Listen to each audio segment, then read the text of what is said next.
Prey by Michael Crichton. Read by Roy Avers. Library of Congress annotation. Unemployed computer programmer Jack Foreman stays home with the children while wife Julia works at a firm developing molecular manufacturing, or nanotechnology. Hired as a consultant, Jack discovers that an experiment has gone horribly astray, and that escaped swarms of tiny robots are feeding off flesh. Strong language and some violence. Bestseller, 2002. From the book jacket. In the Nevada desert, an experiment has gone horribly wrong. A cloud of nanoparticles, micro-robots, has escaped from the laboratory. This cloud is self-sustaining and self-reproducing. It is intelligent and learns from experience. For all practical purposes, it is alive. It has been programmed as a predator. It is evolving swiftly, becoming more deadly with each passing hour. Every attempt to destroy it has failed. And we are the prey. Within 50 to 100 years, a new class of organisms is likely to emerge. These organisms will be artificial in the sense that they will originally be designed by humans. However, they will reproduce, and will evolve into something other than their original form. They will be alive, under any reasonable definition of the word. These organisms will evolve in a fundamentally different manner. The pace will be extremely rapid. The impact on humanity in the biosphere could be enormous, larger than the Industrial Revolution, nuclear weapons, or environmental pollution. We must take steps now to shape the emergence of artificial organisms. Diane Farmer and Aletta Bellin, 1992. There are many people, including myself, who are quite queasy about the consequences of this technology for the future. K. Eric Drexler, 1992. Introduction. Artificial Evolution in the 21st Century. The notion that the world around us is continuously evolving is a platitude. We rarely grasp its full implications. We do not ordinarily think, for example, of an epidemic disease changing its character as the epidemic spreads. Nor do we think of evolution in plants and animals as occurring in a matter of days or weeks, though it does. And we do not ordinarily imagine the green world around us as a scene of constant, sophisticated chemical warfare, with plants producing pesticides in response to attack, and insects developing resistance. But that is what happens too. If we were to grasp the true nature of nature, if we could comprehend the real meaning of evolution, then we would envision a world in which every living plant, insect, and animal species is changing at every instant in response to every other living plant, insect, and animal. Whole populations of organisms are rising and falling, shifting and changing. This restless and perpetual change, as inexorable and unstoppable as the waves and tides, implies a world in which all human actions necessarily have uncertain effects. The total system we call the biosphere is so complicated that we cannot know in advance the consequences of anything that we do. Note: this uncertainty is characteristic of all complex systems, including man-made systems. After the U.S. stock market dropped 22% in one day in October 1987, new rules were implemented to prevent such precipitate declines. But there was no way to know in advance whether the rules would increase stability or make things worse. According to John L. Castee, imposition of the rules was simply a calculated risk on the part of the governors of the exchange. End of note. That is why even our most enlightened past efforts have had undesirable outcomes, either because we did not understand enough, or because the ever-changing world responded to our actions in unexpected ways. From this standpoint, the history of environmental protection is as discouraging as the history of environmental pollution. Anyone who is willing to argue, for example, that the industrial policy of clear-cutting forests is more damaging than the ecological policy of fire suppression ignores the fact that both policies have been carried out with utter conviction, and both have altered the virgin forest irrevocably. Both provide ample evidence of the obstinate egotism that is a hallmark of human interaction with the environment.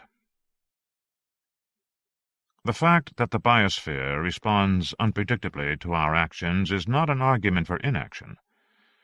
It is, however, a powerful argument for caution, and for adopting a tentative attitude toward all we believe and all we do. Unfortunately, our species has demonstrated a striking lack of caution in the past. It is hard to imagine that we will behave differently in the future. We think we know what we are doing. We have always thought so. We never seem to acknowledge that we have been wrong in the past, and so might be wrong in the future. Instead, each generation writes off earlier errors as the result of bad thinking by less able minds, and then confidently embarks on fresh errors of its own. We are one of only 3 species on our planet that can claim to be self-aware, yet self-delusion may be a more significant characteristic of our kind. Note: the only animals for which self-awareness has been convincingly demonstrated are human beings, chimpanzees, and orangutans. Contrary to widespread belief, claims for other animals, such as dolphins and monkeys, have not been unambiguously proven. End of note. Sometime in the 21st century, our self-deluded recklessness will collide with our growing technological power. One area where this will occur is in the meeting point of nanotechnology, biotechnology, and computer technology. What all 3 have in common is the ability to release self-replicating entities into the environment. We have lived for some years with the first of these self-replicating entities, computer viruses, and we are beginning to have some practical experience with the problems of biotechnology. The recent report that modified maize genes now appear in native maize in Mexico, despite laws against it and efforts to prevent it, is just the start of what we may expect to be a long and difficult journey to control our technology. At the same time, long-standing beliefs about the fundamental safety of biotechnology, views promoted by the great majority of biologists since the 1970s, now appear less secure. The unintended creation of a devastatingly lethal virus by Australian researchers in 2001 has caused many to rethink old assumptions. Clearly, we will not be as casual about this technology in the future as we have been in the past. Nanotechnology is the newest of these 3 technologies, and in some ways the most radical. It is the quest to build man-made machinery of extremely small size, on the order of 100 nanometers, or 100 billionths of a meter. Such machines would be about 1,000 times smaller than the diameter of a human hair. Pundits predict these tiny machines will provide everything from miniaturized computer components to new cancer treatments to new weapons of war. As a concept, nanotechnology dates back to a 1959 speech by Richard Feynman called "There's Plenty of Room at the Bottom." 40 years later, the field is still very much in its infancy, despite relentless media hype. Yet practical advances are now being made, and funding has increased dramatically. Major corporations such as IBM, Fujitsu, and Intel are pouring money into research. The U.S. government has spent $1 billion on nanotechnology in the last 2 years. Meanwhile, nanotechniques are already being used to make sunscreens, stain-resistant fabrics, and composite materials in cars. Soon they will be used to make computers and storage devices of extremely small size. And some of the long-anticipated miracle products have started to appear as well. In 2002, one company was manufacturing self-cleaning window glass. Another made a nanocrystal wound dressing with antibiotic and anti-inflammatory properties. At the moment, Nanotechnology is primarily a materials technology, but its potential goes far beyond that. For decades there has been speculation about self-reproducing machines. In 1980, a NASA paper discussed several methods by which such machines could be made. 10 years ago, 2 knowledgeable scientists took the matter seriously. Within 50 to 100 years, a new class of organisms is likely to emerge. These organisms will be artificial in the sense that they will originally be designed by humans. However, they will reproduce and will evolve into something other than their original form. They will be alive, under any reasonable definition of the word. The pace of evolutionary change will be extremely rapid. The impact on humanity and the biosphere could be enormous, larger than the Industrial Revolution, nuclear weapons, or environmental pollution. We must take steps now to shape the emergence of artificial organisms. And the chief proponent of nanotechnology, K. Eric Drexler, expressed related concerns. There are many people, including myself, who are quite queasy about the consequences of this technology for the future. We are talking about changing so many things that the risk of society handling it poorly through lack of preparation is very large. Even by the most optimistic, or dire, predictions, such organisms are probably decades into our future. We may hope that by the time they emerge, we will have settled upon international controls for self-reproducing technologies. We can expect such controls to be stringently enforced. Already we have learned to treat computer virus makers with a severity unthinkable 20 years ago. We've learned to put hackers in jail. Errant biotechnologists will soon join them. But, of course, it is always possible that we will not establish controls, or that someone will manage to create artificial, self-reproducing organisms far sooner than anyone expected. If so, it is difficult to anticipate what the consequences might be. That is the subject of the present novel. Michael Crichton, Los Angeles, 2002. Reader's Note: the reference notes found in the print edition are not included in this recording. Explanatory notes have been retained. End of note. It's midnight now. The house is dark. I am not sure how this will turn out. The kids are all desperately sick, throwing up. I can hear my son and daughter retching in separate bathrooms. I went in to check on them a few minutes ago to see what was coming up. I'm worried about the baby, but I had to make her sick, too. It was our only hope. I think I'm okay, at least for the moment. But of course the odds aren't good. Most of the people involved in this business are already dead. And there are so many things I can't know for sure. The facility is destroyed, but I don't know if we did it in time. I'm waiting for May. She went to the lab in Palo Alto 12 hours ago. I hope she succeeded. I hope she made them understand how desperate the situation is.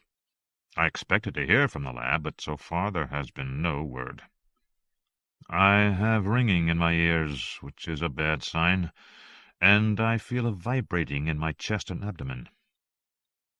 The baby is spitting up, not really vomiting. I am feeling dizzy. I hope I don't lose consciousness. The kids need me, especially the little one. They're frightened. I don't blame them. I am too. Sitting here in the dark, it's hard to believe that a week ago my biggest problem was finding a job.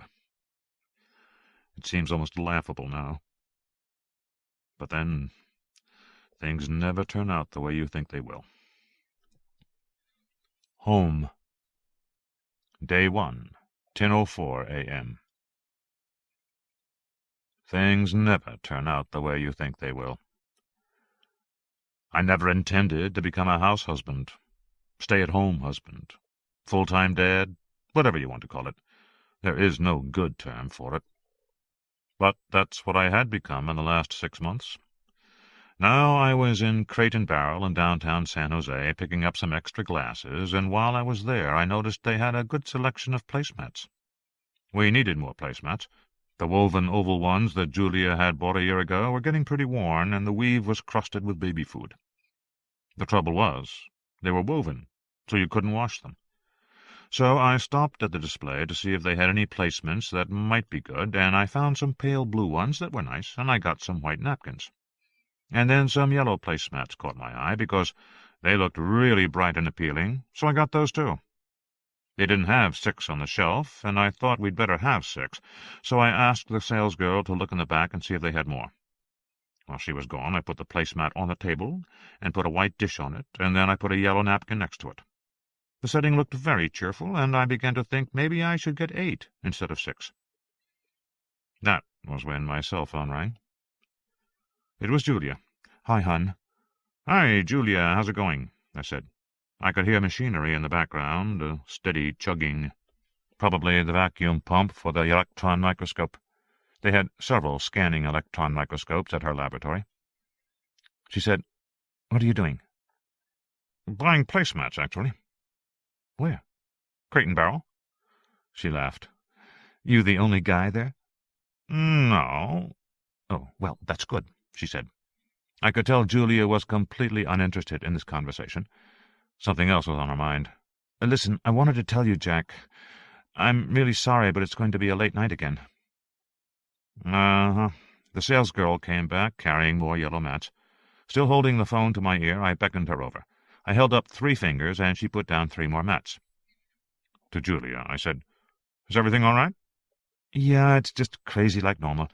We're broadcasting a demo by satellite today to the VCs in Asia and Europe, and we're having trouble with a satellite hookup at this end because the video truck they sent—" "Oh, you don't want to know." "Anyway, we're going to be delayed 2 hours, hon, maybe more.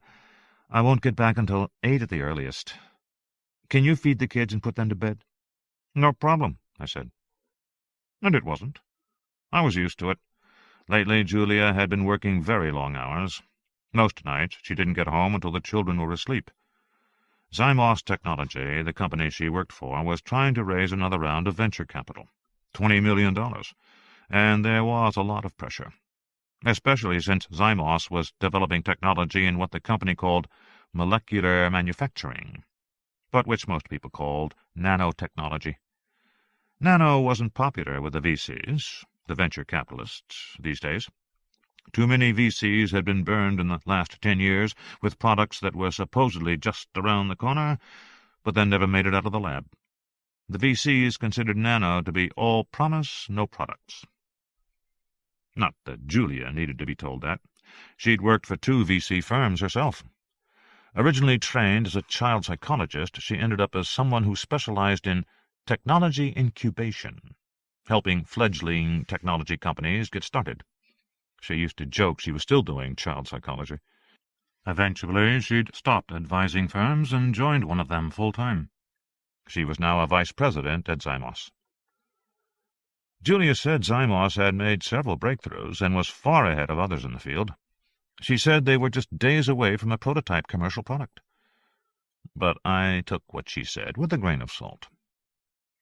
"Listen, Jack, I want to warn you," she said in a guilty voice, "that Eric is going to be upset." "Why?" "Well, I told him I would come to the game." "Julia, why? We talked about making promises like this. There's no way you can make that game. It's at 3 o'clock. Why'd you tell him you would?" "I thought I could make it." I sighed. It was, I told myself, a sign of her caring. "Okay, don't worry, honey, I'll handle it." "Thanks. Oh, and Jack, the placemats? Whatever you do, just don't get yellow, okay?" And she hung up. I made spaghetti for dinner because there was never an argument about spaghetti. By 8 o'clock, the 2 little ones were asleep, and Nicole was finishing her homework. She was 12, and had to be in bed by 10 o'clock, though she didn't like any of her friends to know that. The littlest one, Amanda, was just 9 months. She was starting to crawl everywhere and to stand up holding on to things. Eric was 8. He was a soccer kid, and liked to play all the time when he wasn't dressing up as a knight and chasing his older sister around the house with his plastic sword. Nicole was in a modest phase of her life. Eric liked nothing better than to grab her bra and go running around the house, shouting, "Nicky wears a bra! Nicky wears a bra!" while Nicole, too dignified to pursue him, gritted her teeth and yelled, "Dad, he's doing it again! Dad!" And I would have to go chase Eric and tell him not to touch his sister's things. This was what my life had become. At first, after I lost the job at Mediatronics, it was interesting to deal with sibling rivalry, and often, it seemed, not that different from what my job had been. At Mediatronics, I had run a program division, riding herd over a group of talented young computer programmers. At 40, I was too old to work as a programmer myself anymore. Writing code is a young person's job. So I managed the team, and it was a full-time job. Like most Silicon Valley programmers, my team seemed to live in a perpetual crisis of crashed Porsches, infidelities, bad love affairs, parental hassles, and drug reactions, all superimposed on a forced March work schedule with all-night marathons fueled by cases of Diet Coke and Sun chips. But the work was exciting, in a cutting-edge field. We wrote what are called distributed parallel processing, or agent-based programs. These programs model biological processes by creating virtual agents inside the computer and then letting the agents interact to solve real-world problems. It sounds strange, but it works fine. For example, one of our programs imitated ant foraging, how ants find the shortest path to food, to route traffic through a big telephone network. Other programs mimicked the behavior of termites, swarming bees, and stalking lions. It was fun, and I would probably still be there if I hadn't taken on some additional responsibilities. In my last few months there, I'd been put in charge of security, replacing an outside tech consultant who'd had the job for 2 years, but had failed to detect the theft of company source code, until it turned up in a program being marketed out of Taiwan. Actually, it was my division's source code, software for distributed processing. That was the code that had been stolen. We knew it was the same code because the Easter eggs hadn't been touched. Programmers always insert Easter eggs into their code, little nuggets that don't serve any useful purpose, and are just put there for fun. The Taiwanese company hadn't changed any of them. They used our code wholesale. So the keystrokes Alt-Shift-M9 would open up a window giving the date of one of our programmers' marriage. Clear theft. Of course we sued, but Don Gross, the head of the company, wanted to make sure it didn't happen again. So he put me in charge of security, and I was angry enough about the theft to take the job. It was only part-time. I still ran the division. The first thing I did as security officer was to monitor workstation use. It was pretty straightforward. These days, 80% of companies monitor what their workers do at terminals. They do it by video, or they do it by recording keystrokes, or by scanning email for certain keywords. All sorts of procedures out there. Don Gross was a tough guy, an ex-Marine who had never lost his military manner. When I told him about the new system, he said, "But you're not monitoring my terminal, right?" "Of course not," I said. In fact, I'd set up the programs to monitor every computer in the company, his included. And that was how I discovered, 2 weeks later, that Don was having an affair with a girl in accounting, and had authorized her to have a company car. I went to him and said that based on emails relating to Jean in accounting, it appeared that someone unknown was having an affair with her, and that she might be getting perks she wasn't entitled to. I said I didn't know who the person was, but if they kept using email, I'd soon find out. I figured Don would take the hint, and he did. But now he just sent incriminating email from his home, never realizing that everything went through the company server, and I was getting it all.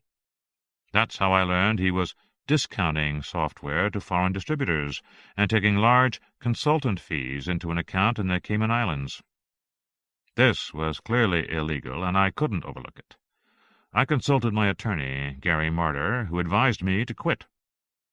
"Quit?" I said. "Yeah, of course." "Why?" Who cares why? You've got a better offer elsewhere. You've got some health problems or some family issues, trouble at home. Just get out of there. Quit. Wait a minute, I said. You think I should quit because he's breaking the law? Is that your advice to me? No, Gary said. As your attorney, my advice is that if you are aware of any illegal activity, you have a duty to report it. But as your friend, my advice is to keep your mouth shut and get out of there fast. Seems kind of cowardly. I think I have to notify the investors. Gary sighed. He put his hand on my shoulder. Jack, he said, the investors can look out for themselves. You get the fuck out of there. I didn't think that was right. I had been annoyed when my code had been stolen. Now I found myself wondering if it actually had been stolen. Maybe it had been sold. We were a privately held company, and I told one of the board members.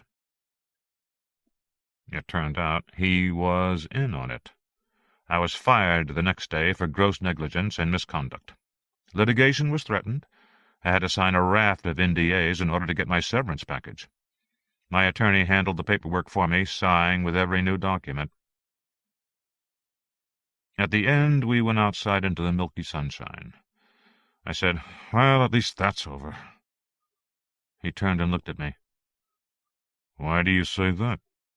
He said. Because, of course, it wasn't over. In some mysterious way, I had become a marked man. My qualifications were excellent, and I worked in a hot field. But when I went on job interviews, I could tell they weren't interested. Worse, they were uncomfortable. Silicon Valley covers a big area, but it's a small place. Word gets out. Eventually, I found myself talking to an interviewer I knew slightly, Ted Landau. I'd coached his kid in Little League Baseball the year before. When the interview was over, I said to him, What have you heard about me? He shook his head. Nothing, Jack. I said, Ted, I've been on 10 interviews in 10 days. Tell me. There's nothing to tell. Ted. He shuffled through his papers, looking down at them, not at me. He sighed. Jack Foreman, troublemaker. Not cooperative, belligerent, hot-headed, not a team player. He hesitated, then said, And supposedly you were involved in some kind of dealings. They won't say what, but some kind of shady dealings. You were on the take. I was on the take, I said. I felt a flood of anger and started to say more until I realized I was probably looking hot-headed and belligerent. So I shut up and thanked him. As I was leaving, he said, Jack, do yourself a favor. Give it a while. Things change fast in the Valley. Your resume is strong and your skill set is outstanding. Wait until... He shrugged. A couple of months? I'd say 4, maybe 5. Somehow I knew he was right. After that, I stopped trying so hard. I began to hear rumors that Mediatronics was going belly up, and there might be indictments. I smelled vindication ahead, but in the meantime there was nothing to do but wait. The strangeness of not going to work in the morning slowly faded. Julia was working longer hours at her job, and the kids were demanding. If I was in the house, they turned to me instead of our housekeeper, Maria. I started taking them to school, picking them up, driving them to the doctor, the orthodontist, soccer practice. The first few dinners I cooked were disastrous, but I got better. And before I knew it, I was buying placemats and looking at table settings in Crate and Barrel. And it all seemed perfectly normal. Julia got home around 9:30. I was watching the Giants game on TV, not really paying attention. She came in and kissed me on the back of my neck. She said, They all asleep? Except Nicole. She's still doing homework. Geez, isn't it late for her to be up? No, hon, I said. We agreed. This year she gets to stay up until 10, remember? Julia shrugged as if she didn't remember. And maybe she didn't. We had undergone a sort of inversion of roles. She had always been more knowledgeable about the kids, but now I was. Sometimes Julia felt uncomfortable with that, experiencing it somehow as a loss of power. How's the little one? Her cold is better. Just sniffles. She's eating more. I walked with Julia to the bedrooms. She went into the baby's room, bent over the crib, and kissed the sleeping child tenderly. Watching her, I thought there was something about a mother's caring that a father could never match. Julia had some connection to the kids that I never would. Or at least a different connection. She listened to the baby's soft breathing and said, "Yes, she's better." Then she went into Eric's room, took the Game Boy off the bed covers, gave me a frown. I shrugged, faintly irritated. I knew Eric played with his Game Boy when he was supposed to be going to sleep, but I was busy getting the baby down at that time, and I overlooked it. I thought Julia should be more understanding. Then she went into Nicole's room. Nicole was on her laptop, but shut the lid when her mother walked in. "Hi, Mom." "You're up late." "No, Mom. You're supposed to be doing homework." "I did it." "Then why aren't you in bed?" "Because I don't want you spending all night talking to your friends on the computer." "Mom," she said in a pained voice. "You see them every day at school. That should be enough." "Mom, don't look at your father. We already know he'll do whatever you want. I'm talking to you now." She sighed. "I know, Mom." This kind of interaction was increasingly common between Nicole and Julia. I guess it was normal at this age, but I thought I'd step in. Julia was tired, and when she was tired she got rigid and controlling. I put my arm around her shoulder and said, "It's late for everybody. Want a cup of tea?" "Jack, don't interfere." "I'm not. Yes, you are. I'm talking to Nicole, and you're interfering the way you always do." "Honey, we all agreed she could stay up until 10. I don't know what this—" "But if she's finished her homework, she should go to bed." "That wasn't the deal." "I don't want her spending all day and night on the computer." "She's not, Julia." At that point Nicole burst into tears and jumped to her feet, crying, "You always criticize me. I hate you." She ran into the bathroom and slammed the door. That woke the baby, who started to cry. Julia turned to me and said, "If you would please just let me handle this myself, Jack." And I said, "You're right. I'm sorry, you're right." In truth, that wasn't what I thought at all. More and more I regarded this as my house and my kids. She was barging into my house, late at night, when I'd gotten everything quiet, the way I liked it, the way it should be. And she was raising a fuss. I didn't think she was right at all.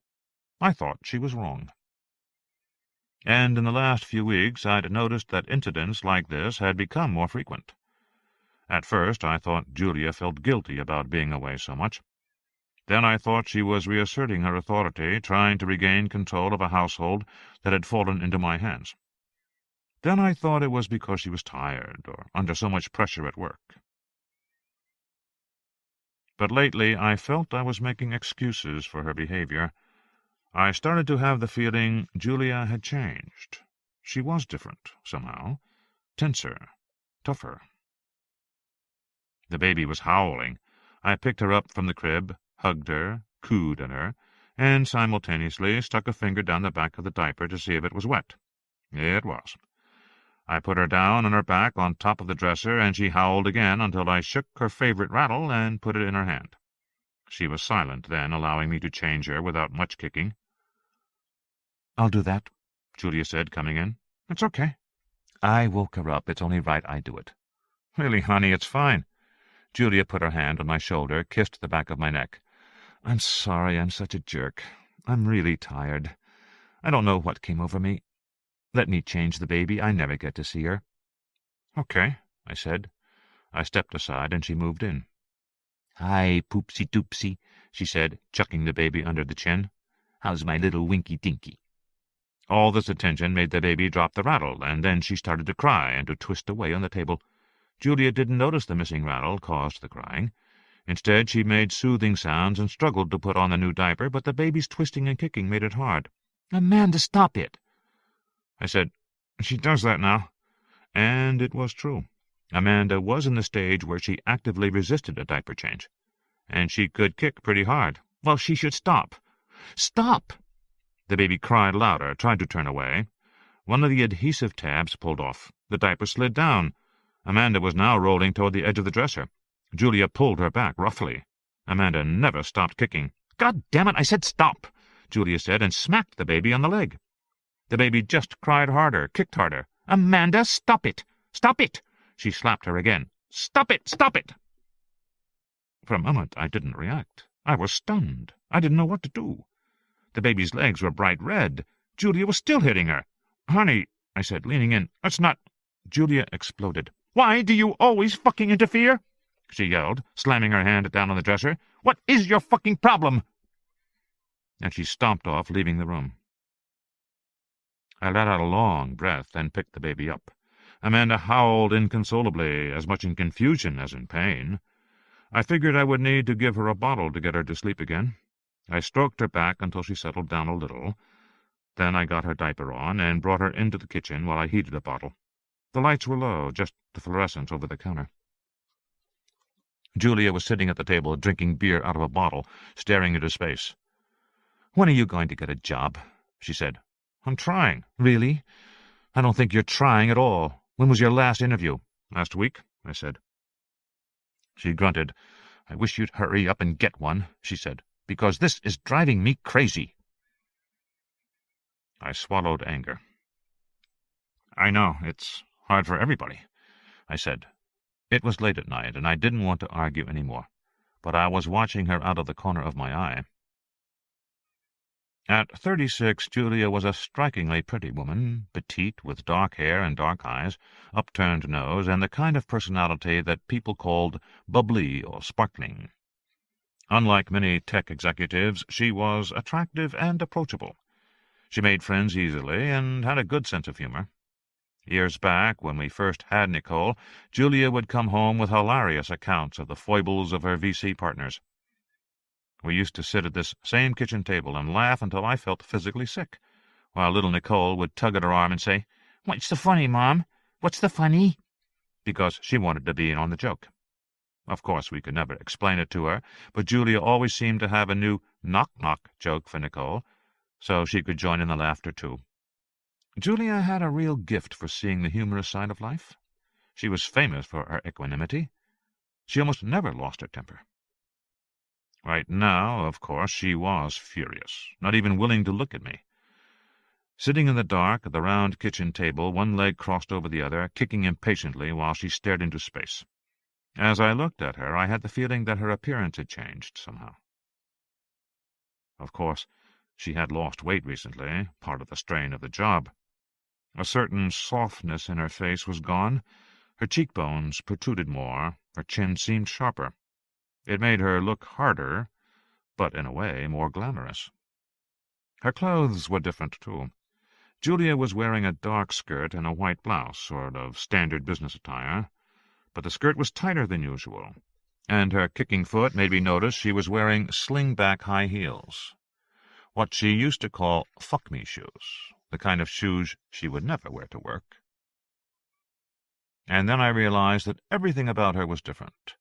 Her manner, her appearance, her mood, everything. And in a flash of insight I knew why. My wife was having an affair.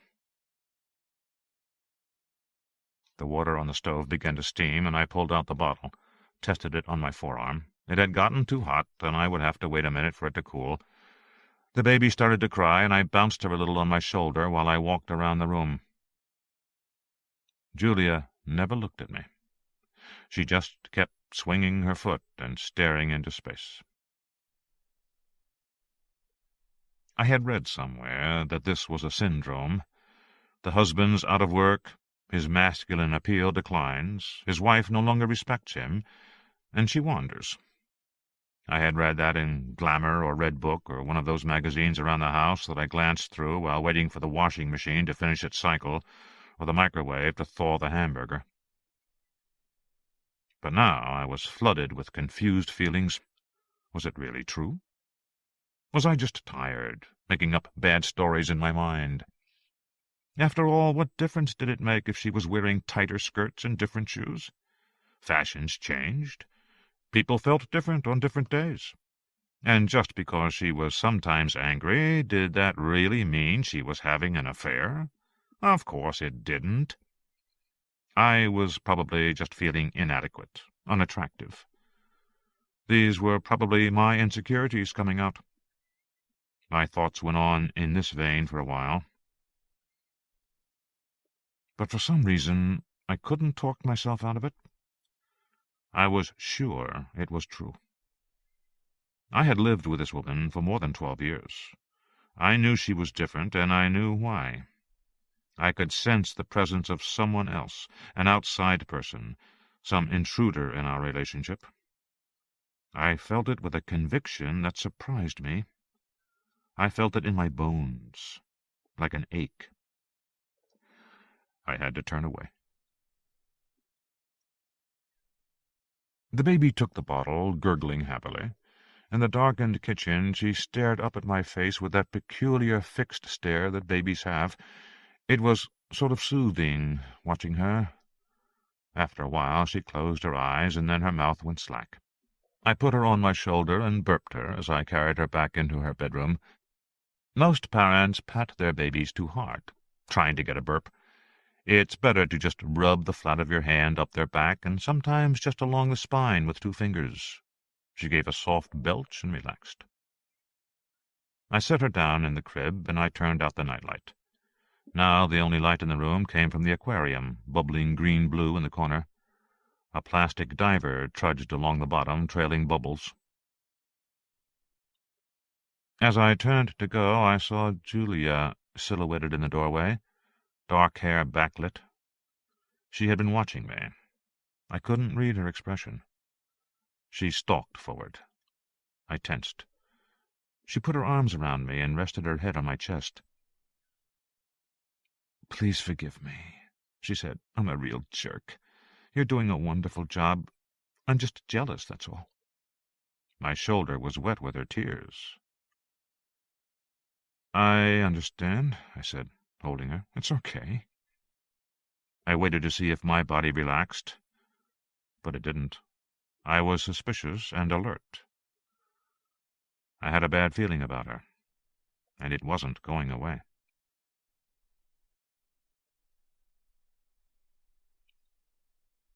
She came out of the shower into the bedroom, toweling her short hair dry.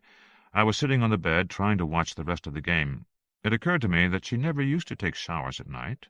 Julia always took a shower in the morning before work. Now I realized she often came home and went straight to the shower before coming out to say hello to the kids. My body was still tense. I flicked the TV off. I said, "How was the demo?" "The what?" "The demo. Didn't you have a demo today?" "Oh," she said. "Oh, yes, we did. It went fine when we finally got it going. The VCs in Germany couldn't stay for all of it because of the time change, but... Listen, do you want to see it?" "What do you mean?" "I have a dub of it. Want to see it?" I was surprised. I shrugged. "Okay, sure." "I'd really like to know what you think, Jack." I detected a patronizing tone. My wife was including me in her work, making me feel a part of her life. I watched as she opened her briefcase and took out a DVD. She stuck it in the player and came back to sit with me on the bed. "What were you demoing?" I said. "The new medical imaging technology," she said. "It's really slick, if I say so myself." She snuggled up, tucking herself into my shoulder. All very cozy, just like old times. I still felt uneasy, but I put my arm around her. "By the way," I said, "how come you take showers at night now, instead of in the morning?" "I don't know," she said. "Do I? I guess I do. It just seems easier, honey. Mornings are so rushed, and I've been getting those conference calls from Europe. They take so much time." "Okay, here we go," she said, pointing to the screen. I saw a black and white scramble, and then the image resolved.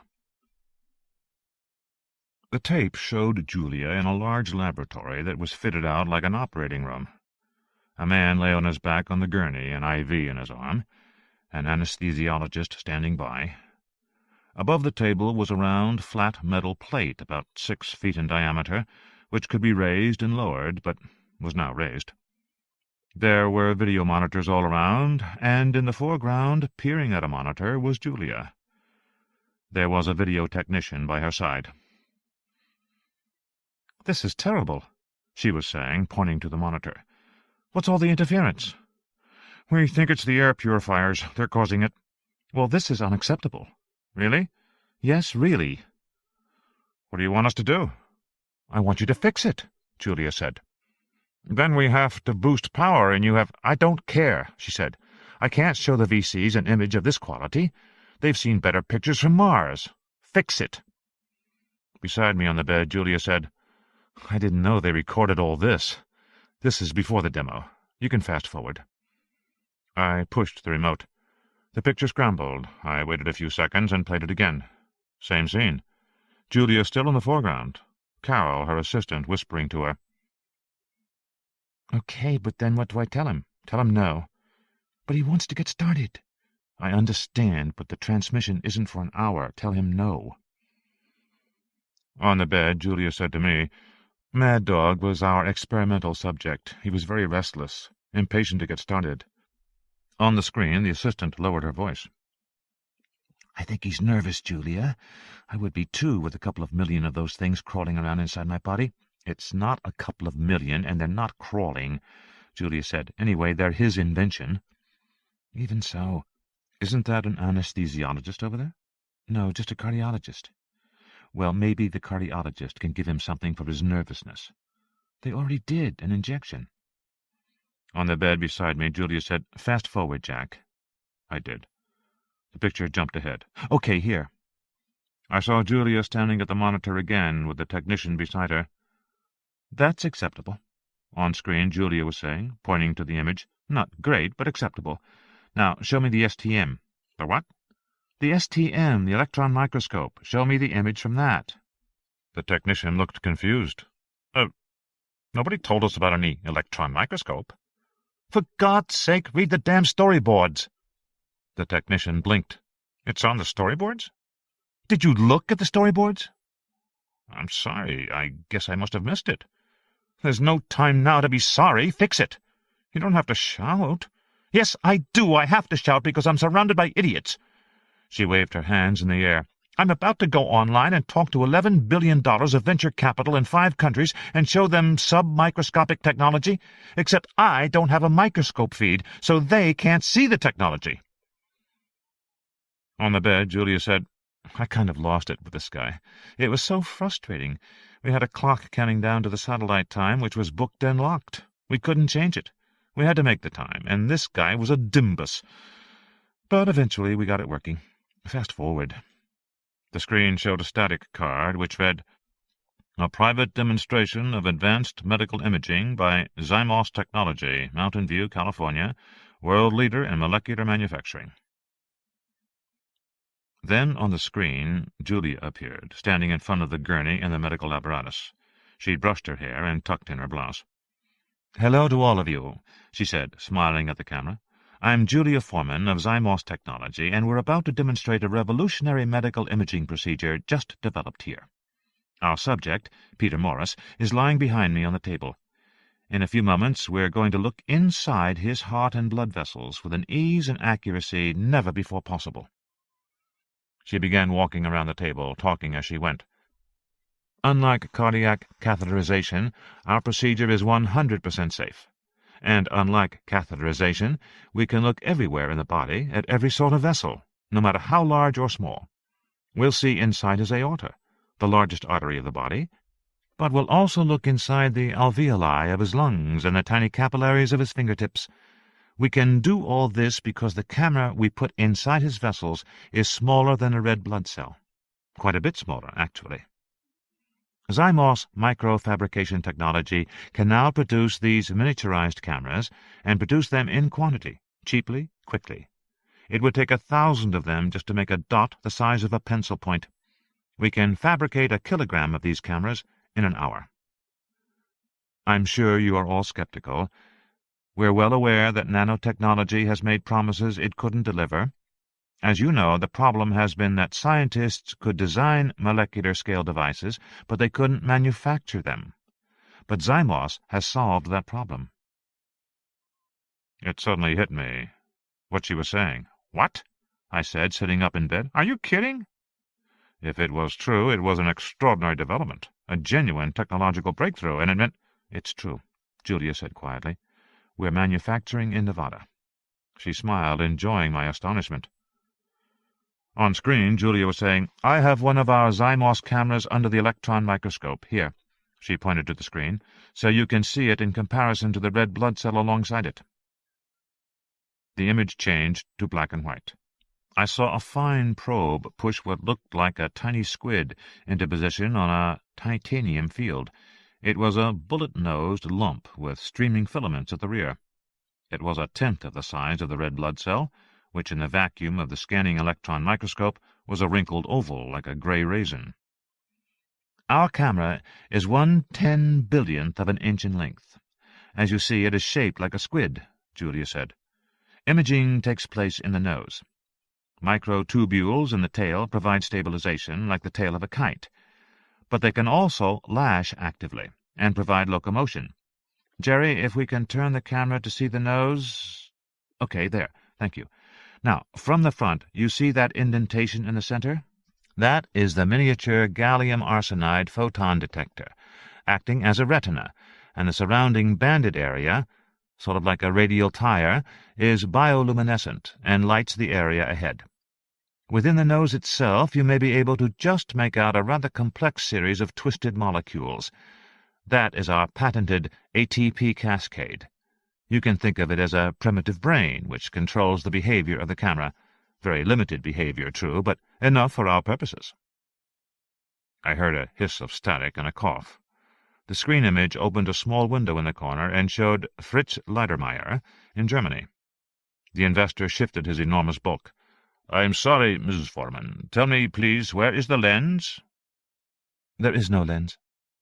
"How can you have a camera with no lens?" "I'll explain that as we go," she said. Watching, I said, "It must be a camera obscura." "Right," she said, nodding. Camera obscura, Latin for dark room, was the oldest imaging device known. The Romans had found that if you made a small hole in the wall of a dark room, an upside-down image of the exterior appeared on the opposite wall. That was because light coming through any small aperture was focused as if by a lens. It was the same principle as a kid's pinhole camera. It was why, ever since Roman times, image recording devices were called cameras. But in this case... "What makes the aperture?" I said. "Is there a pinhole?" "I thought you knew," she said. "You're responsible for that part." "Me?" "Yes. Zymos licensed some agent-based algorithms that your team wrote." "No, I didn't know. Which algorithms?" "To control a particle network." "Your cameras are networked? All those little cameras communicate with each other?" "Yes," she said. "They're a swarm, actually." She was still smiling, amused by my reactions. A swarm. I was thinking it over, trying to understand what she was telling me. Certainly my team had written a number of programs to control swarms of agents. Those programs were modeled on behavior of bees. The programs had many useful characteristics. Because swarms were composed of many agents, the swarm could respond to the environment in a robust way. Faced with new and unexpected conditions, the swarm programs didn't crash. They just sort of flowed around the obstacles and kept going. But our programs worked by creating virtual agents inside the computer. Julia had created real agents in the real world. At first I didn't see how our programs could be adapted to what she was doing. "We use them for structure," she said. "The program makes the swarm structure." Of course. It was obvious that a single molecular camera was inadequate to register any sort of image. Therefore, the image must be a composite of millions of cameras, operating simultaneously. But the cameras would also have to be arranged in space in some orderly structure, probably a sphere. That was where the programming came in. But that, in turn, meant that Zymos must be generating the equivalent of... "You're making an eye." "Kind of, yes." "But where's the light source?" "The bioluminescent perimeter." "That's not enough light." "It is. Watch." Meanwhile, the on-screen Julia was turning smoothly, pointing to the intravenous line behind her. She lifted a syringe out of a nearby ice bucket. The barrel appeared to be filled with water. "This syringe," she said, "contains approximately 20 million cameras in isotonic saline suspension. At the moment they exist as particles, but once they are injected into the bloodstream, their temperature will increase, and they will soon flock together and form a meta-shape, just like a flock of birds forms a V-shape. "What kind of a shape?" one of the VCs asked. "A sphere," she said, "with a small opening at one end. You might think of it as the equivalent of a blastula in embryology, but in effect the particles form an eye. And the image from that eye will be a composite of millions of photon detectors, just as the human eye creates an image from its rods and cone cells." She turned to a monitor that showed an animation loop, repeated over and over again. The cameras entered the bloodstream as an untidy, disorganized mass, a kind of buzzing cloud within the blood. Immediately the blood flow flattened the cloud into an elongated streak, but within seconds the streak began to coalesce into a spherical shape.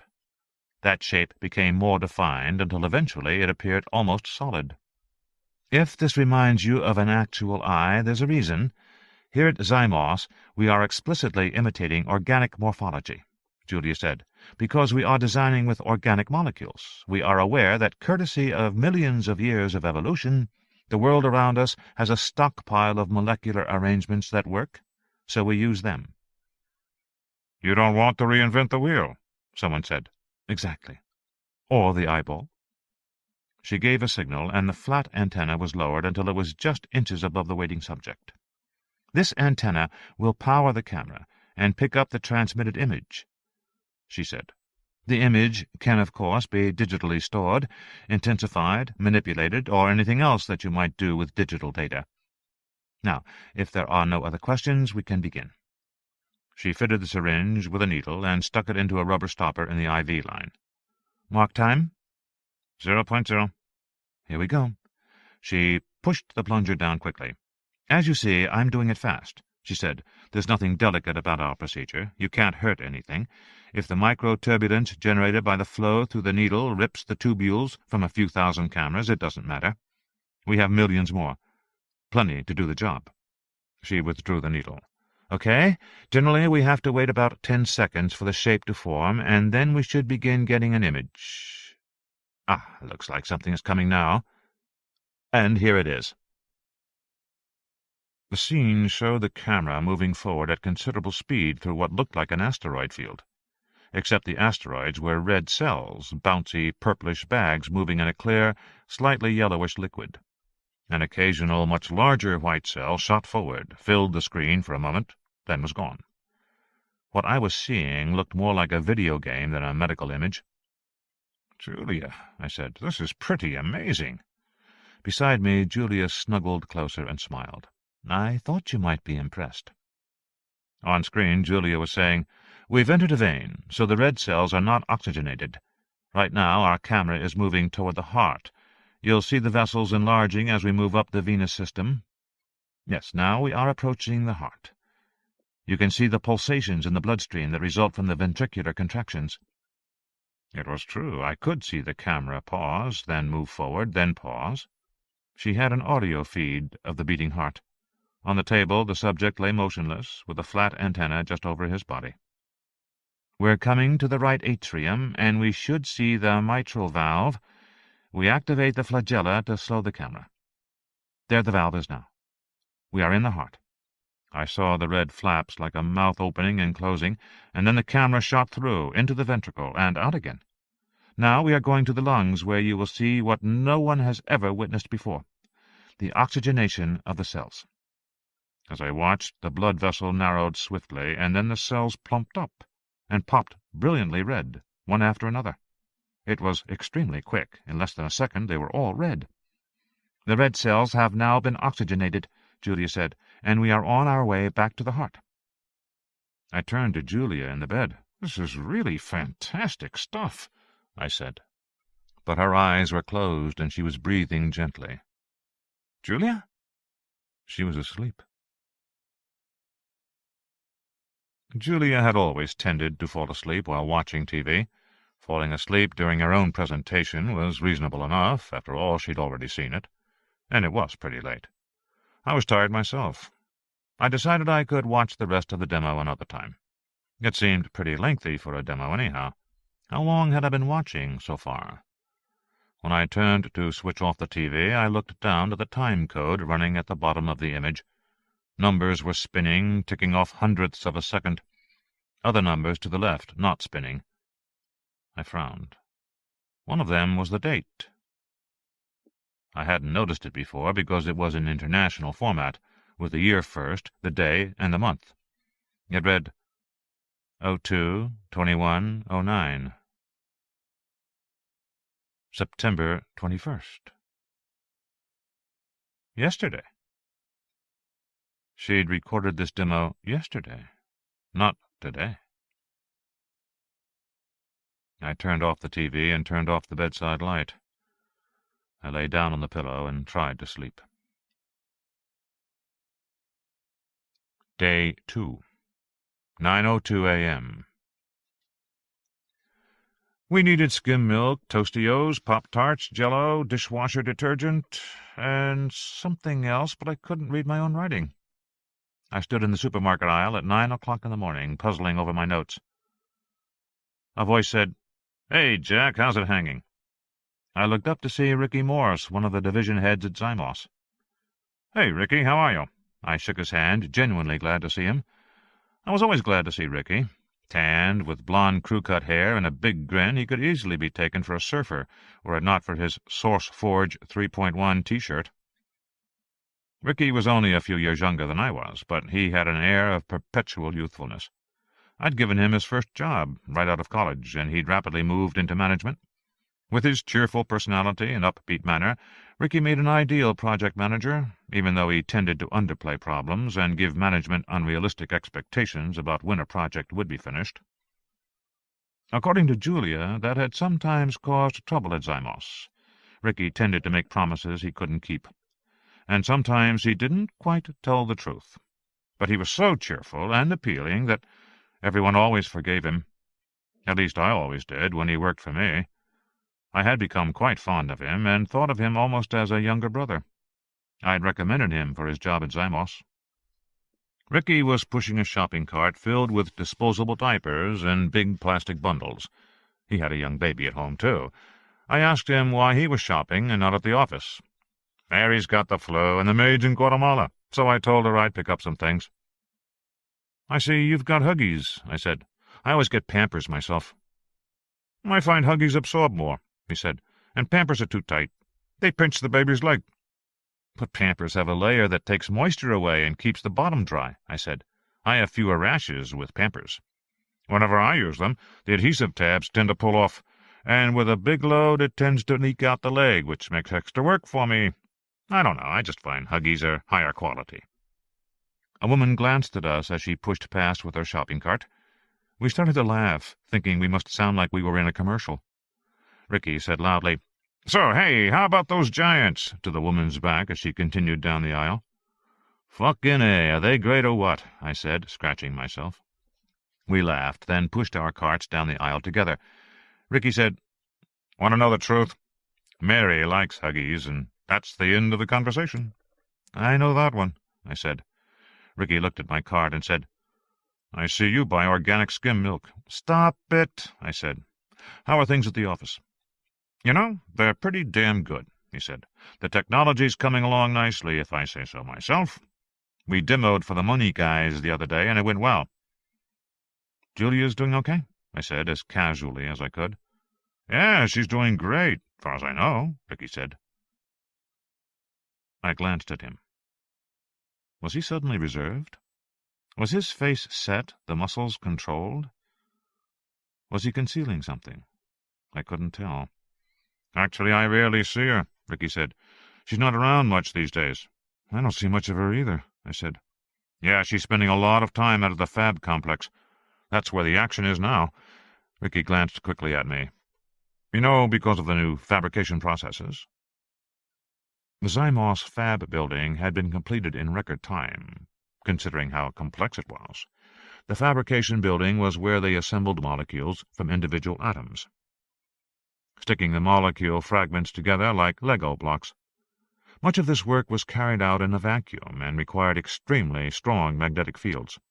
So the fab building had tremendous pump assemblies and powerful chillers to cool the magnets. But according to Julia, a lot of the technology was specific to that building. Nothing like it had ever been built before. I said, "It's amazing they got the building up so fast." "Well, we kept the pressure on. Molecular dynamics is breathing down our necks. We've got our fab up and running, and we've got patent applications by the truckload. But those guys at Moldine and Nanotech can't be far behind us. A few months, maybe 6 months if we're lucky." "So you're doing molecular assembly at the plant now?" I said. "You got it, Jack. Full-bore molecular assembly. We have been for a few weeks now." I didn't know Julia was interested in that stuff. With her background in psychology, I'd always regarded Julia as a people person. "She's taken a real interest in the technology, I can tell you. Also, they're doing a lot of programming up there, too," he said. "You know, iterative cycles as they refine the manufacturing." I nodded. "What kind of programming?" I said. "Distributed processing, multi-agent nets. That's how we keep the individual units coordinated, working together." "This is all to make the medical camera?" "Yes," he paused. "Among other things." He glanced at me uneasily, as if he might be breaking his confidentiality agreement. "You don't have to say," I said. No, he said quickly. "Geez, you and I go way back, Jack." He slapped me on the shoulder. "And you got a spouse in management. I mean, what the hell?" But he still looked uneasy. His face didn't match his words, and his eyes slid away from me when he said the word spouse.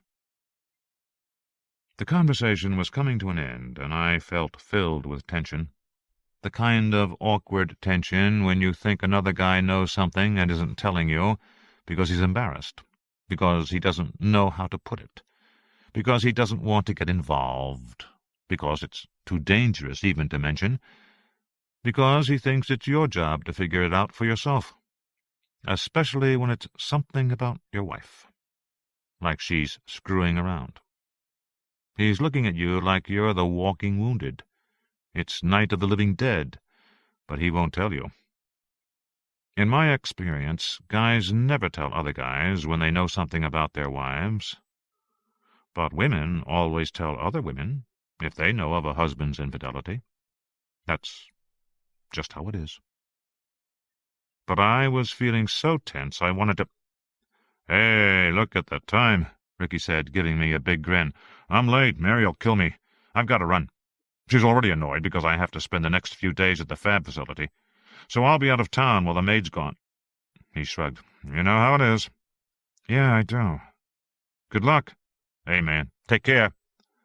We shook hands, murmured another goodbye. Ricky rolled his cart around the corner of the aisle and was gone.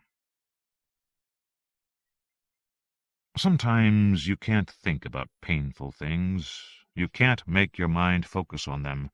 Your brain just slips away. "No, thank you. Let's change the subject." That was happening to me now.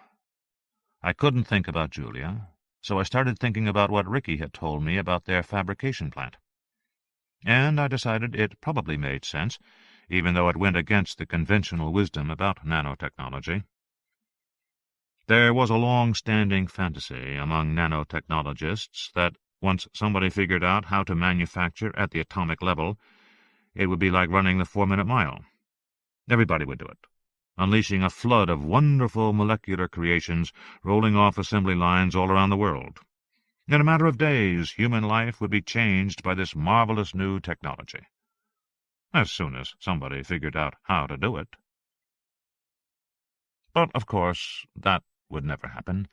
The very idea was absurd, because in essence, molecular manufacturing wasn't so different from computer manufacturing, or flow valve manufacturing, or automobile manufacturing, or any other kind of manufacturing. It took a while to get it right. In fact, assembling atoms to make a new molecule was closely analogous to compiling a computer program from individual lines of code. And computer code never compiled the first time out. The programmers always had to go back and fix the lines, and even after it was compiled, a computer program never, ever worked right the first time, or the second time, or the 100th time. It had to be debugged and debugged again, and again, and again. I always believed it would be the same with these manufactured molecules. They'd have to be debugged again and again before they worked right. And if Zymos wanted flocks of molecules working together, they'd also have to debug the way the molecules communicated with each other, however limited that communication was, because once the molecules communicated, you had a primitive network. To organize it, you'd probably program a distributed net, of the kind I had been developing at Mediatronics. So I could perfectly well imagine them doing programming along with the manufacturing, but I couldn't see Julia hanging around while they did it. The fab facility was far from the Zymos headquarters. It was literally in the middle of nowhere, out in the desert near Tonopah, Nevada. And Julia didn't like to be in the middle of nowhere.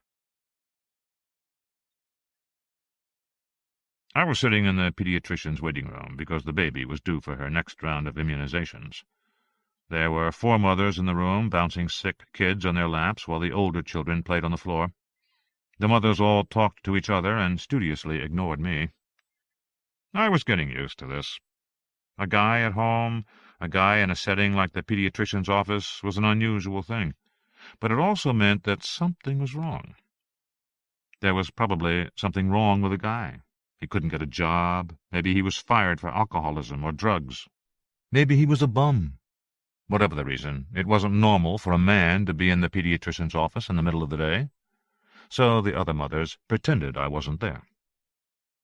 Except they shot me the occasional worried glance, as if I might be sneaking up on them to rape them while their backs were turned. Even the nurse, Gloria, seemed suspicious. She glanced at the baby in my arms, who wasn't crying and was hardly sniffling. "What seems to be the problem?" I said we were here for immunizations.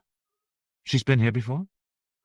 "Yes, she had been coming to the doctor since she was born." "Are you related?" "Yes, I was the father." Eventually we were ushered in.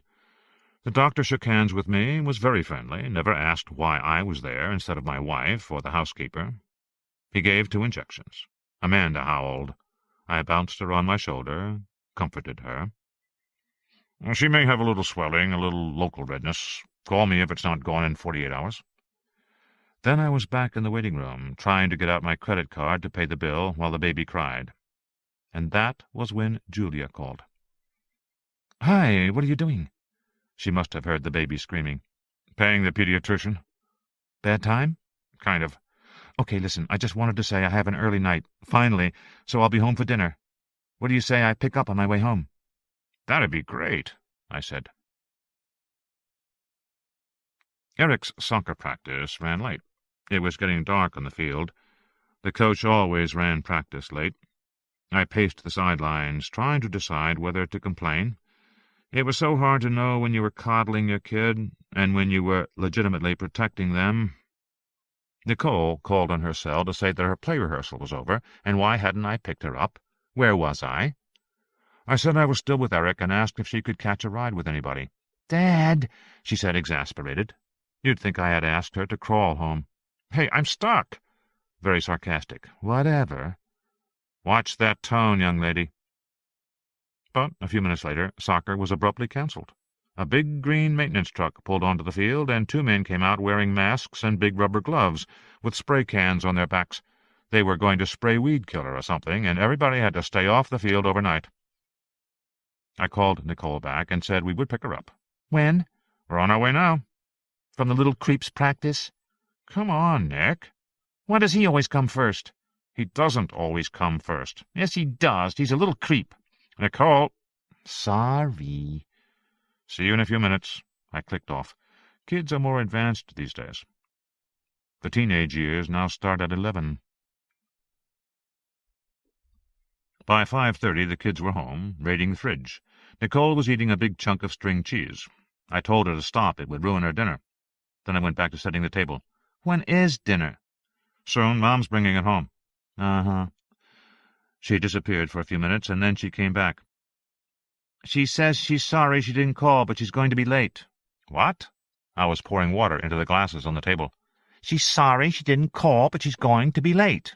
I just talked to her. Jesus. It was irritating. I tried never to show my irritation around the kids, but sometimes it slipped out. I sighed. Okay. I'm really hungry now, Dad. Get your brother and get into the car, I said. We're going to the drive-in.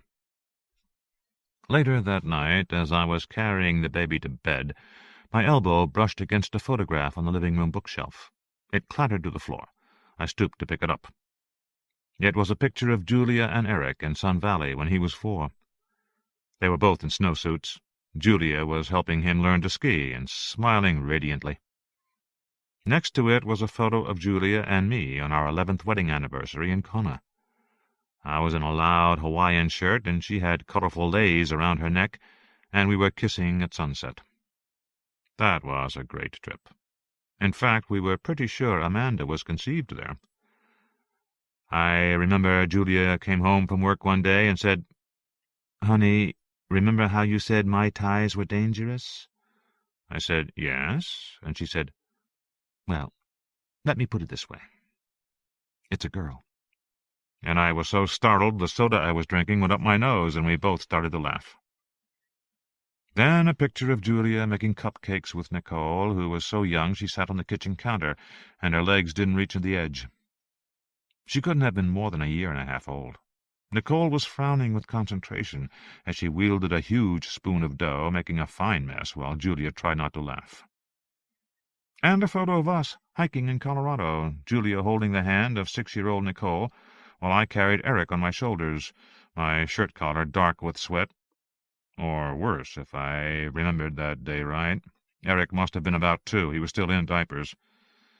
I remember he thought it was fun to cover my eyes while I carried him on the trail.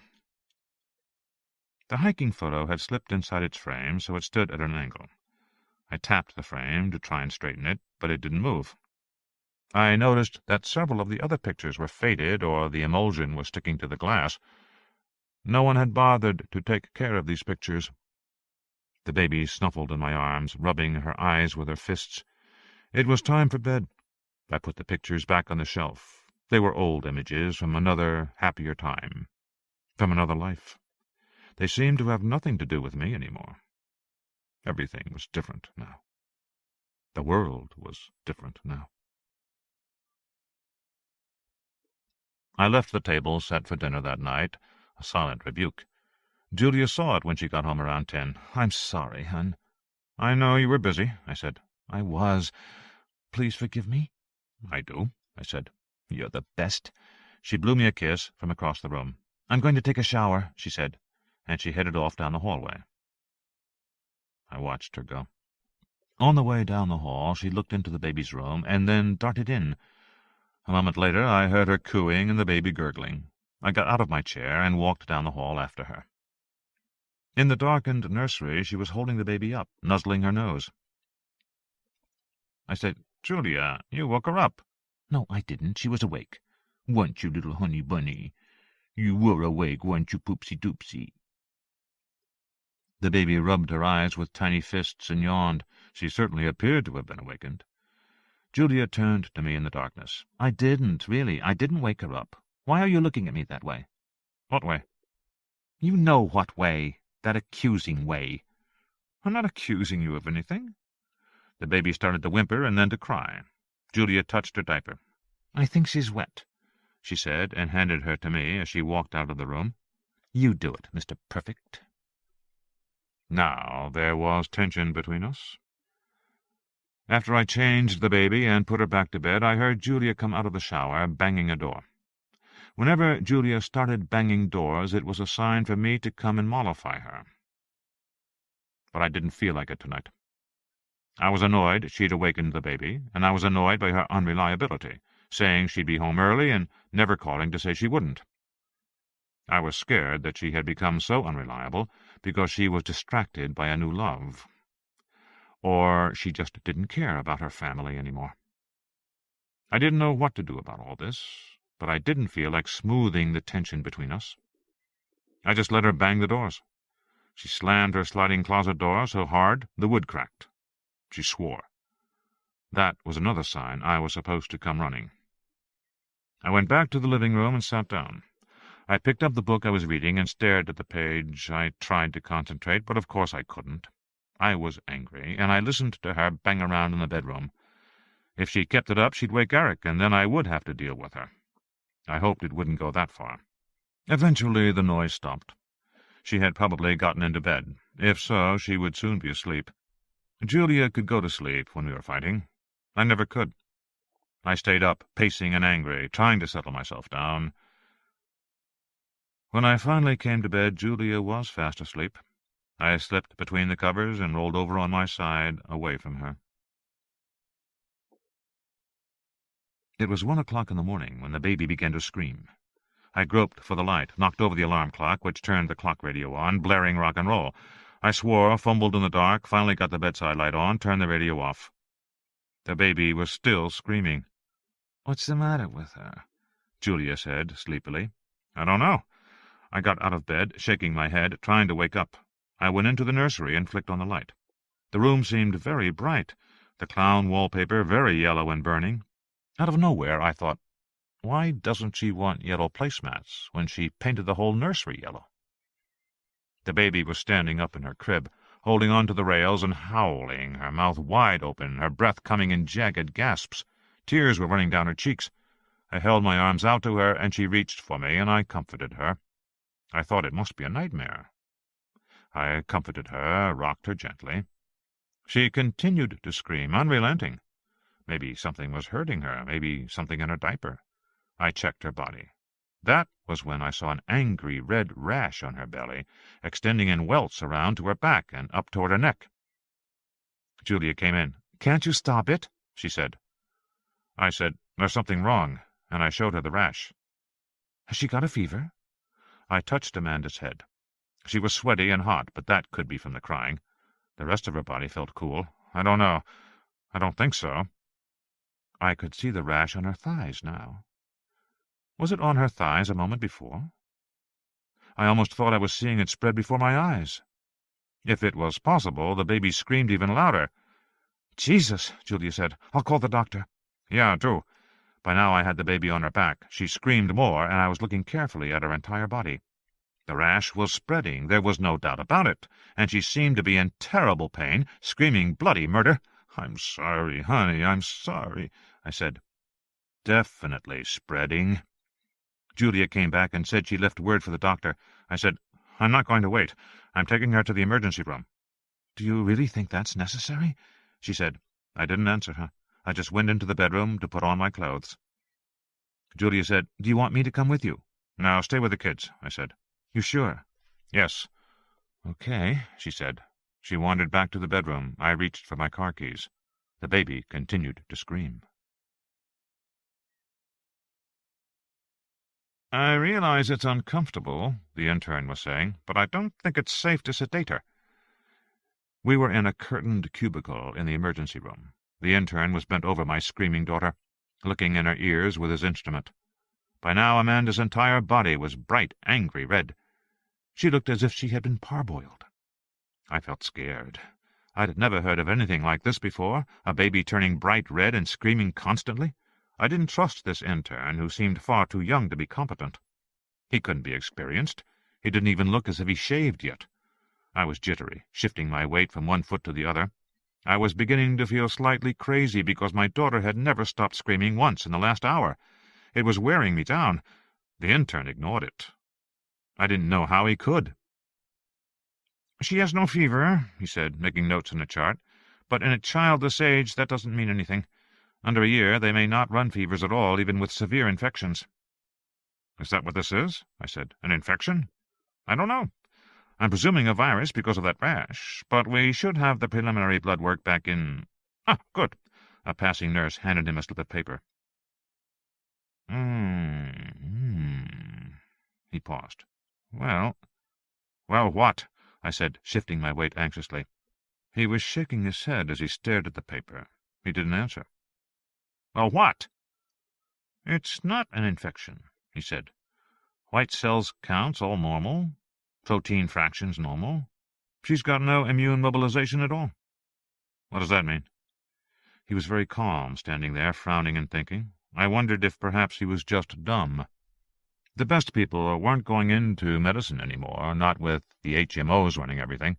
This kid might be one of the new breed of dumb doctor. "We have to widen the diagnostic net," he said. "I'm going to order a surgical consult, a neurological consult. We have a dermo coming. We have infections coming.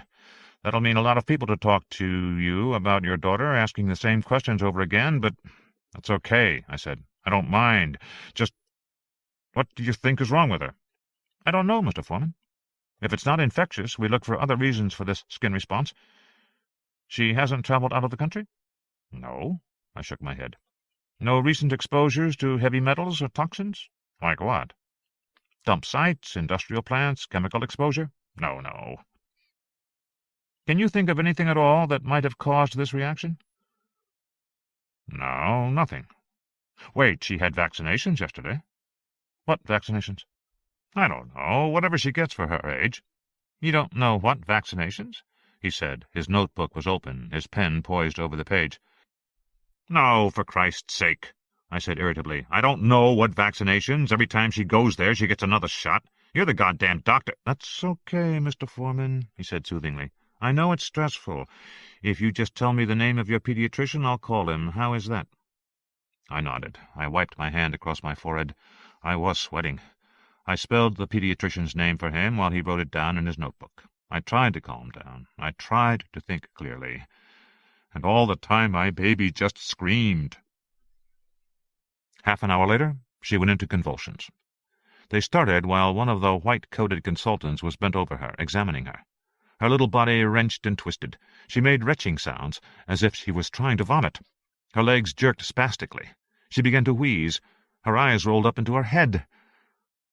I don't remember what I said or did then, but a big orderly the size of a football player came in and pushed me to one side of the cubicle and held my arms. I looked past his huge shoulder as 6 people clustered around my daughter. A nurse wearing a Bart Simpson T-shirt was sticking a needle into her forehead. I began to shout and struggle. The orderly was yelling, "Scalvane, Scalvane, Scalvane," over and over. Finally, I realized he was saying scalp vein. He explained it was just to start an IV, that the baby had become dehydrated. That was why she was convulsing. I heard talk of electrolytes, magnesium, potassium. Anyway, the convulsions stopped in a few seconds, but she continued to scream. I called Julia. She was awake. "How is she?" "The same." "Still crying? Is that her?" "Yes." She could hear Amanda in the background. "Oh, God!" she groaned. "What are they saying it is?" "They don't know yet." "Oh, the poor baby."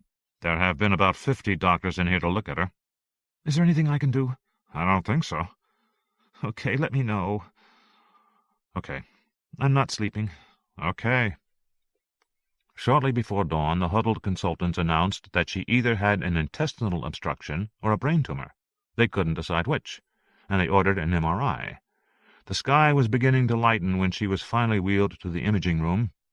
The big white machine stood in the center of the room.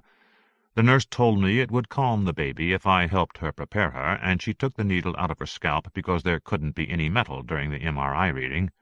Blood squirted down Amanda's face into her eye. The nurse wiped it away. Now Amanda was strapped onto the whiteboard that rolled into the depths of the machine. My daughter was staring up at the MRI in terror, still screaming. The nurse told me I could wait in the next room with the technician. I went into a room with a glass window that looked in on the MRI machine. The technician was foreign, dark. "How old is she? Is it a she?" "Yes, she. 9 months." "Quite a set of lungs on her." "Yes." "Here we go." He was fiddling at his knobs and dials, hardly looking at my daughter. Amanda was completely inside the machine.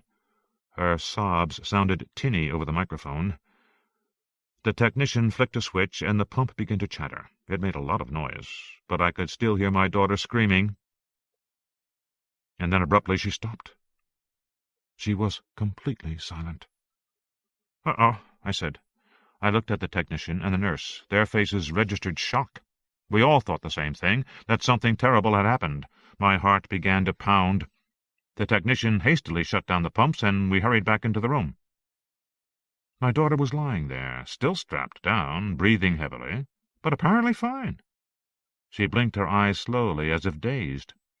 Already her skin was noticeably a lighter shade of pink, with patches of normal color. The rash was fading right before our eyes. "I'll be damned," the technician said. Back in the emergency room, they wouldn't let Amanda go home. The surgeons still thought she had a tumor or a bowel emergency, and they wanted to keep her in the hospital for observation. But the rash continued to clear steadily. Over the next hour, the pink color faded and vanished. No one could understand what had happened, and the doctors were uneasy. The scalp vein IV was back in on the other side of her forehead. But Amanda took a bottle of formula, guzzling it down hungrily while I held her. She was staring up at me with her usual hypnotic feeding stare. She really seemed to be fine. She fell asleep in my arms. I sat there for another hour, then began to make noises about how I had to get back to my kids. I had to get them to school. And not long afterward, the doctors announced another victory for modern medicine and sent me home with her. Amanda slept soundly all the way, and didn't wake when I got her out of her car seat. The night sky was turning gray when I carried her up the driveway and into the house. Day 3, 6:07 a.m. The house was silent. The kids were still asleep. I found Julia standing in the dining room, looking out the window at the backyard. The sprinklers were on, hissing and clicking. Julia held a cup of coffee and stared out the window, unmoving. I said, "We're back." She turned. "She's okay?" I held out the baby to her. "Seems to be." "Thank God," she said. "I was so worried, Jack." But she didn't approach Amanda, and didn't touch her. "I was so worried." Her voice was strange, distant. She didn't really sound worried. She sounded formal, like someone reciting the rituals of another culture that they didn't really understand. She took a sip from her coffee mug. "I couldn't sleep all night," she said. "I was so worried. I felt awful. God." Her eyes flicked to my face, then away. She looked guilty. "Want to hold her?" Julia shook her head and nodded to the coffee cup in her hand. "Not right now," she said. "I have to check the sprinklers. They're overwatering my roses." And she walked into the backyard. I watched her go out in the back and stand looking at the sprinklers. She glanced back at me, then made a show of checking the timer box on the wall. She opened the lid and looked inside. I didn't get it. The gardeners had adjusted the sprinkler timers just last week. Maybe they hadn't done it right. Amanda snuffled in my arms. I took her into the nursery to change her and put her back in bed. When I returned, I saw Julia in the kitchen, talking on her cell phone. This was another new habit of hers. She didn't use the house phone much anymore. She used her cell. When I had asked her about it, she'd said it was just easier because she was calling long distance a lot and the company paid her cellular bills. I slowed my approach and walked on the carpet. I heard her say, "Yes, damn it, of course I do, but we have to be careful now." She looked up and saw me coming. Her tone immediately changed. "Okay, look, Carol, I think we can handle that with a phone call to Frankfurt. Follow up with a fax and let me know how he responds, all right?" And she snapped the phone shut. I came into the kitchen. "Jack, I hate to leave before the kids are up, but—" "You've got to go?" "I'm afraid so. Something's come up at work." I glanced at my watch. It was 6:15. "Okay." She said, "So will you, the kids—" "Sure, I'll handle everything." "Thanks. I'll call you later." And she was gone.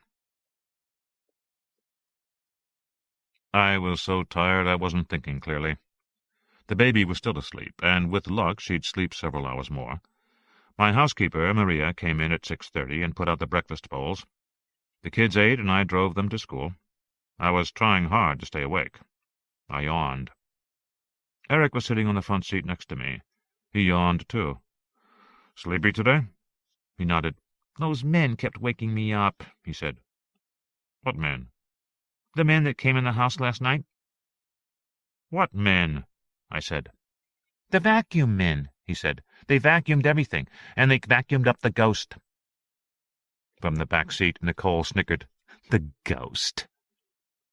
I said, "I think you were dreaming, son." Lately Eric had been having vivid nightmares that often woke him in the night. I was pretty sure it was because Nicole let him watch horror movies with her, knowing they would upset him. Nicole was at the age where her favorite movies featured masked killers who murdered teenagers after they had had sex. It was the old formula. You have sex, you die. But it wasn't appropriate for Eric.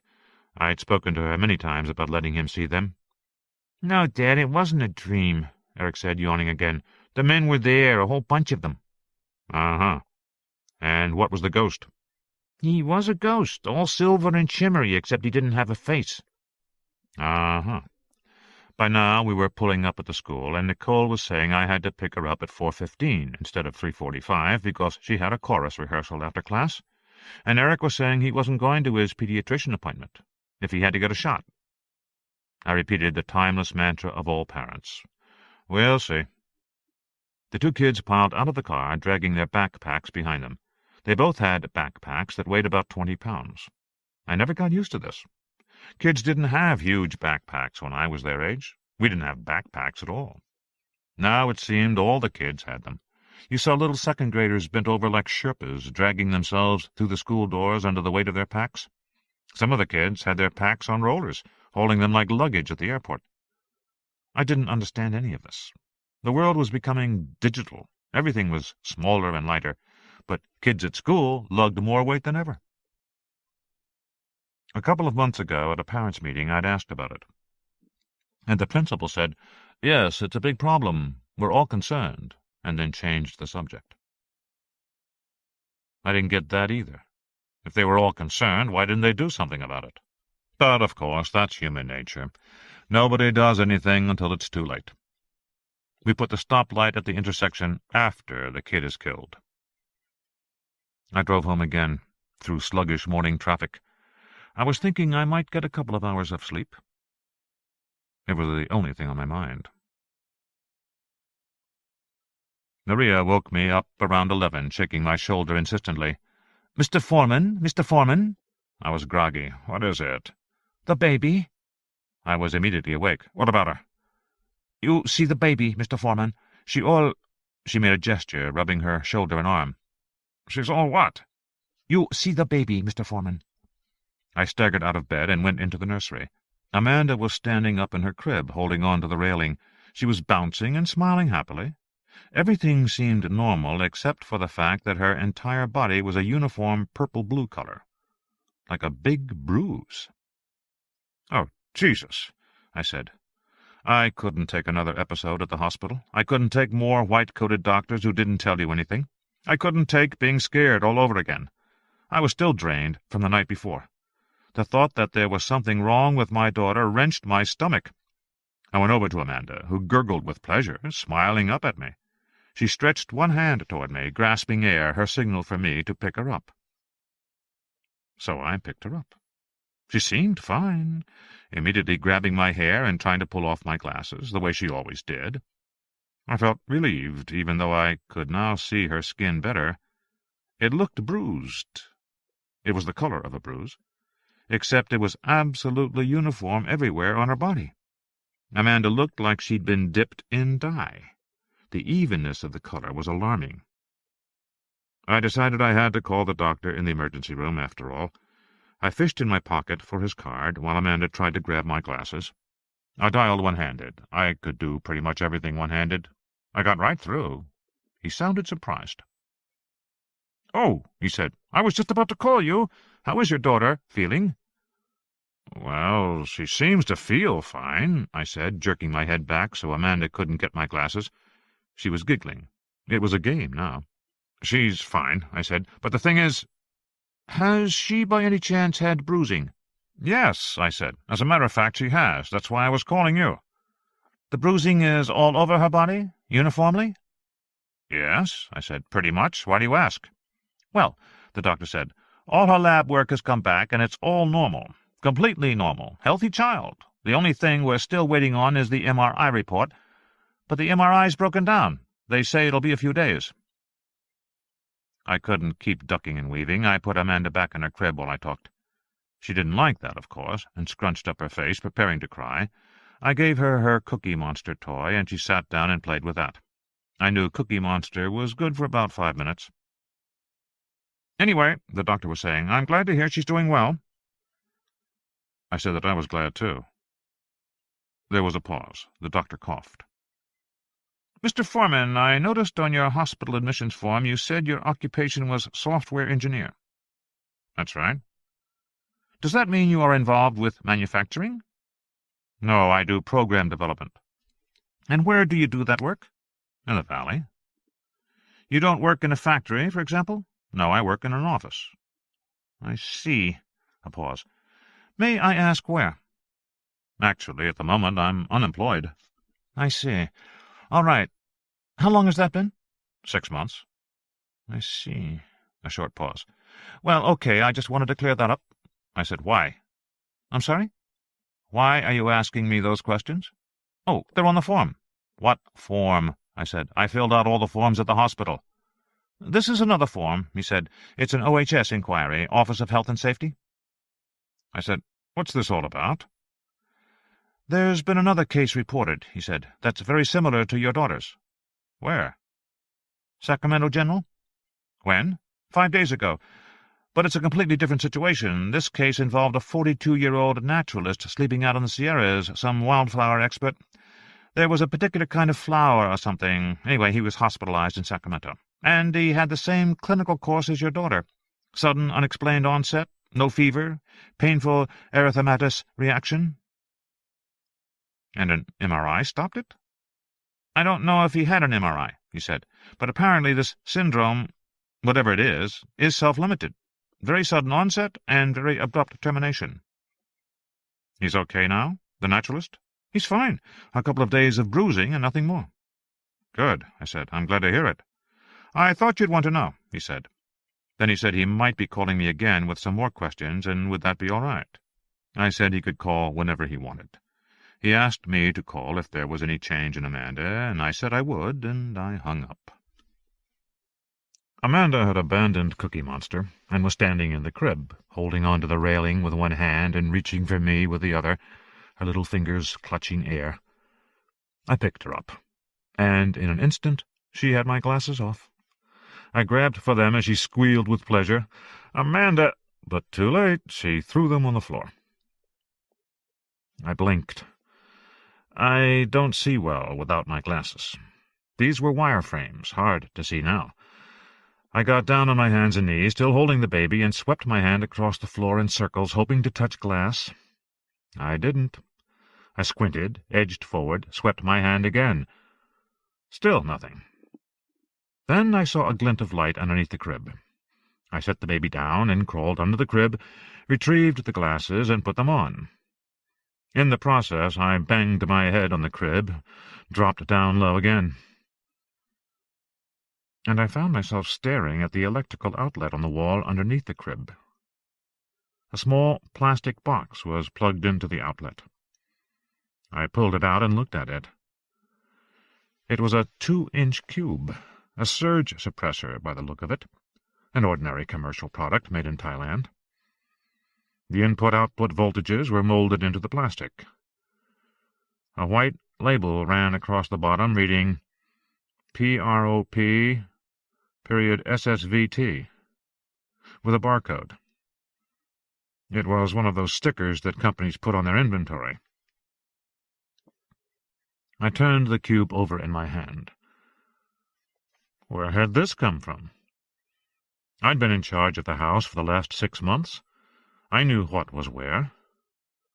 And certainly Amanda didn't need a surge suppressor in her room.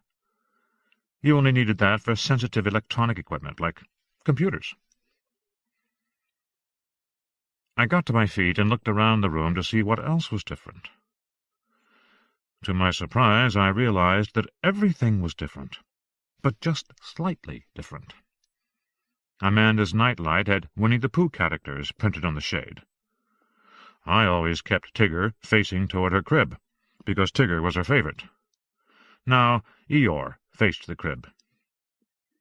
Amanda's changing pad was stained in one corner. I always kept the stain bottom left. Now it was top right. I kept her diaper rash ointments on the counter to the left, just out of her reach. Now they were too close. She could grab them. And there was more. The maid came in behind me. "Maria," I said, "did you clean this room?" "No, Mr. Foreman." "But the room is different," I said. She looked around and shrugged. "No, Mr. Foreman, the same." "No, no," I insisted. "It's different. Look." I pointed to the lampshade, the changing cloth. "Different." She shrugged again. "Okay, Mr. Foreman." I read confusion in her face. Either she didn't follow what I was saying, or she thought I was crazy. And I probably did look a little crazy, a grown man obsessing about a Winnie-the-Pooh lampshade. I showed her the cube in my hand. "Have you seen this before?" She shook her head. "No." "It was under the crib." "I don't know, Mr. Foreman." She inspected it, turning it in her hand. She shrugged and gave it back to me. She acted casual, but her eyes were watchful. I began to feel uncomfortable. "Okay, Maria," I said. "Never mind." She bent over to scoop up the baby. "I feed her now." "Yes, okay." I left the room feeling odd. Just for the hell of it, I looked up SSVT on the net. I got links to the Sri Siva Vishnu Temple, the Waffen-SS training school at Kernitz, Nazi regalia for sale, Subsystems Sample Display Technology, South Shore Vocational Technical School, Optical Varitemp Cryostat Systems, Solid Surfacing Veneer Tiles for Home Floors, a band called Slingshot Venus, the Swiss Shooting Federation, and it went downhill from there. I turned away from the computer. I stared out the window.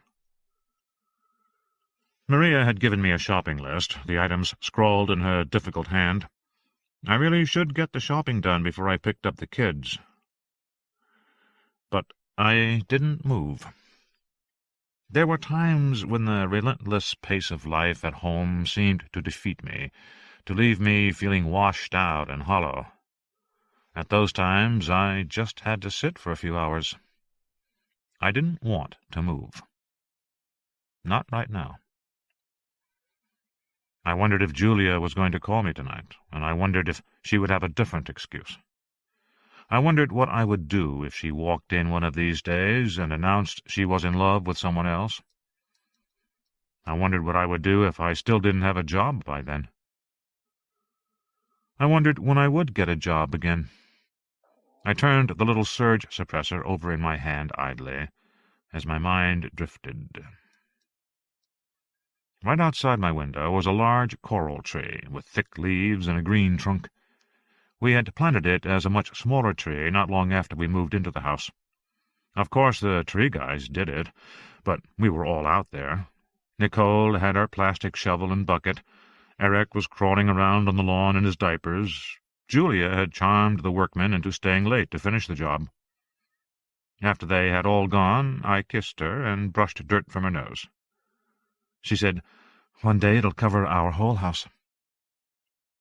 But, as it turned out, it didn't. One of the branches had broken off in a storm, so it grew a little lopsided. Coral is softwood. The branches break easily. It never grew to cover the house. But my memory was vivid. Staring out the window, I saw all of us again, out on the lawn. But it was just a memory. And I was very afraid it didn't fit anymore.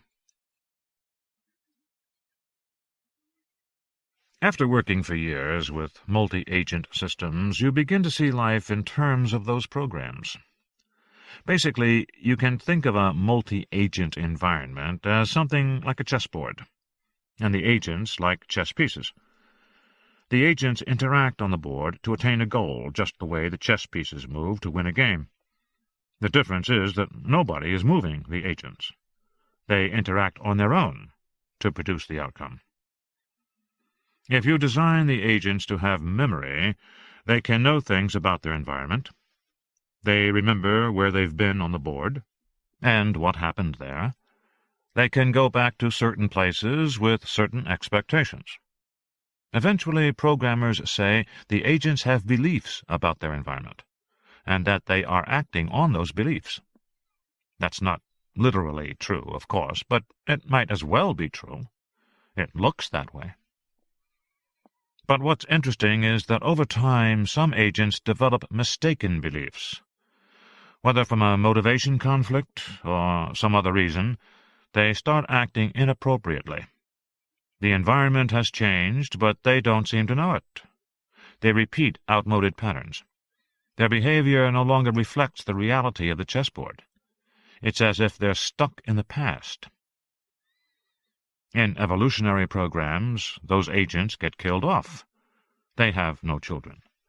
In other multi-agent programs, they just get bypassed, pushed to the periphery while the main thrust of agents moves on.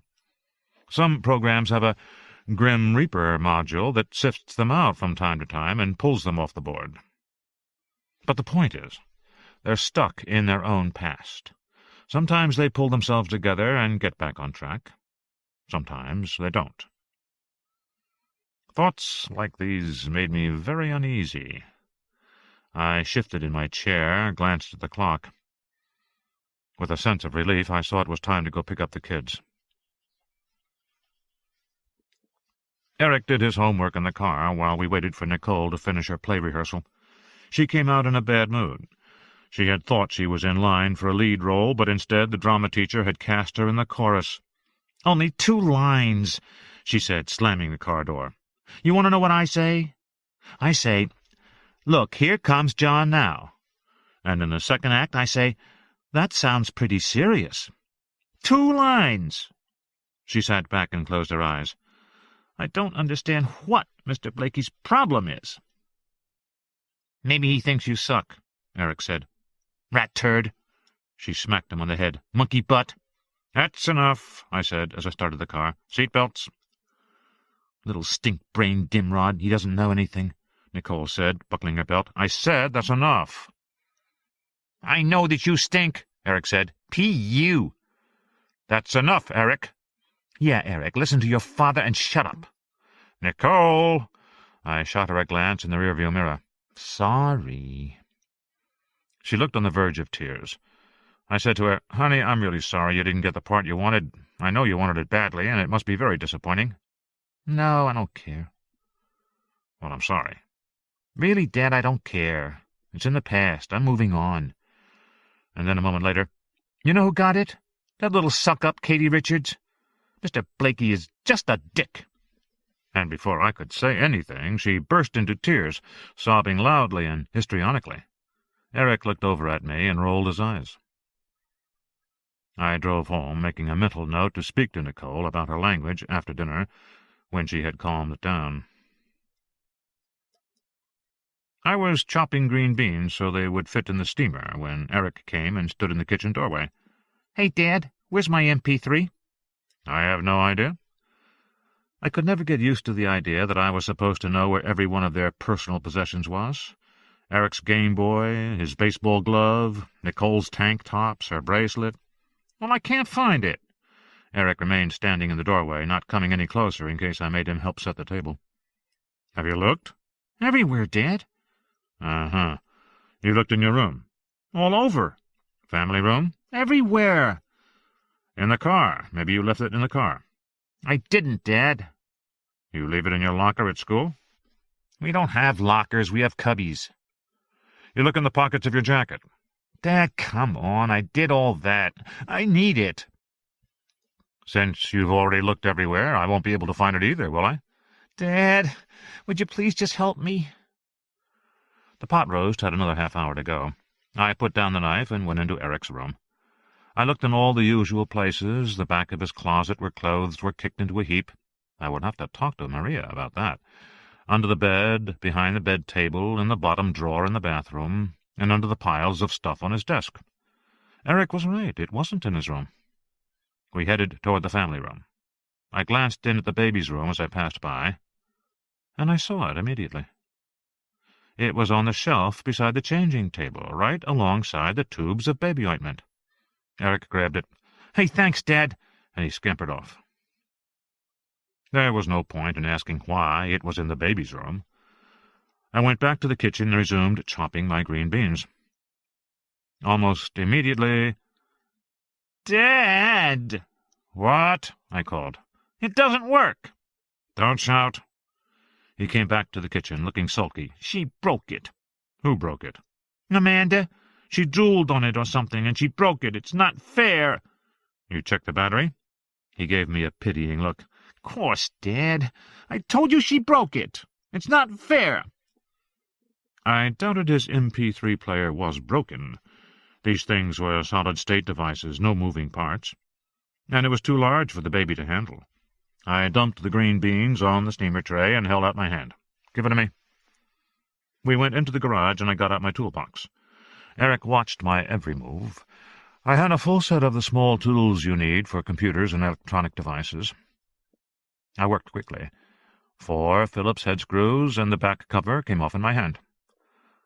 I found myself staring at the green circuit board.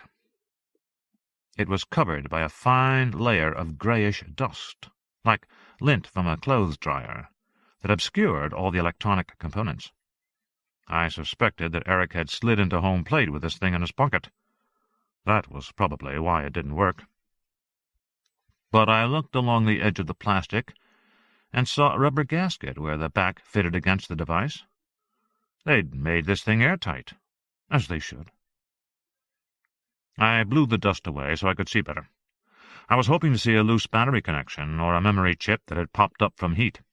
Anyway, something that would be easy to fix. I squinted at the chips, trying to read the writing. The writing on one chip was obscured because there seemed to be some kind of... I paused. "What is it?" Eric said, watching me. "Hand me that magnifying glass."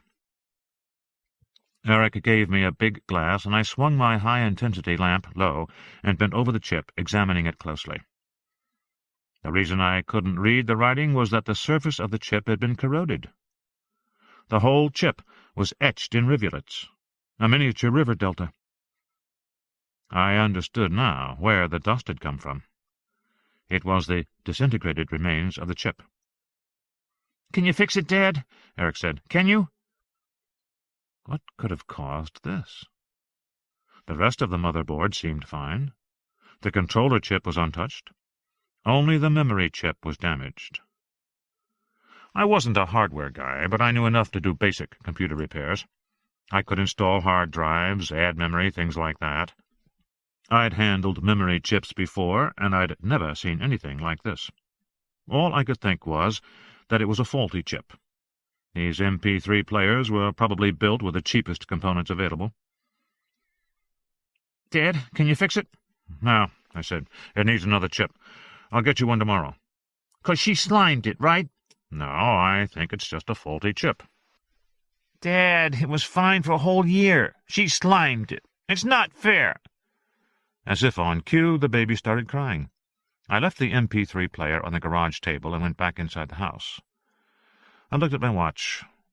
I would just have time to change Amanda's diaper and mix her cereal for dinner before the pot roast came out. By 9, the younger kids were asleep, and the house was quiet except for Nicole's voice saying, "That sounds pretty serious. That sounds pretty serious. That sounds pretty serious." She was standing in front of the bathroom mirror, staring at herself and reciting her lines. I'd gotten voicemail from Julia saying she'd be back by 8, but she hadn't made it. I wasn't about to call and check up on her. Anyway, I was tired. Too tired to work up the energy to worry about her. I had picked up a lot of tricks in the last months, mostly involving liberal use of tinfoil so I didn't have to clean so much.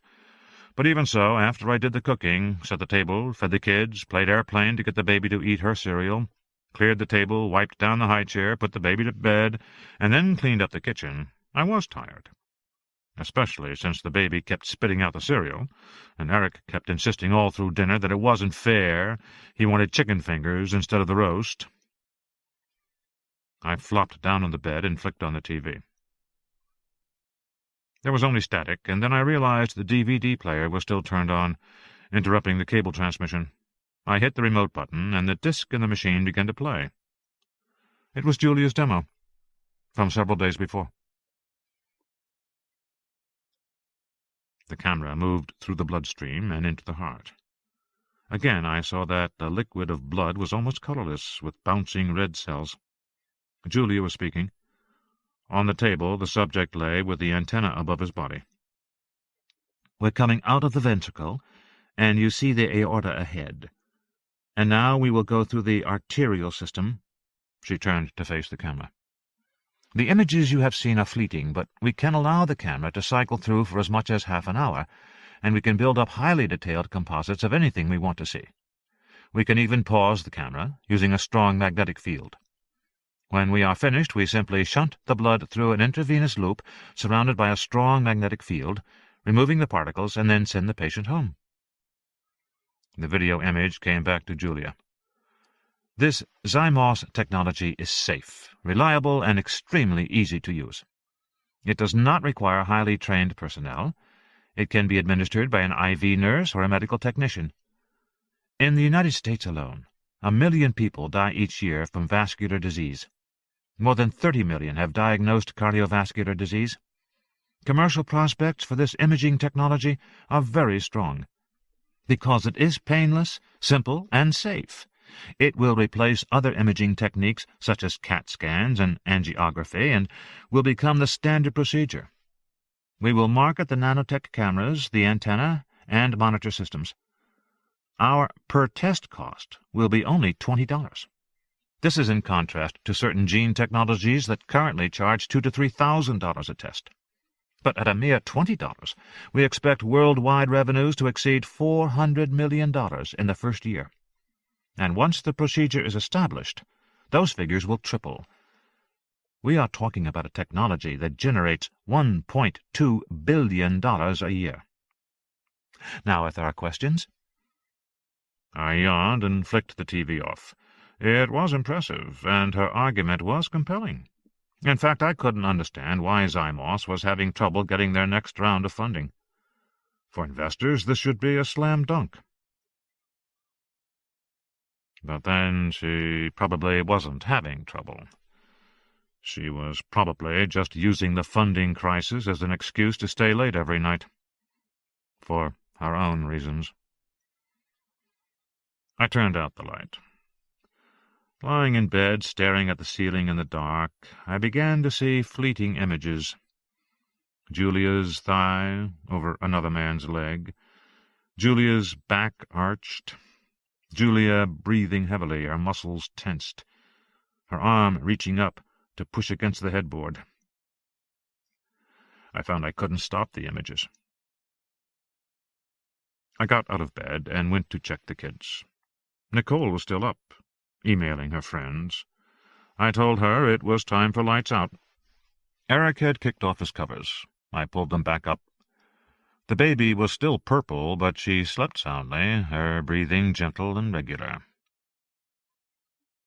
I got back into bed. I willed myself to go to sleep, to think of something else. I tossed and turned, adjusted the pillow, got up for a glass of milk and cookies. Eventually, finally, I fell into a restless sleep. And I had a very strange dream. Sometime during the night I rolled over to see Julia standing by the bed, undressing. She was moving slowly, as if tired or very dreamy, unbuttoning her blouse. She was turned away from me, but I could see her face in the mirror. She looked beautiful, almost regal. Her features looked more chiseled than I remembered, though perhaps it was just the light. My eyes were half closed. She hadn't noticed I was awake. She continued to slowly unbutton her blouse. Her lips were moving as if she were whispering something or praying. Her eyes seemed vacant, lost in thought. Then, as I watched, her lips turned dark red, and then black. She didn't seem to notice.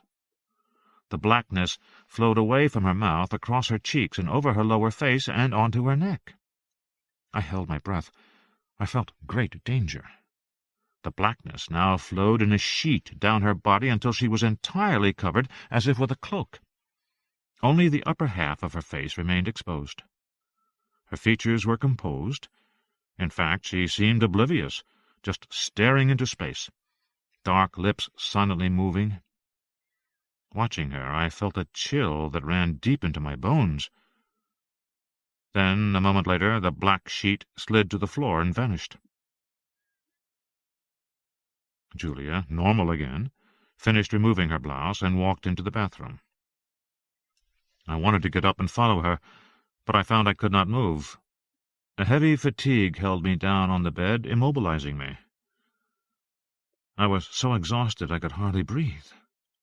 This oppressive sense of fatigue grew rapidly and overwhelmed my consciousness. Losing all awareness, I felt my eyes close, and I slept. Day 4, 6:40 a.m. The next morning the dream was still fresh in my mind, vivid and disturbing. It felt utterly real, not like a dream at all. Julia was already up. I got out of bed and walked around to where I had seen her the night before. I looked down at the rug, the bedside table, the creased sheets and pillow. There was nothing unusual, nothing out of order, no dark lines or marks anywhere. I went into the bathroom and looked at her cosmetics, in a neat line on her side of the sink. Everything I saw was mundane. However disturbing my dream had been, it was still a dream.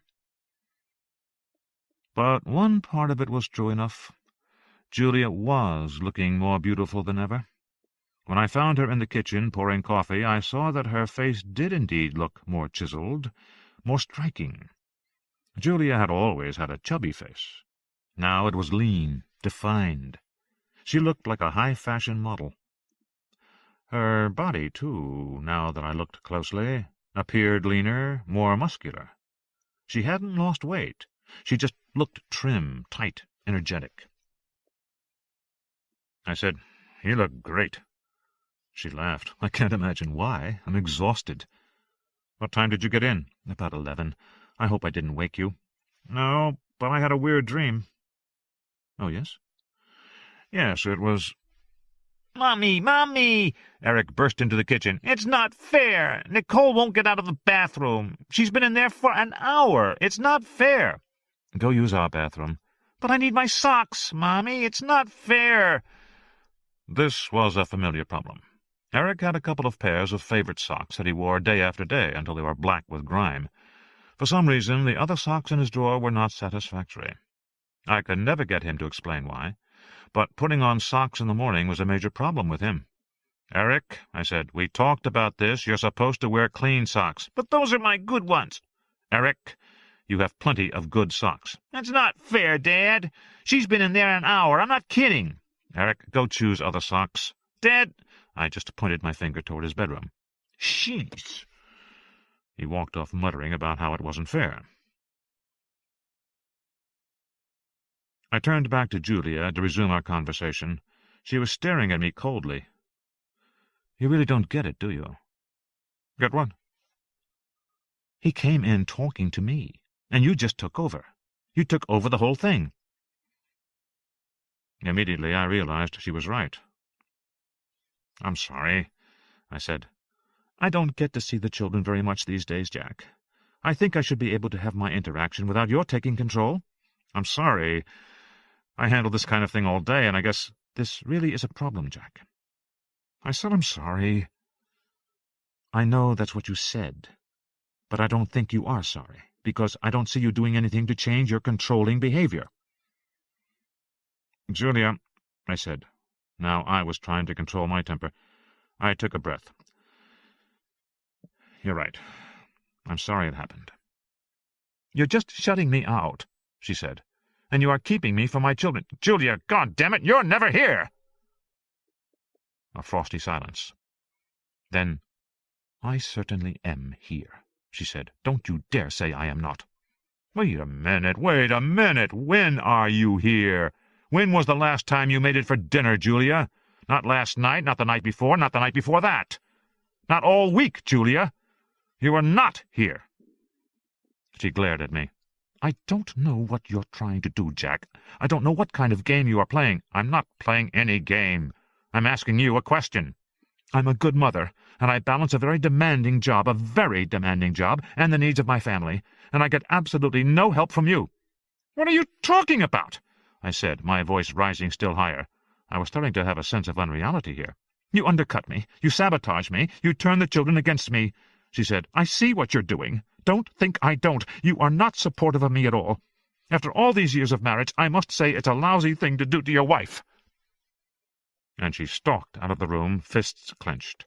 She was so angry she didn't see that Nicole was standing back from the door, listening to the whole thing, and staring at me as our mother swept past. Now we were driving to school. She's crazy, Dad. No, she's not. You know that she is. You're just pretending. Nicole, she's your mother, I said. Your mother is not crazy. She's working very hard right now. That's what you said last week after the fight. Well, it happens to be true. You guys didn't used to fight. There's a lot of stress right now. Nicole snorted, crossed her arms, stared forward. I don't know why you put up with her. And I don't know why you were listening to what is none of your business. Dad, why do you pull that crap with me? Nicole. Sorry. But why can't you have a real conversation instead of defending her all the time? It's not normal what she's doing. I know you think she's crazy. I don't, I said.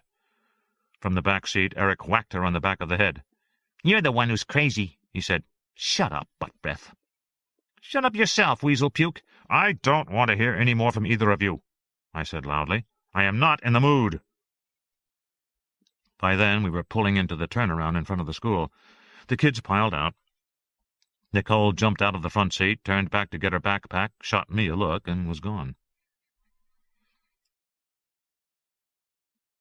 I didn't think Julia was crazy, but something had certainly changed, and as I replayed that morning's conversation in my head, I felt uneasy for other reasons. A lot of her comments sounded like she was building a case against me, laying it out methodically, step by step. You are shutting me out and keeping me away from my children. I am here, you just don't notice. I'm a good mother. I balance a very demanding job with the needs of my family. You are not supportive of me at all. You undercut me. You sabotage me. You are turning the children against me. I could easily imagine her lawyer saying these things in court, and I knew why. According to a recent article I had read in Red Book magazine, alienation of affection was currently the trendy argument in court. The father is turning the children against the mother, poisoning their little minds by word and deed, while the mom is blameless as always. Every father knew the legal system was hopelessly biased in favor of mothers. The courts gave lip service to equality and then ruled a child needed its mother, even if she was absent, even if she smacked them around or forgot to feed them. As long as she wasn't shooting up or breaking their bones, she was a fit mother in the eyes of the court. And even if she was shooting up, a father might not win the case. One of my friends at Mediatronics had an ex-wife on heroin who'd been in and out of rehab for years. They'd finally divorced and had joint custody. She was supposedly clean, but the kids said she wasn't. My friend was worried. He didn't want his ex driving the kids when she was loaded. He didn't want drug dealers around his kids. So he went to court to ask for full custody. And he lost. The judge said the wife was genuinely trying to overcome her addiction and that children need their mother. So that was the reality. And now it looked to me as if Julia was starting to lay out that case. It gave me the creeps. About the time I had worked myself into a fine lather, my cell phone rang. It was Julia. She was calling to apologize. I'm really sorry. I said stupid things today. I didn't mean it.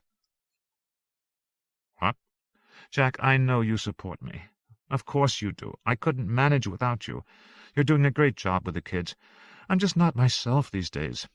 It was stupid, Jack. I'm sorry I said those things. When I got off the phone, I thought I wish I had recorded that. I had a 10 o'clock meeting with my headhunter, Annie Gerard. We met in the sunny courtyard of a coffee shop on Baker. We always met outside, so Annie could smoke. She had her laptop out and her wireless modem plugged in. A cigarette dangled from her lip, and she squinted in the smoke. "Got anything?" I said, sitting down opposite her. "Yeah, as a matter of fact, I do. 2 very good possibilities." "Great," I said, stirring my latte. "Tell me." "How about this? Chief Research Analyst for IBM, working on Advanced Distributed Systems Architecture." "Right up my alley." "I thought so, too. You're highly qualified for this one, Jack. You'd run a research lab of 60 people. Base pay, $250, plus options, going out 5 years, plus royalties on anything developed in your lab." "Sounds great. Where?" "Armonk." "New York?" I shook my head. "No way, Annie." "What else?" "Head of a team to design multi-agent systems for an insurance company that's doing data mining. It's an excellent opportunity, and—" "Where?" "Austin." I sighed. "Annie, Julia's got a job she likes. She's very devoted to it, and she won't leave it now. My kids are in school, and—" "People move all the time, Jack. They all have kids in school. Kids adapt. But with Julia, other people have working wives, too. They still move." "I know, but the thing is with Julia—" "Have you talked to her about it? Have you broached the subject?" "Well, no, because Jack." Annie stared at me over the laptop screen. "I think you better cut the crap. You're not in a position to be picky. You're starting to have a shelf-life problem." "Shelf life," I said. "That's right, Jack. You've been out of work 6 months now.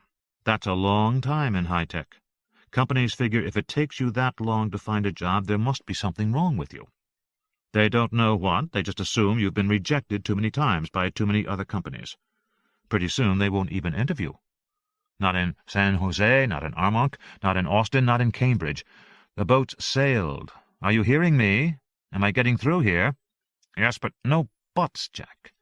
You've got to talk to your wife. You've got to figure out a way to get yourself off the shelf."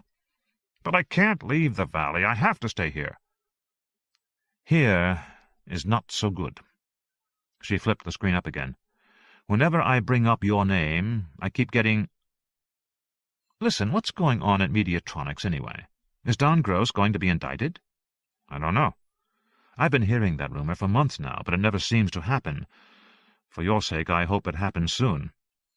"I don't get it," I said. "I'm perfectly positioned in a hot field, multi-agent distributed processing, and—" "Hot?" she said, squinting at me. "Distributed processing's not hot, Jack. It's fucking radioactive. Everybody in the Valley figures that the breakthroughs in artificial life are going to come from distributed processing." "They are," I said, nodding. In the last few years, artificial life had replaced artificial intelligence as a long-term computing goal. The idea was to write programs that had the attributes of living creatures, the ability to adapt, cooperate, learn, adjust to change. Many of those qualities were especially important in robotics, and they were starting to be realized with distributed processing. Distributed processing meant that you divided your work among several processors, or among a network of virtual agents that you created in the computer. There were several basic ways this was done. One way was to create a large population of fairly dumb agents that worked together to accomplish a goal, just like a colony of ants worked together to accomplish a goal. My own team had done a lot of that work. Another method was to make a so-called neural network that mimicked the network of neurons in the human brain. It turned out that even simple neural nets had surprising power. These networks could learn. They could build on past experience. We'd done some of that, too. A third technique was to create virtual genes in the computer and let them evolve in a virtual world until some goal was attained. And there were several other procedures as well. Taken together, these procedures represented a huge change from the older notions of artificial intelligence, or AI. In the old days, programmers tried to write rules to cover every situation. For example, they tried to teach computers that if someone bought something at a store, they had to pay before leaving. But this common-sense knowledge proved extremely difficult to program. The computer would make mistakes. New rules would be added to avoid the mistakes, then more mistakes, and more rules. Eventually, the programs were gigantic, millions of lines of code, and they began to fail out of sheer complexity. They were too large to debug. You couldn't figure out where the errors were coming from. So it began to seem as if rule-based AI was never going to work. Lots of people made dire predictions about the end of artificial intelligence. The 80s were a good time for English professors who believed that computers would never match human intelligence. But distributed networks of agents offered an entirely new approach. And the programming philosophy was new, too. The old rules-based programming was top-down. The system as a whole was given rules of behavior. But the new programming was bottom-up. The program defined the behavior of individual agents at the lowest structural level. But the behavior of the system as a whole was not defined. Instead, the behavior of the system emerged, the results of hundreds of small interactions occurring at a lower level. Because the system was not programmed, it could produce surprising results never anticipated by the programmers. That was why they could seem lifelike. And that was why the field was so hot, because... Jack... Annie was tapping my hand. I blinked. Jack, did you hear anything I just said to you? Sorry. I don't have your full attention, she said. She blew cigarette smoke in my face. Yes, you're right, you're in a hot field, but that's all the more reason to worry about shelf life. It's not like you're an electrical engineer specializing in optical drive mechanisms. Hot fields move fast. 6 months can make or break a company. I know. You're at risk, Jack. I understand. So, will you talk to your wife, please? Yes. Okay, she said. Make sure you do, because otherwise I can't help you. She licked her burning cigarette into the remains of my latte. It sizzled and died. She snapped her laptop shut, got up, and left. I put a call in to Julia, but didn't get her. I left voicemail. I knew it was a waste of time even to bring up moving to her. She'd certainly say no, especially if she had a new boyfriend. But Annie was right. I was in trouble. I had to do something. I had to ask. I sat at my desk at home, turning the SSVT box in my hands, trying to think what to do. I had another hour and a half before I picked up the kids. I really wanted to talk to Julia. I decided to call Julia again through the company switchboard to see if they could track her down. Zymos Technology. Julia Foreman, please. Please hold. Some classical music, then another voice. Ms. Foreman's office. I recognized Carol, her assistant. Carol, it's Jack. Oh, hi, Mr. Foreman. How are you? I'm fine, thanks. Are you looking for Julia? Yes, I am. She's in Nevada for the day at the fab plant. Shall I try to connect you there? Yes, please. One moment. I was put on hold for quite a while. Mr. Foreman, she's in a meeting for the next hour. I expect her to call back when it breaks up. Do you want her to call you? Yes, please. Do you want me to tell her anything? No, I said. Just ask her to call. Okay, Mr. Foreman. I hung up, stared into space, turning the SSVT box. She's in Nevada for the day. Julia had said nothing to me about going to Nevada. I replayed the conversation with Carol in my mind. Had Carol sounded uncomfortable? Was she covering? I couldn't be sure. I couldn't be sure of anything, no. I stared out the window, and as I watched, the sprinklers kicked on, shooting up cones of spray all over the lawn. It was right in the heat of midday, the wrong time to water. It wasn't supposed to happen. The sprinklers had been fixed just the other day. I began to feel depressed, staring at the water. It seemed like everything was wrong. I had no job. My wife was absent. The kids were a pain. I felt constantly inadequate dealing with them. And now the fucking sprinklers weren't working right. They were going to burn out the fucking lawn. And then the baby began to cry. I waited for Julia to call, but she never did. I cut up chicken breasts into strips. The trick is to keep them cold, almost frozen, for dinner, because chicken fingers were another meal they never argued about. I got out rice to boil. I looked at the carrots in the fridge and decided that even though they were a little old, I'd still use them tonight. I cut my finger while I was chopping the carrots. It wasn't a big cut, but it bled a lot, and the Band-Aid didn't stop the bleeding. It kept bleeding through the pad, so I kept putting on new Band-Aids. It was frustrating. Dinner was late, and the kids were cranky. Eric complained loudly that my chicken fingers were gross, that McDonald's were way better, and why couldn't we have those? Nicole tried out various line readings for her play, while Eric mimicked her under his breath. The baby spit up every mouthful of her cereal until I stopped and mixed it with some mashed banana. After that she ate steadily. I don't know why I never thought to do that before. Amanda was getting older, and she didn't want the bland stuff anymore. Eric had left his homework at school. I told him to call his friends for the assignment, but he wouldn't. Nicole was online for an hour with her friends. I kept popping into her room and telling her to get off the computer until her homework was done, and she'd say, "In just a minute, Dad." The baby fussed, and it took a long time for me to get her down. I went back into Nicole's room and said, "Now, damn it!" Nicole began to cry. Eric came in to gloat. I asked him why he wasn't in bed. He saw the look on my face and scampered away. Sobbing, Nicole said I should apologize to her. I said she should have done what I told her to do twice before. She went into the bathroom and slammed the door. From his room, Eric yelled, "I can't sleep with all that racket." I yelled back, "One more word and no television for a week." "Not fair." I went into the bedroom and turned on the TV to watch the rest of the game. After half an hour, I checked on the kids.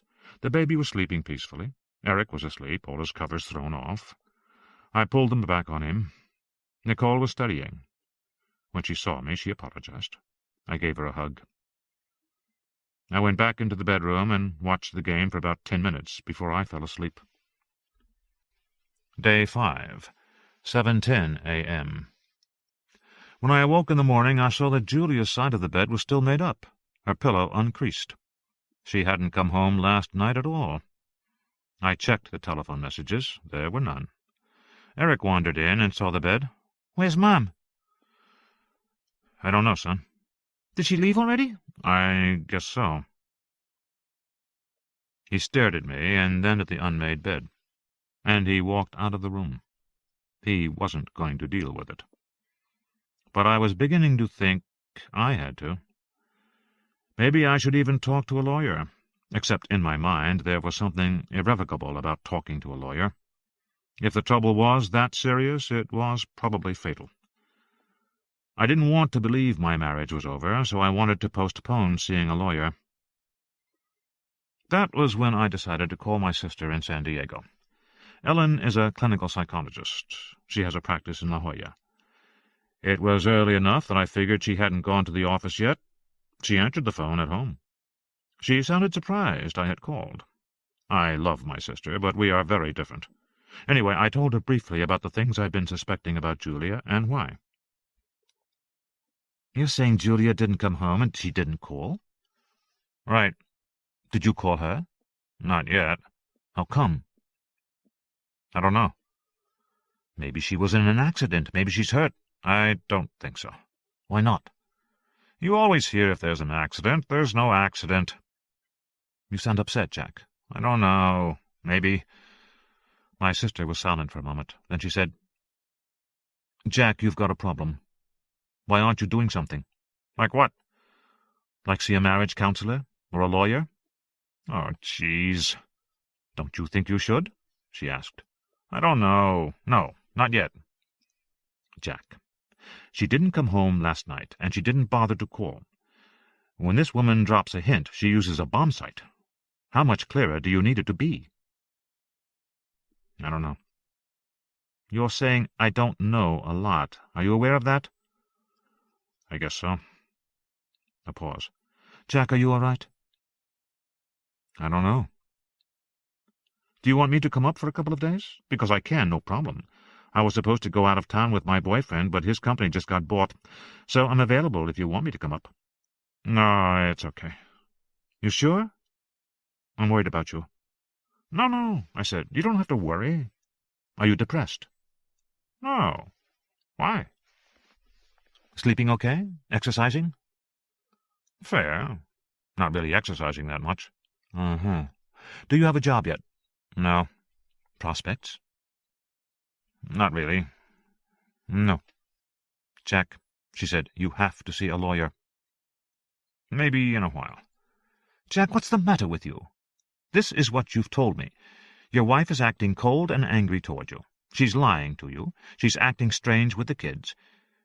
She doesn't seem to care about her family. She's angry and absent a lot. It's getting worse. You think she's involved with someone else. Last night she doesn't even show up or call. And you're just going to let this go without doing anything? I don't know what to do. I told you, see a lawyer. You think so? You're damn right I think so. I don't know. She sighed, a long, exasperated hiss. Jack, look, I know you're a little passive at times, but I'm not passive, I said. And I added, I hate it when you shrink me. Your wife is screwing around on you. You think she's building a case to take the kids away from you, and you're just letting it happen. I'd say that's passive. What am I supposed to do? I told you. Another exasperated sigh. Okay, I'm taking a couple of days and coming up to see you. Ellen, don't argue. I'm coming. You can tell Julia I'm going to help out with the kids. I'll be up there this afternoon. But don't argue. And she got off the phone. I'm not passive. I'm thoughtful.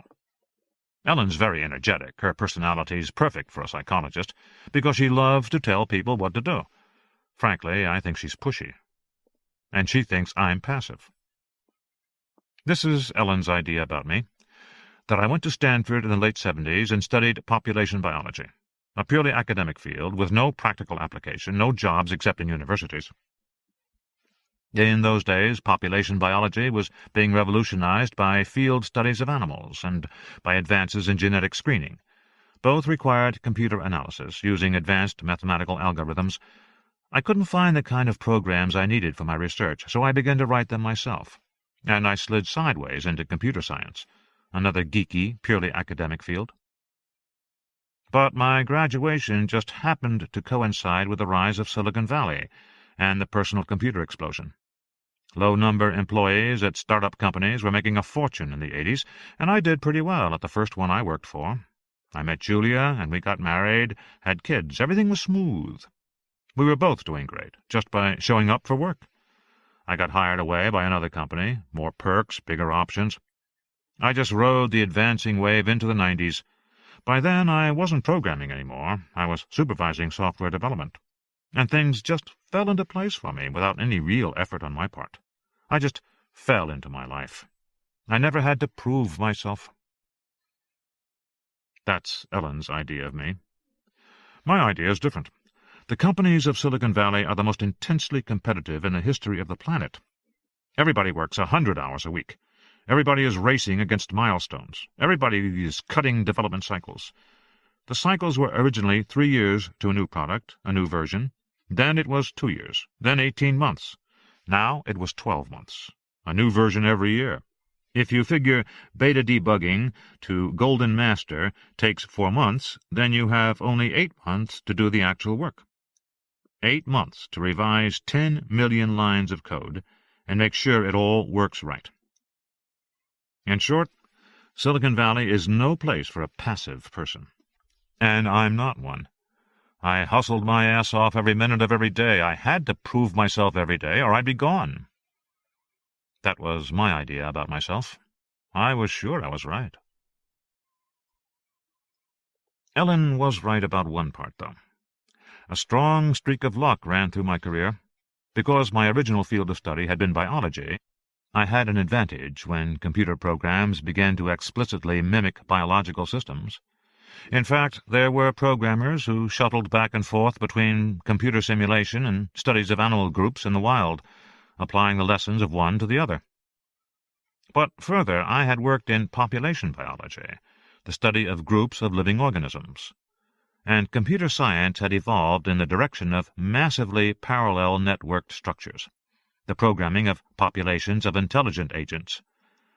A special kind of thinking was required to handle populations of agents. and I had been trained in that thinking for years. So I was admirably suited to the trends of my field, and I made excellent progress as the fields emerged. I had been in the right place at the right time. That much was true. Agent-based programs that modeled biological populations were increasingly important in the real world, like my own programs that mimicked ant foraging to control big communications networks, or programs that mimicked division of labor among termite colonies to control thermostats in a skyscraper. And closely related were the programs that mimicked genetic selection, used for a wide range of applications. In one program, witnesses to a crime were shown 9 faces and asked to choose which was most like the criminal, even if none really were. The program then showed them 9 more faces and asked them to choose again. And from many repeated generations, the program slowly evolved a highly accurate composite picture of the face, far more accurate than any police artist could make. Witnesses never had to say what exactly they were responding to in each face. They just chose, and the program evolved. And then there were the biotech companies, which had found they could not successfully engineer new proteins because the proteins tended to fold up weirdly. So now they used genetic selection to evolve the new proteins instead. All these procedures had become standard practice in a matter of just a few years, and they were increasingly powerful, increasingly important. So yes, I had been in the right place at the right time. But I wasn't passive. I was lucky. I hadn't showered or shaved yet. I went in the bathroom, stripped off my T-shirt, and stared at myself in the mirror. I was startled to see how soft I looked around the gut. I hadn't realized. Of course, I was 40, and the fact was I hadn't been exercising as much lately. Not because I was depressed. I was busy with the kids and tired a lot of the time. I just didn't feel like exercising, that was all. I stared at my own reflection and wondered if Ellen was right. There's one problem with all psychological knowledge. Nobody can apply it to themselves. People can be incredibly astute about the shortcomings of their friends, spouses, children, but they have no insight into themselves at all. The same people who are coldly clear-eyed about the world around them have nothing but fantasies about themselves. Psychological knowledge doesn't work if you look in a mirror. This bizarre fact is, as far as I know, unexplained. Personally, I always thought there was a clue from computer programming, in a procedure called recursion. Recursion means making the program loop back on itself, to use its own information to do things over and over until it gets a result. You use recursion for certain data sorting algorithms and things like that, but it's got to be done carefully or you risk having the machine fall into what is called an infinite regress. It's the programming equivalent of those funhouse mirrors that reflect mirrors, and mirrors ever smaller and smaller, stretching away to infinity. The program keeps going, repeating and repeating, but nothing happens.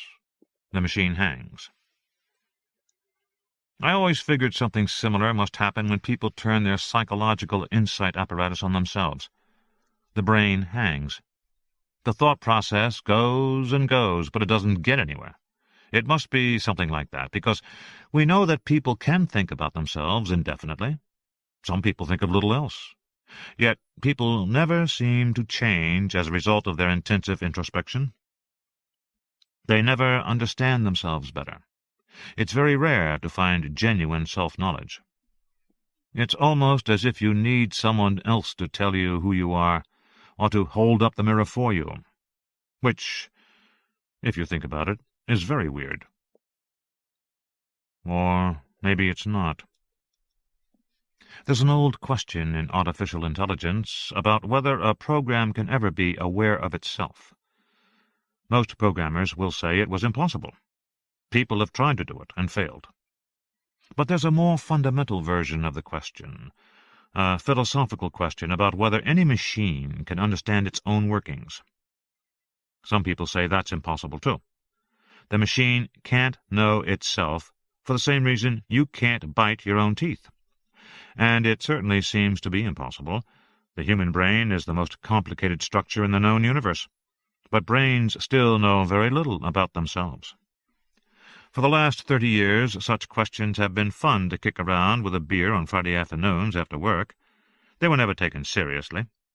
But lately these philosophical questions have taken on new importance, because there has been rapid progress in reproducing certain brain functions. Not the entire brain, just certain functions. For example, before I was fired, my development team was using multi-agent processing to enable computers to learn, to recognize patterns in data, to understand natural languages, to prioritize and switch tasks. What was important about the programs was that the machines literally learned.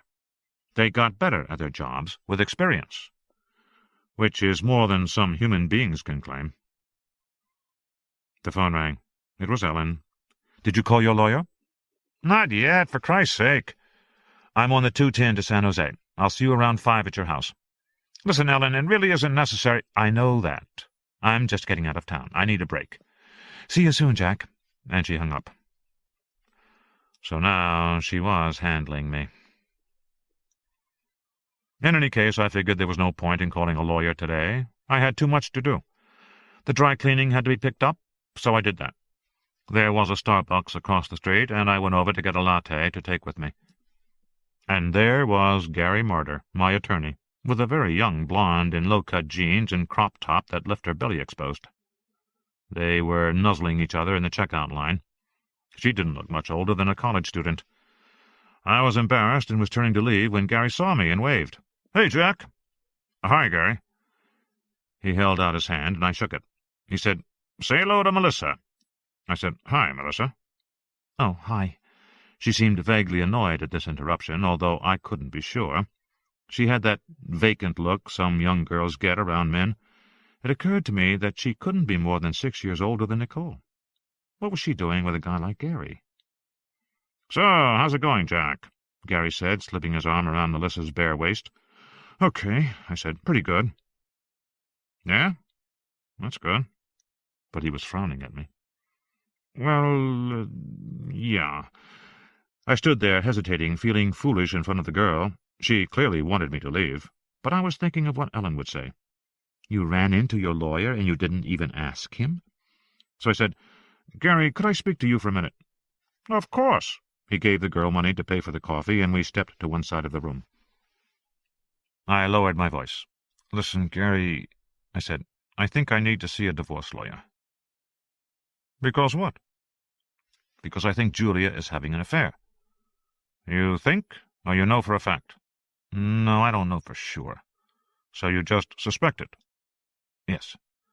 Gary sighed. He gave me a look. I said, "And there's other things going on, too. She's starting to say that I am turning the kids against her."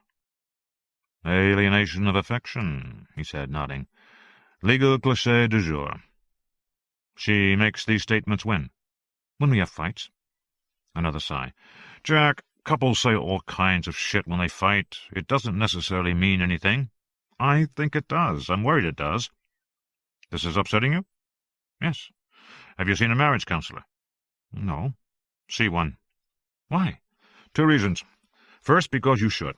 You've been married to Julia a long time, and as far as I know, it's been mostly good. And second, because you'll start to establish a record of trying to save the marriage, which contradicts a claim of alienation of affection." "Yes, but if you're right that she is starting to build a case, then you have to be extremely careful, my friend. Alienation of affection is a tough argument to defend against. The kids are pissed at Mom, and she says you're behind it. How can you prove it's not true? You can't. Plus, you've been home a lot, so it's easier to imagine that it might be true. The court will see you as dissatisfied and possibly resentful of your working spouse." He held up his hand. I know none of that's true, Jack, but it's an easy argument to make. That's my point. And her attorney will make it. In your resentment, you turn the kids against her." "That's bullshit." "Of course, I know that." He slapped me on the shoulder. "So see a good counselor. If you need names, call my office and Barbara will give you a couple of reputable ones." I called Julia to tell her that Ellen was coming up for a few days. Of course, I didn't reach Julia, just her voicemail. I left a longish message explaining what was happening, that I went to do the shopping because with Ellen staying over, we'd need some extra supplies. I was rolling my cart down the supermarket aisle when I got a call from the hospital. It was the beardless ER doctor again. He was calling to check on Amanda, and I said her bruises were almost gone. "That's good," he said. "Glad to hear it." I said, "What about the MRI?" The doctor said the MRI results were not relevant because the machine had malfunctioned and had never examined Amanda. "In fact, we're worried about all the readings for the last few weeks," he said, "because apparently the machine was slowly breaking down." "How do you mean?" "It was being corroded or something. All the memory chips were turning to powder." I felt a chill remembering Eric's MP3 player. "Why would that happen?" I said. "The best guess is it's been corroded by some gas that escaped from the wall lines, probably during the night. Like chlorine gas, that'd do it. Except the thing is, only the memory chips were damaged. The other chips were fine." Things were getting stranger by the minute, and they got stranger still a few minutes later, when Julia called, all cheerful and upbeat, to announce that she was coming home in the afternoon and would be there in plenty of time for dinner. "It'll be great to see Ellen," she said. "Why is she coming?" "I think she just wanted to get out of town." "Well, it'll be great for you to have her around for a few days. Some grown-up company." "You bet," I said. I waited for her to explain why she hadn't come home, but all she said was, "Hey, I gotta run, Jack. I'll talk to you later." "Julia," I said, "wait a minute." "What?" I hesitated, wondering how to put it. I said, "I was worried about you last night." "You were? Why?" "When you didn't come home." "Honey, I called you. I got stuck out at the plant. Didn't you check your messages?" "Yes." "And you didn't have a message from me?"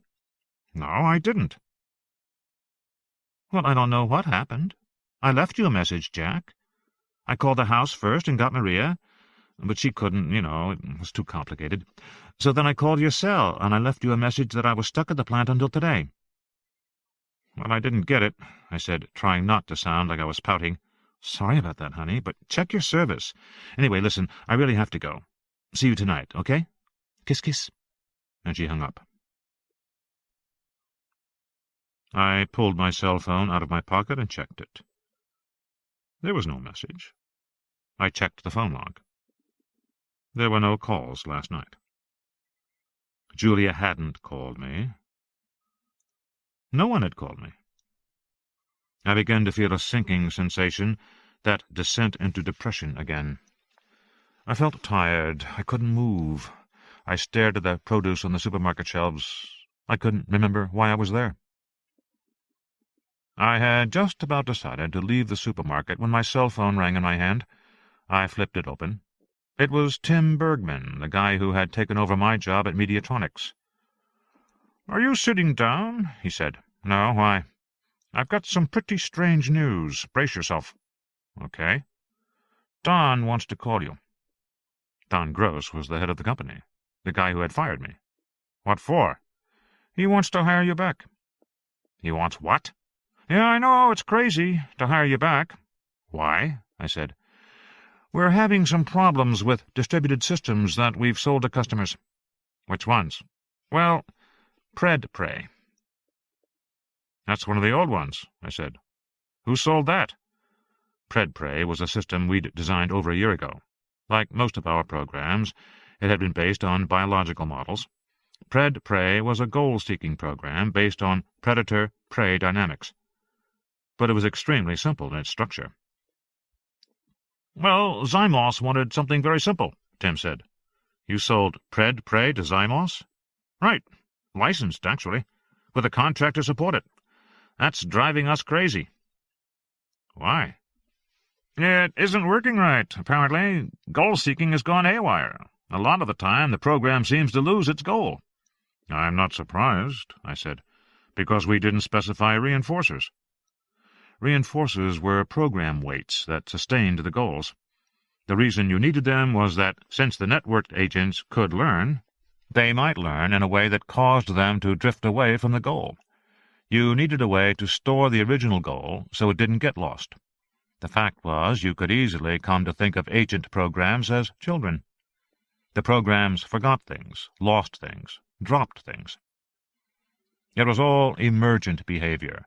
It wasn't programmed, but it was the outcome of programming, and apparently it was happening to Zymos. "Well," Tim said, "Don figures you were running the team when the program was originally written, so you're the guy to fix it. Plus, your wife is high up in Zymos management, so your joining the team will reassure their top people." I wasn't sure that was true, but I didn't say anything. "Anyway, that's the situation," Tim continued. "I'm calling to ask if Don should call you, because he doesn't want to get rejected." I felt a burst of anger. He doesn't want to get rejected. "Tim," I said, "I can't go back to work there." "Oh, you wouldn't be here. You'd be up at the Zymos fab plant." "Oh, yes? How would that work?" "Don would hire you as an off-site consultant, something like that." I said in my best non-committal tone. Everything about this proposal sounded like a bad idea. The last thing I wanted to do was go back to work for that son of a bitch Don. And it was always a bad idea to return to a company after you'd been fired. For any reason, under any arrangement. Everybody knew that. But on the other hand, if I agreed to work as a consultant, it would get rid of my shelf-life problem, and it would get me out of the house. It would accomplish a lot of things. After a pause, I said, "Listen, Tim, let me think about it. You want to call me back?" "Okay, yes." "When will you call?" he said. The tension in his voice was clear. I said, "You've got some urgency about this." "Yeah, well, some. Like I said, that contract's driving us crazy. We have 5 programmers from the original team practically living out of that Zymos plant, and they're not getting anywhere on this problem. So, if you're not going to help us, we have to look elsewhere right away." "Okay, I'll call you tomorrow," I said. "Tomorrow morning?" he said, hinting. "Okay," I said. "Yes, tomorrow morning." Tim's call should have made me feel better about things, but it didn't. I took the baby to the park and pushed her in the swing for a while. Amanda liked being pushed in the swing. She could do it for 20 or 30 minutes at a time, and always cried when I took her out. Later I sat on the concrete curb of the sandbox while she crawled around, and pulled herself up to standing on the concrete turtles and other playthings. One of the older toddlers knocked her over, but she didn't cry. She just got back up. She seemed to like being around the older kids. I watched her, and thought about going back to work. "Of course you told them yes," Ellen said to me. We were in the kitchen. She had just arrived, her black suitcase unpacked in the corner. Ellen looked exactly the same, still rail-thin, energetic, blonde, hyper. My sister never seemed to age. She was drinking a cup of tea from tea bags that she had brought with her. Special organic oolong tea from a special shop in San Francisco. That hadn't changed either. Ellen had always been fussy about food, even as a kid. As an adult, she traveled around with her own teas, her own salad dressings, her own vitamins neatly arranged in little glassine packs. "No, I didn't," I said. "I didn't tell them yes. I said I'd think about it." "Think about it? Are you kidding? Jack, you have to go back to work. You know you do." She stared at me, appraising. "You're depressed." "I'm not."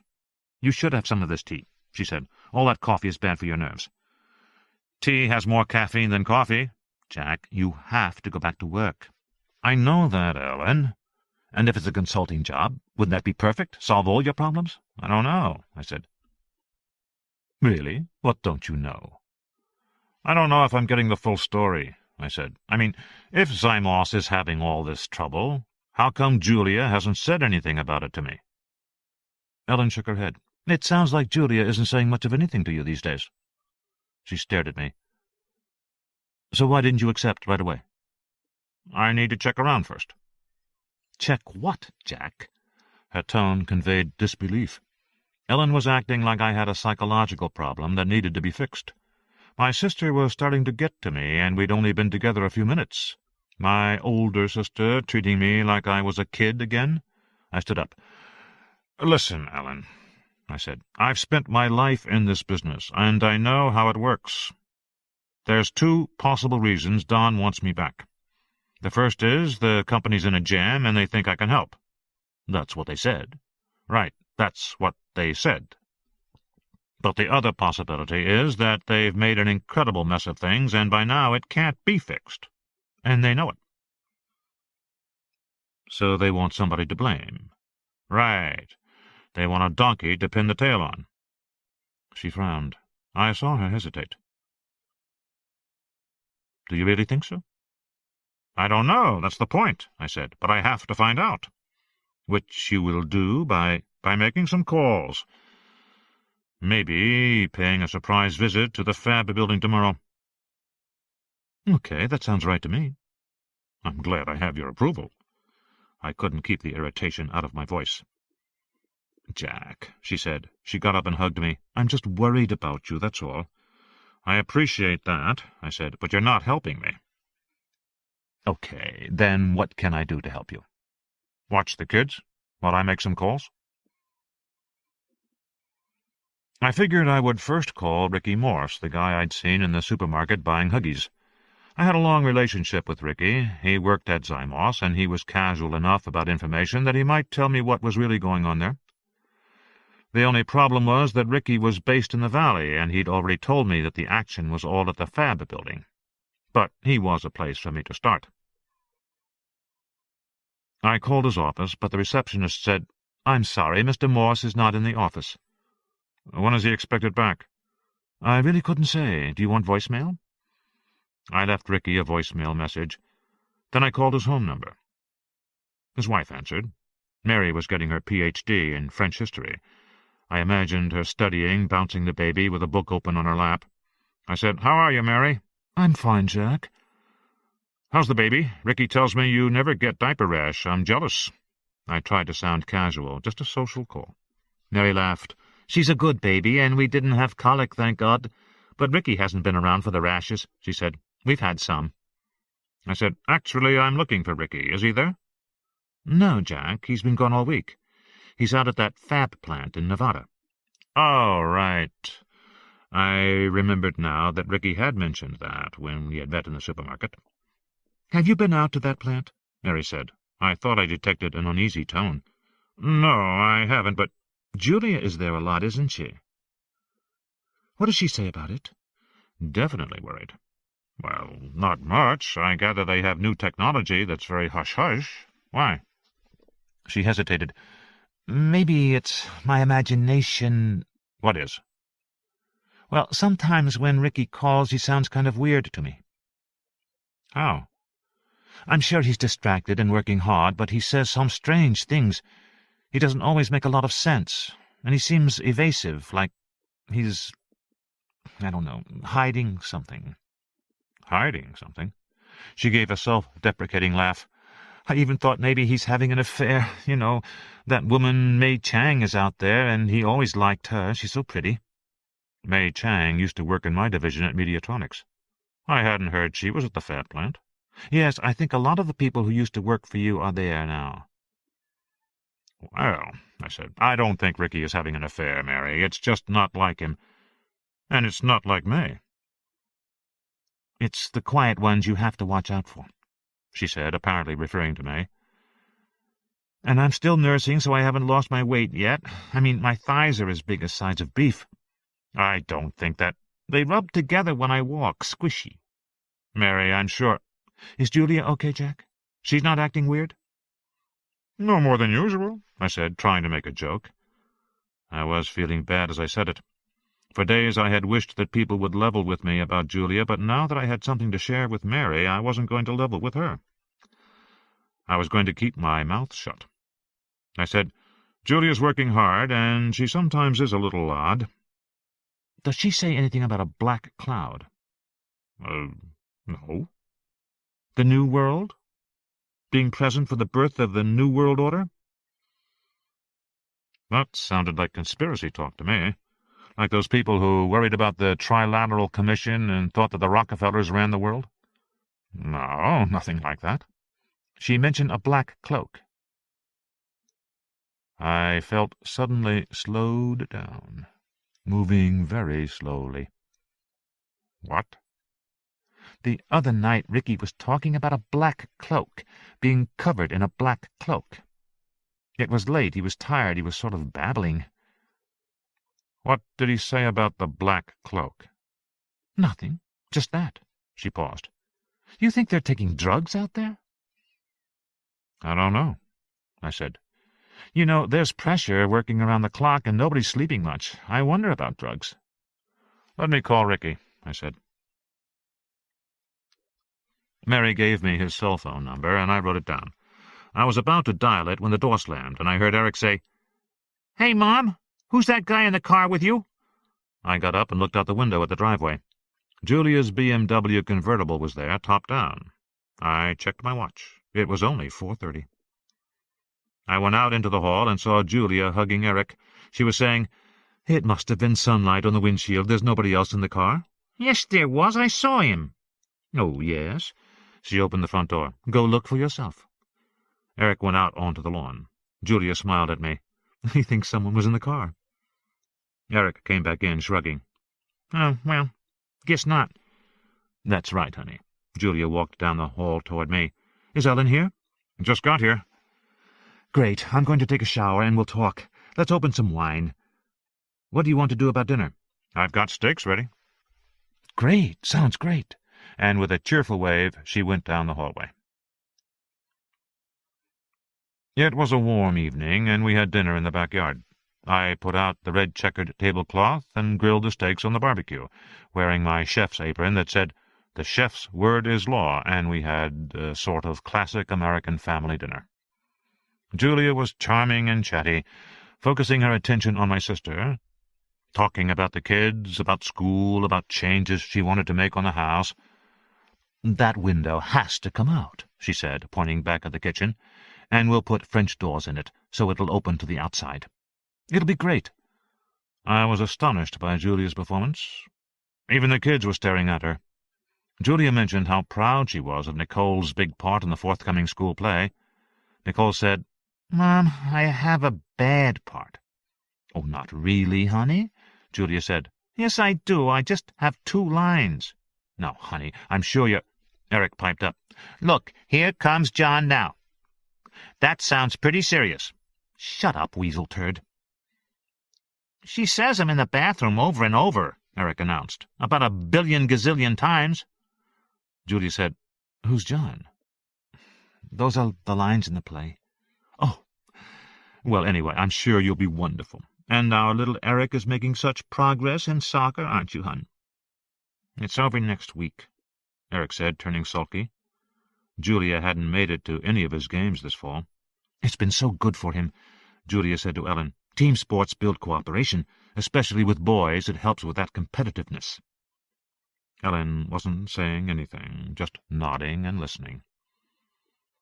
For this particular evening, Julia had insisted on feeding the baby, and had positioned the high chair beside her. But Amanda was accustomed to playing airplane at every mealtime. She was waiting for someone to move the spoon toward her, saying, "Row! Here comes the airplane! Open the doors!" Since Julia wasn't doing that, Amanda kept her mouth tightly shut, which was part of the game, too. "Oh, well, I guess she's not hungry," Julia said with a shrug. "Did she just have a bottle, Jack?" "No," I said. "She doesn't get one until after dinner." "Well, I know that. I meant before." "No," I said, "not before." I gestured toward Amanda. "Shall I try?" "Sure." Julia handed me the spoon, and I sat beside Amanda and began to play airplane. Amanda immediately grinned and opened her mouth. "Jack's been wonderful with the kids, just wonderful," Julia said to Ellen. "I think it's good for a man to experience home life," Ellen said. "Oh, it is. It is. He's helped me a lot." She patted my knee. "You really have, Jack." It was clear to me that Julia was too bright, too cheerful. She was keyed up, talking fast, and obviously trying to impress Ellen that she was in charge of her family. I could see that Ellen wasn't buying it. But Julia was so speedy she didn't notice. I began to wonder if she were on drugs. Was that the reason for her strange behavior? Was she on amphetamines? "And work," Julia continued, "is so incredible these days. Zymos is really making breakthroughs, the kind of breakthroughs people have been waiting for more than 10 years to happen. But at last it's happening." "Like the black cloak?" I said, fishing. Julia blinked. "The what?" She shook her head. "What are you talking about, hon?" "A black cloak. Didn't you say something about a black cloak the other day?" "No." She shook her head. "I don't know what you mean." She turned back to Ellen. Anyway, all this molecular technology has been much slower to come to market than we expected, but at last it really is here." "You seem very excited," Ellen said. "I have to tell you, it's thrilling, Ellen." She lowered her voice. "And on top of it, we'll probably make a bundle." "That'd be good," Ellen said. "But I guess you've had to put in long hours." "Not that long," Julia said. "All things considered, it hasn't been bad. Just the last week or so." I saw Nicole's eyes widen. Eric was staring at his mother as he ate. But the kids didn't say anything. Neither did I. "It's just a transition period," Julia continued. "All companies have these transitional periods." "Of course," Ellen said. The sun was going down. The air was cooler. The kids left the table. I got up and started to clear. Ellen was helping me. Julia kept talking, then said, "I'd love to stay, but I have something going on, and I have to get back to the office for a while." If Ellen was surprised to hear this, she didn't show it. All she said was, "Long hours." "Just during this transition," she turned to me. "Thanks for holding the fort, honey." At the door she turned, blew me an air kiss. "Love, Jack." And she left. Ellen frowned, watching her go. "Just a little abrupt, wouldn't you say?" I shrugged. "Will she say goodbye to the kids?" "Probably not." "She'll just run right out the door?" "Right." Ellen shook her head. "Jack," she said, "I don't know if she's having an affair or not, but what's she taking?" "Nothing, as far as I know." "She's on something, I'm certain of it. Would you say she's lost weight?" "Yes, some." "And sleeping very little, and obviously speedy." Ellen shook her head. "A lot of these hard-charging executives are on drugs." "I don't know," I said. She just looked at me. I went back into my office to call Ricky, and from the office window I saw Julia backing her car down the driveway. I went to wave to her, but she was looking over her shoulder as she backed away. In the evening light I saw golden reflections on the windshield, streaking from the trees above. She had almost reached the street when I thought I saw someone sitting in the passenger seat beside her. It looked like a man. I couldn't see his features clearly through the windshield, with the car moving down the drive. When Julia backed onto the street, her body blocked my view of the passenger, but it seemed as if Julia was talking to him animatedly. Then she put the car in gear and leaned back in her seat, and for a moment I had a brief, clear look. The man was backlit, his face in shadow, and he must have been looking directly at her, because I still couldn't make out any features. But from the way he was slouching, I had the impression of someone young, maybe in his 20s, though I honestly couldn't be sure. It was just a glimpse. Then the BMW accelerated, and she drove off down the street. I thought, the hell with this. I ran outside and down the driveway. I reached the street just as Julia came to the stop sign to the end of the block, her brake lights flaring. She was probably 50 yards away, the street illuminated in low, slanting yellow light. It looked as if she was alone in the car, but I really couldn't see well. I felt a moment of relief and of foolishness. There I was, standing in the street, for no good reason. My mind was playing tricks on me. There was nobody in the car. Then, as Julia made the right turn, the guy popped up again like he had been bent over, getting something from the glove compartment. And then the car was gone. And in an instant all my distress came flooding back like a hot pain that spread across my chest and body. I felt short of breath and a little dizzy. There was somebody in the car. I trudged back up the driveway, feeling churning emotions, not sure what to do next. "You're not sure what to do next?" Ellen said. We were doing the pots and pans at the sink, the things that didn't go in the dishwasher. Ellen was drying while I scrubbed. "You pick up the phone and call her." "She's in the car." "She has a car phone. Call her." "Uh-huh," I said. "So how do I put it? Hey, Julia, who's the guy in the car with you?" I shook my head. "That's going to be a tough conversation." "Maybe so." "That'll be a divorce for sure." She just stared at me. "You don't want a divorce, do you?" "Hell no. I want to keep my family together." "That may not be possible, Jack. It may not be your decision to make." "None of this makes any sense," I said. "I mean, the guy in the car, he was like a kid, somebody young. So that's not Julia's style." "Oh?" Ellen's eyebrows went up. "He was probably in his 20s or early 30s. And anyway, are you so sure about Julia's style? Well, I've lived with her for 13 years. She set down one of the pots with a bang. Jack, I understand that all this must be hard to accept. It is. In my mind, I kept replaying the car backing down the driveway, over and over. I was thinking that there was something strange about the other person in the car, something odd in his appearance.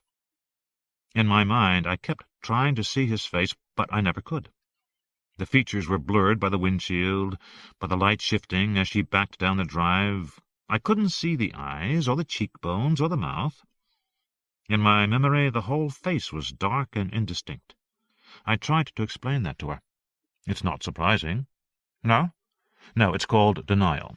Look, Jack, the fact is you have the evidence right in front of your eyes. You've seen it, Jack. Don't you think it's time you believed it? I knew she was right.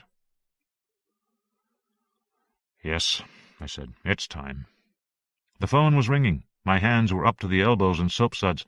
I asked Ellen to get it, but one of the kids had already picked it up. I finished scrubbing the barbecue grill, handed it to Ellen to dry. Jack, Ellen said, you have to start seeing things as they really are, and not as you want them to be. You're right, I said. I'll call her. At that moment, Nicole came into the kitchen, looking pale. Dad, it's the police. They want to talk to you.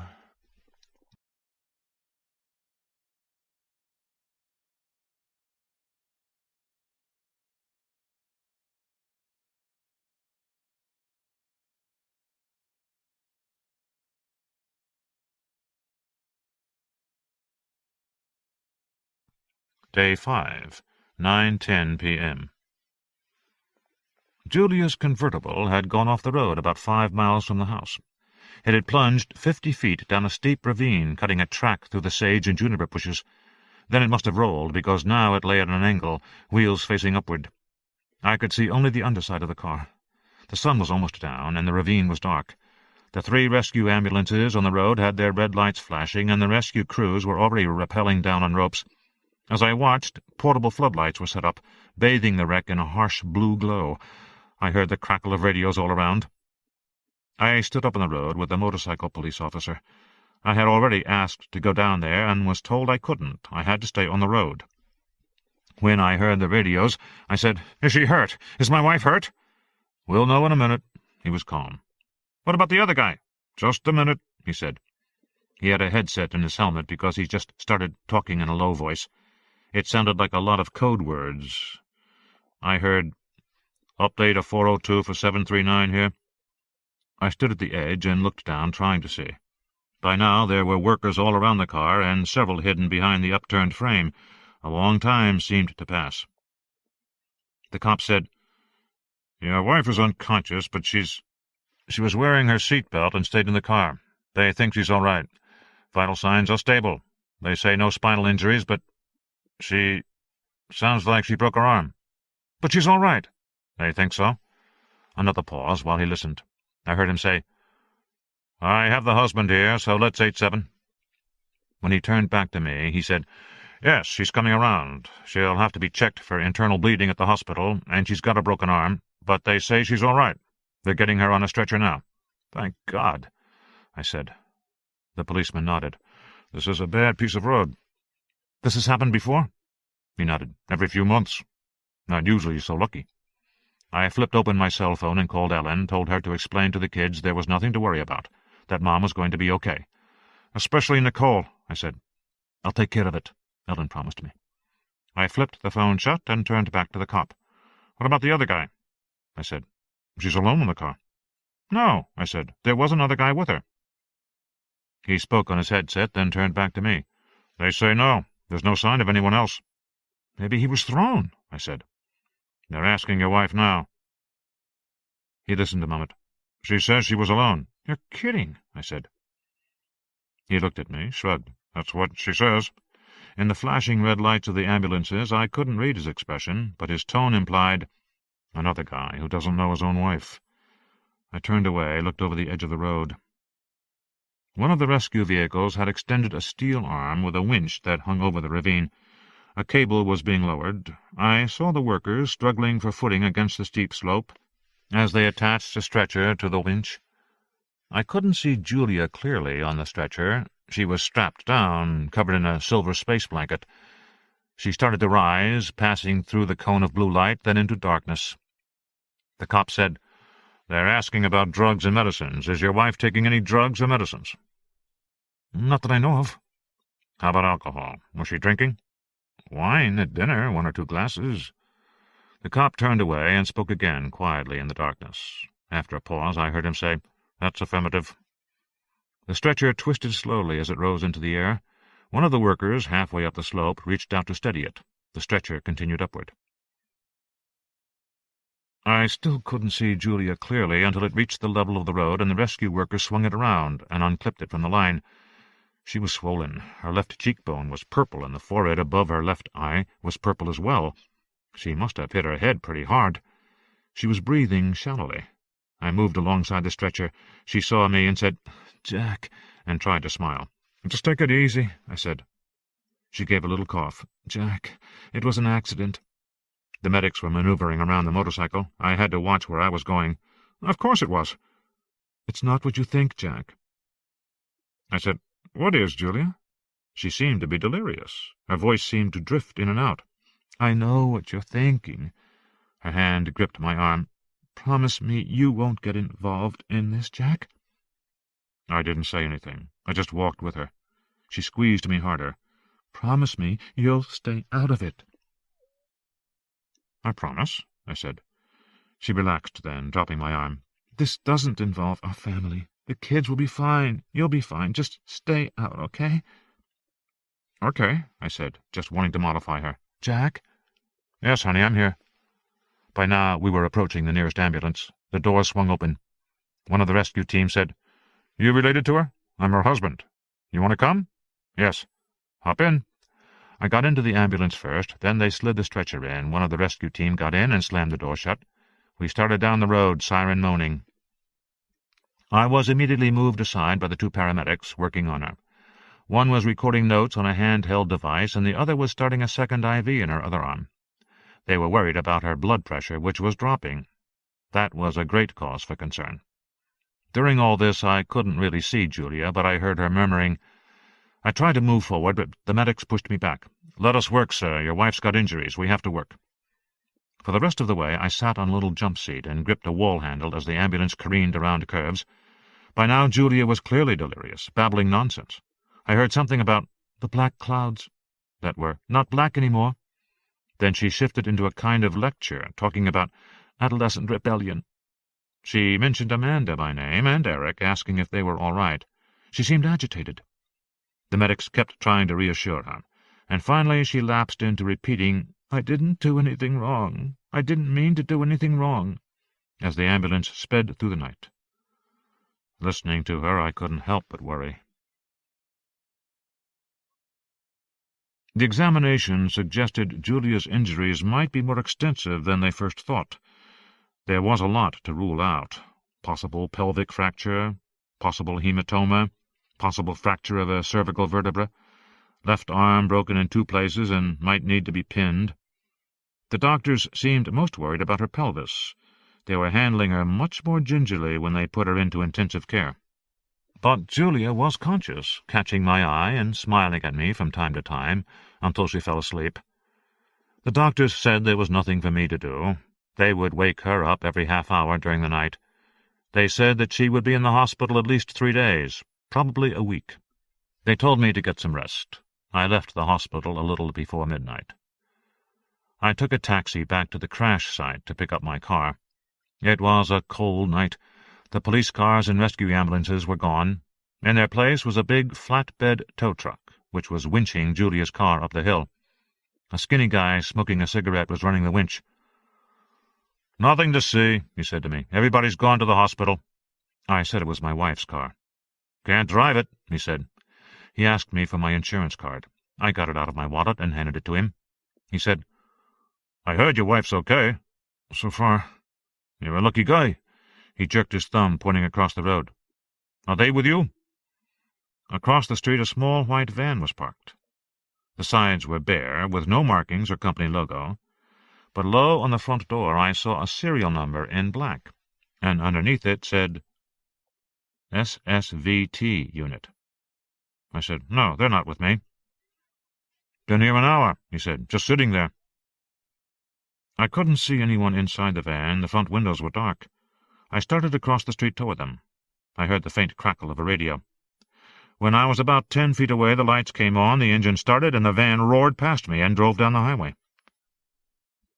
As I passed, I had a glimpse of the driver.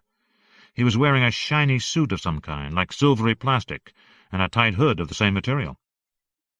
I thought I saw some funny silver apparatus hanging around his neck. It looked like a gas mask, except it was silver. But I wasn't sure. As the car drove away, I noticed the rear bumper had 2 green stickers, each with a big X. That was the Zymos logo.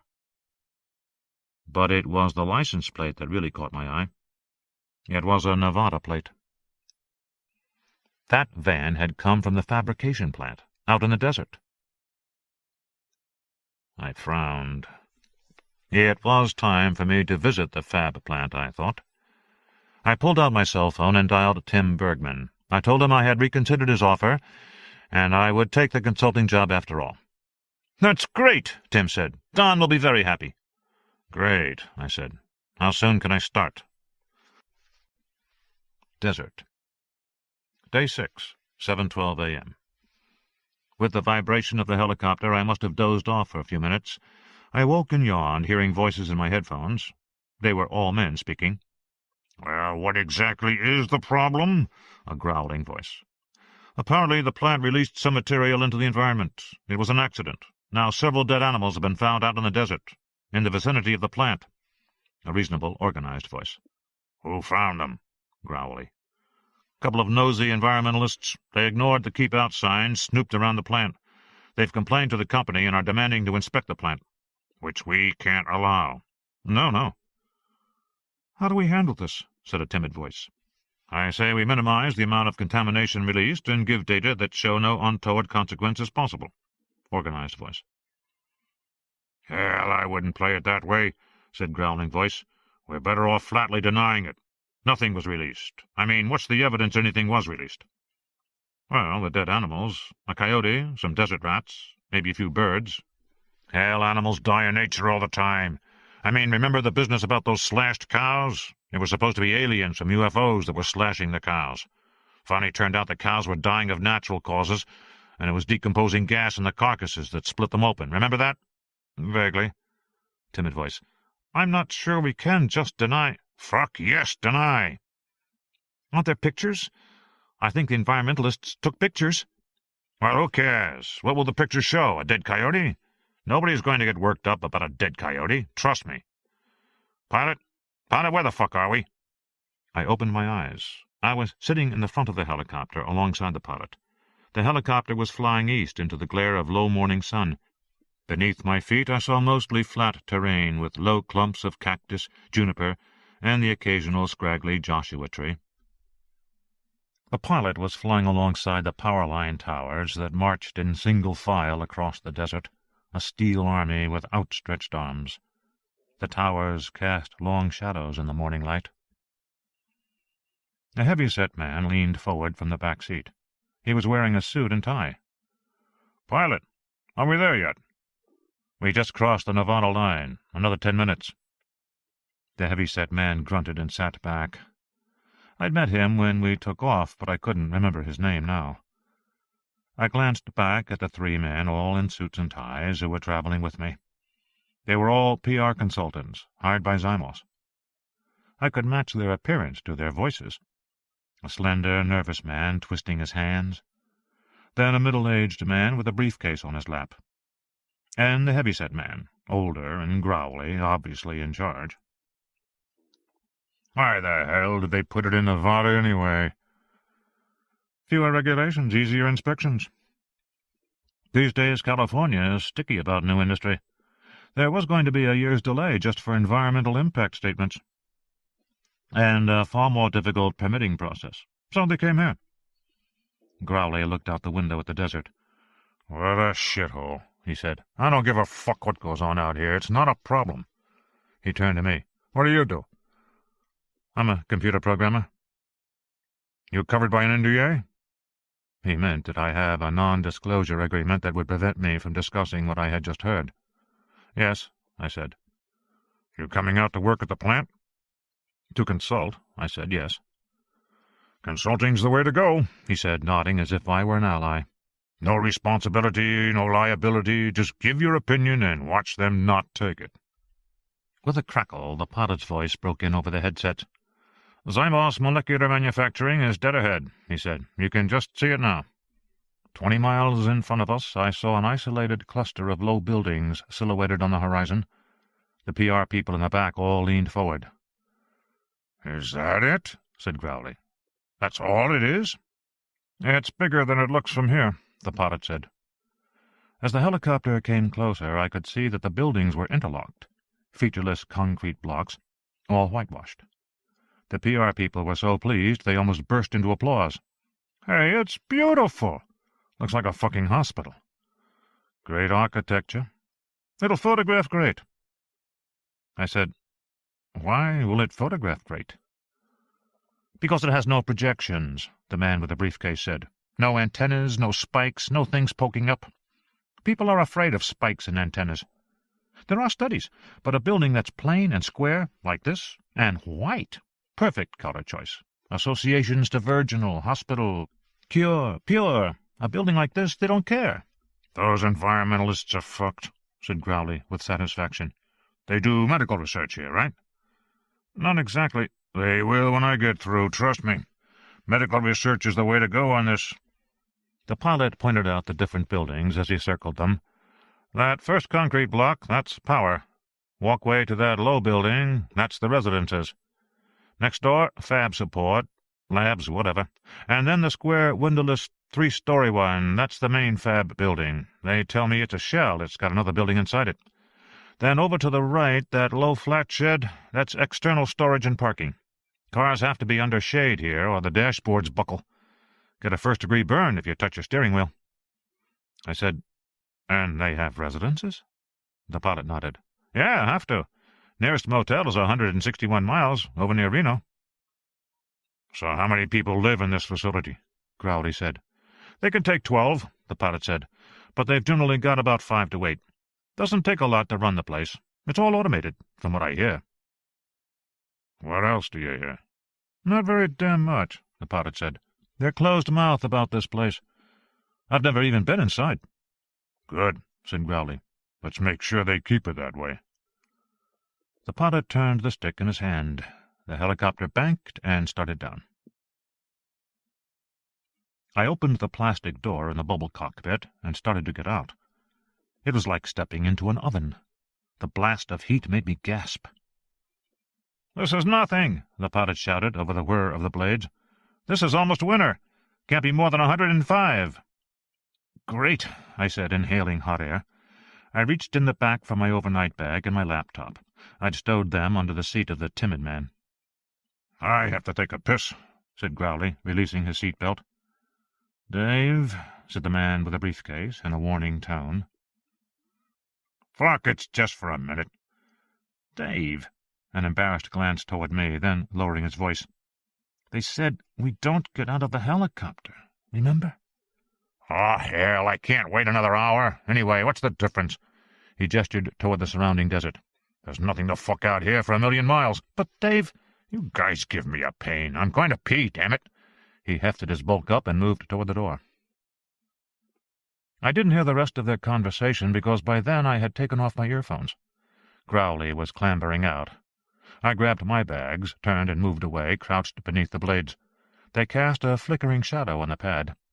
I came to the edge of the pad where the concrete ended abruptly in a dirt path that threaded among the clumps of cholla cactus toward the blocky white power building 50 yards away. There was no one to greet me. In fact, no one in sight at all. Looking back, I saw Crowley zip up his trousers and climb back into the helicopter. The pilot pulled the door shut and lifted off, waving to me as he rose into the air. I waved back, then ducked away from the swirl of spitting sand. The helicopter circled once and headed west. The sound faded. The desert was silent, except for the hum of the electrical power lines a few hundred yards away. The wind ruffled my shirt, flapped my trouser legs. I turned in a slow circle, wondering what to do now, and thinking about the words of the PR guy. They said we don't get out of the helicopter, remember? Hey! Hey, you! I looked back. A door had cracked open in the white power block. A man's head stuck out. He shouted, "Are you Jack Foreman?" "Yes," I said. "Well, what the hell are you waiting for? An engraved invitation? Get inside, for Christ's sake!" And he slammed the door shut again. That was my welcome to the Zymos fabrication facility. Lugging my bags, I trudged down the dirt path toward the door. Things never turn out the way you expect. I stepped into a small room with dark grey walls on 3 sides. The walls were some smooth material, like formica. It took my eyes a moment to adjust to the relative darkness. Then I saw that the 4th wall directly ahead of me was entirely glass, leading to a small compartment and a second glass wall. The glass walls were fitted with folding steel arms, ending in metal pressure pads. It looked a little bit like what you'd expect to see in a bank vault. Beyond the second glass wall, I could see a burly man in blue trousers and a blue work shirt, with the Zymos logo on the pocket. He was clearly the plant maintenance engineer. He gestured to me. "It's an airlock. Door's automatic. Walk forward." I did, and the nearest glass door hissed open. A red light came on. In the compartment ahead, I saw grill work on floor, ceiling, and both walls. I hesitated.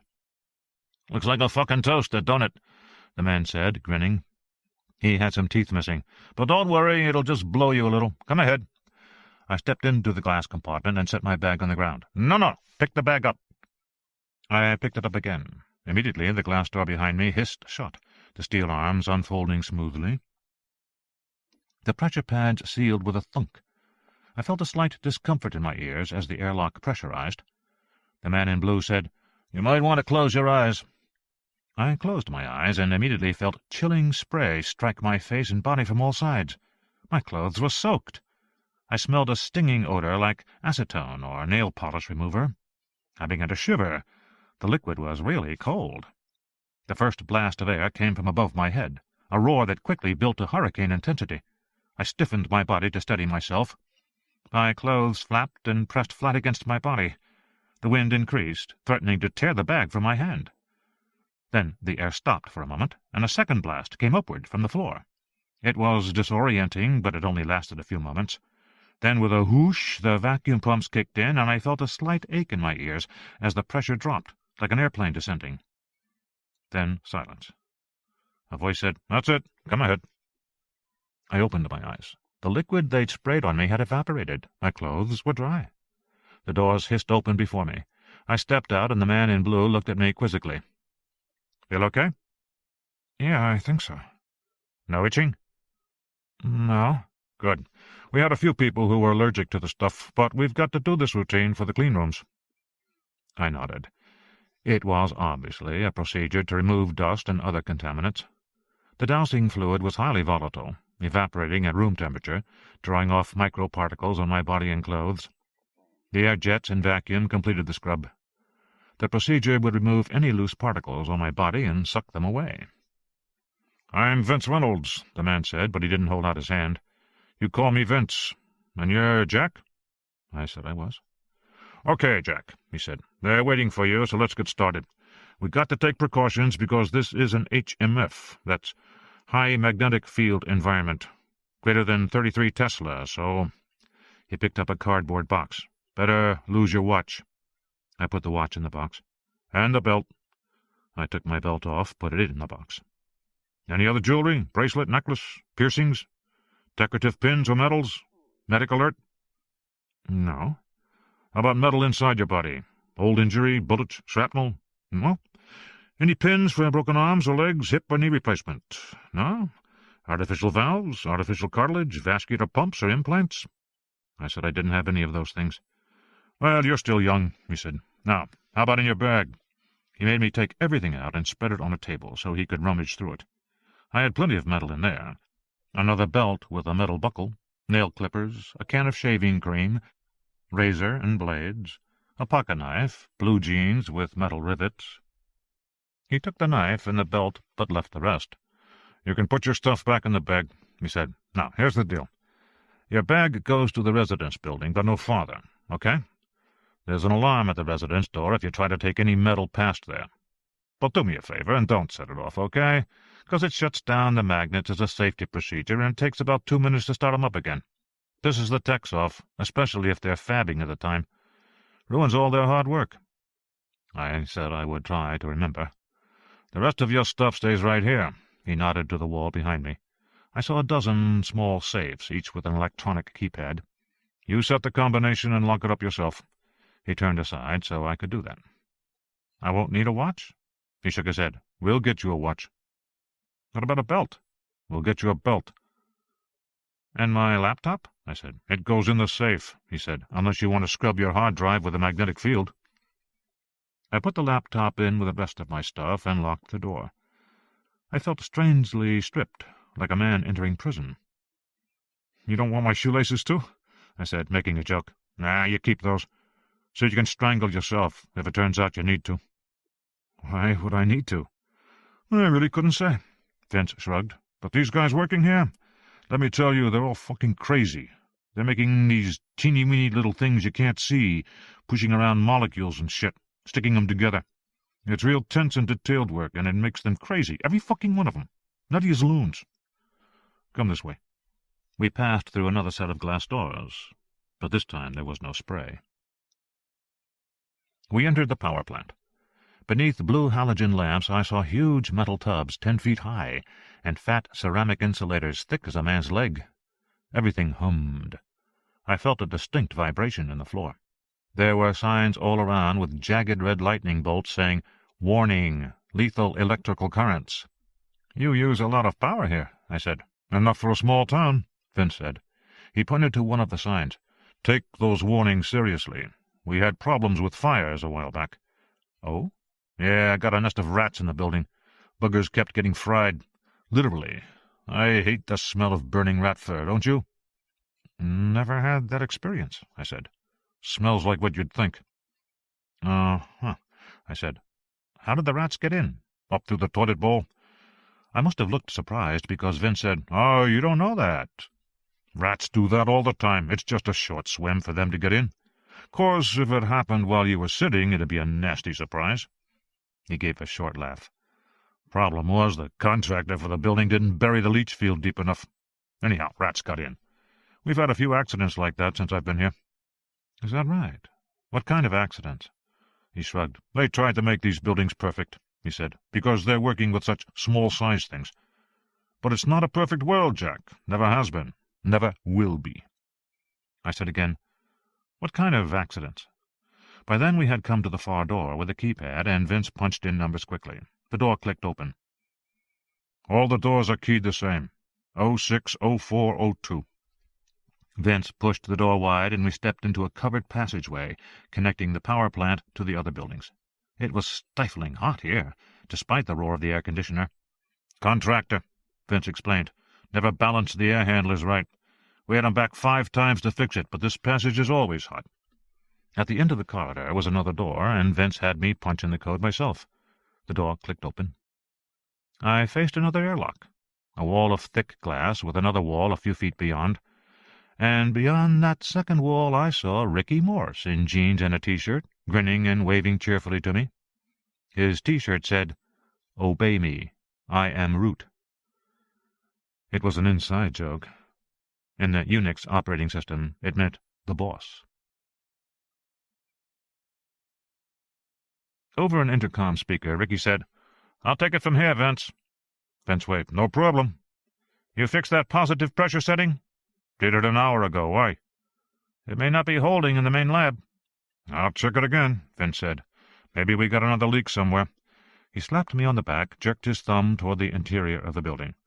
"Lots of luck in there." Then he turned and walked back the way he came. "It's great to see you," Ricky said.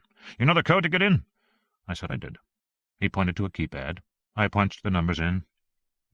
The glass wall slid sideways. I stepped into another narrow space about 4 feet wide, with metal grills on all 4 sides. The wall closed behind me. A fierce blast of air shot up from the floor, puffing up my trouser legs. ruffling my clothing. Almost immediately it was followed by blasts of air coming from both sides, then from top, blowing down hard on my hair and shoulders, then a whoosh of vacuum. The glass in front of me slid laterally.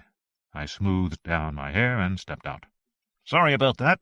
Ricky shook my hand vigorously, "but at least we don't have to wear bunny suits," he said. I noticed that he looked strong, healthy. The muscles in his forearms were defined. I said, "You look good, Ricky. Working out?" "Oh, not really." "You're pretty cut," I said. I punched him on the shoulder. He grinned. "Just tension on the job. Did Vince frighten you?" "Not exactly." "He's a little strange," Ricky said. "Vince grew up alone out in the desert with his mother. She died when he was 5. Body was pretty decomposed when they finally found her. Poor kid. He just didn't know what to do. I guess I'd be strange, too." Ricky gave a shrug. "But I'm glad you're here, Jack. I was afraid you wouldn't come." Despite Ricky's apparent good health, I was noticing now that he seemed nervous, edgy. He led me briskly down a short hallway. "So, how's Julia?" "Broke her arm and hit her head pretty badly. She's in the hospital for observation, but she's going to be all right." "Good, that's good." He nodded quickly, continuing down a corridor. "Who's taking care of the kids?" I told him that my sister was in town. "Then you can stay a while. A few days?" I said, "I guess, if you need me that long." Ordinarily, software consultants don't spend a lot of time on site. 1 day, maybe 2, not more than that. Ricky glanced over his shoulder at me. "Did Julia, explain to you about this place?" "Not really, no." "But you knew she was spending a lot of time here?" I said, "Oh, sure, yes. The last few weeks she came out almost every day on the helicopter. Stayed over a couple of nights, too." I said, "I didn't know she took such an interest in manufacturing." Ricky seemed to hesitate a moment. Then he said, "Well, Jack, this is a whole new thing." He frowned. "She really didn't tell you anything?" "No, not really. Why?" He didn't answer. He opened the far door and waved me through. "This is our residential module, where everybody sleeps and eats." The air was cool after the passageway. The walls were the same smooth formica material. I heard a low, continuous whoosh of air handlers. A series of doors opened off the hallway. One of them had my name on it, written in marker on a piece of tape. Ricky opened the door. "Home sweet home, Jack." The room was monastic. A small bed, a tiny desk, just large enough to hold a workstation monitor and keyboard. Above the bed, a shelf for books and clothes. All the furniture had been coated with smooth-flowing, white plastic laminate. There were no nooks or crannies to hold stray particles of dirt. There was no window in the room either, but a liquid crystal screen showed a view of the desert outside. There was a plastic watch and a belt with a plastic buckle on the bed. I put them on. Ricky said, "Dump your gear and I'll give you the tour." Still keeping his brisk pace, he led me into a medium-sized lounge with a couch and chairs around a coffee table and a bulletin board on the wall. All the furniture here was the same flowing plastic laminate. To the right is the kitchen and the rec room with TV, video games, so forth. We entered the small kitchen. There were 2 people there, a man and a woman, eating sandwiches standing up. "I think you know these guys," Ricky said, grinning. And I did. They had been on my team at Mediatronics. Rosie Castro was dark, thin, exotic-looking, and sarcastic. She wore baggy cargo shorts and a T-shirt tight across her large breasts, which read, "You wish." Independent and rebellious, Rosie had been a Shakespearean scholar at Harvard before she decided, in her words, that Shakespeare is fucking dead. For fucking centuries. There is nothing new to say. What's the point? She transferred to MIT, became a protégé of Robert Kim, working on natural language programming. It turned out she was brilliant at it. And these days, natural language programs were starting to involve distributed processing. Because it turned out people evaluate a sentence in several ways simultaneously, while it is being spoken. They don't wait until it is finished, but rather they form expectations of what is coming. That's a perfect situation for distributed processing, which can work on a problem at several points simultaneously. I said, "Still wearing those T-shirts, Rosie?" At Mediatronics we'd had some trouble about the way she dressed. "Hey, keeps the boys awake," she said, shrugging. "Actually, we ignore them." I turned to David Brooks, stiff, formal, obsessively neat, and almost bald at 28. He blinked behind thick glasses. "They're not that good anyway," he said. Rosie stuck her tongue out at him. David was an engineer, and he had an engineer's bluntness and lack of social skills. He was also full of contradictions, although he fussed over every detail of his work and appearance. On weekends he raced a dirt bike, often coming back covered in mud. He shook my hand enthusiastically. "I'm very glad you're here, Jack." I said, "Somebody's going to have to tell me why you're all so glad to see me."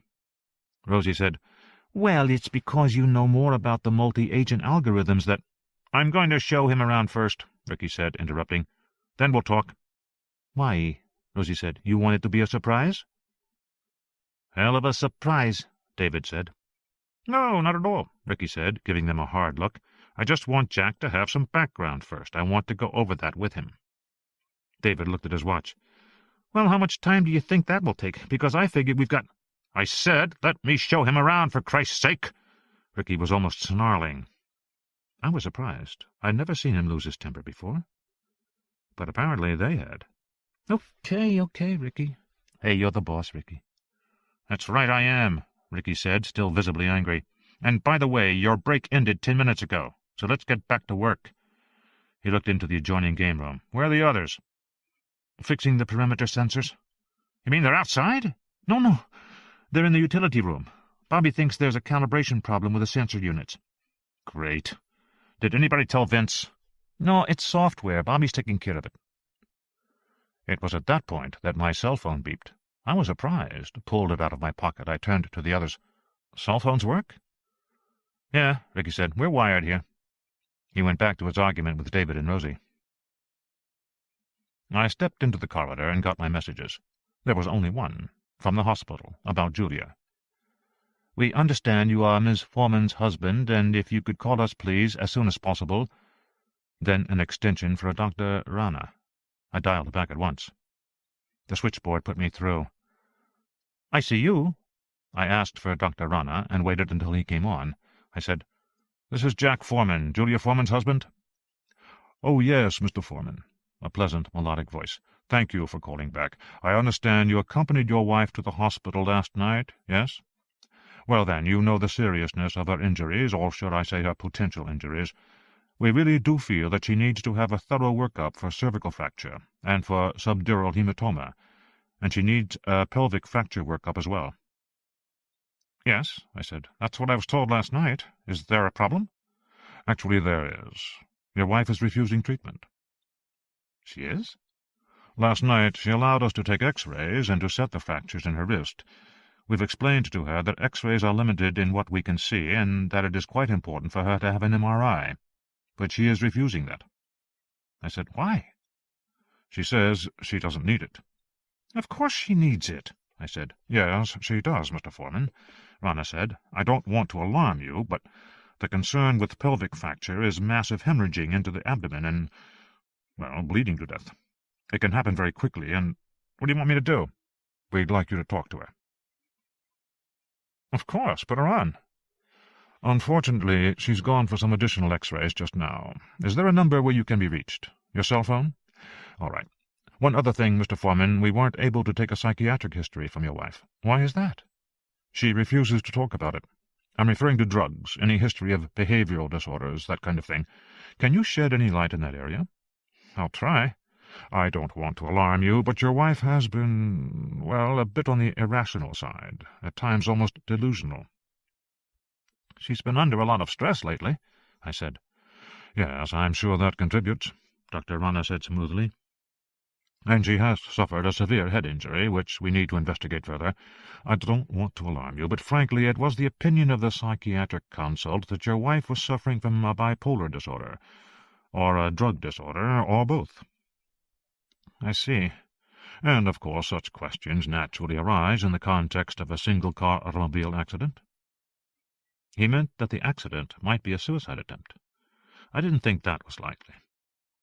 "I have no knowledge of my wife taking drugs," I said, "but I have been concerned about her behavior for, a few weeks now." Ricky came over and stood by me impatiently. I put my hand over the phone. "It's about Julia." He nodded and glanced at his watch, raised his eyebrows. I thought it was pretty odd that he would push me when I was talking to the hospital about my wife, and his immediate superior. The doctor rambled on for a while, and I did my best to answer his questions, but the fact was I didn't have any information that could help him. He said he would have Julia call when she got back, and I said I would wait for the call. I flipped the phone closed. Ricky said, "Okay, fine. Sorry to rush you, Jack, but, I've got a lot to show you." "Is there a time problem?" I said. "I don't know. Maybe." I started to ask what he meant by that, but he was already leading me forward, walking quickly. We left the residential area, passing through another glass door, and down another passageway. This passage, I noticed, was tightly sealed. We walked along a glass walkway suspended above the floor. The glass had little perforations, and beneath was a series of vacuum ducts for suction. By now I was growing accustomed to the constant hiss of the air handlers. Midway down the corridor was another pair of glass doors. We had to go through them one at a time. They parted as we went through, and closed behind us. Continuing on, I again had the distinct feeling of being in a prison, of going through a succession of barred gates, going deeper and deeper into something. It might be all high-tech and shiny glass walls, but it was still a prison. Day 6, 8:12 a.m. We came into a large room marked Utility, and beneath it, Molstock/Fabstock/Feedstock. The walls and ceiling were covered with the familiar smooth plastic laminate. Large laminated containers were stacked on the floor. Off to the right I saw a row of big stainless steel kettles, sunk below ground with lots of piping and valves surrounding them, and coming up to the first floor level.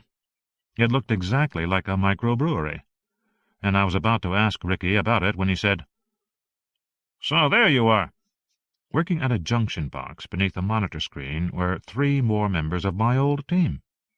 They looked slightly guilty as we came up, like kids caught with their hands in the cookie jar. Of course, Bobby Lembeck was their leader. At 35, Bobby now supervised more code than he wrote, but he could still write when he wanted to. As always, he was wearing faded jeans and a Ghost in the Shell t-shirt, his ubiquitous Walkman clamped to his waist.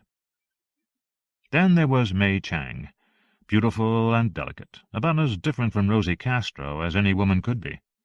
May had worked as a field biologist in Sichuan, studying the golden snub-nosed monkey before turning to programming in her mid-20s. Her time in the field, as well as her natural inclination, led her to be almost silent. May said very little, moved almost soundlessly, and never raised her voice, but she never lost an argument either. Like many field biologists, she had developed the uncanny ability to slip into the background, to become unnoticed, almost to vanish. And finally Charlie Davenport, grumpy, rumpled, and already overweight at 30. Slow and lumbering, he looked as if he had slept in his clothes, and in fact he often did, after a marathon programming session.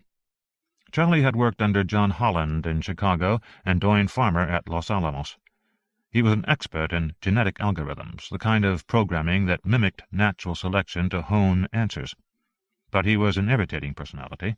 He hummed, he snorted, talked to himself, and farted with noisy abandon.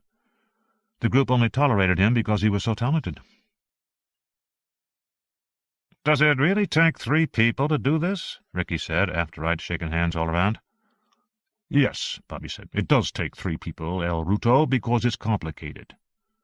"Why, and don't call me El Ruto." "I obey, Mr. Root." "Just get on with it." "Well," Bobby said, "I started to check the sensors after this morning's episode, and it looks to me like they're miscalibrated. But since nobody is going outside, the question is whether we're reading them wrong, or whether the sensors themselves are faulty, or just scaled wrong on the equipment in here. May knows these sensors. She's used them in China. I'm making code revisions now, and Charlie is here because he won't go away and leave us alone." "Shit, I have better things to do," Charlie said. "But I wrote the algorithm that controls the sensors, and we need to optimize the sensor code after they're done. I'm just waiting until they stop screwing around. Then I'll optimize." He looked pointedly at Bobby. "None of these guys can optimize worth a damn." May said, "Bobby can." "Yeah, if you give him 6 months, maybe." Children, Ricky said. "Let's not make a scene in front of our guest." I smiled blandly. The truth was, I hadn't been paying attention to what they were saying. I was just watching them.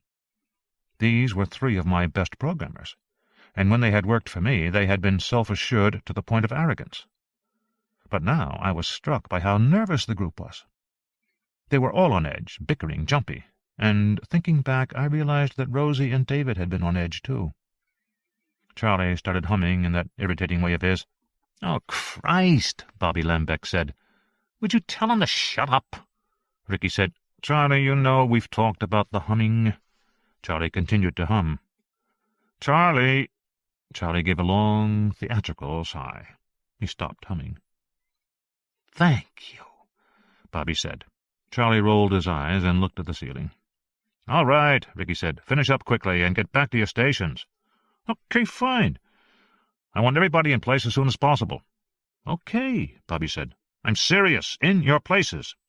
"For Christ's sake, Ricky, okay. Now will you stop talking and let us work?" Leaving the group behind, Ricky took me across the floor to a small room. I said, "Ricky, these kids aren't the way they were when they worked for me." "I know. Everybody's a little uptight right now." "And why is that?" "Because of what's going on here." "And what is going on here?" He stopped before a small cubicle on the other side of the room. "Julia couldn't tell you, because it was classified." He touched the door with a keycard. I said, "Classified? Medical imaging is classified?" The door latch clicked open and we went inside. The door closed behind us. I saw a table, 2 chairs, a computer monitor, and a keyboard. Ricky sat down and immediately started typing. "The medical imaging project was just an afterthought," he said. "A minor commercial application of the technology we are already developing." Uh-huh. Which is? "Military." "Simos is doing military work?" "Yes, under contract." He paused. 2 years ago, the Department of Defense realized from their experience in Bosnia that there was enormous value to robot aircraft that could fly overhead and transmit battlefield images in real time. The Pentagon knew that there would be more and more sophisticated uses for these flying cameras in future wars. You could use them to spot the locations of enemy troops, even when they were hidden in jungle or in buildings. You could use them to control laser-guided rocket fire, or to identify the location of friendly troops, and so on. Commanders on the ground could call up the images they wanted and the spectra they wanted, visible, infrared, UV, whatever. Real-time imaging was going to be a very powerful tool in future warfare. "Okay. But obviously," Ricky said, "these robot cameras were vulnerable. You could shoot them down like pigeons.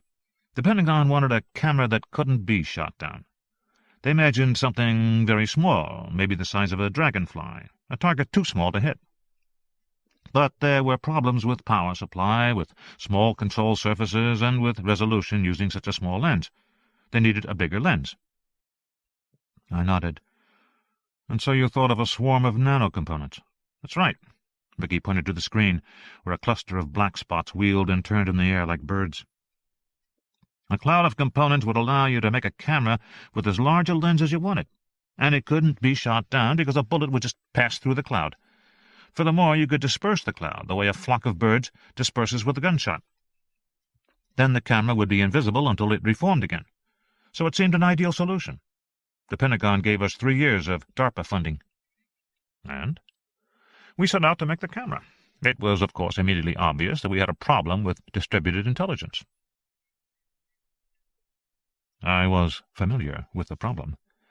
The nanoparticles in the cloud had to be endowed with a rudimentary intelligence, so that they could interact with each other to form a flock that wheeled in the air. Such coordinated activity might look pretty intelligent, but it occurred even when the individuals making up the flock were rather stupid.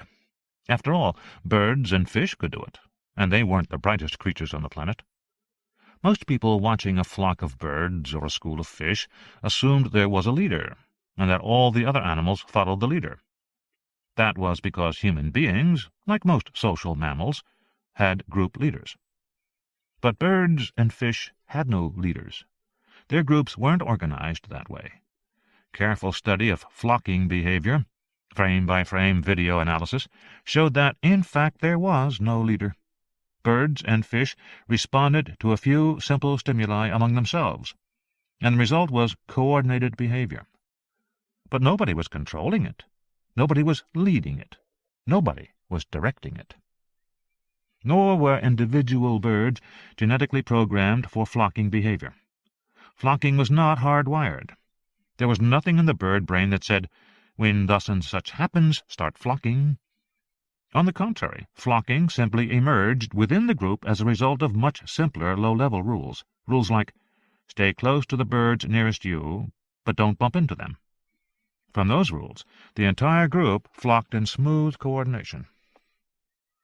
Because flocking arose from low-level rules, it was called emergent behavior. The technical definition of emergent behavior was behavior that occurred in a group but was not programmed into any member of the group. Emergent behavior could occur in any population, including a computer population, or a robot population, or a nanoswarm. I said to Ricky, "Your problem was emergent behavior in the swarm?" "Exactly." "It was unpredictable?" "To put it mildly." In recent decades, this notion of emergent group behavior had caused a minor revolution in computer science. What that meant for programmers was that you could lay down rules of behavior for individual agents, but not for the agents acting together. Individual agents, whether programming modules or processors, or, as in this case, actual micro-robots, could be programmed to cooperate under certain circumstances, and to compete under other circumstances. They could be given goals. They could be instructed to pursue their goals with single-minded intensity, or to be available to help other agents. But the result of these interactions could not be programmed. It just emerged, with often surprising outcomes. In a way, this was very exciting. For the first time, a program could produce results that absolutely could not be predicted by the programmer. These programs behaved more like living organisms than man-made automatons. That excited programmers, but it frustrated them too. Because the program's emergent behavior was erratic. Sometimes competing agents fought to a standstill, and the program failed to accomplish anything. Sometimes agents were so influenced by one another that they lost track of their goal and did something else instead. In that sense, the program was very childlike, unpredictable and easily distracted. As one programmer put it, "Trying to program distributed intelligence is like telling a 5-year-old kid to go to his room and change his clothes. He may do that, but he is equally likely to do something else and never return." Because these programs behaved in a lifelike way, programmers began to draw analogies to the behavior of real organisms in the real world. In fact, they began to model the behavior of actual organisms as a way to get some control over program outcomes. So you had programmers studying ant swarming, or termite mounding, or bee dancing, in order to write programs to control airplane landing schedules, or package routing, or language translation. These programs often worked beautifully, but they could still go awry, particularly if circumstances changed drastically. Then they would lose their goals. That was why I began, 5 years ago, to model predator-prey relationships as a way to keep goals fixed. Because hungry predators weren't distracted. Circumstances might force them to improvise their methods, and they might try many times before they succeeded, but they didn't lose track of their goal. So I became an expert in predator-prey relationships. I knew about packs of hyenas, African hunting dogs, stalking lionesses, and attacking columns of army ants. My team had studied the literature from the field biologists, and we had generalized those findings into a program module called Pred-Prey, which could be used to control any system of agents and make its behavior purposeful, to make the program seek a goal. Looking at Ricky's screen, the coordinated units moving smoothly as they turned through the air, I said, "You used Pred-Prey to program your individual units?" "Right, we used those rules." "Well, the behavior looks pretty good to me," I said, watching the screen. "Why is there a problem?" "We're not sure." "What does that mean?" "It means we know there's a problem, but we're not sure what's causing it. Whether the problem is programming or something else." "Something else? Like what?" I frowned. "I don't get it, Ricky. This is just a cluster of microbots. You can make it do what you want." If the programming's not right, you adjust it. What don't I understand? Ricky looked at me uneasily. He pushed his chair away from the table and stood. Let me show you how we manufacture these agents, he said. Then you'll understand the situation better. Having watched Julia's demo tape, I was immensely curious to see what he showed me next, because many people I respected thought molecular manufacturing was impossible. One of the major theoretical objections was the time it would take to build a working molecule. To work at all, the nano-assembly line would have to be far more efficient than anything previously known in human manufacturing. Basically, all man-made assembly lines run at roughly the same speed. They could add 1 part per second. An automobile, for example, had a few thousand parts. You could build a car in a matter of hours. A commercial aircraft had 6 million parts and took several months to build. But a typical manufactured molecule consisted of 10 to the 25th power parts. That was 1 followed by 25 zeros parts.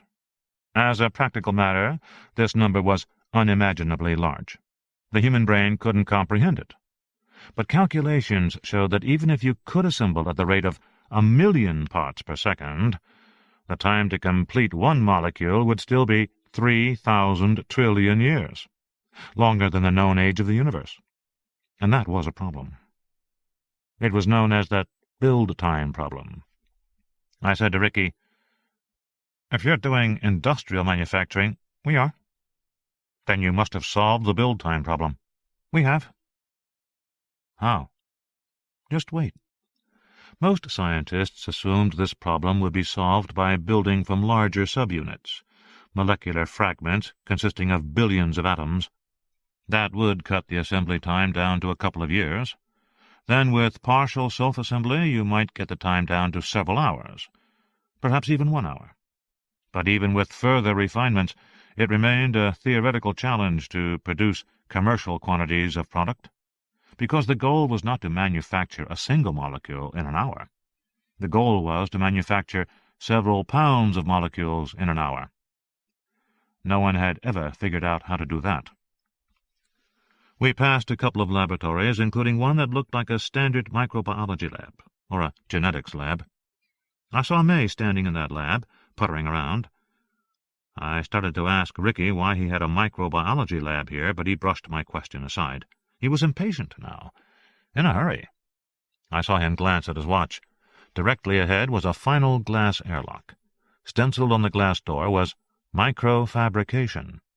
Ricky waved me in. "One at a time," he said. "That's all the system allows." I stepped in. The doors hissed shut behind me, the pressure pads again thunking shut. Another blast of air, from below, from the sides, from above. By now I was getting used to it. The second door opened, and I walked forward down another short corridor, opening into a large room beyond. I saw bright, shining white light, so bright it hurt my eyes. Ricky came after me, talking as we walked, but I don't remember what he said. I couldn't focus on his words. I just stared. Because by now I was inside the main fab building, a huge, windowless space, like a giant hangar 3 stories high. And within this hangar stood a structure of immense complexity that seemed to hang in midair, glowing like a jewel. Day 6, 9:12 a.m. At first it was hard to understand what I was seeing. It looked like an enormous, glowing octopus rising above me, with glinting, faceted arms extending outward in all directions, throwing complex reflections and bands of color onto the outer walls. Except this octopus had multiple layers of arms. One layer was low, just a foot above the floor. A second was at chest level. The third and fourth layers were higher, above my head, and they all glowed, sparkled brilliantly. I blinked, dazzled. I began to make out the details. The octopus was contained within an irregular 3-story framework built entirely of modular glass cubes. Floors, walls, ceilings, staircases, everything was cubes. But the arrangement was haphazard, as if someone had dumped a mound of giant transparent sugar cubes in the center of the room. Within this cluster of cubes, the arms of the octopus snaked off in all directions. The whole thing was held up by a web of black anodized struts and connectors, but they were obscured by the reflections, which is why the octopus seemed to hang in midair. Ricky grinned. "Convergent assembly. The architecture is fractal. Neat, huh?" I nodded slowly. I was seeing more details. What I had seen as an octopus was actually a branching tree structure. A central square conduit ran vertically through the center of the room, with smaller pipes branching off on all sides.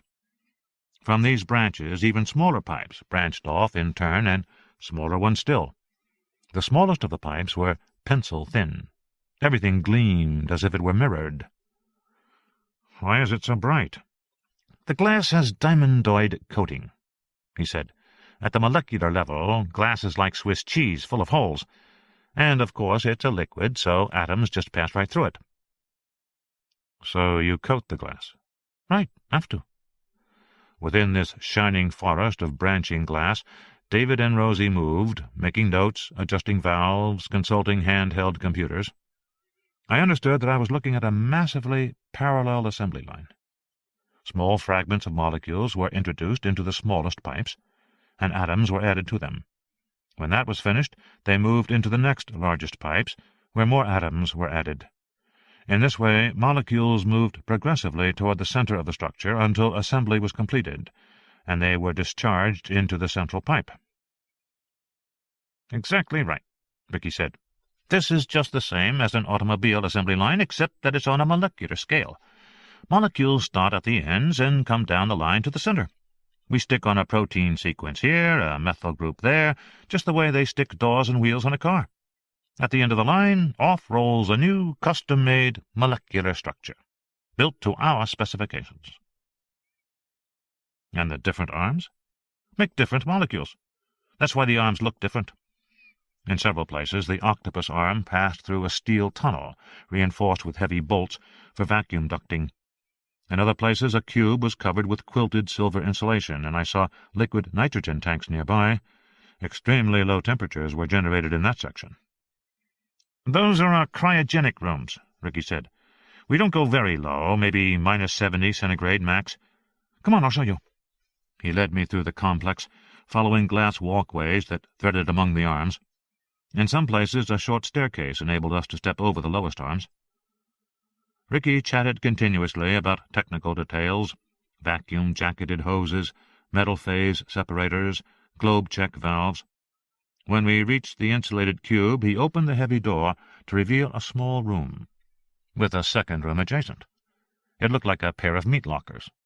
Small glass windows were set in each door. At the moment, everything was at room temperature. "You can have 2 different temps here," he said. "Run one from the other if you want, but it's usually automated." Ricky led me back outside, glancing at his watch as he did so. I said, "Are we late for an appointment?" "What? No, nothing like that." Nearby, 2 cubes were actually solid metal rooms with thick electrical cables running inside. I said, "Those your magnet rooms?" "That's right," Ricky said. "We've got pulsed field magnets generating 33 Tesla in the core. That's something like 1,000,000 times the magnetic field of the Earth." With a grunt, he pushed open the steel door to the nearest magnet room. I saw a large donut-shaped object, about 6 feet in diameter, with a hole in the center about 1 inch wide. The donut was completely encased in tubing and plastic insulation. Heavy steel bolts running from top to bottom held the jacketing in place. "Lots of cooling for this puppy, I can tell you, and a lot of power. 15 kilovolts. Takes a full minute load time for the capacitors, and, of course, we can only pulse it. If we turned it on continuously, it'd explode, ripped apart by the field it generates." He pointed to the base of the magnet, where there was a round push-button at knee level. "That's the safety cutoff there," he said, "just in case. Hit it with your knee if your hands are full." I said, "So you use high magnetic fields to do part of your But Ricky had already turned and headed out the door, again glancing at his watch. I hurried after him. "Ricky, I have more to show you," he said. "We're getting to the end." "Ricky, this is all very impressive," I said, gesturing to the glowing arms, "but most of your assembly line is running at room temperature. No vacuum, no cryo, no mag field." Right, no special conditions. How's that possible? He shrugged. The assemblers don't need it. The assemblers? I said. Are you telling me you've got molecular assemblers on this line? Yes, of course. Assemblers are doing your fabrication for you? Of course, I thought you understood that.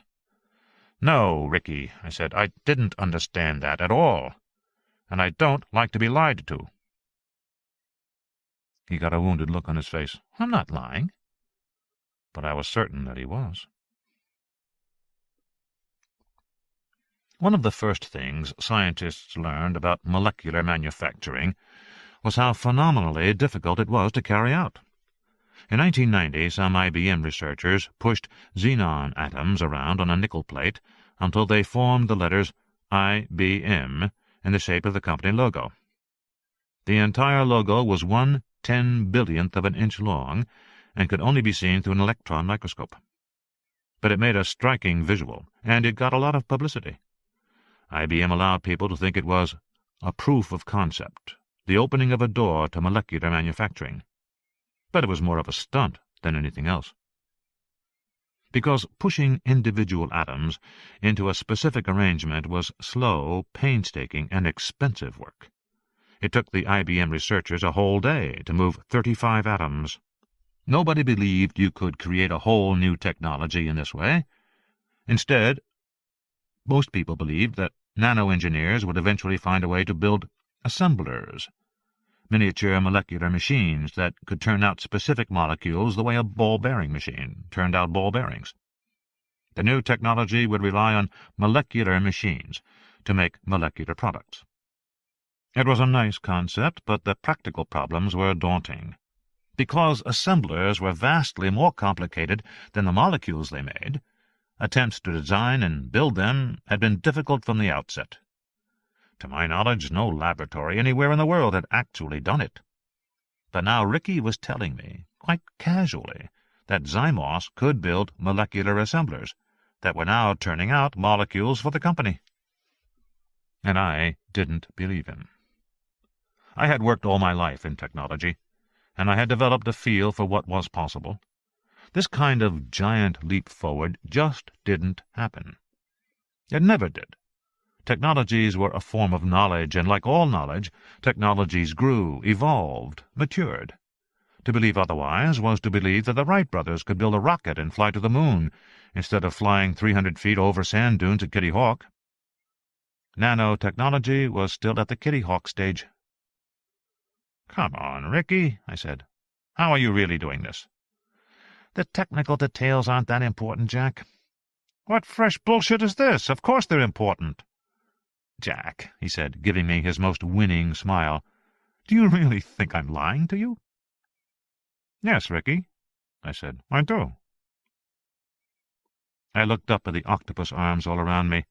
Surrounded by glass, I saw my own reflection dozens of times in the surfaces around me. It was confusing, disorienting. Trying to gather my thoughts, I looked down at my feet. And I noticed that even though we had been walking on glass walkways, some sections of the ground floor were glass as well. One section was nearby. I walked toward it. Through the glass I could see steel ducting and pipes below ground level. One set of pipes caught my eye, because they ran from the storage room to a nearby glass cube, at which point they emerged from the floor and headed upward, branching into the smaller tubes. That, I assumed, was the feedstock, the slush of raw organic material that would be transformed on the assembly line into finished molecules. Looking back down at the floor, I followed the pipes backward to the place where they entered from the adjacent room. This junction was glass, too. I could see the curved steel underbellies of the big kettles I'd noticed earlier. The tanks that I had thought were a microbrewery, because that's certainly what it had looked like, a small brewery. Machinery for controlled fermentation, for controlled microbial growth.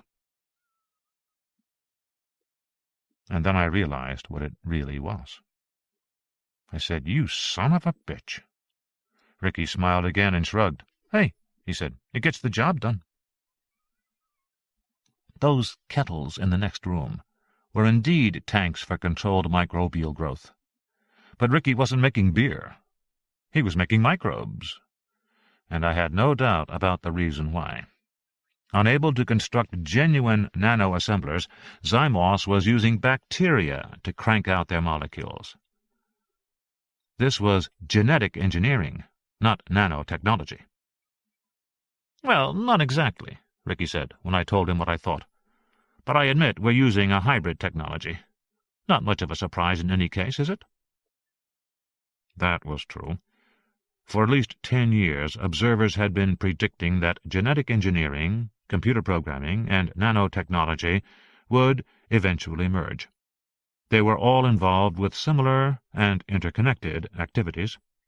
There wasn't that much difference between using a computer to decode part of a bacterial genome and using a computer to help you insert new genes into the bacteria to make new proteins. And there wasn't much difference between creating a new bacteria to spit out, say, insulin molecules, and creating a man-made micromechanical assembler to spit out new molecules. It was all happening at the molecular level. It was all the same challenge of imposing human design on extremely complex systems. And molecular design was nothing if not complicated. You could think of a molecule as a series of atoms snapped together like Lego blocks, one after another. But the image was misleading, because unlike a Lego set, atoms couldn't be snapped together in any arrangement you liked. An inserted atom was subject to powerful local forces, magnetic and chemical, with frequently undesirable results. The atom might be kicked out of its position. It might remain, but at an awkward angle. It might even fold the entire molecule up in knots. As a result, molecular manufacturing was an exercise in the art of the possible, of substituting atoms and groups of atoms to make equivalent structures that would work in the desired way. In the face of all this difficulty, it was impossible to ignore the fact that there already existed proven molecular factories capable of turning out large numbers of molecules. They were called cells. "Unfortunately, cellular manufacturing can take us only so far," Ricky said. "We harvest the substrate molecules, the raw materials, and then we build on them with nano-engineering procedures. So we do a little of both." I pointed down to the tanks. "What cells are you growing?" "Theta D 5972, he said. "Which is?" "A strain of E. coli." E. coli was a common bacterium, found pretty much everywhere in the natural environment, even in the human intestine. I said, "Did anyone think it might not be a good idea to use cells that can live inside human beings?"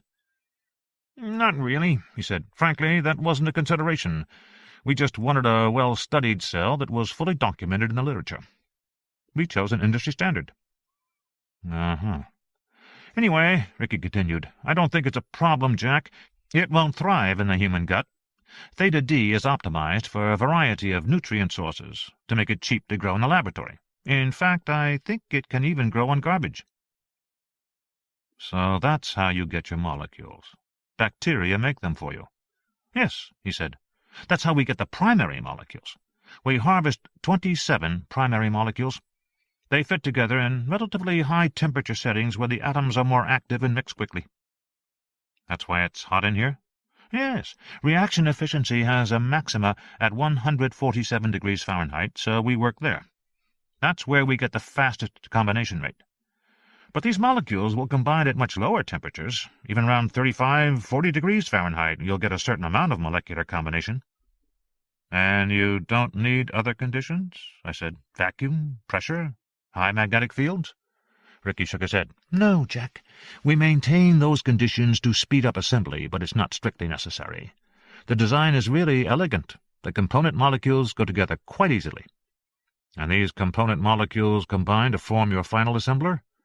"Which then assembles the molecules we want." "Yes."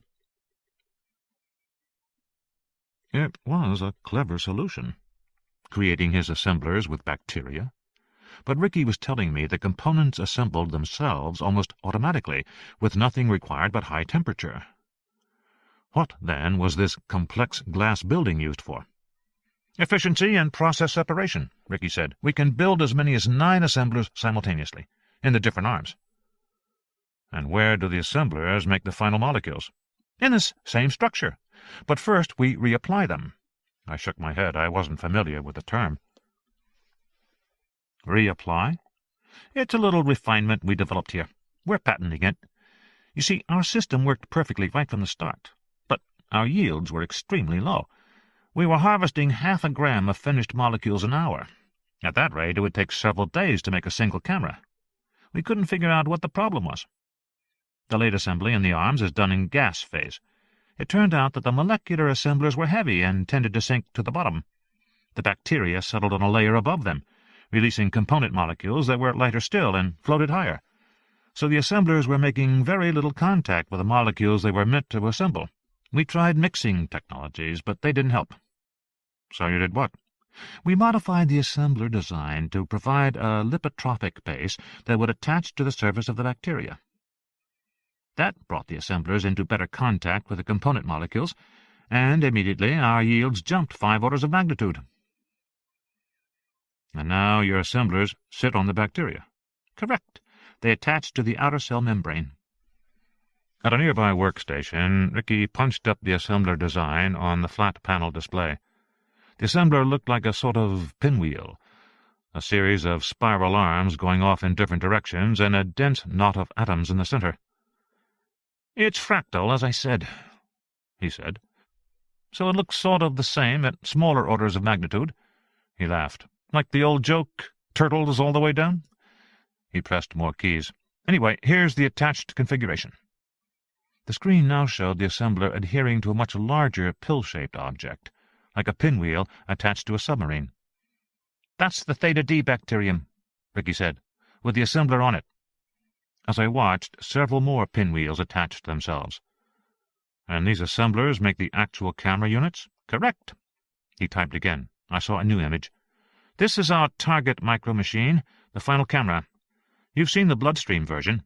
This is the Pentagon version, quite a bit larger and designed to be airborne. What you're looking at is a molecular helicopter." "Where's the propeller?" I said. "Hasn't got one. The machine uses those little round protrusions you see there, stuck in at angles. Those are motors. The machines actually maneuver by climbing the viscosity of the air." "Climbing the what?" "Viscosity. Of the air." He smiled. "Micro-machine level, remember? It's a whole new world, Jack."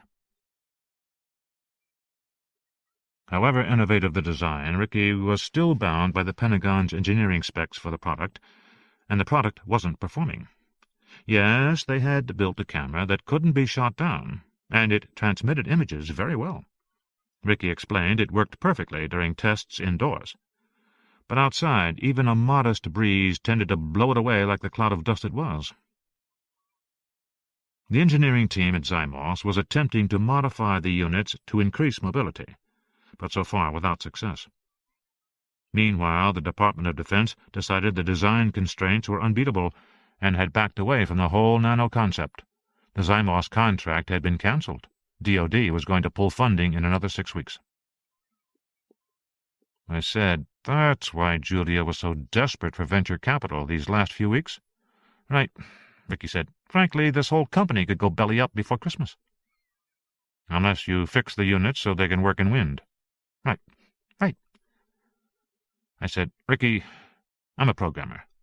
I can't help you with your agent mobility problems. That's an issue of molecular design. It's engineering. It's not my area." I know that." He paused, frowned. "But actually, we think the program code may be involved in the solution." "The code? Involved in the solution to what?" "Jack, I have to be frank with you. We've made a mistake," he said. "But it's not our fault. I swear to you. It wasn't us. It was the contractors." He started down the stairs. "Come on, I'll show you." Walking briskly, he led me to the far side of the facility, where I saw an open yellow elevator cage mounted on the wall. It was a small elevator, and I was uncomfortable because it was open. I averted my eyes.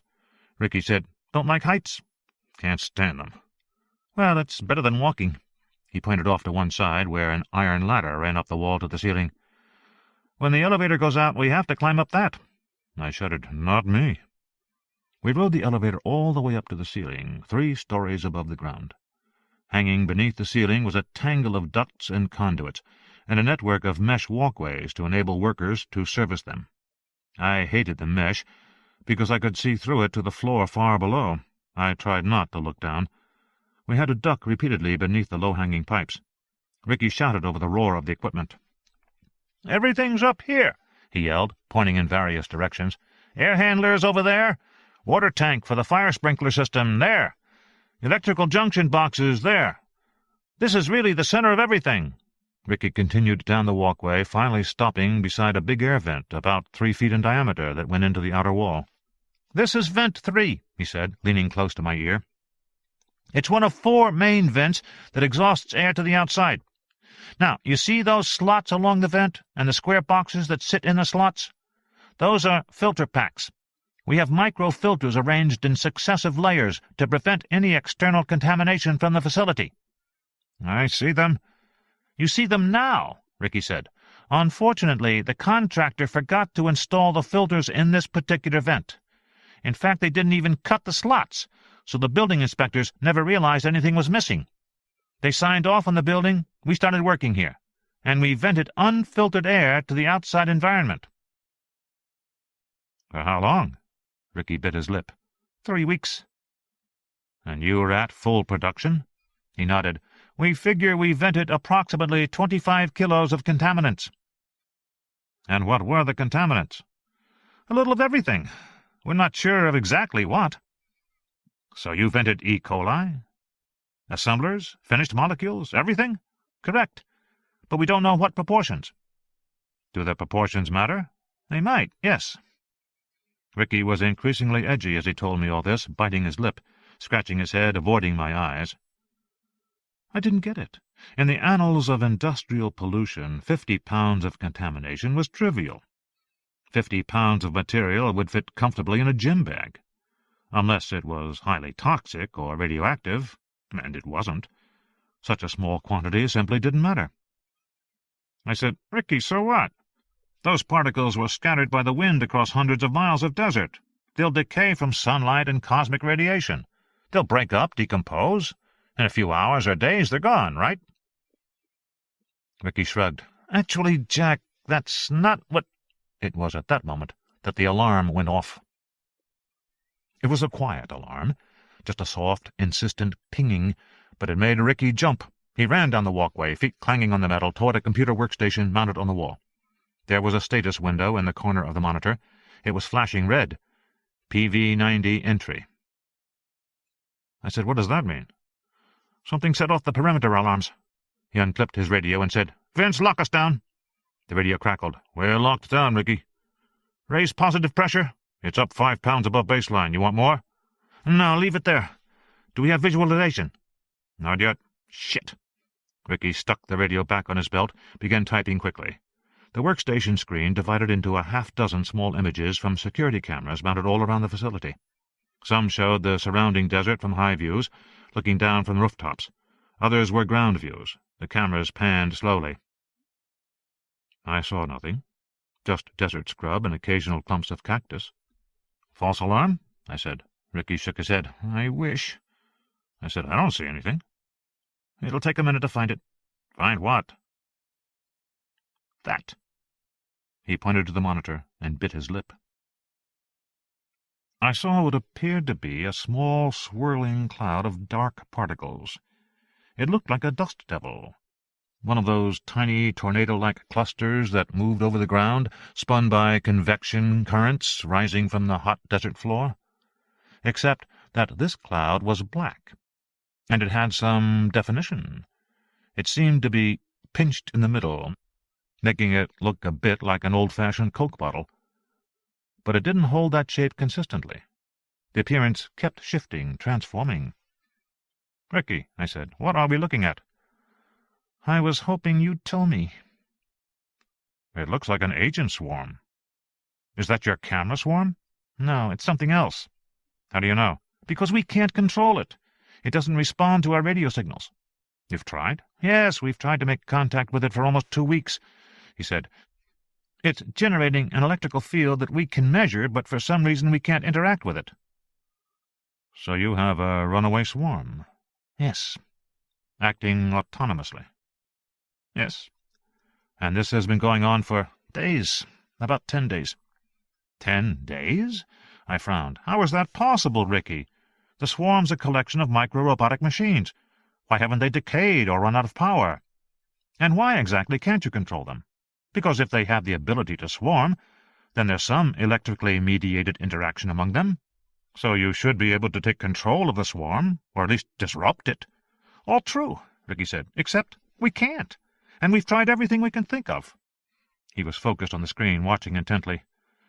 That cloud is independent of us, period. And so you brought me out here to help us get the fucking thing back, Ricky said. Day 6, 9:32 a.m. It was, I thought, a problem no one had ever imagined before. In all the years that I had been programming agents, the focus had been on getting them to interact in a way that produced useful results. It never occurred to us that there might be a larger control issue, or a question of independence, because it simply couldn't happen. Individual agents were too small to be self-powered. They had to get their energy from some external source, such as a supplied electrical or microwave field. All you had to do was turn off the field, and the agents died. The swarm was no more difficult to control than a household appliance, like a kitchen blender. Flip the power off, and it went dead. But Ricky was telling me this cloud had been self-sustaining for days. That just didn't make sense. Where is it getting power? He sighed. We built the units with a small piezo wafer to generate current from photons. It's only supplementary. We added it as an afterthought, but they seem to be managing with it alone. So the units are solar-powered, I said. Right. Whose idea was that? The Pentagon asked for it. And you built in capacitance? Yeah, they can store charge for 3 hours. Okay, fine, I said. Now we were getting somewhere.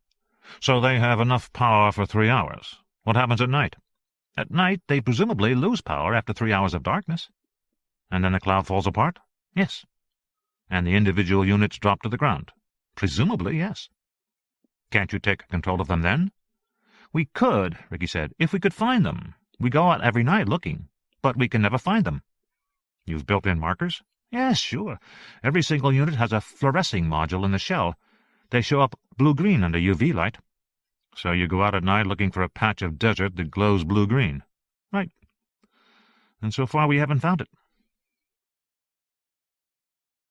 That didn't really surprise me. If the cloud collapsed tightly, it would form a clump about 6 inches in diameter on the desert floor. And it was a big desert out there. They could easily miss it, night after night. But as I thought about it, there was another aspect that didn't make sense. Once the cloud fell to the ground, once the individual units lost power, then the cloud had no organization. It could be scattered by wind, like so many dust particles, never to reform. But evidently that didn't happen. The units didn't scatter. Instead, the cloud returned day after day. Why was that? We think, Ricky said, that it may hide at night. Hide? Yeah. We think it goes to some protected area, maybe an overhang or a hole in the ground, something like that. I pointed to the cloud as it swirled toward us. You think that swarm is capable of hiding? I think it's capable of adapting. In fact, I know it is. He sighed. Anyway, it's more than just one swarm, Jack. There's more than one? There's at least 3. Maybe more by now. I felt a momentary blankness, a kind of sleepy grey confusion that washed over me. I suddenly couldn't think. I couldn't put it together. What are you saying? I'm saying it reproduces, Jack, he said. The fucking swarm reproduces. The camera now showed a ground-level view of the dust cloud as it swirled toward us. But as I watched, I realized it wasn't swirling like a dust devil. Instead, the particles were twisting one way, then another, in a kind of sinuous movement. They were definitely swarming. Swarming was a term for the behavior of certain social insects, like ants or bees, which swarmed whenever the hive moved to a new site. A cloud of bees will fly in one direction and then another, forming a dark river in the air. The swarm might halt and cling to a tree for perhaps an hour, perhaps overnight, before continuing onward. Eventually the bees settled on a new location for their hive and stopped swarming. In recent years, programmers had written programs that modeled this insect behavior. Swarm intelligence algorithms had become an important tool in computer programming. To programmers, a swarm meant a population of computer agents that acted together to solve a problem by distributed intelligence. Swarming became a popular way to organize agents to work together. There were professional organizations and conferences devoted entirely to swarm intelligence programs. Lately, it had become a kind of default solution. If you couldn't code anything more inventive, you made your agents swarm. But as I watched, I could see this cloud was not swarming in any ordinary sense. The sinuous back-and-forth motion seemed to be only part of its movement. There was also a rhythmic expansion and contraction, a pulse, almost like breathing. And intermittently, the cloud seemed to thin out and rise higher, then to collapse down and become more squat. These changes occurred continuously, but in a repeating rhythm, or rather a series of superimposed rhythms. "Shit," Ricky said. "I don't see the others, and I know it's not alone." He pressed the radio again. "Vince, you see any others?" "No, Ricky." "Where are the others? Guys, speak to me." Radios crackled all over the facility. Bobby Lembeck. "Ricky, it's alone." "It can't be alone." Mei Chang. "Ricky, nothing else is registering out there." "Just one swarm, Ricky." That was David Brooks. "It can't be alone." Ricky was gripping the radio so tightly his fingers were white. He pressed the button. "Vince, take the PPI up to 7. "You sure?" "Do it." "Well, all right, if you really think—" "Just skip the fucking commentary and do it." Ricky was talking about increasing the positive pressure inside the building to 7 pounds per square inch. All clean facilities maintained a positive pressure so that outside dust particles could not enter from any leak. They would be blown outward by the escaping air. But 1 or 2 pounds was enough to maintain that. 7 pounds of positive pressure was a lot. It was unnecessary to keep out passive particles. But, of course, these particles weren't passive. Watching the cloud swirl and undulate as it came closer, I saw that parts of it occasionally caught the sunlight in a way that turned it a shimmering, iridescent silver. Then the color faded, and the swarm became black again. That had to be the piezo panels catching the sun. But it clearly demonstrated that the individual micro-units were highly mobile, since the entire cloud never turned silver at the same time, but only portions, or bands. "I thought you said the Pentagon was giving up on you because you couldn't control this swarm and wind." "Right, we couldn't. But you must have had strong wind in the last few days." "Of course. Usually comes up in late afternoon. We had 10 knots yesterday." "Why wasn't the swarm blown away?" "Because it's figured that one out," Ricky said gloomily. "It's adapted to it." "How?" "Keep watching. You'll probably see it. Whenever the wind gusts, the swarm sinks, hangs near the ground. Then it rises up again once the wind dies down." "This is emergent behavior?" "Right. Nobody programmed it." He bit his lip. Was he lying again? "So you're telling me it's learned?" Right. "How can it learn? The agents have no memory." Well, that's a long story," Ricky said. "They have memory?" "Yes, they have memory. Limited. We built it in." Ricky pressed the button on his radio. "Anybody hear anything?" The answers came back, crackling in his handset. "Not yet." "Nothing." "No sounds?" "Not yet." I said to Ricky, "It makes sounds?" "We're not sure. Sometimes it seems like it. We've been trying to record it." He flicked keys on the workstation, quickly shifting the monitor images, making them larger, one after another. He shook his head. "I don't like this. That thing can't be alone," he said. "I want to know where the others are." "How do you know there are others?" "Because there always are." He chewed his lip tensely as he looked at the monitor. "I wonder what it's up to now." We didn't have long to wait. In a few moments, the black swarm had come within a few yards of the building. Abruptly, it divided in two, and then divided again. Now there were 3 swarms, swirling side by side. "Son of a bitch," Ricky said. "It was hiding the others inside itself." He pushed his button again. "Guys, we got all 3, and they're close." They were, in fact, too close to be seen by the ground view camera. Ricky switched to the overhead views. I saw 3 black clouds, all moving laterally along the side of the building. The behavior seemed distinctly purposeful. "What are they trying to do?" I said. "Get inside," Ricky said. "Why?" "You'd have to ask them.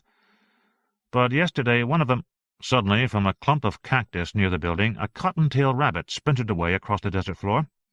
Immediately, the 3 swarms turned and pursued it. Ricky switched the monitor view. We now watched at ground level. The 3 clouds converged on the terrified bunny, which was moving fast, a whitish blur on the screen. The clouds swirled after it with surprising speed. The behavior was clear. They were hunting. I felt a moment of irrational pride.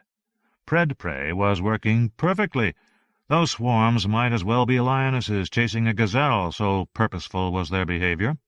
The swarms turned sharply, then split up, cutting off the rabbit's escape to the left and right. The behavior of the 3 clouds clearly appeared coordinated. Now they were closing in. And suddenly one of the swarms sank down, engulfing the rabbit. The other 2 swarms fell on it moments later.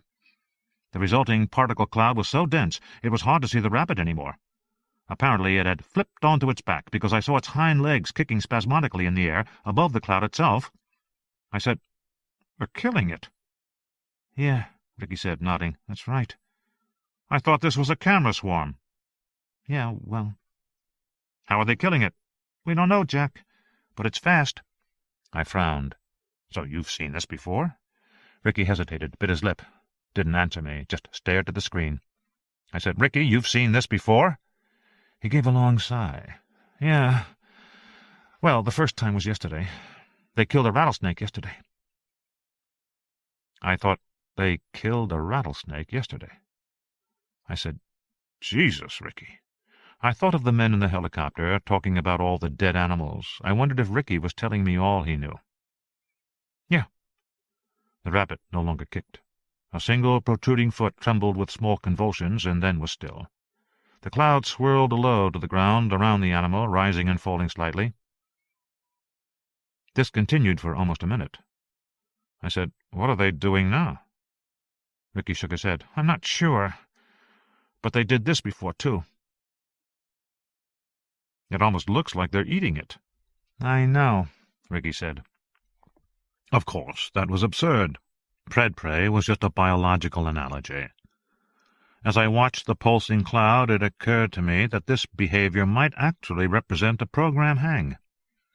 I couldn't remember exactly what rules we had written for individual units after the goal was attained. Real predators, of course, would eat their prey, but there was no analogous behavior for these micro-robots. So perhaps the cloud was just swirling in confusion. If so, it should start moving again soon. Usually, when a distributed intelligence program stalled, it was a temporary phenomenon. Sooner or later, random environmental influences would cause enough units to act that they induced all the others to act too. Then the program would start up again. The units would resume goal-seeking. This behavior was roughly what you saw in a lecture hall after the lecture was over. The audience milled around for a while, stretching, talking to people close to them, or greeting friends, collecting coats and belongings. Only a few people left at once, and the main crowd ignored them. But after a certain percentage of the audience had gone, the remaining people would stop milling and begin to leave quickly. It was a kind of focus change. If I was right, then I should see something similar in the behavior of the cloud. The swirls should lose their coordinated appearance. There should be ragged wisps of particles rising into the air. Only then would the main cloud move. I glanced at the time clock in the corner of the monitor. "How long has it been now?" "About 2 minutes." That wasn't particularly long for a stall, I thought. At one point, when we were writing Pred Prey, we used the computer to simulate coordinated agent behavior. We always restarted after a hang, but finally we decided to wait and see if the program was really permanently stalled. We found that the program might hang for as long as 12 hours, before suddenly kicking off and coming back to life again. In fact, that behavior interested the neuroscientists because— "They're starting," Ricky said. And they were. The swarms were beginning to rise up from the dead rabbit. I saw at once that my theory was wrong. There was no raggedness, no rising wisps. The three clouds rose up together smoothly. The behavior seemed entirely non-random and controlled. The clouds swirled separately for a moment, then merged into one. Sunlight flashed on shimmering silver. The rabbit lay motionless on its side. And then the swarm moved swiftly away, whooshing off into the desert. It shrank toward the horizon. In moments it was gone. Ricky was watching me. "What do you think?" "You've got a breakaway robotic nanoswarm that some idiot made self-powered and self-sustaining. You think we can get it back?" "No," I said. "From what I've seen, there's not a chance in hell." Ricky sighed and shook his head. "But you can certainly get rid of it," I said. "You can kill it." "We can?" "Absolutely." "Really?" His face brightened. "Absolutely." And I meant it. I was convinced that Ricky was overstating the problem he faced. He hadn't thought it through. He hadn't done all he could do. I was confident that I could destroy the runaway swarm quickly. I expected that I'd be done with the whole business by dawn tomorrow, at the very latest. That was how little I understood my adversary. Day 6, 10:11 a.m. In retrospect, I was right about one thing. It was vitally important to know how the rabbit had died. Of course, I know the reason now. I also know why the rabbit was attacked. But that first day at the laboratory, I didn't have the faintest notion of what had happened, and I could never have guessed the truth. None of us could have, at that point. Not even Ricky. Not even Julia. It was 10 minutes after the swarms had gone, and we were all standing in the storage room. The whole group had gathered there, tense and anxious. They watched me as I clipped the radio transmitter to my belt and pulled a headset over my head. The headset included a video camera mounted by my left ear. It took a while to get the video transmitter working right. Ricky said, "You're really going out there?" "I am," I said. "I want to know what happened to that rabbit." I turned to the others. "Who's coming with me?" Nobody moved. Bobby Lembeck stared at the floor, hands in his pockets. David Brooks blinked rapidly and looked away. Ricky was inspecting his fingernails. I caught Rosie Castro's eye. She shook her head. "No fucking way, Jack." "Why not, Rosie?" "You saw it yourself. They're hunting." "Are they?" "Sure as hell looked like it." "Rosie," I said, "I trained you better than this. How can the swarms be hunting?" "We all saw it." She stuck her chin out stubbornly. "All three of the swarms hunting, coordinated." "But how?" I said. Now she frowned, looking confused. "What are you asking? There's no mystery. The agents can communicate. They can each generate an electrical signal." "Right," I said. "How big a signal?" "Well," she shrugged. "How big, Rosie? It can't be much. The agent is only 1/100th of the thickness of a human hair. Can't be generating much of a signal, right?" "True. And electromagnetic radiation decays according to the square of the radius, right?" Every school kid learned that fact in high school physics. As you moved away from the electromagnetic source, the strength faded fast, very fast. And what that meant was the individual agents could only communicate with their immediate neighbors, with agents very close to them, not to other swarms 20 or 30 yards away. Rosie's frown deepened. The whole group was frowning now, looking at each other uneasily. David Brooks coughed. "Then what did we see, Jack?" "You saw an illusion," I said firmly. "You saw 3 swarms acting independently, and you thought they were coordinated, but they're not. And I'm pretty certain that other things you believe about these swarms aren't true either." There was a lot I didn't understand about the swarms, and a lot I didn't believe. I didn't believe, for example, that the swarms were reproducing. I thought Ricky and the others must be pretty unnerved even to imagine it. After all, the 50 pounds of material they'd exhausted into the environment could easily account for the 3 swarms I had seen, and dozens more besides. I was guessing that each swarm consisted of 3 pounds of nanoparticles. That was roughly the weight of a large bee swarm. As for the fact that these swarms showed purposeful behavior, that was not in the least troubling. It was the intended result of low-level programming. And I didn't believe the swarms were coordinated. It simply wasn't possible because the fields were too weak. Nor did I believe the swarms had the adaptive powers that Ricky attributed to them. I'd seen too many demos of robots carrying out some task, like cooperating to push a box around the room, which was interpreted by observers as intelligent behavior, when in fact the robots were stupid, minimally programmed, and cooperating by accident. A lot of behavior looked smarter than it was. As Charlie Davenport used to say, Ricky should thank God for that. And finally, I didn't really believe that the swarms were dangerous. I didn't think that a 3-pound cloud of nanoparticles could represent much of a threat to anything, not even a rabbit.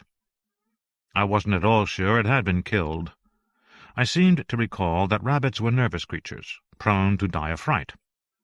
Or the pursuing particles might have swarmed in through the nose and mouth, blocking the respiratory passages and choking the animal to death. If so, the death was accidental, not purposeful. Accidental death made more sense to me. In short, I thought that Ricky and the others had consistently misinterpreted what they saw. They'd spooked themselves. On the other hand, I had to admit that several unanswered questions nagged at me. The first, and most obvious, was why the swarm had escaped their control. The original camera swarm was designed to be controlled by an RF transmitter beaming toward it. Now, apparently, the swarm ignored transmitted radio commands, and I didn't understand why. I suspected an error in manufacturing. The particles had probably been made incorrectly. Second was the question of the swarm's longevity. The individual particles were extremely small, subject to damage from cosmic rays, photochemical decay, dehydration of their protein chains, and other environmental factors. In the harsh desert, all the swarms should have shriveled up and died of old age many days ago, but they hadn't. Why not? Third, there was the problem of the swarm's apparent goal. According to Ricky, the swarms kept coming back to the main building. Ricky believed they were trying to get inside. But that didn't seem to be a reasonable agent goal, and I wanted to look at the program code to see what was causing it. Frankly, I suspected a bug in the code. And finally, I wanted to know why they had pursued the rabbit. Because PredPrey didn't program units to become literal predators. It merely used a predator model to keep the agents focused and goal-oriented. Somehow that had changed, and the swarms now appeared to be actually hunting.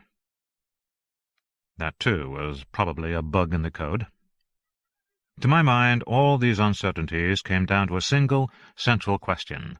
How had the rabbit died? I didn't think it had been killed. I suspected the rabbit's death was accidental, not purposeful. But we needed to find out. I adjusted my portable radio headset, with the sunglasses and the video camera mounted by the left eye. I picked up the plastic bag for the rabbit's body and turned to the others. "Anybody coming with me?" There was an uncomfortable silence. Ricky said, "What's the bag for? To bring the rabbit back in?" "No fucking way," Ricky said. "You want to go out there, that's your business, but you're not bringing that rabbit back here." "You've got to be kidding," I said. "I'm not. We run a level 6 clean environment here, Jack. That rabbit's filthy. Can't come in." "All right, then. We can store it in May's lab and—" "No way, Jack. Sorry, it's not coming through the first airlock." I looked at the others. They were all nodding their heads in agreement. "All right, then. I'll examine it out there." "You're really going to go out?" "Why not?" I looked at them, one after another. "I have to tell you guys, I think you've all got your niggers in a twist. The cloud's not dangerous. And yes, I'm going out." I turned to May. "Do you have a dissection kit of some kind that—" "I'll come with you." she said. "Okay, thanks." I was surprised that May was the first to come around to my way of seeing things. But as a field biologist, she was probably better than the others at assessing real-world risk. In any case, her decision seemed to break some tension in the room. The others visibly relaxed. May went off to get the dissecting tools and some lab equipment. That was when the phone rang. Vince answered it and turned to me. "You know somebody named Dr. Ellen Foreman?" "Yes." It was my sister. "She's on the line." Vince handed me the phone and stepped back. I felt suddenly nervous. I glanced at my watch. It was 11 o'clock in the morning, time for Amanda's morning nap. She should be asleep in her crib by now. Then I remembered I had promised my sister I would call her at 11 to check in to see how things were going. I said, "Hello, Ellen. Is everything all right?" "Sure, fine." A long, long sigh. "It's fine. I don't know how you do it, is all." "Tired?" "About as tired as I've ever felt." "Kids get off to school okay?" Another sigh. "Yes, in the car. Eric hit Nicole on the back, and she punched him on the ear." "You've got to interrupt them if they start that, Ellen." "So I'm learning," she said wearily. "And the baby? How's her rash?" "Better. I'm using the ointment." "Her movement's okay?" "Sure. She's well coordinated for her age. Is there a problem I should know about?" No, I said. I turned away from the group, lowered my voice. "I meant, is she pooping okay?" Behind me, I heard Charlie Davenport snicker. "Copiously," Ellen said. "She's sleeping now. I took her to the park for a while. She was ready to go down. Everything's okay at the house, except the pilot for the water heater went out, but the guy's coming to fix it." Good. "Listen, Ellen, I'm in the middle of something here." "Jack." "Julia called from the hospital a few minutes ago. She was looking for you." "Uh-huh. When I said you'd gone to Nevada, she got pretty upset." "Is that right?" "She said you didn't understand, and you were going to make it worse. Something like that. I think you better call her. She sounded agitated." "Okay, I'll call." "How are things going out there? You be back tonight?" "Not tonight," I said. "Sometime tomorrow morning. Ellen, I have to go now." "Call the kids at dinner time, if you can. They'd like to hear from you. Auntie Ellen is fine, but she's not Dad. You know what I mean." "Okay. You'll eat at 6? "About." I told her I'd try to call, and I hung up. May and I were standing by the double glass walls of the outer airlock, just inside the building entrance. Beyond the glass I could see the solid steel fire door that led outside. Ricky was standing beside us, gloomy and nervous, watching as we made our final preparations. "Are you sure this is necessary, to go outside?" "It's essential." "Why don't you and May wait until nightfall and go out then?" "Because the rabbit won't be there," I said. "By nightfall, coyotes or hawks will have come and taken the carcass away." "I don't know about that," Ricky said. "We haven't seen any coyotes around here for a while." "Oh, hell," I said impatiently, turning on my radio headset. "In the time we've spent arguing about this, we could have been out and back already. See you, Ricky." I went through the glass door and stood in the airlock. The door hissed shut behind me. The air handlers whooshed briefly in the now familiar pattern, and then the far glass slid open. I walked toward the steel fire door. Looking back, I saw May stepping into the airlock. I opened the fire door a crack. Harsh and glaring sunlight laid a burning strip on the floor. I felt hot air on my face. Over the intercom, Ricky said, "Good luck, guys." I took a breath, pushed the door wider, and stepped out into the desert. The wind had dropped, and the mid-morning heat was stifling. Somewhere a bird chittered, otherwise it was silent. Standing by the door, I squinted in the glare of the sunlight. A shiver ran down my back. I took another deep breath. I was certain that the swarms were not dangerous, but now that I was outside, my theoretical inferences seemed to lose force. I must have caught Ricky's attention because I was feeling distinctly uneasy. Now that I was outside, the rabbit carcass looked much farther away than I had imagined. It was perhaps 50 yards from the door, half the length of a football field. The surrounding desert seemed barren and exposed. I scanned the shimmering horizon, looking for black shapes.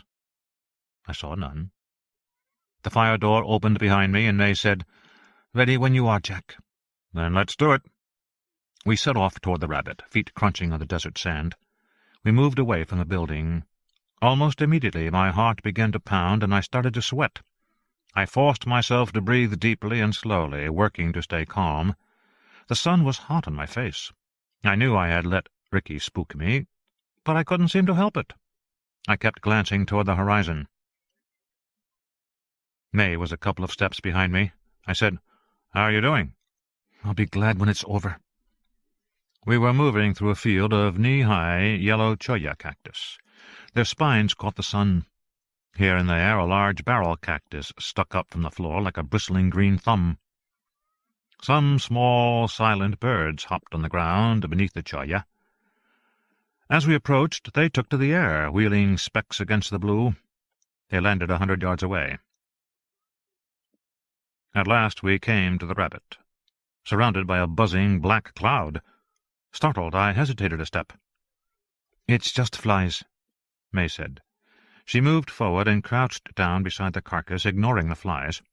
She pulled on a pair of rubber gloves and handed me a pair to put on. She placed a square sheet of plastic on the ground, securing it with a rock at each corner. She lifted the rabbit and set it down in the center of the plastic. She unzipped a little dissection kit and laid it open. I saw steel instruments glinting in sunlight, forceps, scalpel, several kinds of scissors. She also laid out a syringe and several rubber-topped test tubes in a row. Her movements were quick, practiced. She had done this before. I crouched down beside her. The carcass had no odor. Externally, I could see no sign of what had caused the death. The staring eye looked pink and healthy. May said, "Bobby, are you recording me?" Over the headset, I heard Bobby Lambeck say, "Move your camera down." May touched the camera mounted on her sunglasses. "Little more. Little more. Good, that's enough." "Okay," May said. She turned the rabbit's body over in her hands, inspecting it from all sides. She dictated swiftly. "On external examination, the animal appears entirely normal. There is no sign of congenital anomaly or disease. The fur is thick and healthy in appearance. The nasal passages appear partially or entirely blocked. I note some fecal material excreted at the anus, but presume that is normal evacuation at the time of death." She flipped the animal onto its back and held the forepaws apart with her hands. "I need you, Jack." She wanted me to hold the paws for her. The carcass was still warm and had not begun to stiffen. She took the scalpel and swiftly cut down the exposed midsection. A red gash opened. Blood flowed. I saw bones of the rib cage and pinkish coils of intestine. May spoke continuously as she cut, noting the tissue color and texture. She said to me, "Hold here," and I moved my one hand down to hold aside the slick intestine. With a single stroke of the scalpel, she sliced open the stomach. Muddy green liquid spilled out, and some pulpy material that seemed to be undigested fiber. The inner wall of the stomach appeared roughened, but May said that was normal. She ran her finger expertly around the stomach wall, then paused. Look there," she said. "What?" "There." She pointed. In several places the stomach was reddish, bleeding slightly, as if it had been rubbed raw. I saw black patches in the midst of the bleeding. "That's not normal," May said. "That's pathology." She took a magnifying glass and peered closer, then dictated, "I observe dark areas approximately 4 to 8 millimeters in diameter, which I presume to be clusters of nanoparticles present in the stomach lining." She said, "These clusters are found in association with mild bleeding of the villus wall." "There are nanoparticles in the stomach?" I said. "How did they get there? Did the rabbit eat them? Swallow them involuntarily?" "I doubt it. I would assume they entered actively." I frowned. "You mean they crawled down the esophagus? Yes, at least I think so." "Why would they do that?" "I don't know." She never paused in her swift dissection. She took scissors and cut upward through the breastbone, then pushed the rib cage open with her fingers. "Hold here." I moved my hands to hold the ribs open, as she had done. The edges of the bone were sharp. With my other hand I held the hind legs open. May worked between my hands. "The lungs upright, pink and firm, normal appearance." She cut one lobe with a scalpel, then again and again. Finally she exposed the bronchial tube and cut it open. It was dark black on the inside. "Bronchi show heavy infestation with nanoparticles consistent with inhalation of swarm elements," she said, dictating. "You getting this, Bobby?" "Getting it all. Video resolution is good." She continued to cut upward. following the bronchial tree toward the throat, and she continued cutting into the throat, and then from the nose back across the cheek, then opening the mouth. I had to turn away for a moment. But she continued calmly to dictate. I am observing heavy infiltration of all the nasal passages and pharynx. This is suggestive of partial or full airway obstruction, which in turn may indicate the cause of death. I looked back. What? The rabbit's head was hardly recognizable any longer. She had cut the jaw free and was now peering down the throat. "Have a look for yourself," she said. "There seems to be dense particles closing the pharynx, and a response that looks something like an allergic reaction or—" Then Ricky, "Say, are you guys going to stay out much longer?" "As long as it takes," I said. I turned to May. "What kind of allergic reaction?" "Well," she said, "you see this area of tissue and how swollen it is, and you see how it's turned grey, which is suggestive." "You realize," Ricky said, "that you've been out there 4 minutes already?" "We're only out here because we can't bring the rabbit back," I said. "That's right, you can't." May was shaking her head as she listened to this. "Ricky, you're not helping here," Bobby said. "Don't shake your head, May. You're moving the camera back and forth." "Sorry." But I saw her raise her head, as if she was looking toward the horizon, and while she did so, she uncorked a test tube and slipped a slice of stomach lining into the glass. She put it in her pocket. Then she looked back down. No one watching the video would have seen what she did. She said, "All right, we'll take blood samples now." "Blood's all you're bringing in here, guys," Ricky said. "Yes, Ricky, we know." May reached for the syringe, stuck the needle into an artery, drew a blood sample, expelled it into a plastic tube, popped the needle off one-handed, put on another, and drew a second sample from a vein. Her pace never slowed. I said, "I have a feeling you've done this before." "This is nothing.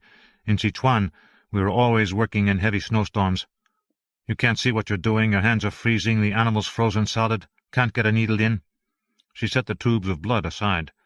"Now, we will just take a few cultures, and we're done." She flipped over her case, looked. "Oh, bad luck." "What's that?" I said. "The culture swabs aren't here." "But you had them inside?" "Yes, I'm sure of it." I said, "Ricky, you see the swabs anywhere?" "Yes, they're right here by the airlock." "You want to bring them out to us?" "Oh, sure, guys." He laughed harshly. "No way I'm going out there in daylight. You want 'em, you come get 'em."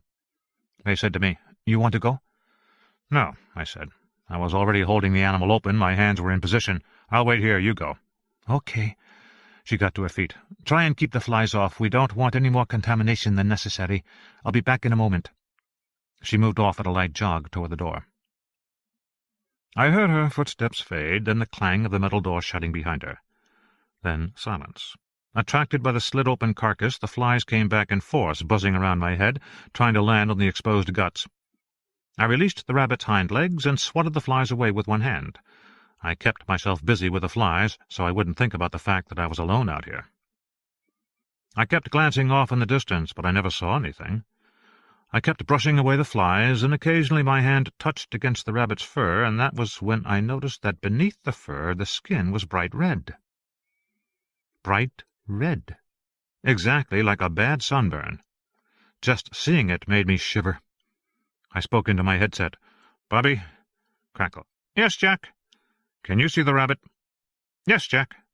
"You see the redness of the skin? Are you picking that up?" Just a minute." I heard a soft whir by my temple. Bobby was controlling the camera remotely, zooming in. The whirring stopped. I said, "Can you see this?" "Through my camera." There was no answer. "Bobby?" I heard murmurs, whispers. Or maybe it was static. "Bobby, are you there?" Silence. I heard breathing. Jack?" No, it was the voice of David Brooks.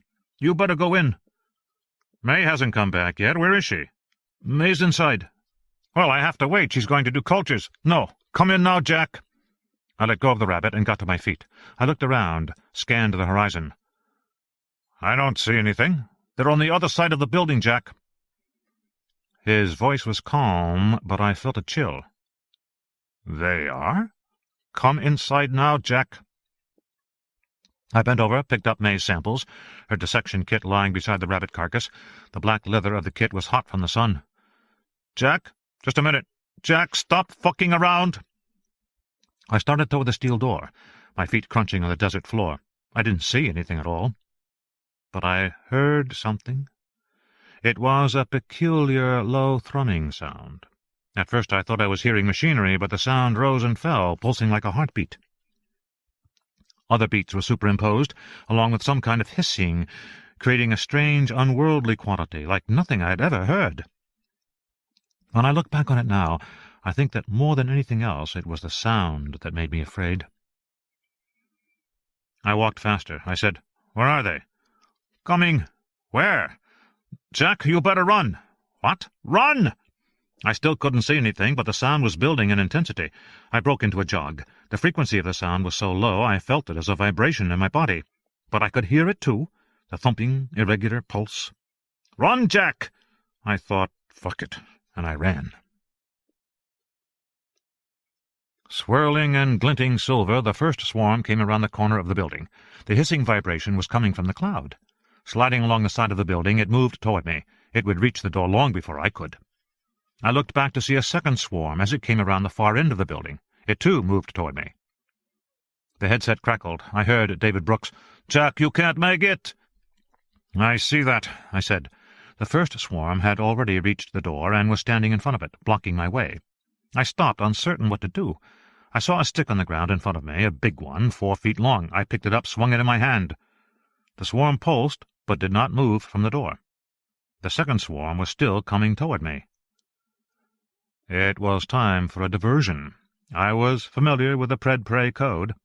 I knew the swarms were programmed to pursue moving targets if they seemed to be fleeing from them.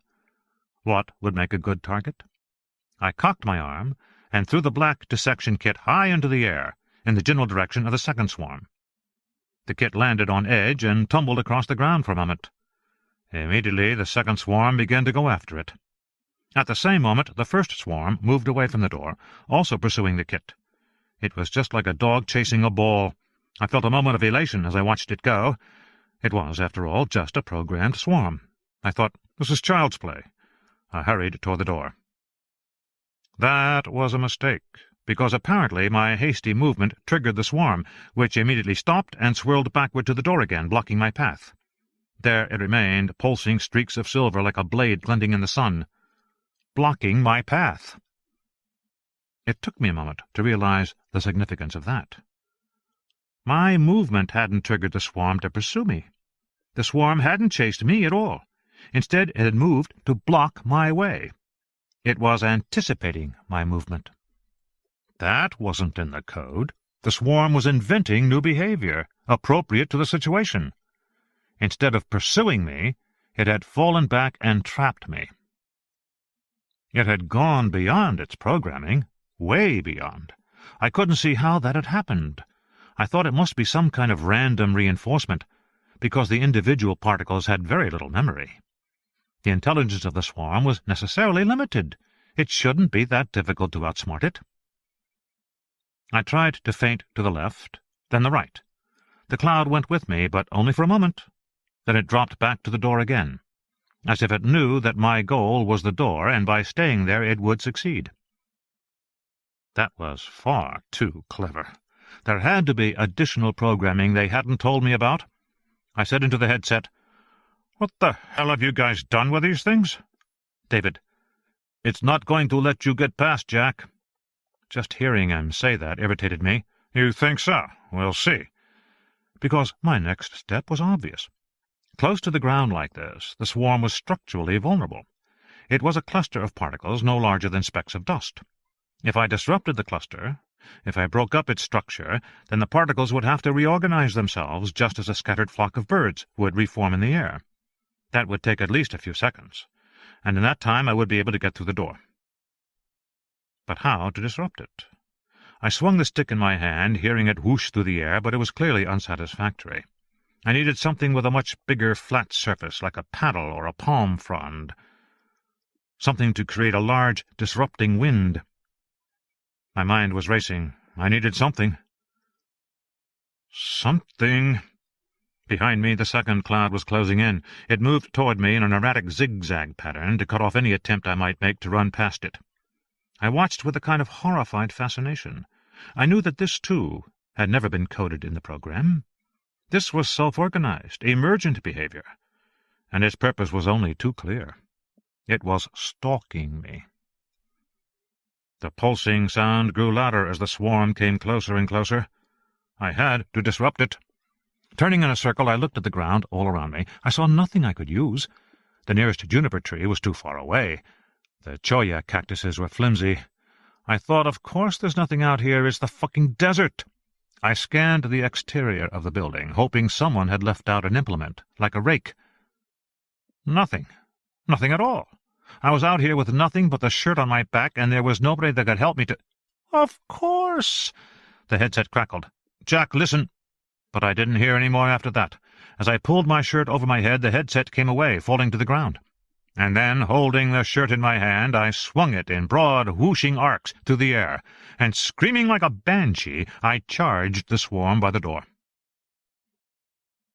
The swarm vibrated with a deep thrumming sound. It flattened slightly as I ran toward it, and then I was in the midst of the particles, and plunged into an odd semi-darkness, like being in a dust storm. I couldn't see anything. I couldn't see the door. I groped blindly for the doorknob, and my eyes stung from the particles, but I kept swinging my shirt in broad, whooshing arcs, and in a moment the darkness began to fade. I was dispersing the cloud, sending particles spinning off in all directions. My vision was clearing, and my breathing was still okay, though my throat felt dry and painful. I began to feel thousands of tiny pinpricks all over my body, but they hardly hurt. Now I could see the door in front of me. The doorknob was just to my left. I kept swinging my shirt, and suddenly the cloud seemed to clear entirely away, almost as if it was moving out of range of my disruption. In that instant I slipped through the door and slammed it shut behind me. I blinked in sudden darkness. I could hardly see. I thought my eyes would adjust from the glare of sunlight, and I waited a moment. But my vision did not improve. Instead, it seemed to be getting worse. I could just make out the glass doors of the airlock directly ahead. I still felt the stinging pinpricks all over my skin. My throat was dry, and my breathing was raspy. I coughed. My vision was dimming. I started to feel dizzy. On the other side of the airlock, Ricky and May stood watching me. I heard Ricky shout, "Come on, Jack, hurry!" My eyes burned painfully. My dizziness grew rapidly worse. I leaned against the wall to keep from falling over. My throat felt thick. I was having difficulty breathing. Gasping, I waited for the glass doors to open, but they remained closed. I stared stupidly at the airlock. "You have to stand in front of the doors! Stand!"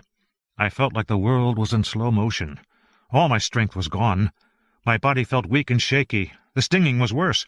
The room was getting darker. I didn't think I could stand up on my own. "Stand, Jack!" Somehow I shoved away from the wall and lurched toward the airlock. With a hiss, the glass doors slid open. "Go, Jack, now!" I saw spots before my eyes. I was dizzy and sick to my stomach. I stumbled into the airlock, banging against the glass as I stepped inside. With every second that passed, it was harder to breathe. I knew I was suffocating. Outside the building, I heard the low, thrumming sound start up again. I turned slowly to look back. The glass doors hissed shut. I looked down at my body, but could barely see it. My skin appeared black. I was covered in dust. My body ached. My shirt was black with dust, too. The spray stung me, and I closed my eyes. Then the air handlers started up, whooshing loudly. I saw the dust sucked off my shirt. My vision was clearer, but I still couldn't breathe. The shirt slipped from my hand, flattening against the grate at my feet. I bent to reach down for it. My body began to shake, tremble. I heard only the roar of the handlers. I felt a wave of nausea. My knees buckled. I sagged against the wall. I looked at May and Ricky through the second glass doors. They seemed far away. As I watched, they receded even farther, moving away into the distance. Soon they were too far away for me to worry any longer. I knew I was dying. As I closed my eyes, I fell to the ground, and the roar of the air handlers faded into cold and total silence. Day 6, 11:12 a.m. "Don't move." Something icy cold coursed through my veins. I shuddered. "Jack, don't move, just for a second, okay?" Something cold, a cold liquid running up my arm. I opened my eyes. The light was directly overhead, glaring, greenish-bright. I winced. My whole body ached. I felt like I'd been beaten. I was lying on my back on the black counter of May's biology lab. Squinting in the glare, I saw May standing beside me, bent over my left arm. She had an intravenous line in my elbow. "What's going on?" "Jack, please, don't move. I've only done this on lab animals." "That's reassuring." I lifted my head to see what she was doing. My temples throbbed. I groaned and lay back. May said, "Feel bad?" "Terrible." "I'll bet. I had to inject you 3 times. "With what?" "You were in anaphylactic shock, Jack. You had a severe allergic reaction. Your throat almost closed up." "Allergic reaction," I said. "That's what it was?" "Severe one." "It was from the swarm?" She hesitated for a moment. Then, "Of course." "Would nano-sized particles cause an allergic reaction like that?" "They certainly could." I said, "But you don't think so?" "No, I don't. I think the nanoparticles are antigenically inert. I think you reacted to a coliform toxin." "A coliform toxin?" My throbbing headache came in waves. I took a breath, let it out slowly. I tried to figure out what she was saying. My mind was slow, my head hurt. A coliform toxin. "Right." "A toxin from E. coli, bacteria? Is that what you mean?" "Right. Proteolytic toxin, probably." "And where would a toxin like that come from?" "From the swarm," she said. That made no sense at all. According to Ricky, the E. coli bacteria were only used to manufacture precursor molecules. "But bacteria wouldn't be present in the swarm itself," I said. "I don't know, Jack. I think they could be." Why was she so diffident? I wondered. It wasn't like her. Ordinarily, May was precise, sharp. "Well," I said, "somebody knows. The swarm's been designed. Bacteria's either been designed in or not." I heard her sigh, as if I just wasn't getting it. But what wasn't I getting? I said, "Did you salvage the particles that were blown off in the airlock? Did you keep the stuff from the airlock?" "No, all the airlock particles were incinerated." "Was that a smart—" "It's built into the system, Jack, as a safety feature. We can't override it." Okay. Now it was my turn to sigh. So we didn't have any examples of swarm agents to study. I started to sit up, but she put a gentle hand on my chest, restraining me. "Take it slowly, Jack." She was right, because sitting up made my headache much worse. I swung my feet over the side of the table. "How long was I out?" 12 minutes. I feel like I was beaten up. My ribs ached with every breath. "You had a lot of trouble breathing." I still do. I reached for a Kleenex and blew my nose. A lot of black stuff came out, mixed with blood and dust from the desert. I had to blow my nose 4 or 5 times to clear it. I crumpled the Kleenex and started to throw it away. May held out her hand. "I'll take that." "No, it's okay." "Give it to me, Jack." She took the Kleenex and slipped it into a little plastic bag and sealed it. That was when I realized how stupidly my mind was working. Of course, that Kleenex would contain exactly the particles I wanted to study. I closed my eyes, breathed deeply, and waited for the throbbing in my head to ease up a little. When I opened my eyes again, the glare in the room was less bright. It almost looked normal. "By the way," May said, "Julia just called. She said you can't call her back, something about some tests, but she wanted to talk to you." Uh-huh. I watched May take the Kleenex bag and put it inside a sealed jar. She screwed down the lid tightly. "May," I said, "if there's E. coli in the swarm, we can find out by looking at that right now. Shouldn't we do that?" "I can't right now. I will as soon as I can. I'm having a little trouble with one of the fermentation units, and I need the microscopes for that." "What kind of trouble?" "I'm not sure yet, but yields are falling in one tank." She shook her head. "It's probably nothing serious. These things happen all the time. This whole manufacturing process is incredibly delicate, Jack. Keeping it going is like juggling 100 balls at once. I have my hands full." I nodded, but I was starting to think that the real reason she wasn't looking at the Kleenex was that she already knew the swarm contained bacteria. She just didn't think it was her place to tell me that.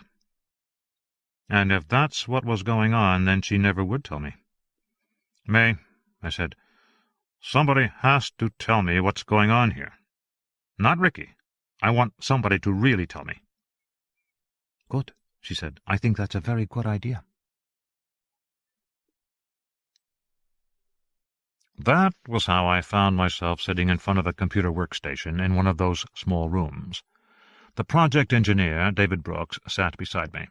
As he talked, David continuously straightened his clothes. He smoothed his tie, shot his cuffs, snugged his collar, pulled up the creases in his trousers from his thighs.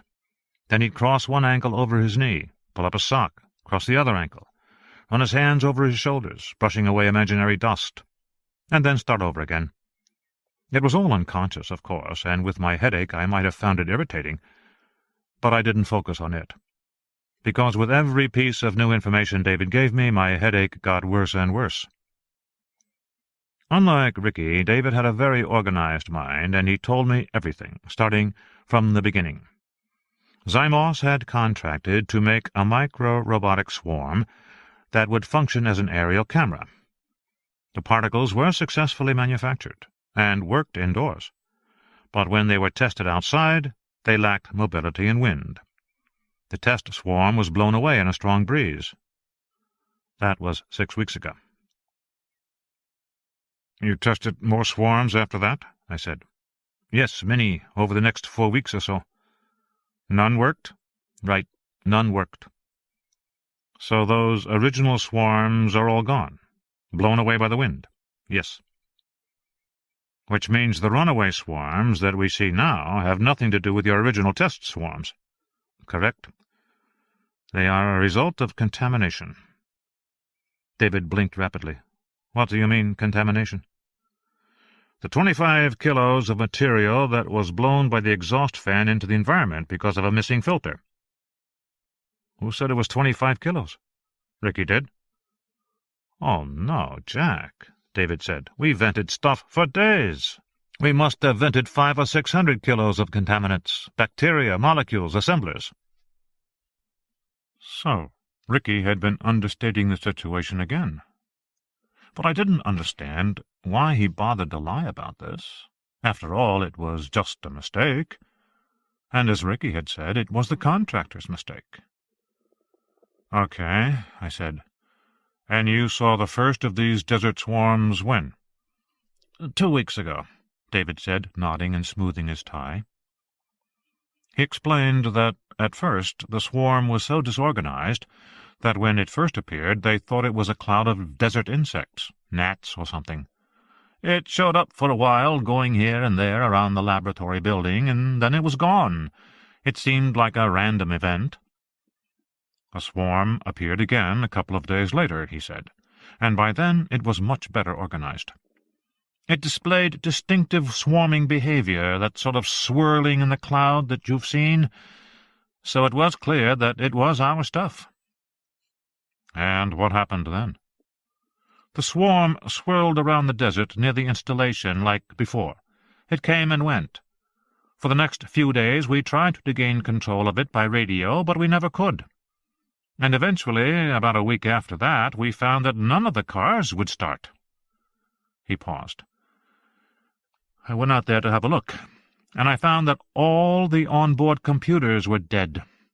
These days all automobiles have microprocessors built into them. They control everything from fuel injection to radios and door locks." "But now the computers were not functioning?" "Yeah. Actually, the processor chips themselves were fine, but the memory chips had eroded. They'd literally turned to dust." I thought, oh, shit. I said, "Could you figure out why?" "Sure, it wasn't any big mystery, Jack. The erosion had the characteristic signature of gamma assemblers. You know about that? No? Well, we have 9 different assemblers involved in manufacturing. Each assembler has a different function. The gamma assemblers break down carbon material in silicate layers.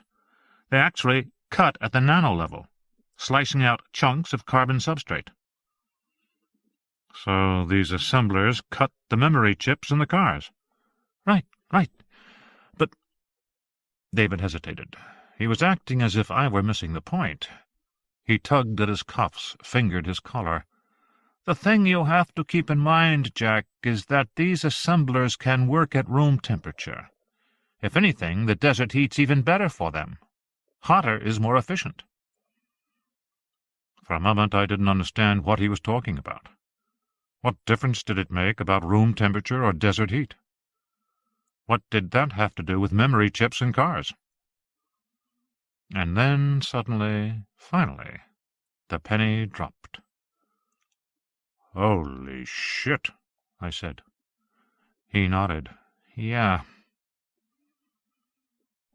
David was saying that a mixture of components had been vented into the desert, and that these components, which were designed to self-assemble in the fabrication structure, would also self-assemble in the outside world.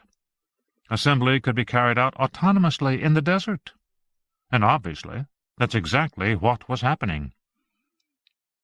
I ticked the points off to make sure I had it right. Basic assembly begins with the bacteria. They've been engineered to eat anything, even garbage, so they can find something in the desert to live off of. Right. Which means the bacteria multiply and begin churning out molecules that self-combine, forming larger molecules. Pretty soon you have assemblers, and the assemblers begin to do the final work and turn out new microagents. Right. Which means that the swarms are reproducing. Yes, they are. And the individual agents have memory. Yes, a small amount. And they don't need much. That's the whole point of distributed intelligence. It's collective. So they have intelligence. And since they have memory, they can learn from experience. Yes. And the Pred-Prey program means they can solve problems. And the program generates enough random elements to let them innovate. Right. Yes. My head throbbed. I was seeing all the implications now, and they weren't good. "So," I said, "what you're telling me is this swarm reproduces, is self-sustaining, learns from experience, has collective intelligence, and can innovate to solve problems." Yes. Which means, for all practical purposes, it's alive. Yes, David nodded. At least it behaves as if it is alive. Functionally, it's alive, Jack. I said, "This is very fucking bad news." Brooks said, "Tell me." "I'd like to know," I said, "why this thing wasn't destroyed a long time ago." David said nothing. He just smoothed his tie and looked uncomfortable. "Because you realize," I said, "that you're talking about a mechanical plague. That's what you've got here. It's just like a bacterial plague or a viral plague, except it's mechanical organisms. You've got a fucking man-made plague." He nodded. "Yes." "That's evolving." "Yes. And it's not limited by biological rates of evolution. It's probably evolving much faster." He nodded. "It is evolving faster." "How much faster, David?" Brooks sighed. "Pretty damn fast. It'll be different this afternoon when it comes back." "Will it come back?" "It always does." "And why does it come back?" I said. "It's trying to get inside." "And why is that?" David shifted uncomfortably. "We have only theories, Jack." "Try me." "One possibility is that it's a territorial thing. As you know, the original Pred-Prey code includes a concept of a range, of a territory in which the predators will roam, and within that core range it defines a sort of home base, which the swarm may consider to be the inside of this facility." I said, "You believe that?" "Not really, no."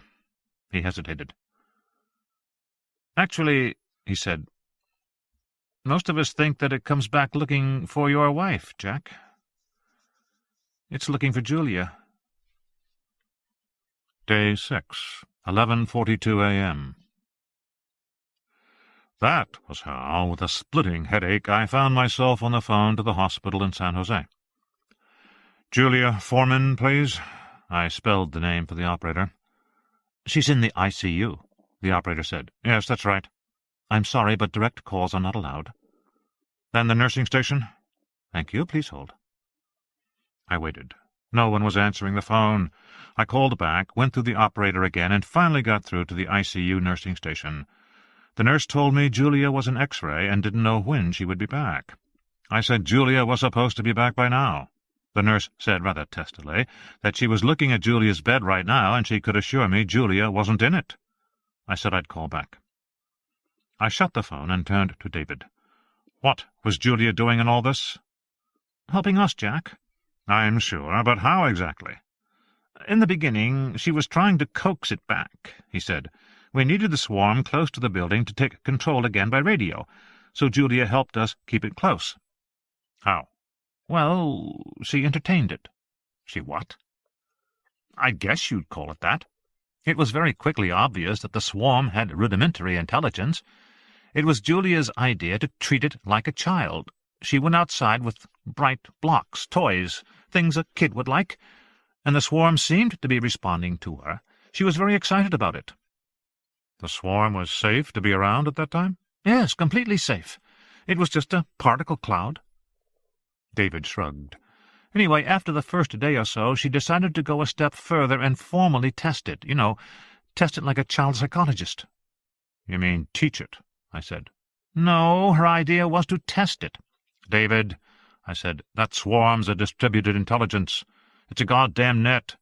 It'll learn from whatever you do. Testing is teaching. What exactly was she doing with it? Just, sort of games. She'd lay out 3 colored blocks on the ground, 2 blue and 1 yellow, see if it would choose the yellow. Then with squares and triangles, stuff like that. But, David, I said, you all knew this was a runaway, evolving outside the laboratory. Didn't anybody think to just go out and destroy it? Sure. We all wanted to. Julia wouldn't allow it. Why? She wanted it kept alive. And nobody argued with her? She's a vice president of the company, Jack. She kept saying the swarm was a lucky accident, that we had stumbled onto something really big, that it could eventually save the company, and we mustn't destroy it. She was, I don't know, she was really taken with it. I mean, she was proud of it, like it was her invention. All she wanted to do was rein it in. Her words. Yeah. Well, how long ago did she say that? Yesterday, Jack. David shrugged. She only left here yesterday afternoon. It took me a moment to realize that he was right. Just a single day had passed since Julia had been here, and then had had her accident, and in that time the swarms had already advanced enormously. How many swarms were there yesterday? 3, but we only saw 2. I guess one was hiding. He shook his head. One of the swarms had become like a pet to her. It was smaller than the others. It'd wait for her to come outside, and it always stuck close to her. Sometimes, when she came out, it swirled around her like it was excited to see her. She talked to it, too, like it was a dog or something. I pressed my throbbing temples. She talked to it, I repeated. Jesus Christ. Don't tell me the swarms have auditory sensors, too. No, they don't. So talking was a waste of time. Well, we think the cloud was close enough that her breath deflected some of the particles in a rhythmic pattern. So the whole cloud was one giant eardrum? In a way, yeah. And it's a net, so it learned? Yeah. I sighed. Are you going to tell me it talked back? No, but it started making weird sounds. I nodded. I'd heard those weird sounds. How does it do that? We're not sure. Bobby thinks it's the reverse of the auditory deflection that allows it to hear. The particles pulse in a coordinated front and generate a sound wave, sort of like an audio speaker.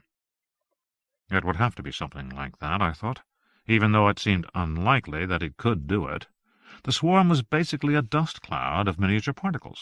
The particles didn't have either the mass or the energy to generate a sound wave. A thought occurred to me. David, I said, was Julia out there yesterday with the swarms? Yes, in the morning. No problem. It was a few hours later after she left that they killed the snake. And was anything killed before that? Possibly a coyote a few days ago. I'm not sure. So maybe the snake wasn't the first. Maybe. And today they killed a rabbit. Yeah, so it's progressing fast now. "Thank you, Julia," I said. I was pretty sure the accelerated behavior of the swarms that we were seeing was a function of past learning. This was a characteristic of distributed systems, and, for that matter, a characteristic of evolution, which could be considered a kind of learning, if you wanted to think of it in those terms. In either case, it meant that systems experienced a long, slow starting period, followed by ever-increasing speed. You could see that exact speed-up in the evolution of life on Earth. The first life shows up 4 billion years ago as single-cell creatures. Nothing changes for the next 2 billion years. Then nuclei appear in the cells. Things start to pick up. Only a few 100 million years later, multicellular organisms. A few 100 million years after that, explosive diversity of life. And more diversity. By a couple of 100 million years ago, there are large plants and animals, complex creatures, dinosaurs. And all this, man's a latecomer. 4 million years ago, upright apes. 2 million years ago, early human ancestors. 35,000 years ago, cave paintings. The acceleration was dramatic. If you compressed the history of life on Earth into 24 hours, then multicellular organisms appeared in the last 12 hours. Dinosaurs in the last hour, the earliest men in the last 40 seconds, and modern men less than 1 second ago. It had taken 2 billion years for primitive cells to incorporate a nucleus, the first step toward complexity. But it had taken only 200 million years, 1/10 of the time, to evolve multicellular animals. And it took only 4 million years to go from small-brained apes with crude bone tools to modern man and genetic engineering. That was how fast the pace had increased. This same pattern showed up in the behavior of agent-based systems. It took a long time for agents to lay the groundwork and to accomplish the early stuff, but once that was completed, subsequent progress could be swift. There was no way to skip the groundwork, just as there was no way for a human being to skip childhood. You had to do the preliminary work. But at the same time, there was no way to avoid the subsequent acceleration. It was, so to speak, built into the system. Teaching made the progression more efficient, and I was sure Julia's teaching had been an important factor in the behavior of the swarm now. Simply by interacting with it, she had introduced a selection pressure in an organism with emergent behavior that couldn't be predicted. It was a very foolish thing to do. So the swarm, already developing rapidly, would develop even more rapidly in the future. And since it was a man-made organism, evolution was not taking place on a biological timescale. Instead, it was happening in a matter of hours. Destroying the swarms would be more difficult with each passing hour. "Okay," I said to David. "If the swarms are coming back, then we'd better get ready for them." I got to my feet, wincing at the headache, and headed for the door. "What do you have in mind?" David said. "What do you think I have in mind?" I said. "We've got to kill these things cold stone dead. We have to wipe them off the face of the planet, and we have to do it right now." David shifted in his chair. "Fine with me," he said, "but I don't think Ricky's going to like it." "Why not?" David shrugged. "He's just not." I waited and said nothing. David fidgeted in his chair, more and more uncomfortable. "The thing is, he and Julia are in agreement on this." "They're in agreement?" "Yes. They see eye to eye. On this." I said, "What are you trying to say to me, David?"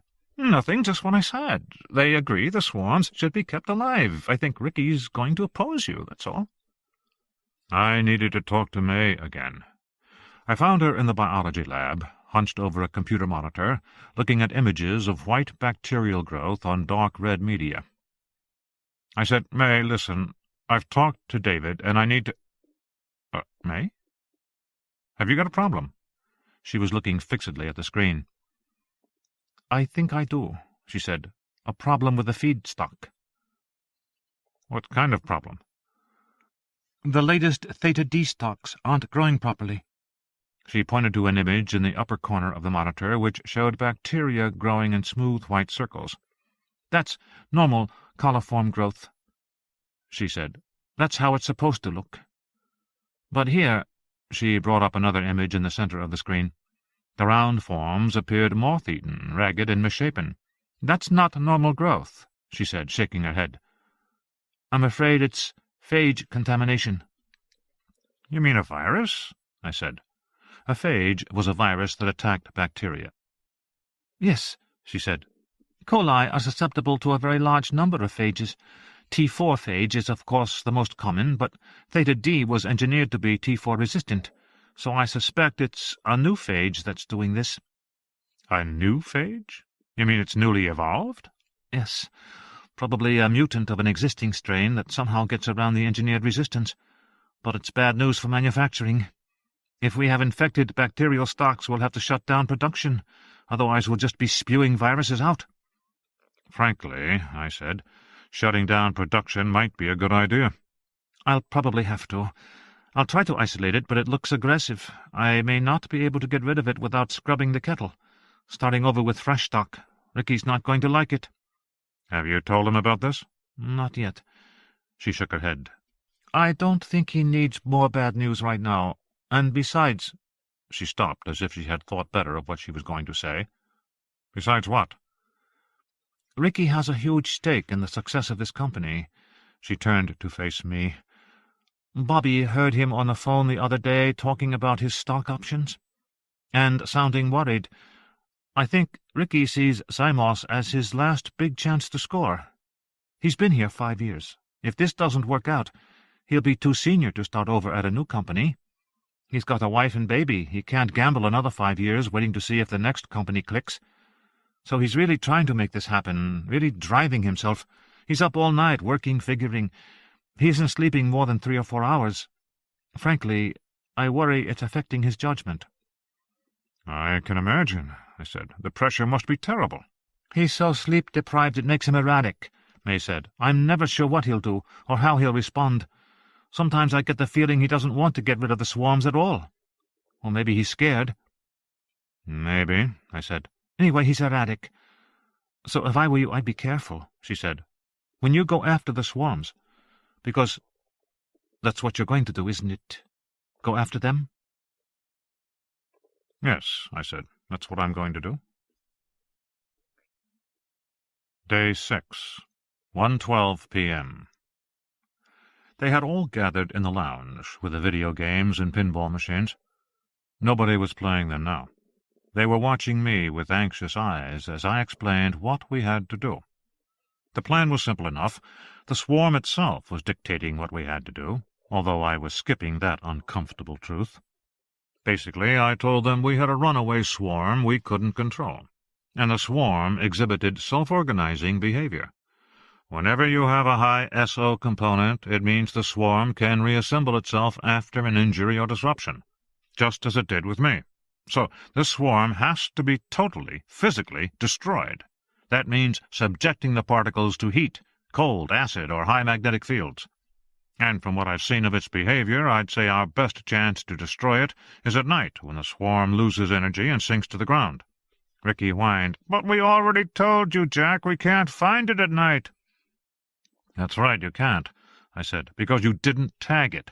Look, it's a big desert out there. If you want to trace it back to its hiding place, you've got to tag it with something so strong you can follow its trail wherever it goes." "Tag it with what?" "That's my next question," I said. "What kind of tagging agents have we got around here?" I was greeted with blank looks. "Come on, guys. This is an industrial facility. You must have something that will coat the particles and leave a trail we can follow. I'm talking about a substance that fluoresces intensely, or a pheromone with a characteristic chemical signature, or something radioactive." "No?" More blank looks, shaking their heads. "Well," May said, "of course we have radioisotopes." "All right, fine." Now we were getting somewhere.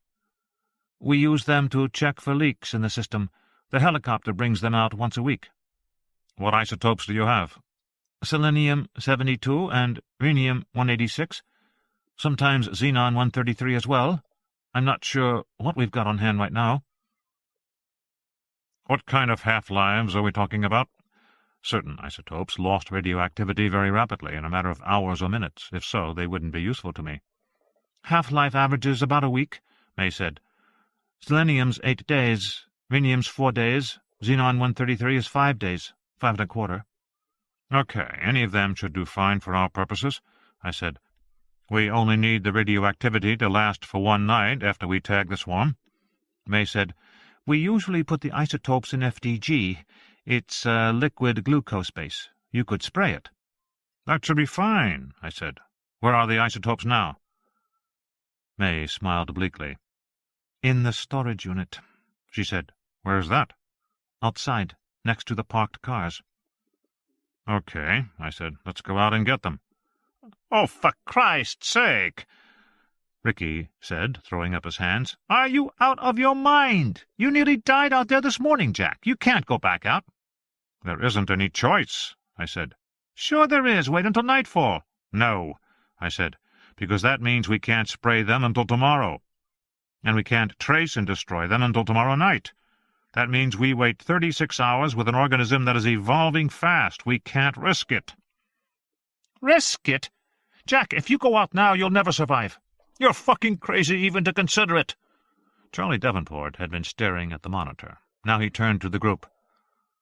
No, Jack's not crazy, he grinned at me, and I'm going with him. Charlie began to hum Born to be Wild.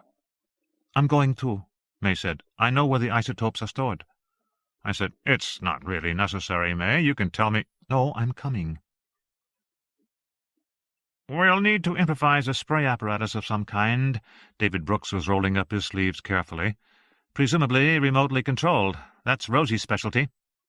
Okay, I'll come too, Rosie Castro said, looking at David. You're all going? Ricky stared from one to another of us, shaking his head. This is extremely risky, he said. Extremely risky. Nobody said anything. We all just stared at him. Then Ricky said, Charlie, will you shut the fuck up? He turned to me. I don't think I can allow this, Jack. I don't think you have a choice, I said. I'm in charge here. Not now, I said. I felt a burst of annoyance. I felt like telling him he'd screwed the pooch by allowing a swarm to evolve in the environment. But I didn't know how many critical decisions Julia had made. In the end, Ricky was obsequious to management, trying to please them like a child pleasing a parent. He did it charmingly. That was how he had moved ahead in life. That was also his greatest weakness. But now Ricky stuck out his chin stubbornly. You just can't do it, Jack, he said. You guys can't go out there and survive. Sure we can, Ricky, Charlie Davenport said. He pointed to the monitor. Look for yourself. The monitor showed the desert outside. The early afternoon sun was shining on scrubby cactus. One stunted juniper in the distance, dark against the sun. For a moment I didn't understand what Charlie was talking about. Then I saw the sand blowing low on the ground, and I noticed the juniper was bent to one side. That's right, folks, Charlie Davenport said. We got a high wind out there. High wind, no swarms, remember? They have to hug the ground. He headed toward the passageway leading to the power station. Time's a-wasting. Let's do it, guys. Everybody filed out. I was the last to leave. To my astonishment, Ricky pulled me aside, blocked the door with his body. I'm sorry, Jack. I didn't want to embarrass you in front of the others, but I just can't let you do this. Would you rather have somebody else do it? I said. He frowned. What do you mean? You better face facts, Ricky. This is already a disaster, and if we can't get it under control right away, then we have to call for help. Help? What do you mean? I mean, call the Pentagon, call the Army. We have to call somebody to get these swarms under control. Jesus, Jack, we can't do that. We have no choice. But it would destroy the company. We'd never get funding again. That wouldn't bother me one bit, I said. I was feeling angry about what had happened in the desert. A chain of bad decisions, errors, and fuck-ups extending over weeks and months. It seemed as if everyone at Zymos was doing short-term solutions, patch and fix, quick and dirty. No one was paying attention to the long-term consequences. Look, I said, you've got a runaway swarm that's apparently lethal. You can't screw around with us anymore. But Julia... Julia isn't here. But she said... I don't care what she said, Ricky. But the company— Fuck the company, Ricky. I grabbed him by the shoulders, shook him once, hard. Don't you get it? You won't go outside. You're afraid of this thing, Ricky. We have to kill it, and if we can't kill it soon, we have to call for help. No! Yes, Ricky. We'll see about that, he snarled. His body tensed, his eyes flared. He grabbed my shirt collar. I just stood there, staring at him. I didn't move. Ricky glared at me for a moment, and then released his grip. He patted me on the shoulder and smoothed out my collar. "Ah, hell, Jack," he said. "What am I doing?" And he gave me his self-deprecating surfer grin. "I'm sorry. I think the pressure must be getting to me. You're right. You're absolutely right. Fuck the company. We have to do this. We have to destroy those things right away." "Yes," I said, still staring at him. "We do." He paused. He took his hand away from my collar. "You think I'm acting weird, don't you? Mary thinks I'm acting weird, too. She said so the other day. Am I acting weird?" "Well, you can tell me." "Maybe on edge. You getting any sleep?" "Not much. Couple of hours." "Maybe you should take a pill." "I did. Doesn't seem to help. It's the damn pressure. I've been here a week now. This place gets to you." "I imagine it must." "Yeah. Well, anyway." He turned away, as if suddenly embarrassed. "Look, I'll be on the radio," he said. "I'll be with you every step of the way. Very grateful to you, Jack. You've brought sanity and order here. Just be careful out there, okay?" "I will." Ricky stepped aside. I went out the door past him. Going down the hallway to the power station, with the air conditioners roaring full blast, May fell into step beside me. I said to her, "You really don't need to go out there, May. You could tell me over the radio how to handle the isotopes." "It's not the isotopes I'm concerned with," she said, her voice low, so it would be buried in the roar. "It's the rabbit." I wasn't sure I'd heard her. "The what?" "The rabbit. I need to examine the rabbit again." "Why?" "You remember that tissue sample I cut from the stomach? Well, I looked at it under the microscope a few minutes ago. "And?" "I'm afraid we have big problems, Jack." Day 6, 2:52 p.m. I was the first one out the door, squinting in the desert sunlight. Even though it was almost 3 o'clock, the sun seemed as bright and hot as ever. A hot wind ruffled my trousers and shirt. I pulled my headset mouthpiece closer to my lips and said, "Bobby, you reading?" "I read you, Jack." "Got an image?" "Yes, Jack." Charlie Davenport came out and laughed. He said, "You know, Ricky, you really are a stupid schmuck. You know that?" Over my headset I heard Ricky say, "Save it. You know I don't like compliments. Just get on with it." May came through the door next. She had a backpack slung over one shoulder. She said to me, "For the isotopes." "Are they heavy?" "The containers are." Then David Brooks came out, with Rosie close behind him. She made a face as she stepped onto the sand. "Jesus, it's hot," she said. "Yeah, I think you'll find deserts tend to be that way," Charlie said. "No shit, Charlie." "I wouldn't shit you, Rosie," he belched. I was busy scanning the horizon, but I saw nothing. The cars were parked under a shed about 50 yards away. The shed ended in a square white concrete building with narrow windows. That was the storage unit. We started toward it. Rosie said, "Is that place air-conditioned?" "Yes," May said, "but it's still hot. It's poorly insulated." "Is it airtight?" I said. "Not really." "That means no," Davenport said, laughing. He spoke into his headset. "Bobby, what wind do we have?" 17 knots, Bobby Lembeck said. "Good strong wind." "And how long until the wind dies? Sunset?" "Probably, yeah, another 3 hours." I said, "That'll be plenty of time." I noticed that David Brooks was not saying anything. He just trudged toward the building. Rosie followed close behind him. "But you never know," Davenport said. "We could all be toast. Any minute now." He laughed again in his irritating way. Ricky said, "Charlie, why don't you shut the fuck up?" "Why don't you come out and make me, big boy?" Charlie said. "What's the matter? Your veins clogged with chicken shit?"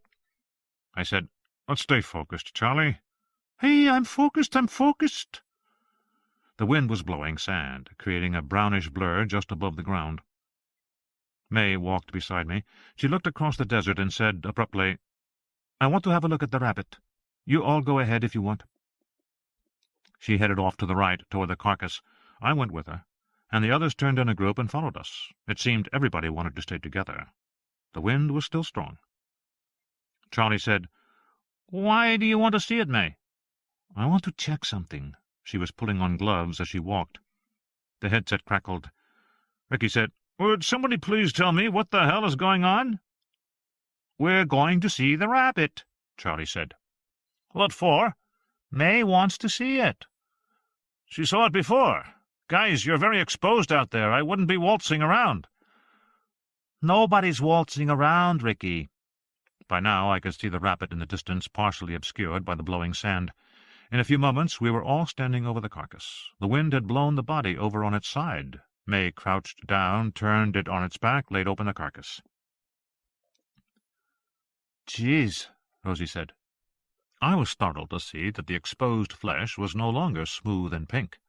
Instead it was roughened everywhere, and in a few places looked as if it had been scraped, and it was covered by a milky white coating. "Looks like it was dipped in acid," Charlie said. "Yes, it does," May said. She sounded grim. I glanced at my watch. All this had occurred in 2 hours. "What happened to it?" May had taken out a magnifying glass and was bent close to the animal. She looked here and there, moving the glass quickly. Then she said, "It's been partially eaten." "Eaten? By what?" "Bacteria." "Wait a minute," Charlie Davenport said. "You think this is caused by theta D? You think the E. coli is eating it?" "We'll know soon enough," she said. She reached into a pouch and pulled out several glass tubes containing sterile swabs. "But it's only been dead a short time." "Long enough," May said, "and high temperatures accelerate growth." She daubed the animal with one swab after another, replacing each in a glass tube. "Then the theta D must be multiplying very aggressively." "Bacteria will do that if you give them a good nutrient source. You shift into log phase growth, where they're doubling every 2 or 3 minutes. I think that's what's happening here." I said, "But if that's true, it means the swarm—" "I don't know what it means, Jack," she said quickly. She looked at me and gave a slight shake of the head. The meaning was clear. Not now. But the others weren't put off. May, Charlie Davenport said. "You're telling us that the swarms killed the rabbit in order to eat it? In order to grow more coli? And make more nanoswarms?" "I didn't say that, Charlie." Her voice was calm, almost soothing. "But that's what you think," Charlie continued. "You think the swarms consume mammalian tissue in order to reproduce." "Yes, that's what I think, Charlie." May put her swabs away carefully and got to her feet. "But I've taken cultures now. We'll run them in Luria and Ageros, and we'll see what we see." "I bet if we come back in another hour, this white stuff will be gone, and we'll see black forming all over the body. New black nanoparticles. And eventually there'll be enough for a new swarm." She nodded. "Yes, I think so, too." "And that's why the wildlife around here has disappeared?" David Brooks said. "Yes." She brushed a strand of hair back with her hand. "This has been going on for a while." There was a moment of silence. We all stood around the rabbit carcass, our backs to the blowing wind. The carcass was being consumed so quickly I imagined I could almost see it happening right before my eyes. In real time. "We better get rid of those fucking swarms," Charlie said. We all turned and set off for the shed. Nobody spoke. There was nothing to say. As we walked ahead, some of those small birds that hopped around the desert floor under the cholla cactus suddenly took to the air, chittering and wheeling before us. I said to May, "So there's no wildlife, but the birds are here." "Seems to be that way." The flock wheeled and came back, then settled to the ground 100 yards away.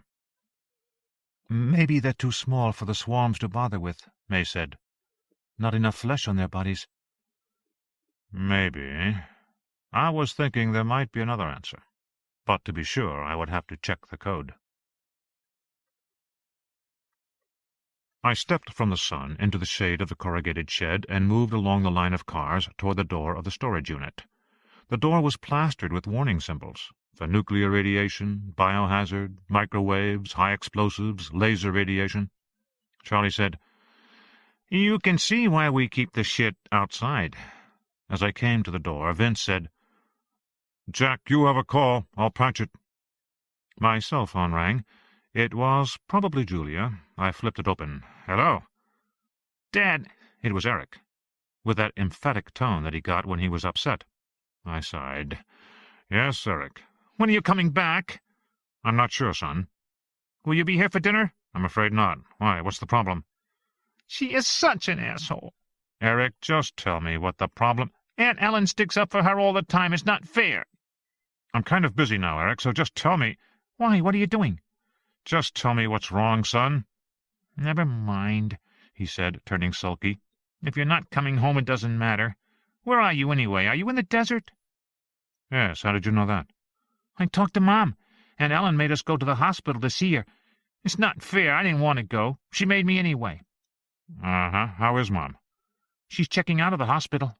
"She's finished all her tests?" "The doctors wanted her to stay," Eric said, "but she wants to get out. She has a cast on her arm, that's all. She says everything else is fine." "Dad, why do I always have to do what Aunt Ellen says? It's not fair." "Let me talk to Ellen." "She isn't here. She took Nicole to buy a new dress for her play." "Who's with you at the house?" "Maria?" "Okay," I said. "Have you done your homework?" "Not yet." "Well, get busy, son. I want your homework done before dinner." It was amazing how these lines just popped out of a parent's mouth. By now I had reached the storage room door. I stared at all the warning signs. There were several I didn't know, like a diamond made up of 4 different colored squares inside, each with a number. May unlocked the door and went in. "Dad," Eric started to cry, "when are you coming home?" "I don't know," I said. "I hope by tomorrow." "Okay. Promise?" "I promise." I could hear him sniffling, and then through the phone a long snarf sound as he wiped his nose on his shirt. I told him he could call me later if he wanted to. He seemed better, and said okay, and then said goodbye. I hung up and entered the storage building. The interior was divided into 2 large storage rooms with shelves on all 4 walls, and freestanding shelves in the middle of the rooms. Concrete walls, concrete floor. There was another door in the second room, and a corrugated roll-up door for truck deliveries. Hot sunlight came in through wood frame windows. The air conditioning rumbled noisily, but as May had said, the rooms were still hot. I closed the door behind me and looked at the seal. It was just ordinary weather stripping. The shed was definitely not airtight.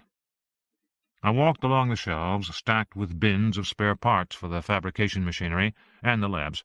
The second room had more mundane items: cleaning supplies, toilet paper, bars of soap, boxes of cereal, and a couple of refrigerators filled with food. I turned to May. "Where are the isotopes?"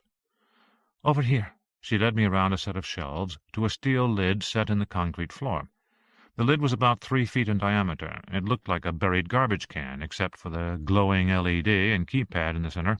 May dropped to one knee and punched in a code quickly. The lid lifted with a hiss. I saw a ladder that led down into a circular steel chamber. The isotopes were stored in metal containers of different sizes. Apparently May could tell which they were just by looking, because she said, "We have selenium-172. Shall we use that?" "Sure." May started to climb down into the chamber. "Will you fucking cut it out?" In a corner of the room, David Brooks jumped back from Charlie Davenport. Charlie was holding a big spray bottle of Windex cleaner. He was testing the squeeze trigger mechanism and, in the process, spraying streaks of water on David. It didn't look accidental. "Give me that damn thing," David said, snatching the bottle away. "I think it might work," Charlie said blandly, "but we need a remote mechanism." From the first room, Rosie said, "Would this work?" She held up a shiny cylinder with wires dangling from it.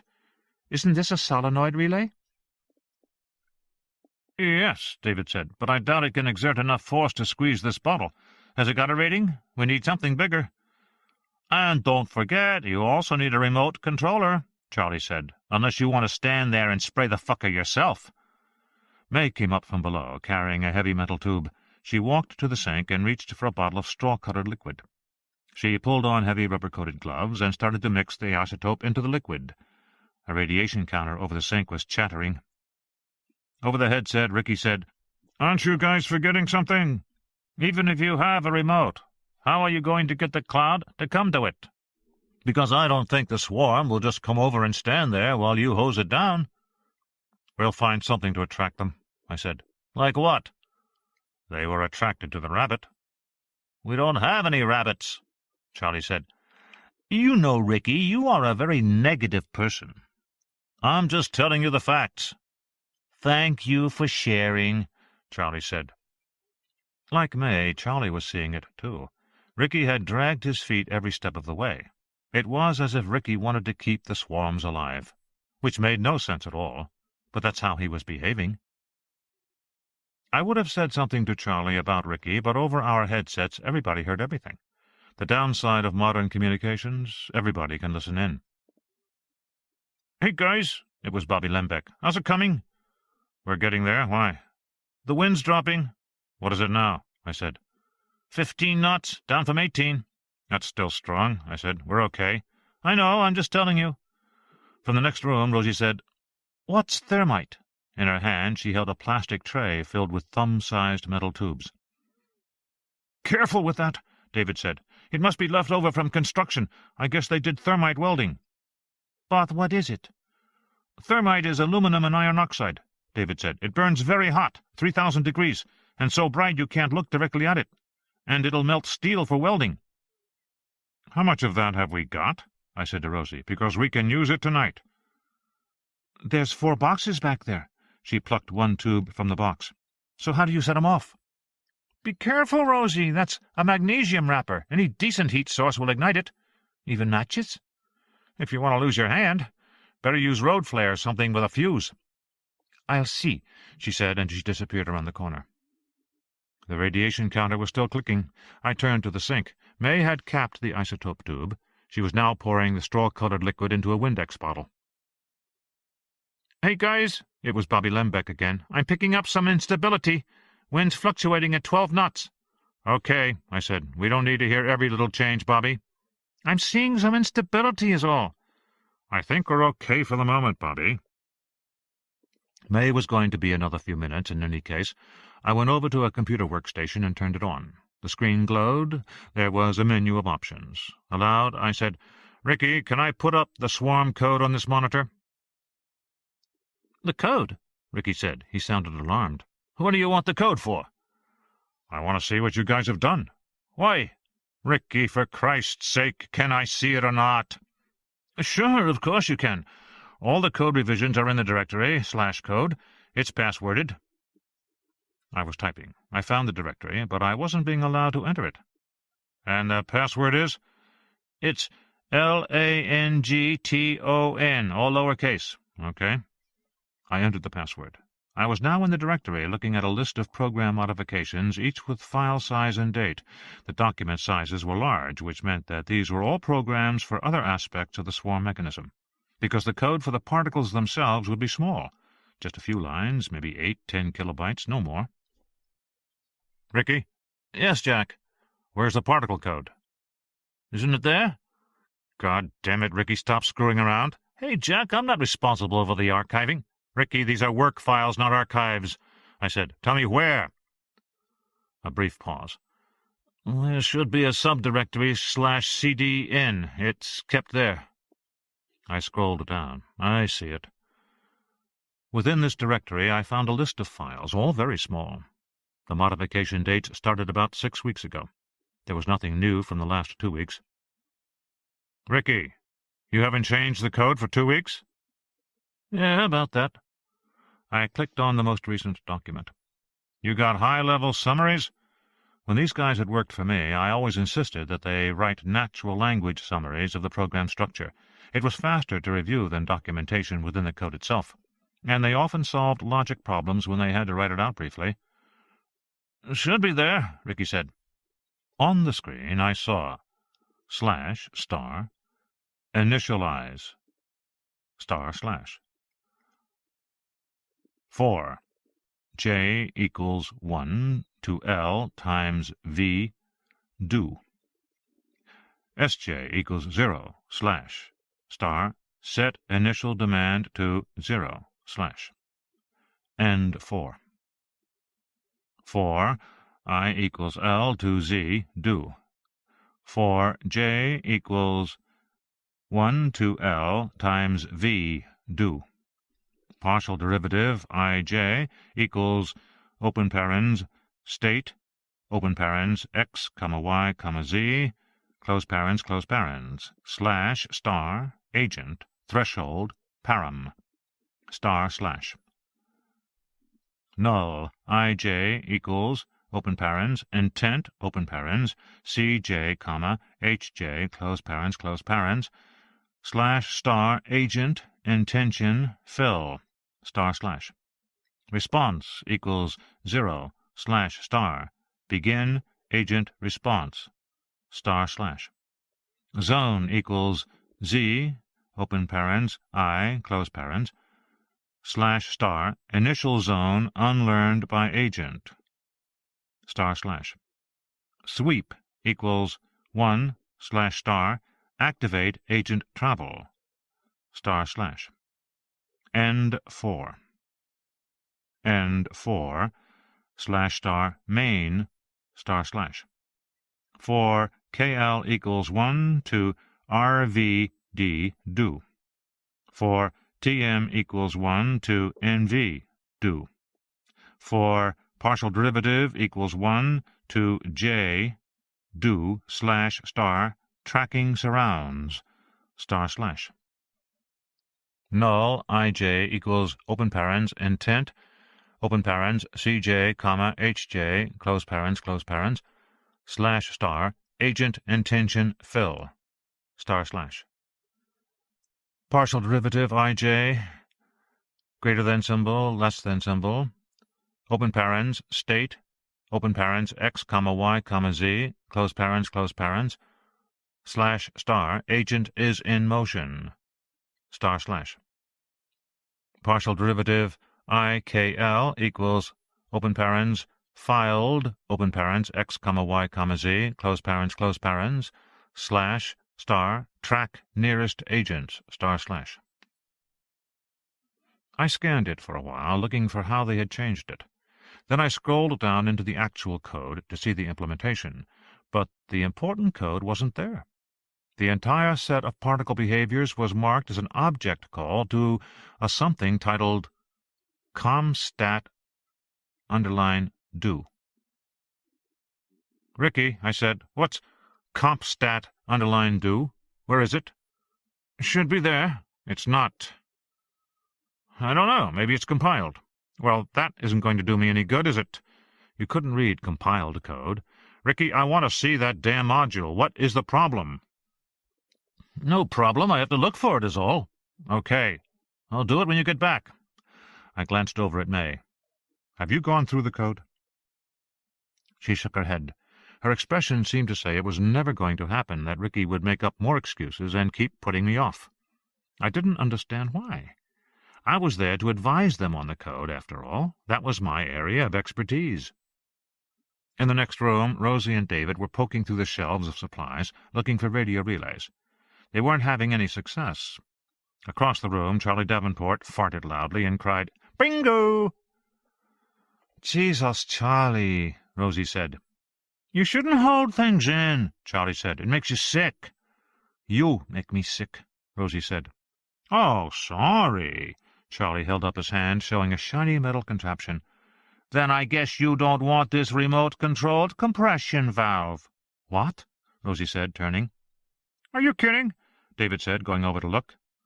"And it's got a pressure rating of ADC 20 pi." "That should work fine," David said.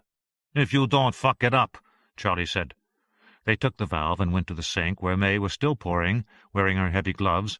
She said, "Let me finish." "Will I glow in the dark?" Charlie said, grinning at her. "Just your farts," Rosie said. "Hey, they already do that. Especially when you light 'em." "Jesus, Charlie." "Farts are methane, you know. Burns with a hard, blue, gem-like flame." And he laughed. "I'm glad you appreciate yourself," Rosie said, "because nobody else does." "Ouch, ouch," Charlie said, clutching his breast. I die. Don't get our hopes up." My headset crackled. "Hey, guys," it was Bobby Lembeck again. "Wind's just dropped to 6 knots. I said, "Okay." I turned to the others. "Let's finish up, guys." David said, "We're waiting for May. Then we'll fit this valve." "Let's fit it back in the lab," I said. "Well, I just want to make sure." "Back at the lab," I said. "Pack it up, guys." I went to the window and looked out. The wind was still ruffling the juniper bushes, but there was no longer a layer of sand blowing across the ground. Ricky came on the headset. "Jack, get your fucking team out of there." "We're doing it now," I said. David Brooks said in a formal tone, "Guys, there's no point in leaving until we have a valve that we know fits this bottle." "I think we better go," May said, "finished or not." "What good would that do?" David said. "Pack up," I said. "Stop talking and pack it up now." Over the headset, Bobby said, 4 knots and falling, fast." "Let's go, everybody," I said. I was herding them toward the door. Then Ricky came on. "No." "What?" "You can't leave now." "Why not?" "Because it's too late. They're here." Day 6, 3:12 p.m.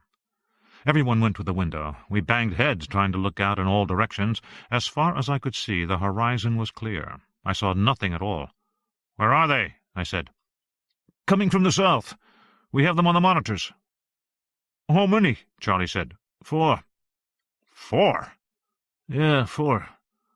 The main building was south of us. There were no windows in the south wall of the shed." David said, "We don't see anything. How fast are they coming?" "Fast." "Do we have time to run for it?" "I don't think so." David frowned.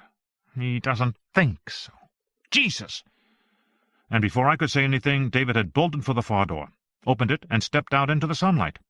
Through the rectangle of the open door we saw him look to the south, shading his eyes with his hand. We all spoke at once. "David! David, what the fuck are you doing?" "David, you asshole!" "I'm trying to see—" "Get back here!" "You stupid bastard!" But Brooks remained where he was, hands over his eyes. "I don't see anything yet," he said, "and I don't hear anything. Listen, I think maybe we can make a run for—" No, we can't." He sprinted back inside, stumbled on the door frame, fell, scrambled to his feet, and slammed the door shut, pulled it tight behind him, tugging on the doorknob. "Where are they?" "Coming," he said.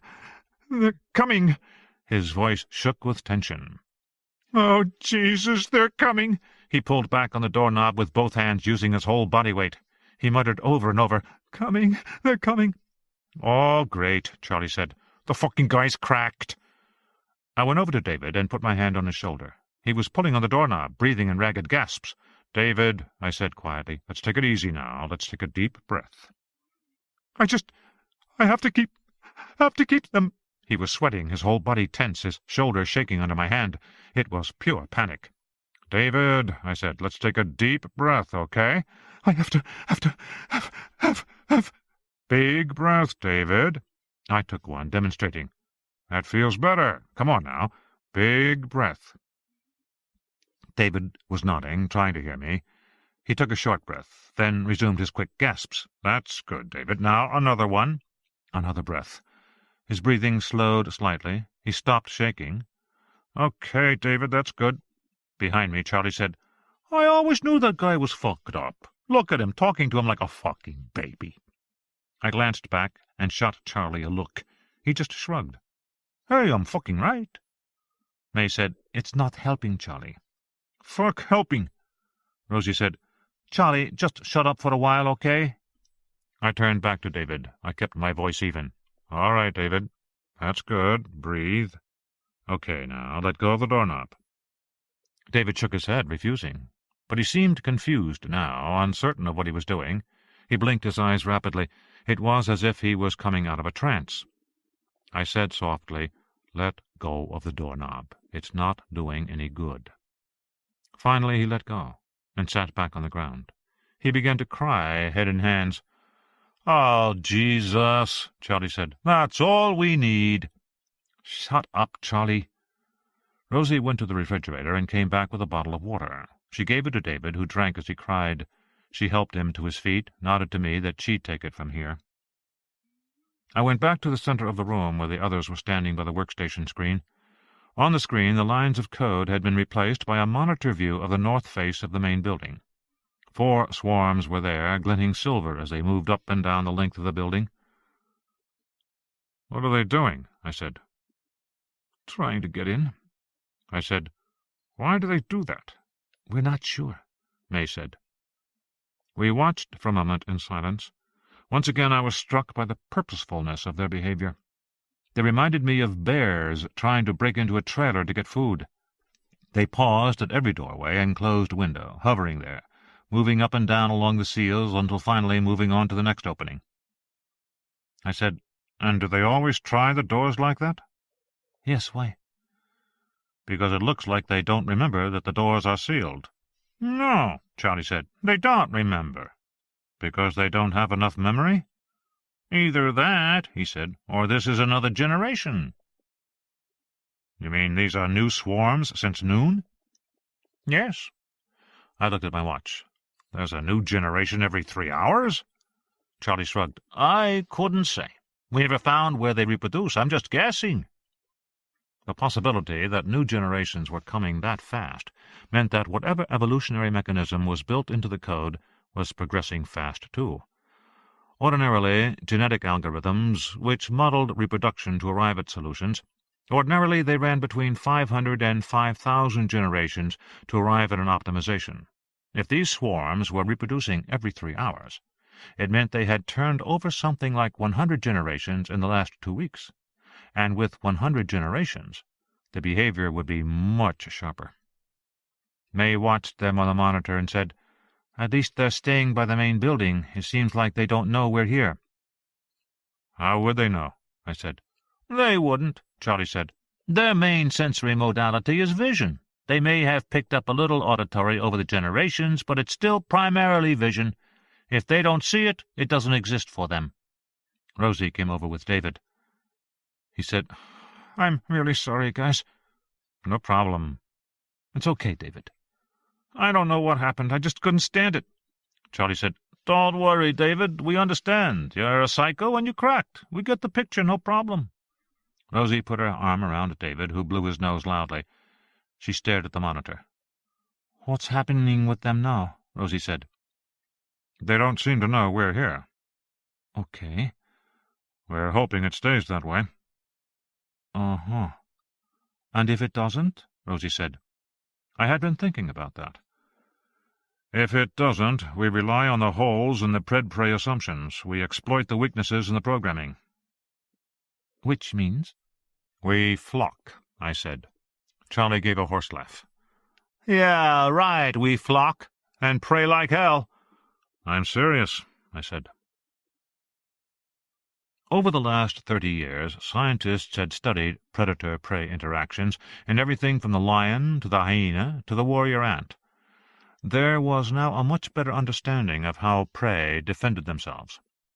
Animals like zebras and caribou didn't live in herds because they were sociable. Herding was a defense against predation.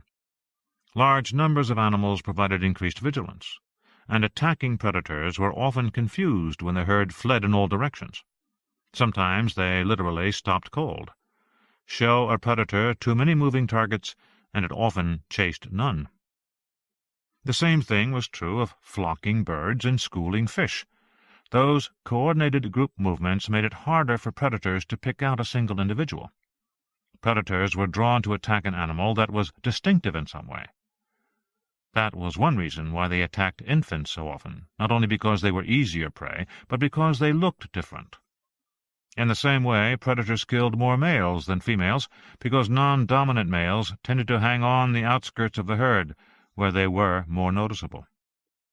In fact, 30 years ago, when Hans Kruk studied hyenas in the Serengeti, he found that putting paint on an animal guaranteed it would be killed in the next attack.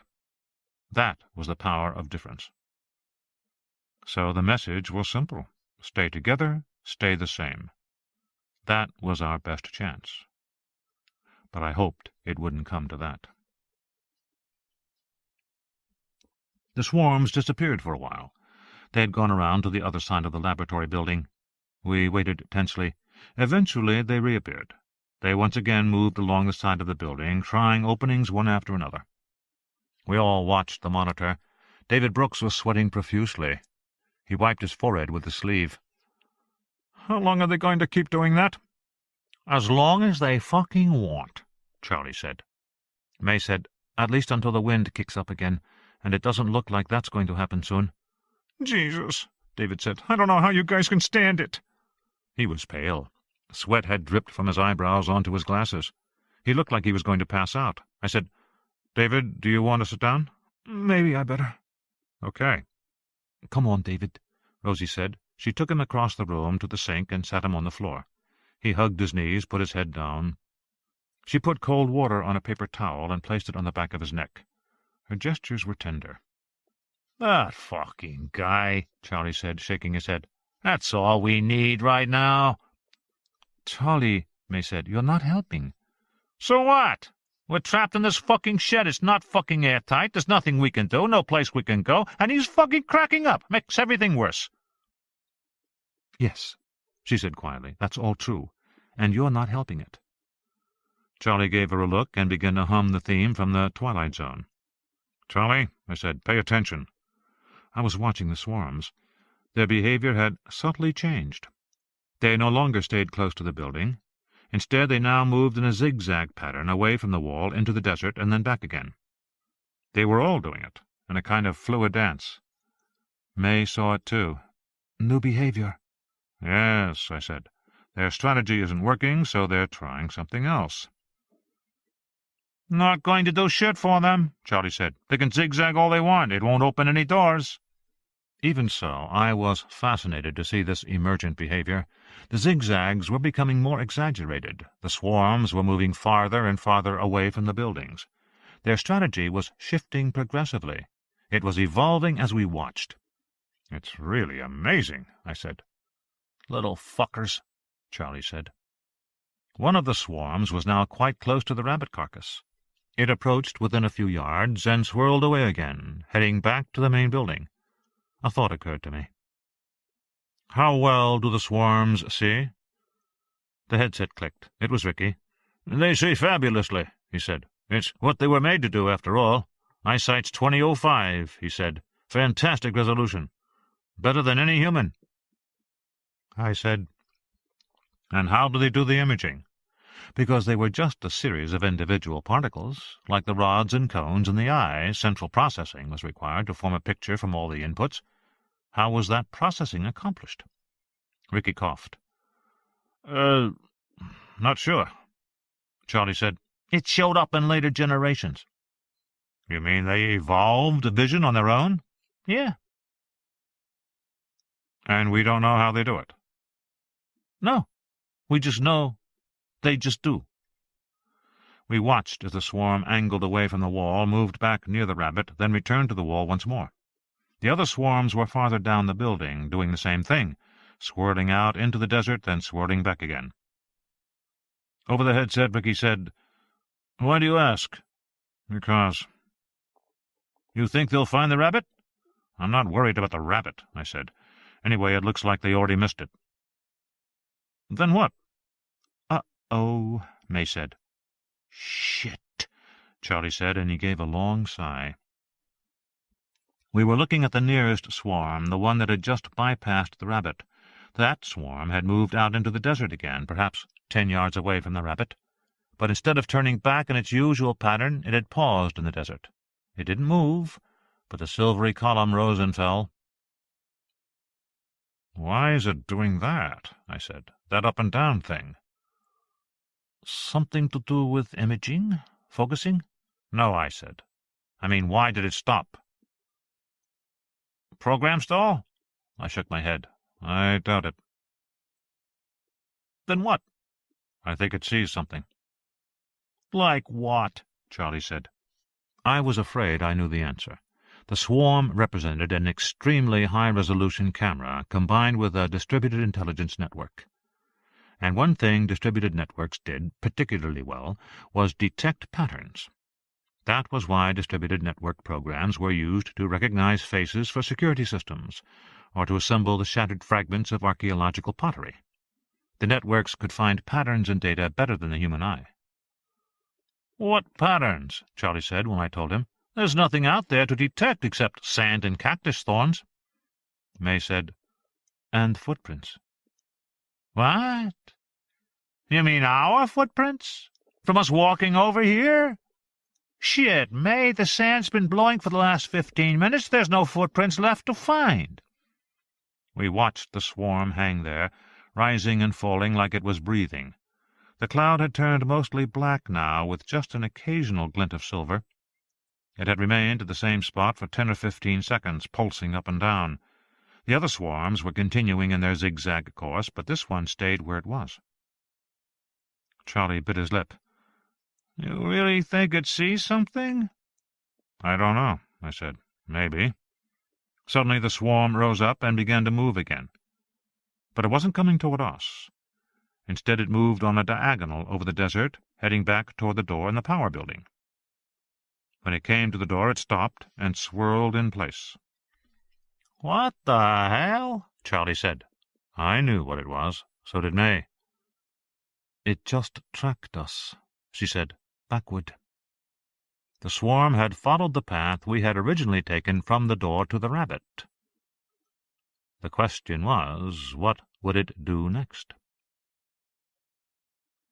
The next 5 minutes were tense. The swarm retraced its path, going back to the rabbit. It swirled around the rabbit for a while, moving in slow semicircles back and forth. Then once again it retraced the route back to the power station door. It stayed at the door for a while, then returned to the rabbit. The swarm repeated the sequence 3 times. Meanwhile, the other swarms had continued their zigzagging around the building and were now out of sight. The solitary swarm returned to the door, then headed back to the rabbit again. "It's stuck in a loop," Charlie said. "It just does the same thing over and over again." "Lucky for us," I said. I was waiting to see if the swarm would modify its behavior. So far it hadn't. And if it had very little memory, then it might be like an Alzheimer's patient, unable to remember it had done all this before. Now it was going around the rabbit, moving in semicircles. "Definitely stuck in a loop," Charlie said. I waited. I hadn't been able to review all the changes they'd made to PredPrey because the central module was missing. But the original program had a randomizing element built into it to handle situations exactly like this. Whenever PredPrey failed to attain its goal and there were no specific environmental inputs to provoke new action, then its behavior was randomly modified. This was a well-known solution. For example, psychologists now believed a certain amount of random behavior was necessary for innovation. You couldn't be creative without striking out in new directions, and those directions were likely to be random. "Uh-oh," May said. The behavior had changed. The swarm moved in larger circles, going around and around the rabbit. And almost immediately it came across another path. It paused a moment, and then suddenly rose up and began to move directly toward us. It was following exactly the same path we had taken walking to the shed. "Shit," Charlie said. "I think we're fucked."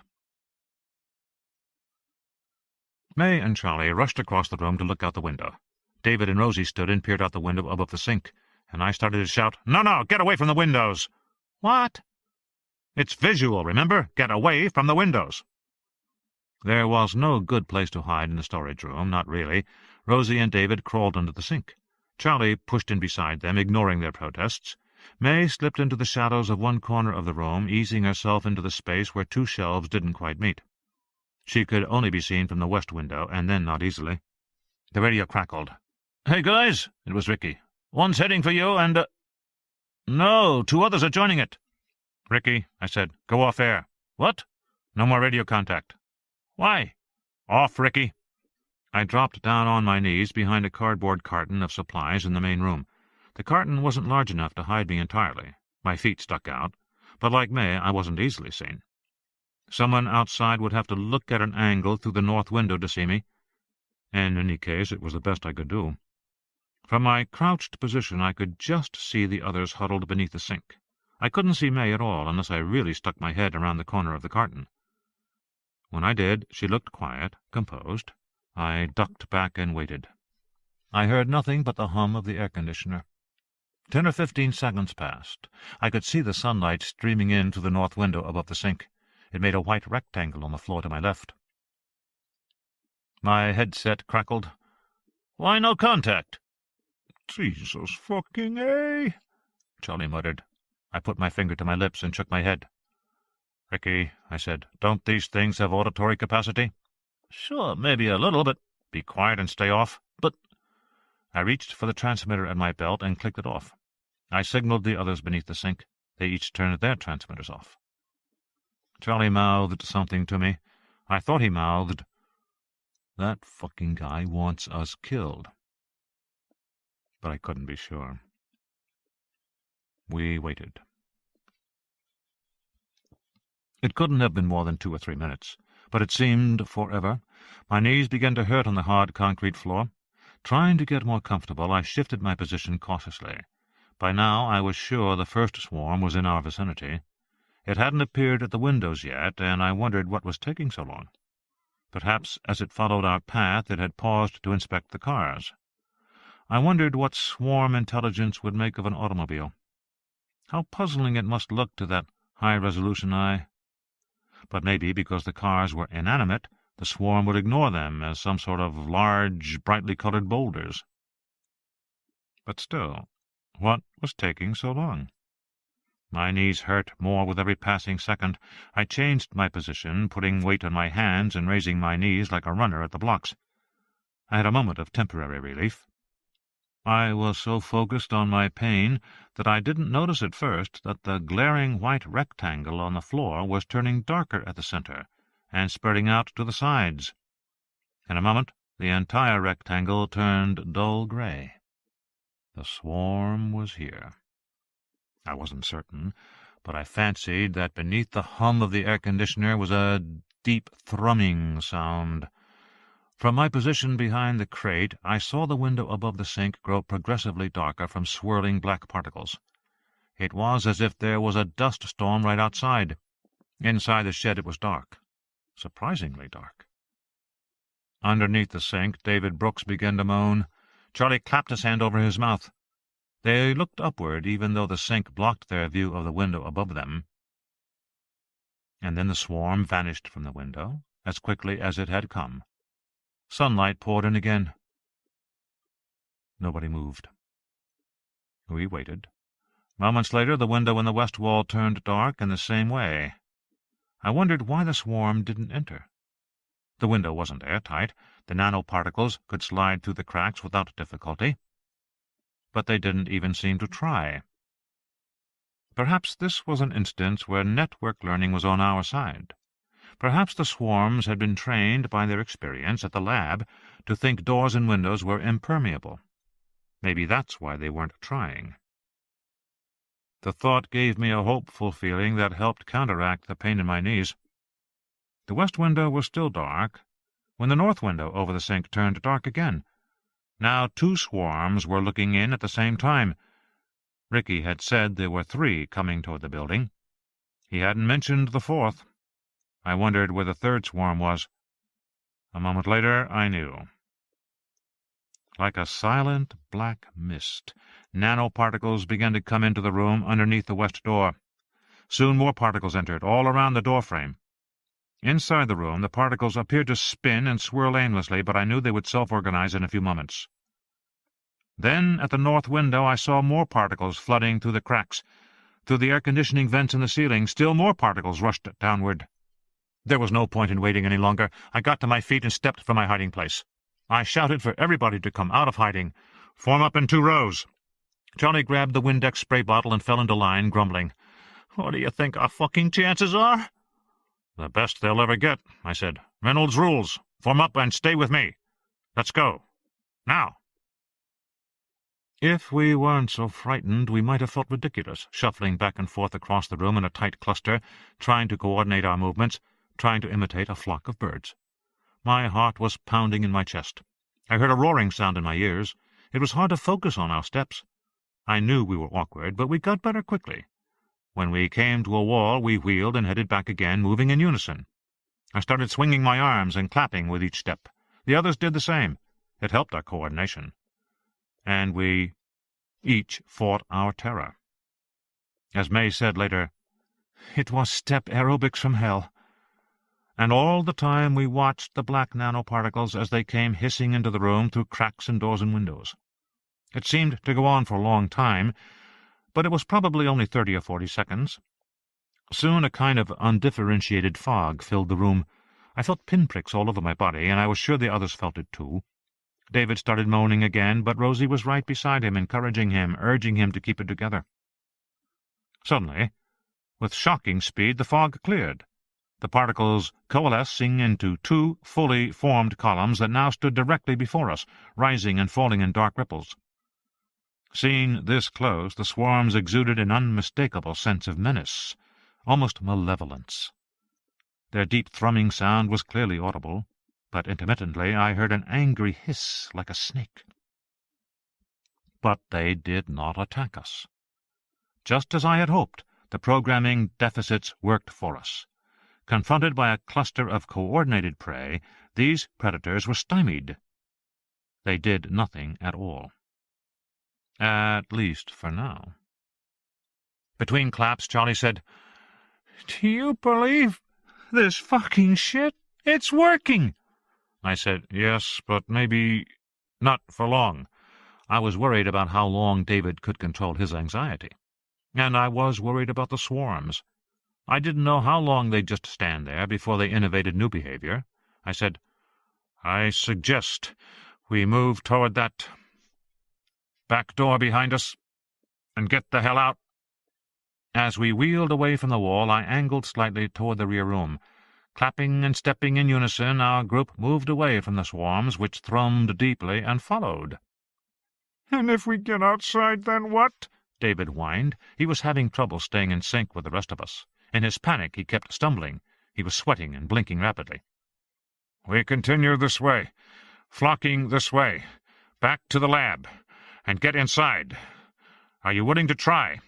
"Oh, jeez," he moaned. "It's so far. I don't know if—" He stumbled again, nearly lost his balance, and he wasn't clapping with the rest of us. I could almost feel his terror, his overwhelming urge to flee. "David, you stay with us. If you go on your own, you'll never make it. Are you listening?" David moaned. "I don't know, Jack. I don't know if I can—" He stumbled again, bumped into Rosie, who fell against Charlie, who caught her and pulled her back to her feet. But our flock was knocked into momentary disarray, our coordination gone. Immediately the swarms turned dense black, coiled and tightened, as if ready to spring. I heard Charlie whisper, "Oh, fuck," under his breath, and indeed for a moment I thought he was right, and that it was all over. But then we regained our rhythm, and immediately the swarms rose up, returned to normal. Their dense blackness faded. They resumed their steady pulsing. They followed us into the next room, but still they did not attack. We were now about 20 feet from the back door, the same door we had come in. I started to feel optimistic. For the first time I thought it was possible we really might make it. And then, in an instant, everything went to hell. David Brooks bolted.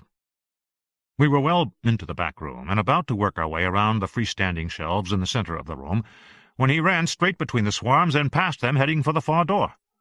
The swarms instantly spun and chased him. Rosie was screaming for him to come back, but David was focused on the door. The swarms pursued him with surprising speed. David had almost reached the door. His hand was reaching for the doorknob, when one swarm sank low and spread itself across the floor ahead of him, turning it black. The moment David Brooks reached the black surface, his feet shot out from under him, as if he had stepped on ice. He howled in pain as he slammed onto the concrete, and immediately tried to scramble to his feet again, but he couldn't get up. He kept slipping and falling again and again. His eyeglasses shattered, the frames cut his nose, his lips were coated with swirling black residue. He started to have trouble breathing. Rosie was still screaming as the second swarm descended on David, and the black spread across his face, onto his eyes, into his hair. His movements became increasingly frantic. He moaned pitifully like an animal, yet somehow, as he slid and tumbled on hands and knees, he managed to make his way toward the door. At last he lunged upward, grabbed the doorknob, and managed to pull himself to his knees. With a final, desperate movement, he twisted the knob and kicked the door open as he fell. Hot sunlight flared into the shed, and a third swarm swirled in from outside. Rosie cried, "We've got to do something!" I grabbed her arm as she ran past me toward David. She struggled in my grip. "We have to help him! We have to help him! There's nothing we can do! We have to help him!" "Rosie, there's nothing we can do." David was now rolling on the ground, black from head to toe. The third swarm had enveloped him. It was difficult to see through the dancing particles. It looked as though David's mouth was a dark hole, his eyeballs completely black. I thought he might be blind. His breath came in ragged gasps, with little choking sounds. The swarm was flowing into his mouth like a black river. His body began to shudder. He clutched at his neck. His feet drummed on the floor. I was sure he was dying. "Come on, Jack," Charlie said. "Let's get the fuck out of here." "You can't leave him," Rosie shouted. "You can't, you can't." David was sliding out the door, into the sunlight. His movements were less vigorous now. His mouth was moving, but we heard only gasps. Rosie struggled to get free. Charlie grabbed her shoulder and said, "God damn it, Rosie!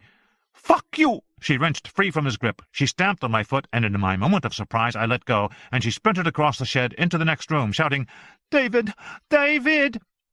His hand, black as a miner's, stretched toward her. She grabbed his wrist, and in the same moment she fell, slipping on the black floor just as he had done. She kept saying his name until she began to cough, and a black rim appeared on her lips. Charlie said, "Let's go, for Christ's sake, I can't watch." I felt unable to move my feet, unable to leave. I turned to May. Tears were running down her cheeks. She said, "Go." Rosie was still calling out David's name as she hugged him, pulled his body to her chest, but he didn't seem to be moving on his own anymore. Charlie leaned close to me and said, "It's not your fucking fault." I nodded slowly. I knew what he was saying was true. "Hal, this is your first day on the job." Charlie reached down to my belt, flicked my headset on. "Let's go." I turned toward the door behind me, and we went outside. Day 6, 4:12 p.m. Beneath the corrugated roof the air was hot and still. The line of cars stretched away from us. I heard the whir of a video camera motor up by the roof. Ricky must have seen us coming out on the monitors. Static hissed in my headset. Ricky said, "What the hell's going on?" "Nothing good," I said. Beyond the line of shade, the afternoon sun was still bright. "Where are the others?" Ricky said. "Is everybody okay?" "No, everybody is not." "Well, tell me." "Not now." In retrospect, we were all numb from what had happened. We didn't have any reaction except to try and get to safety. The lab building stood across the desert, 100 yards to our right. We could reach the power station door in 30 or 40 seconds. We set off toward it at a brisk jog. Ricky was still talking, but we didn't answer him. We were all thinking about the same thing. In another half a minute we would reach the door and safety. But we had forgotten the fourth swarm. "Oh, fuck," Charlie said. The fourth swarm swirled out from the side of the lab building and started straight toward us. We stopped, confused. "What do we do?" May said. "Flock?" "No," I shook my head. "There's only 3 of us." We were too small a group to confuse a predator. But I couldn't think of any other strategy to try. All the predator-prey studies I had ever read began to play back in my head. Those studies agreed on one thing. Whether you modeled warrior ants or Serengeti lions, the studies confirmed one major dynamic. Left to their own devices, predators would kill all the prey until none remained, unless there was a prey refuge. In real life, the prey refuge might be a nest in a tree, or an underground den, or a deep pool in a river. If the prey had a refuge, they'd survive. Without a refuge, the predators would kill them all. "I think we're fucked," Charlie said. We needed a refuge. The swarm was bearing down on us. I could almost feel the pinpricks on my skin and taste the dry ashen taste in my mouth. We had to find some kind of shelter before the swarm reached us. I turned full circle, looking in all directions, but there was nothing I could see except— "Are the cars locked?" My headset crackled. "No, they shouldn't be." We turned and ran. The nearest car was a blue Ford sedan. I opened the driver's door, and May opened the passenger side. The swarm was right behind us. I could hear the thrumming sound as I slammed the door shut, as May slammed hers. Charlie, still holding the Windex spray, was trying to open the rear passenger door, but it was locked. May twisted in the seat to unlock the door, but Charlie had already turned to the next car, a Land Cruiser, and climbed inside, and slammed the door. "Yow," he said. "Fucking hot." "I know," I said. The inside of the car was like an oven. May and I were both sweating. The swarm rushed toward us and swirled over the front windshield, pulsating, shifting back and forth. Over the headset, a panicked Ricky said, "Guys, where are you? Guys?" "We're in the cars." "Which cars?" "What fucking difference does it make?" Charlie said. "We're in 2 of the fucking cars, Ricky." The black swarm moved away from our sedan over to the Toyota. We watched as it slid from one window to another, trying to get in. Charlie grinned at me through the glass. "It's not like the shed. These cars are airtight, so fuck 'em." "What about the air vents?" I said. "I shut mine." "But they aren't airtight, are they?" "No," he said. "But you'd have to go under the hood to begin to get in. Or maybe through the trunk. But I'm betting this overbred buzzball can't figure that out." Inside our car, May was snapping closed the dashboard air ducts one after another. She opened the glove compartment, glanced inside, shut it again. I said, "You find any keys?" She shook her head, no. Over the headset, Ricky said, "Guys, you got more company." I turned to see 2 additional swarms coming around the shed. They immediately swirled over our car, front and back. I felt like we were in a dust storm. I looked at May. She was sitting very still, stony-faced, just watching. The 2 new clouds finished circling the car, then came to the front. One was positioned just outside May's passenger door window. It pulsed, glinting silver. The other was on the hood of the car, moving back and forth from May to me. From time to time it would rush the windshield and disperse itself over the glass. Then it would coalesce again, back away down the hood, and rush again. Charlie cackled gleefully. "Trying to get in, I told you! They can't do it!" I wasn't so sure. I noticed that with each charge the swarm would move farther back down the hood, taking a longer run. Soon it would back itself up to the front grille. And if it started inspecting the grille, it could find the opening to the air vents, and then it would be over. May was rummaging in the utility compartment between the seats. She came up with a roll of tape and a box of plastic sandwich baggies. She said, "Maybe we can tape the vents." I shook my head. "There's no point," I said. "They're nanoparticles. They're small enough to pass right through a membrane." "You mean they'd come through the plastic?" "Or around, through small cracks. You can't seal it well enough to keep them out." "Then we just sit here?" "Basically, yes." "And hope they don't figure it out." I nodded. "That's right." Over the headset, Bobby Lembeck said, "Wind's starting to pick up again. 6 knots. It sounded like he was trying to be encouraging, but 6 knots wasn't anywhere near enough force. The swarms outside the windshield moved effortlessly around the car. Charlie said, "Jack, I just lost my buzzball. Where is it?" I looked over at Charlie's car and saw that the 3rd swarm had slid down to the front tire well, where it was swirling in circles and moving in and out through the holes in the hubcap. "Checking your hubcaps, Charlie," I said. He sounded unhappy, and with good reason. If the swarm started exploring the car thoroughly, it might stumble on a way in. He said, "I guess the question is, how big is their SO component, really?" "That's right," I said. May said, "In English?" I explained.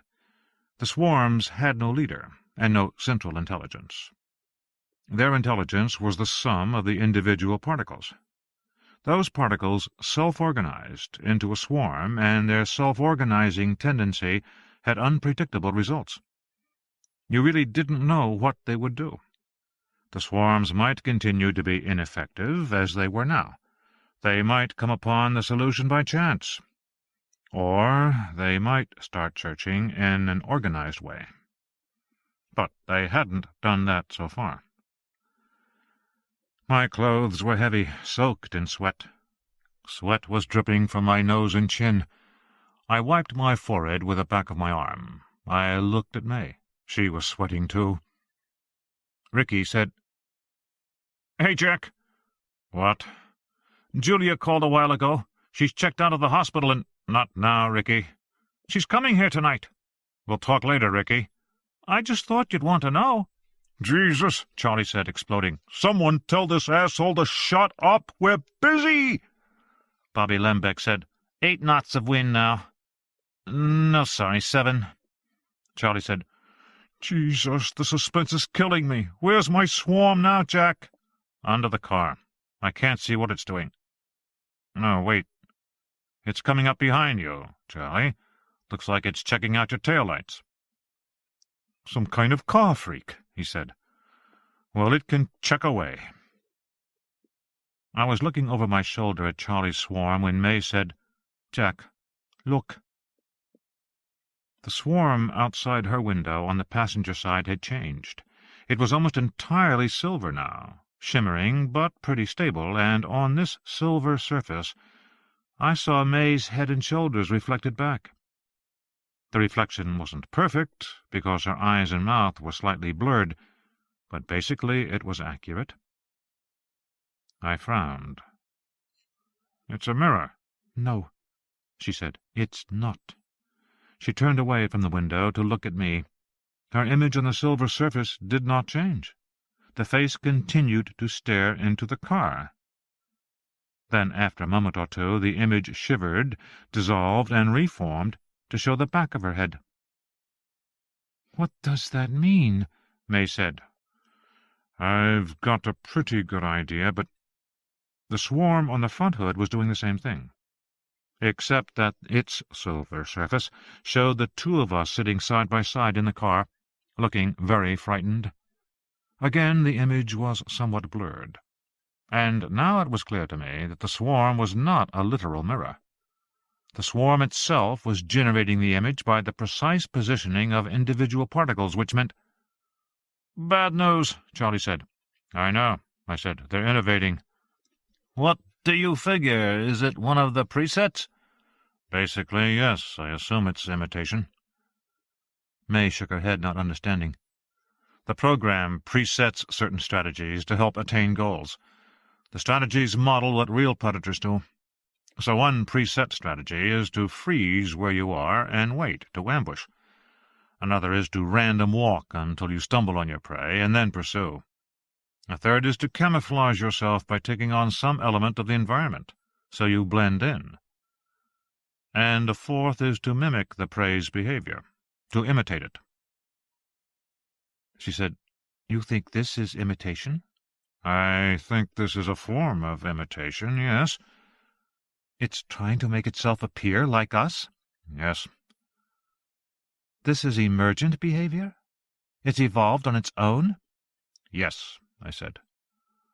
"Bad news," Charlie said mournfully. "Bad, bad news."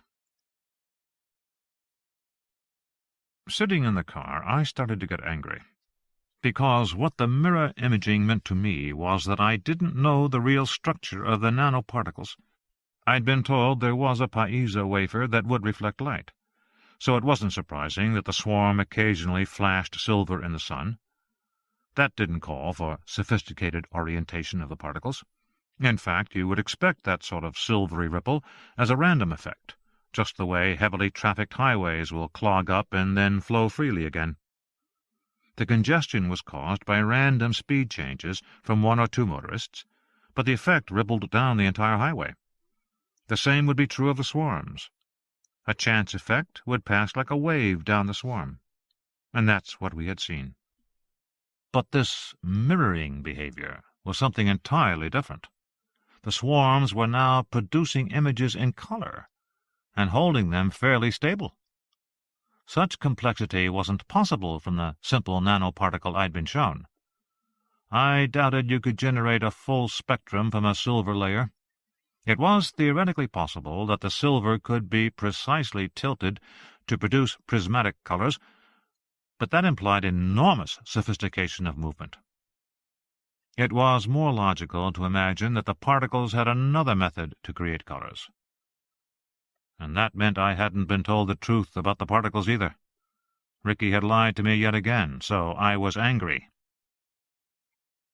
I had already concluded something was wrong with Ricky, and in retrospect the problem lay with me, not him. Even after the debacle in the storage shed, I still failed to grasp that the swarms were evolving faster than our ability to keep pace with them. I should have realized what I was up against when the swarms demonstrated a new strategy, making the floor slippery to disable their prey, and to move them. Among ants, that would be called collective transport. The phenomenon was well known. But for these swarms, it was unprecedented, newly evolved behavior. Yet at the time I was too horrified to recognize its true significance. Now, sitting in the hot car, it wasn't useful to blame Ricky, but I was scared and tired, and I wasn't thinking clearly. "Jack," May nudged my shoulder and pointed to Charlie's car. Her face was grim.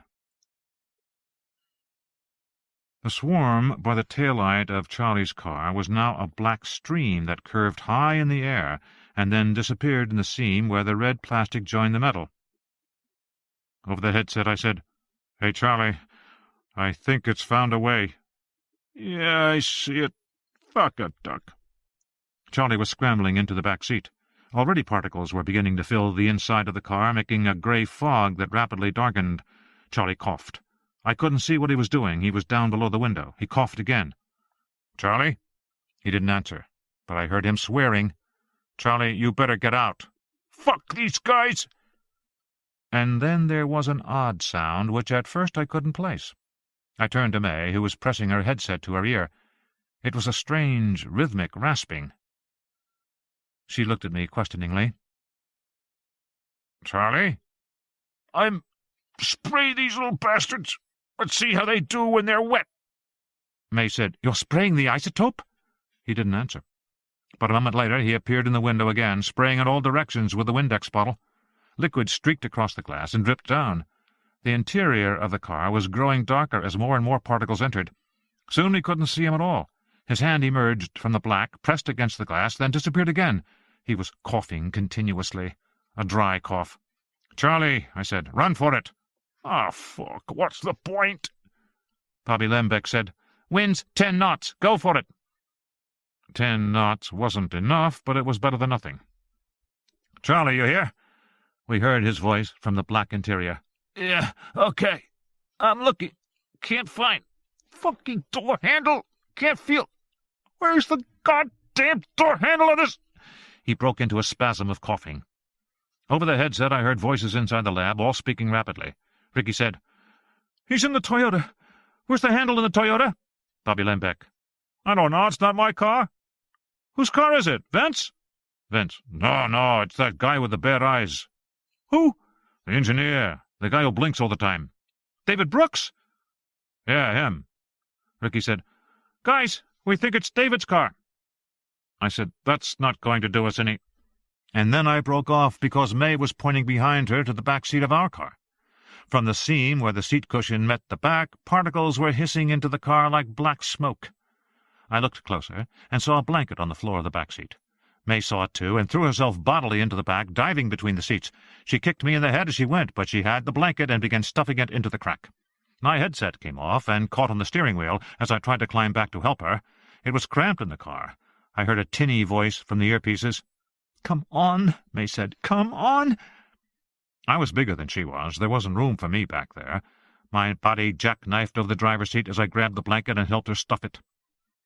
I was vaguely aware that the passenger door banged open on the Toyota, and I saw Charlie's foot emerge from the black. He was going to try his luck outside. Maybe we should too, I thought, as I helped her with the blanket. The blanket wouldn't do any good. It was just a delaying tactic. Already I sensed the particles were sifting right through the cloth. The car was continuing to fill. The air was getting darker and darker. I felt the pinpricks all over my skin. "May, let's run." She didn't answer. She just kept pushing the blanket harder into the cracks. Probably she knew we'd never make it if we went outside. The swarms would run us down, get in our path, make us slip and fall, and once we fell they would suffocate us, just as they did to the others. The air was thicker. I started to cough. In the semi-darkness I kept hearing a tinny voice from the headsets. I couldn't tell where it was coming from. May's headset had fallen off too, and I thought I had seen it on the front seat, but now it was becoming too dark to see. My eyes burned. I coughed continuously. May was coughing too. I didn't know if she was still stuffing the blanket. She was just a shadow in the fog. I squeezed my eyes against the sharp pain. My throat was tightening, and my cough was dry. I felt dizzy again. I knew we couldn't survive more than a minute or so, perhaps less. I looked back at May, but couldn't see her. I heard her coughing. I waved my hand, trying to clear the fog so I could see her. It didn't work. I waved my hand in front of the windshield, and it cleared momentarily. Despite my fit of coughing, I saw the lab in the distance. The sun was shining. Everything looked normal.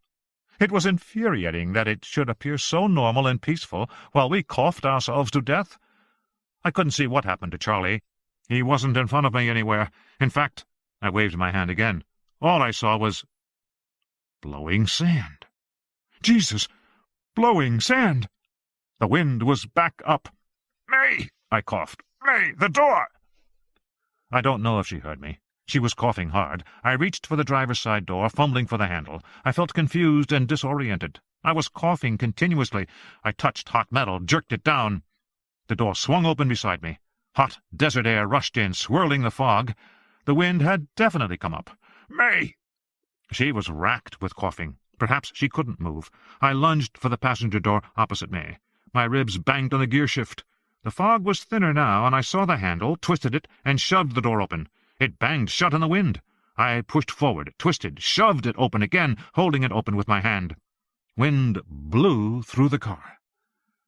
The black cloud vanished in a few seconds. The back seat was still dark. I crawled forward, out the passenger door, and opened the back door. She reached to me, and I hauled her out. We were both coughing hard. Her legs buckled. I threw her arm over my shoulder and half carried her out into the open desert. Even now I don't know how I made it back to the laboratory building. The swarms had vanished. The wind was blowing hard. May was a dead weight on my shoulders, her body limp, her feet dragging over the sand. I had no energy. I was racked with spasms of coughing, which often forced me to stop. I couldn't get my breath. I was dizzy, disoriented. The glare of the sun had a greenish tinge, and I saw spots before my eyes. May was coughing weakly, her breaths shallow. I had the feeling she wouldn't survive. I trudged on, putting one foot ahead of the other. Somehow the door loomed in front of me, and I got it open. I brought May into the black outer room. On the other side of the glass airlock, Ricky and Bobby Lembeck were waiting. They were cheering us on, but I couldn't hear them. My headset was back in the car. The airlock doors hissed open, and I got May inside. She managed to stand, though she was doubled over coughing. I stepped away. The wind began to blow her clean. I leaned against the wall, out of breath, dizzy. I thought, haven't I done this before? I looked at my watch. It was just 3 hours since I had narrowly escaped the last attack. I bent over and put my hands on my knees. I stared at the floor and waited for the airlock to become free. I glanced over at Ricky and Bobby. They were yelling, pointing to their ears. I shook my head. Couldn't they see I didn't have a headset? I said, "Where's Charlie?" They answered, but I couldn't hear them. "Did he make it? Where's Charlie?" I winced at a harsh electronic squeal, and then, over the intercom, Ricky said, "Not much you can do." "Is he here?" I said. "Did he make it?" "No." "Where is he?" "Back at the car," Ricky said. "He never got out of the car. Didn't you know?" "I was busy," I said. "So he's back there?" "Yeah." "Is he dead?" No, he's alive." I was still breathing hard, still dizzy. "What?" "It's hard to tell on the video monitor, but it looks like he is alive." "Then why the fuck don't you guys go get him?" Ricky's voice was calm. "We can't, Jack. We have to take care of May." "Someone here could go." "We don't have anyone to spare."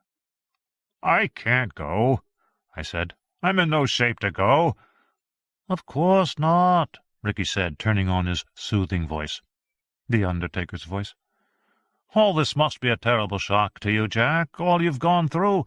Just tell me Who's going to get him? Ricky? To be brutally honest, Ricky said, I don't think there's any point. He had a convulsion, a bad one. I don't think he has much left. I said, Nobody's going? I'm afraid there's no point, Jack. Inside the airlock, Bobby was helping May out and leading her down the corridor. Ricky was standing there, watching me through the glass. Your turn, Jack. Come on in. I didn't move. I stayed leaning against the wall. I said, Somebody has to go get him. Not right now. The wind isn't stable, Jack. It'll fall again any minute. But he's alive.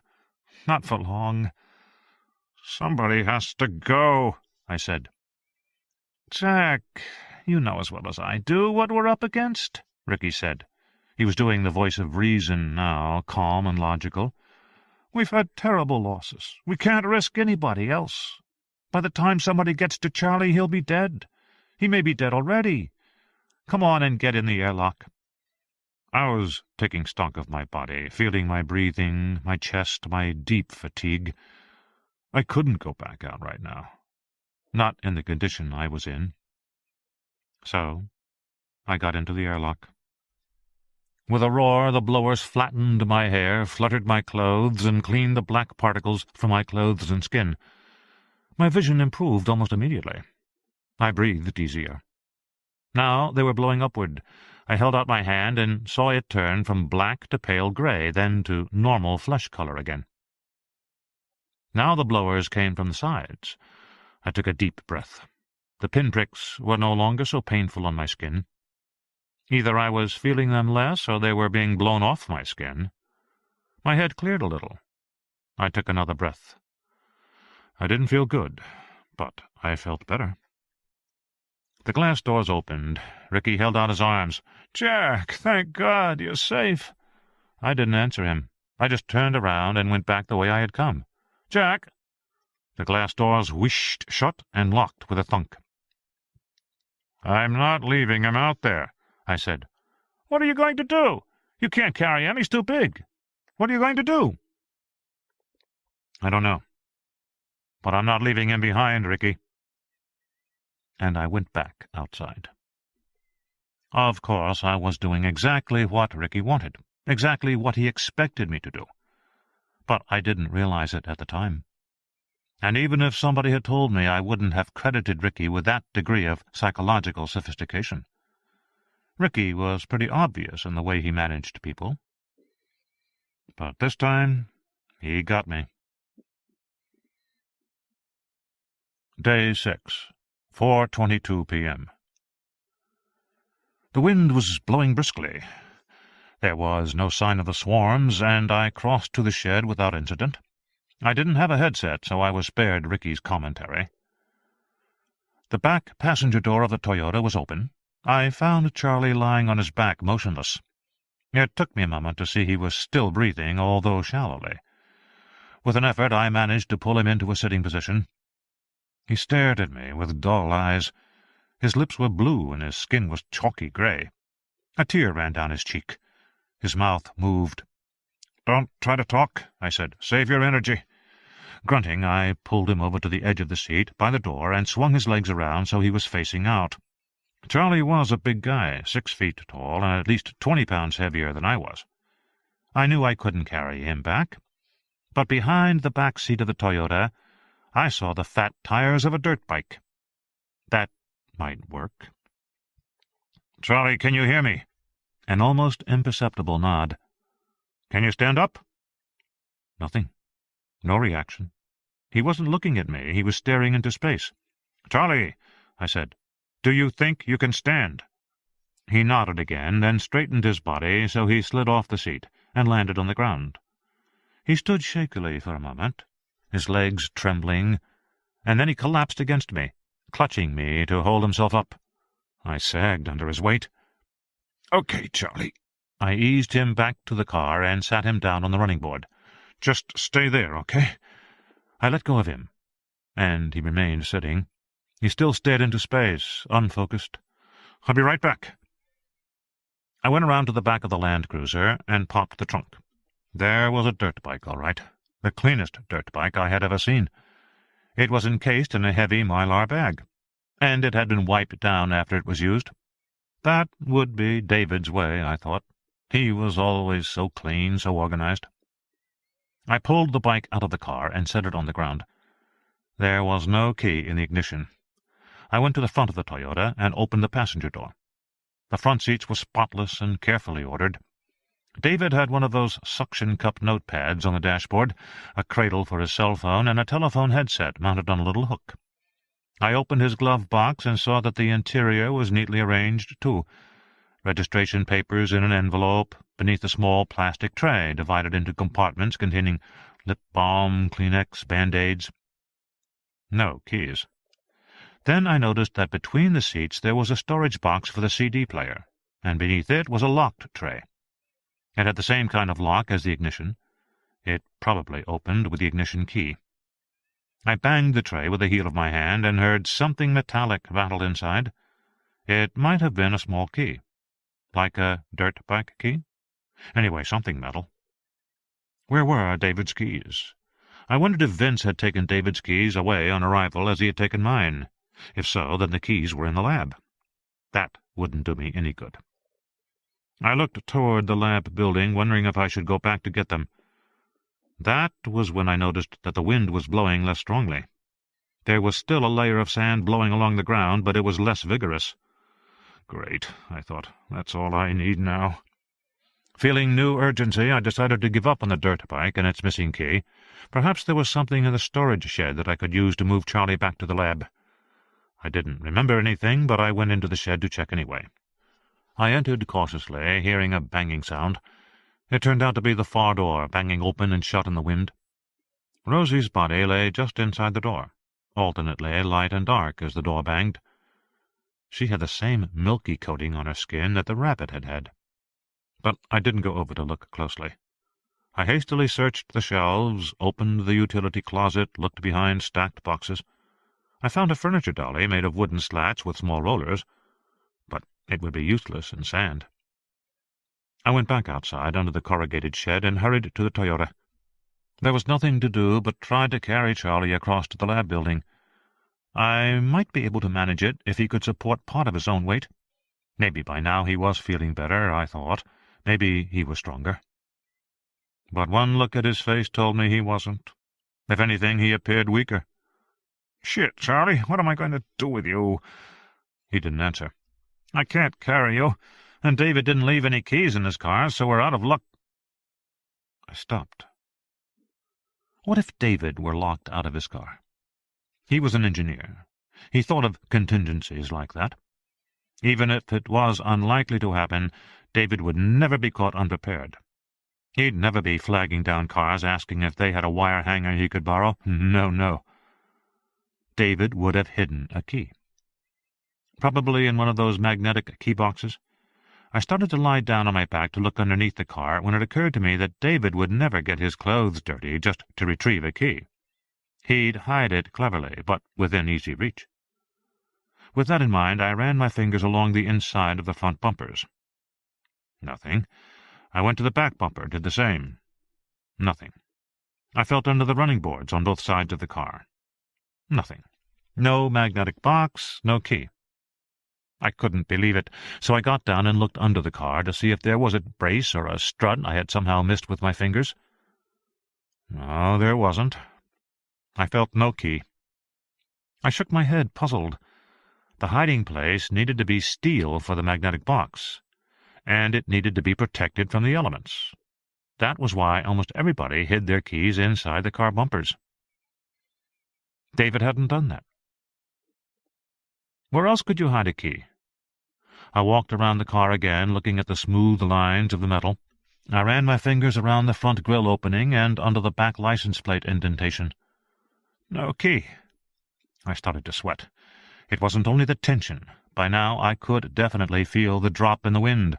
I went back to Charlie, who was still sitting on the sideboard. "How you doing, Charlie?" He didn't answer, just gave a little shrug. I took his headset off and put it on. I heard static and voices talking softly. It sounded like Ricky and Bobby, and it sounded like an argument. I pulled the mouthpiece near my lips and said, "Guys, speak to me."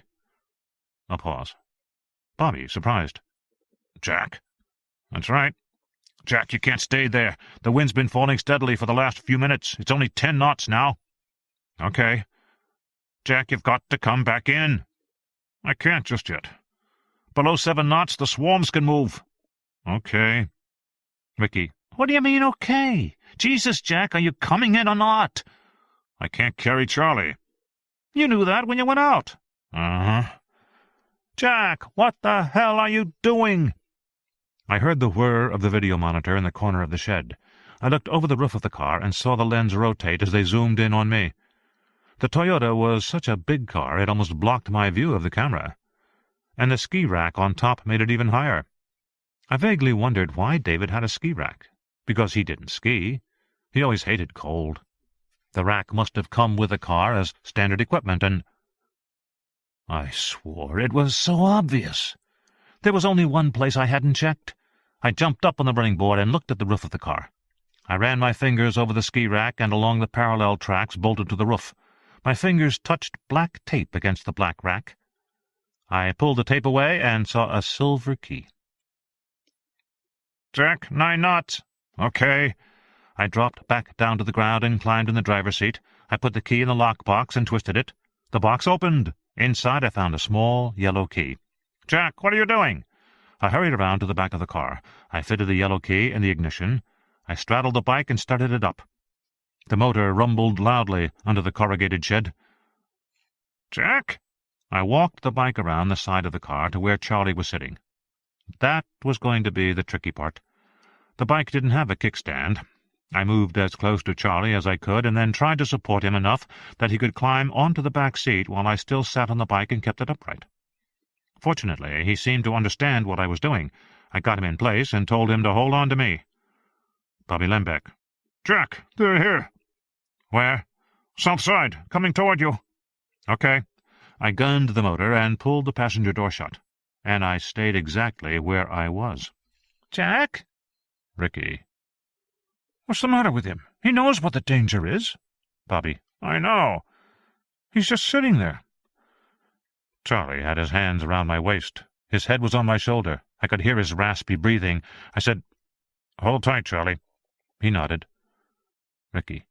"Jack, what are you doing?" Then at my ear, in a voice just above a whisper, Charlie said, "Fucking idiot." "Yes." I nodded. I waited. I could see the swarms now coming round the building. This time there were 9 swarms, and they headed straight for me in a V formation.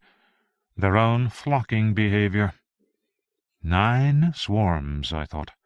Soon there would be 30 swarms, and then 200. Bobby. "Jack, do you see them?" "I see them." Of course I saw them.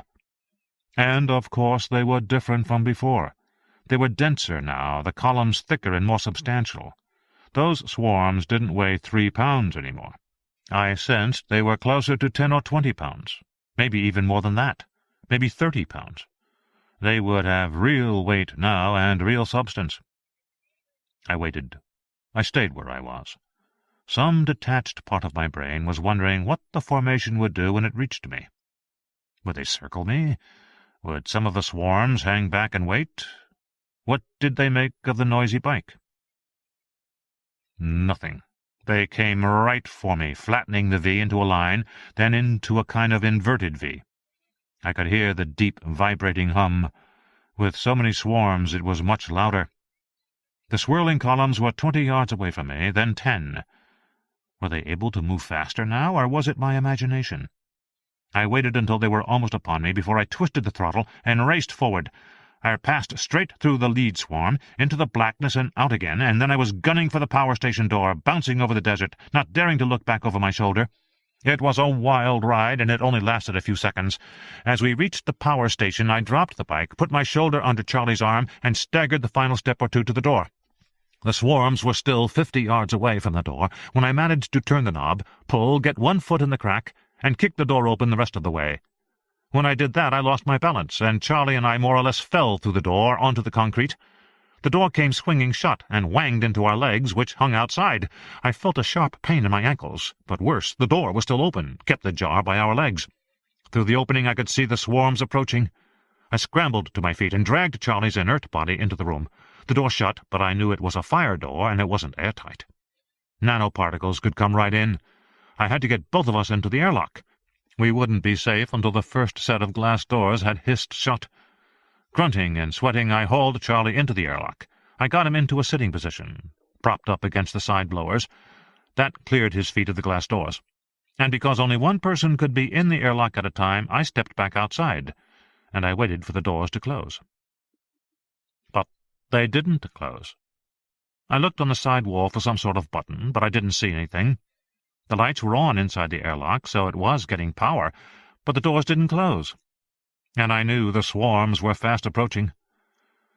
Bobby Lambeck and May came running into the far room. I saw them through the second set of glass doors. They were waving their arms, making big gestures, apparently indicating for me to come back into the airlock. But that didn't make sense. Into my headset I said, "I thought you had to go one at a time." They didn't have headsets and couldn't hear me. They were waving frantically, "Come in, come in." I held up 2 fingers, questioningly. They shook their heads. They seemed to be indicating I was missing the point. At my feet I saw the nanoparticles begin to come into the room like black steam. They were coming through the edges of the fire door. I had only 5 or 10 seconds now. I stepped back in the airlock. Bobby and May were nodding, approving, but the doors did not close. Now they were making other gestures, lifting. "You want me to lift, Charlie?" They did. I shook my head. Charlie was slumped there in a sitting position, a dead weight on the ground. I looked back at the anteroom, and saw it was filling with black particles, starting to form a greyish mist in the air. The greyish mist was coming into the airlock as well. I felt the first tiny pinpricks on my skin. I looked at Bobby and May on the other side of the glass. They could see what was happening. They knew only seconds remained. They were again making gestures, "Lift Charlie up." I bent over him, got my hands under his armpits. I tried to haul him to his feet, but he didn't budge. "Charlie, for God's sake, help!" Groaning, I tried again. Charlie kicked his legs and pushed with his arms, and I got him a couple of feet off the ground. Then he slid back down. "Charlie, come on, once more!" I pulled up as hard as I could, and this time he helped a lot, and we got his legs back under him, and with a final heave got him standing. I kept my hands under his armpits. We were in a kind of crazy lover's clench. Charlie was wheezing. I looked back to the glass doors. The doors didn't close. The air was getting blacker all the time. I looked to May and Bobby, and they were frantic, holding up 2 fingers, shaking them at me. I didn't get it. "Yes, there's 2 of us." What was wrong with the damned doors? Finally, May bent over and very deliberately pointed with 1 finger of each hand to her 2 shoes. I saw her mouth, "2 shoes," and point to Charlie. "Yes, so we have 2 shoes. He's standing on 2 shoes." May shook her head. She held up 4 fingers. 4 shoes? The pinpricks were irritating, making it difficult to think. I felt the old confusion begin to seep over me. My brain felt sluggish. What did she mean, 4 shoes? It was beginning to get dark in the airlock. It was becoming harder to see May and Bobby. They were pantomiming something else, but I didn't get it. They began to feel distant to me, distant and trivial. I was without energy and without care. 2 shoes, 4 shoes. And then I got it. I turned my back to Charlie, leaned against him, and said, "Put your hands around my neck." He did, and I grabbed his legs and lifted his feet off the floor. Instantly the door hissed shut. That was it, I thought. The blowers began to blast down on us. The air rapidly cleared. I strained to hold Charlie up, and I managed until I saw the second set of doors unlock and slide open. May and Bobby hurried into the airlock, and I just fell down. Charlie landed on top of me. I think it was Bobby who dragged him off me, I'm not sure. From that point on, I don't remember much at all. Nest. Day 6, 6:18 p.m. I woke up in my bed in the residential module. The air handlers were roaring so loudly the room sounded like an airport. Bleary-eyed, I staggered over to the door. The door was locked. I pounded on it for a while, but nobody answered, even when I yelled. I went to the little workstation on the desk and clicked it on. A menu came up, and I searched for some kind of intercom. I didn't see anything like that, although I poked around the interface for a while. I must have set something off because a window opened and Ricky appeared, smiling at me. He said, "So you're awake. How do you feel?" "Unlock the goddamn door." "Is it unlocked?" "Unlock it, damn it!" "It was only for your own protection." "Ricky," I said, "open the damn door." "I already did. It's open, Jack." I walked to the door. He was right. It opened immediately. I looked at the latch. There was an extra bolt, some kind of remote locking mechanism. I'd have to remember to tape over that. On the monitor, Ricky said, "You might want to take a shower." "Yeah, I would. Why is the air so loud?" "We turned on full venting in your room," Ricky said, "in case there were any extra particles." I rummaged in my bag for clothes. "Where's the shower?" "Do you want some help?" "No, I do not want some help. Just tell me where the goddamn shower is." "You sound angry." "Fuck you, Ricky." The shower helped. I stood under it for about 20 minutes, letting the steaming hot water run over my aching body. I seemed to have a lot of bruises on my chest, my thigh, but I couldn't remember how I had gotten them. When I came out, I found Ricky there, sitting on a bench. "Jack, I'm very concerned." "How's Charlie?" "He seems to be okay. He's sleeping." "Did you lock his room, too?" "Jack, I know you've been through an ordeal, and I want you to know we're all very grateful for what you've done. I mean, the company is grateful, and—" "Fuck the company." "Jack, I understand how you might be angry." "Cut the crap, Ricky. I got no goddamn help at all. Not from you, and not from anybody else in this place." "I'm sure it must feel that way." "It is that way, Ricky. No help is no help." Jack, please. I'm trying to tell you that I'm sorry for everything that happened. I feel terrible about it, I really do. If there were any way to go back and change it, believe me, I would." I looked at him. "I don't believe you, Ricky." He gave a winning little smile. "I hope in time that will change." "It won't." "You know that I always valued our friendship, Jack. It was always the most important thing to me." I just stared at him. Ricky wasn't listening at all. He just had that silly smile and everything will be fine look on his face. I thought, is he on drugs? He was certainly acting bizarrely. "Well, anyway," he took a breath, changed the subject. "Julia's coming out. That's good news. She should be here sometime this evening." "Uh-huh. Why is she coming out?" "Well, I'm sure because she's worried about these runaway swarms." "How worried is she?" I said. "Because these swarms could have been killed off weeks ago, when the evolutionary patterns first appeared. But that didn't happen." "Yes, well, the thing is, back then nobody really understood." "I think they did." "Well, no." He managed to appear unjustly accused and slightly offended. But I was getting tired of his game. "Ricky," I said, "I came out here on the helicopter with a bunch of PR guys. Who notified them there's a PR problem here?" "I don't know about any PR guys." "They'd been told not to get out of the helicopter, that it was dangerous here."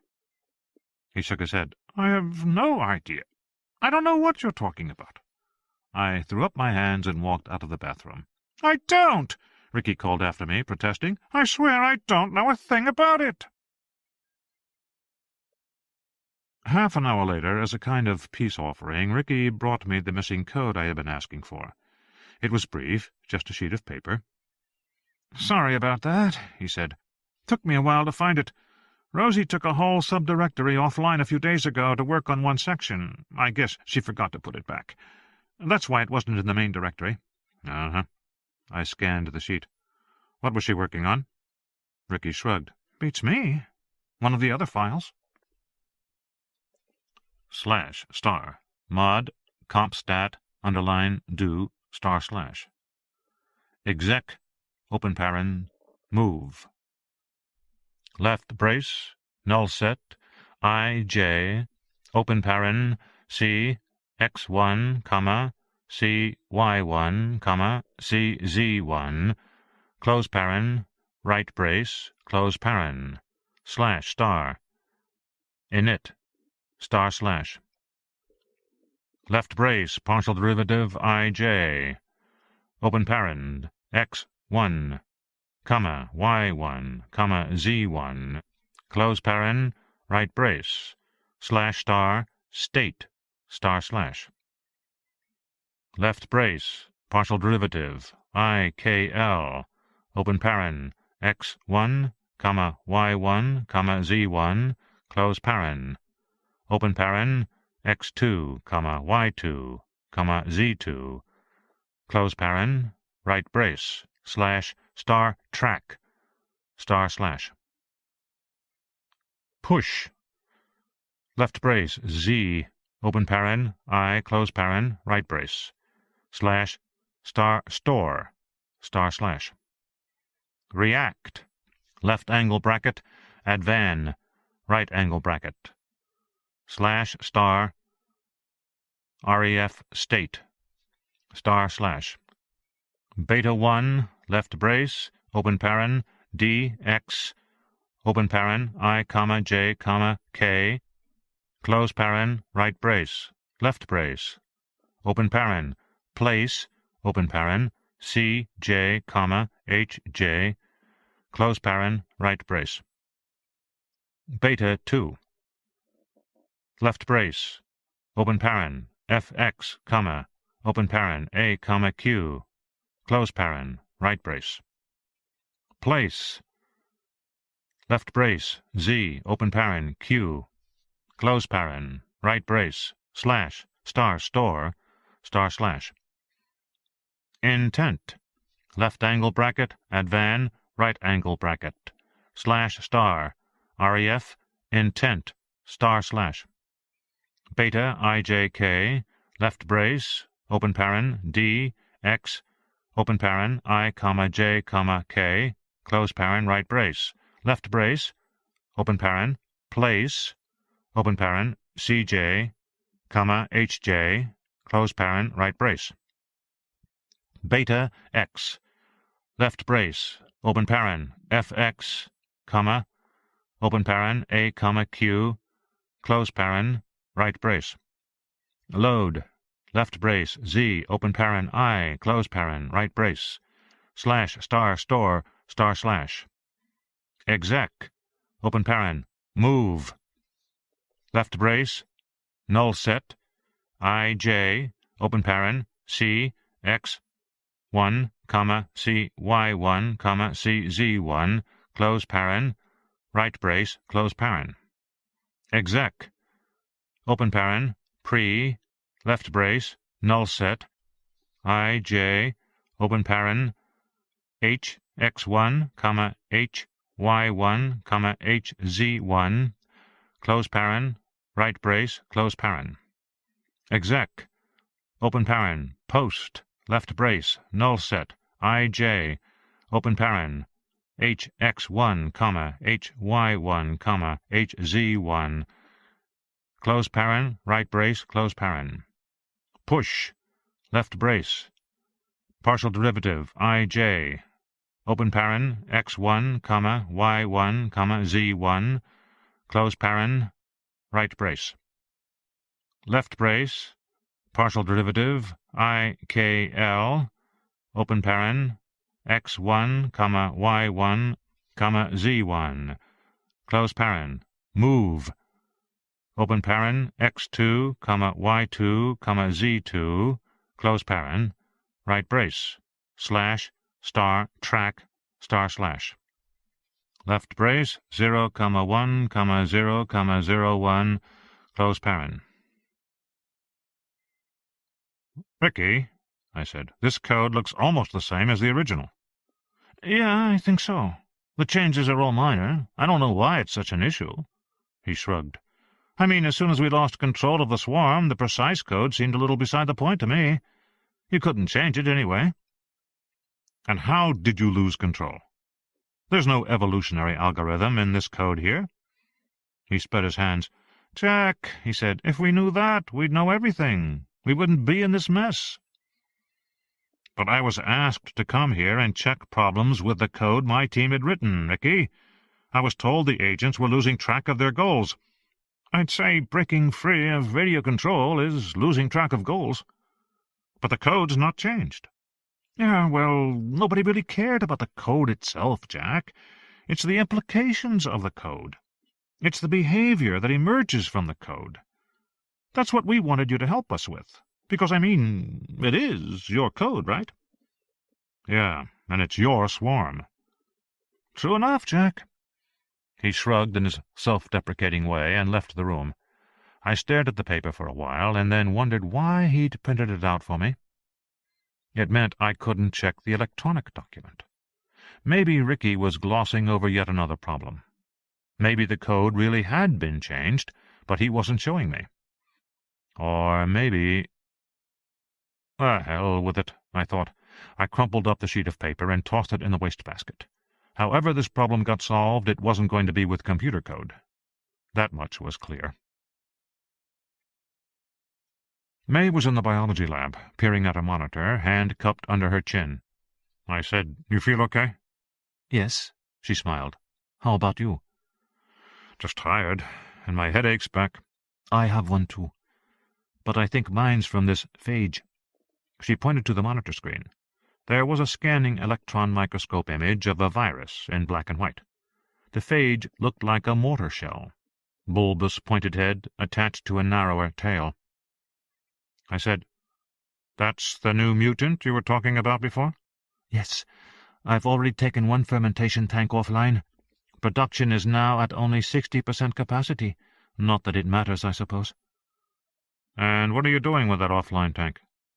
"I'm testing antiviral reagents," she said. "I have a limited number of them here. We're not really set up to analyze contaminants. Protocol is just to go offline and scrub any tank that goes bad." "Why haven't you done that?" "I probably will, eventually. But since this is a new mutant, I thought I'd better try and find a counter-agent, because they'll need it for future production. I mean, the virus will be back." "You mean it will reappear again? Re-evolve?" "Yes. Perhaps more or less virulent, but essentially the same." I nodded. I knew about this from work with genetic algorithms, programs that were specifically designed to mimic evolution. Most people imagined evolution to be a one-time-only process, a confluence of chance events. If plants hadn't started making oxygen, animal life would never have evolved. If an asteroid hadn't wiped out the dinosaurs, mammals would never have taken over. If some fish hadn't come onto land, we'd all still be in the water. And so on. All that was true enough, but there was another side of evolution, too. Certain forms and certain ways of life kept appearing again and again. For example, parasitism, one animal living off another, had evolved independently many times in the course of evolution. Parasitism was a reliable way for life forms to interact, and it kept re-emerging. A similar phenomenon occurred with genetic programs. They tended to move towards certain tried-and-true solutions. The programmers talked about it in terms of peaks on a fitness landscape. They could model it as three-dimensional false-color mountain range. But the fact was that evolution had its stable side, too. And one thing you could count on was that any big, hot broth of bacteria was likely to get contaminated by a virus. And if that virus couldn't infect the bacteria, it would mutate to a form that could. You could count on that the way you could count on finding ants in your sugar bowl if you left it out on the counter too long. Considering that evolution has been studied for 150 years, it was surprising how little we knew about it. The old ideas about survival of the fittest had gone out of fashion long ago. Those views were too simple-minded. 19th-century thinkers saw evolution as nature red in tooth and claw, envisioning a world where strong animals killed weaker ones. They didn't take into account that the weaker ones would inevitably get stronger, or fight back in some other way, which, of course, they always do. The new ideas emphasized interactions among continuously evolving forms. Some people talked of evolution as an arms race, by which they meant an ever-escalating interaction. A plant attacked by a pest evolves a pesticide in its leaves. The pest evolves to tolerate the pesticide, so the plant evolves a stronger pesticide, and so on. Others talked about this pattern as co-evolution, in which two or more life forms evolved simultaneously to tolerate each other. Thus a plant attacked by ants evolves to tolerate the ants, and even begins to make special food for them on the surface of its leaves. In return, the resident ants protect the plant, stinging any animal that tries to eat the leaves. Pretty soon, neither the plant nor the ant species can survive without the other. This pattern was so fundamental that many people thought it was the real core of evolution. Parasitism and symbiosis were the true basis for evolutionary change. These processes lay at the heart of all evolution, and had been present from the very beginning. Lynn Margulies was famous for demonstrating that bacteria had originally developed nuclei by swallowing other bacteria. By the 21st century, it was clear that coevolution wasn't limited to paired creatures in some isolated spinning dance. There were coevolutionary patterns with 3, 10, or N life forms, where N could be any number at all. A cornfield contained many kinds of plants, was attacked by many pests, and evolved many defenses. The plants competed with weeds, the pests competed with other pests. Larger animals ate both the plants and the pests. The outcome of this complex interaction was always changing, always evolving, and it was inherently unpredictable. That was, in the end, why I was so angry with Ricky. He should have known the dangers when he found he couldn't control the swarms. It was insanity to sit back and allow them to evolve on their own. Ricky was bright. He knew about genetic algorithms. He knew the biological background for current trends in programming. He knew that self-organization was inevitable. He knew that emergent forms were unpredictable. He knew that evolution involved interaction with N-forms. He knew all that, and he did it anyway. He did, or Julia did. I checked on Charlie. He was still asleep in his room, sprawled out on the bed. Bobby Lembeck walked by. "How long has he been asleep?" "Since you got back. 3 hours or so." "Do you think we should wake him up? Check on him?" "Nah, let him sleep. We'll check him after dinner." "When is that?" "Half an hour." Bobby Lembeck laughed. "I'm cooking." That reminded me I was supposed to call home around dinner time, so I went into my room and dialed. Ellen answered the phone. "Hello, what is it?" She sounded harried. I heard Amanda crying and Eric yelling at Nicole in the background. Ellen said, "Nicole, do not do that to your brother." I said, "Hi, Ellen." "Oh, thank God," she said. "You have to speak to your daughter." "What's going on?" "Just a minute. Nicole, it's your father." I could tell she was holding out the phone to her. A pause, then, "Hi, Dad." "What's going on, Nick?" "Nothing. Eric is being a brat." Matter-of-factly. "Nick, I want to know what you did to your brother." "Dad." She lowered her voice to a whisper. I knew she was cupping her hand over the phone. "Aunt Ellen is not very nice." "I heard that," Ellen said in the background. But at least the baby had stopped crying. She'd been picked up. "Nicole," I said, "you're the oldest child. I'm counting on you to help keep things together while I'm gone." "I'm trying, Dad, but he is a majorly turkey butt." From the background, "I am not. Up yours, weasel poop." "Dad, you see what I'm up against." Eric, "Up your hole with a 10-foot pole." I looked at the monitor in front of me. It showed views of the desert outside, rotating images from all the security cameras. One camera showed my dirt bike, lying on its side near the door to the power station. Another camera showed the outside of the storage shed with the door swinging open and shut, revealing the outline of Rosie's body inside. 2 people had died today. I had almost died. And now my family, which yesterday had been the most important thing in my life, seemed distant and petty. "It's very simple, Dad," Nicole was saying in her most reasonable, grown-up voice. "I came home with Aunt Ellen from the store. I got a very nice blouse for the show, and then Eric came into my room and knocked all my books on the floor. So I told him to pick them up. He said no and called me the B-word, so I kicked him in the butt, not very hard, and took his G.I. Joe and hid it. That's all." I said, "You took his G.I. Joe?" G.I. Joe was Eric's most important possession. He talked to G.I. Joe. He slept with G.I. Joe on the pillow beside him. "He can have it back," she said, "as soon as he cleans up my books." "Nick." "Dad, he called me the B-word." "Give him his G.I. Joe." The images on the screen were rotating through the various cameras. Each image only stayed on screen for a second or two. I waited for the image of the shed to come back up. I had a nagging feeling about it. Something bothered me. "Dad, this is humiliating." "Nick, you're not the mother." "Oh, yeah, and she was here for maybe 5 seconds." "She was at the house? Mom was there?" "But then, big surprise, she had to go. She had a plane to catch." Nicole, you need to listen to Ellen. "Dad, I told you she's being—" "Because she's in charge until I get back. So if she says to do something, you do it." "Dad, I feel this is unreasonable." Her members of the jury voice. "Well, honey, that's how it is." "But my problem—" "Nicole, that's how it is until I get back." "When are you coming home?" "Probably tomorrow." "Okay." "So, we understand each other?" "Yes, Dad. I'll probably have a nervous breakdown here." "Then I promise I'll visit you in the mental hospital as soon as I get back." "Very funny." "Let me speak to Eric." I had a short conversation with Eric, who told me several times that it was not fair. I told him to put Nicole's books back. He said he didn't knock them down, it was an accident. I said to put them back anyway. Then I talked to Ellen briefly. I encouraged her as best I could.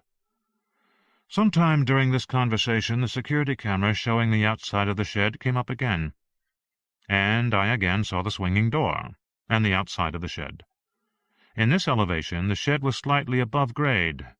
There were 4 wooden steps leading from the door down to ground level. But it all looked the way it should. I did not know what had bothered me. Then I realized David's body wasn't there. It wasn't in the frame. Earlier in the day I had seen his body slide out the door and disappear from view, so it should be lying outside. Given the slight grade, it might have rolled a few yards from the door, but not more than that. No body. But perhaps I was mistaken. Or perhaps there were coyotes. In any case, the camera image had now changed. I'd have to sit through another cycle to see it again. I decided not to wait. If David's body was gone, there was nothing I could do about it now. It was about 7 o'clock when we sat down to eat dinner in the little kitchen of the residential module. Bobby brought out plates of ravioli with tomato sauce and mixed vegetables. I had been a stay-at-home dad long enough to recognize the brands of frozen food he was using. "I really think that contadina is better ravioli." Bobby shrugged. "I go to the fridge, I find what's there." I was surprisingly hungry. I ate everything on my plate. "Couldn't have been that bad," Bobby said. May was silent as she ate, as usual. Beside her, Vince ate noisily. Ricky was at the far end of the table, away from me, looking down at his food and not meeting my eyes. It was all right with me. Nobody wanted to talk about Rosie and David, but the empty stools around the table were pretty obvious. Bobby said to me, "So, you're going to go out tonight?" "Yes," I said. "When is it dark?" "Sunset should be around 7:20, Bobby said. He flicked on a monitor on the wall. "I'll get you the exact time." I said, "So we can go out 3 hours after that, sometime after 10. Bobby said, "And you think you can track the swarm?" "We should. Charlie sprayed one swarm pretty thoroughly." "As a result of which I glow in the dark," Charlie said, laughing. He came into the room and sat down. Everyone greeted him enthusiastically. If nothing else, it felt better to have another body at the table. I asked him how he felt. "Okay, a little weak. And I have a fucking headache from hell." "I know, me too." "And me," May said. "It's worse than the headache Ricky gives me," Charlie said, looking down the table. "Lasts longer, too." Ricky said nothing, just continued eating. "Do you suppose these things get into your brain?" Charlie said. "I mean, they're nanoparticles. They can get inhaled, cross the blood-brain barrier, and go into the brain." Bobby pushed a plate of pasta in front of Charlie. He immediately ground pepper all over it. "Don't you want to taste it?" "No offense, but I'm sure it needs it." He started to eat.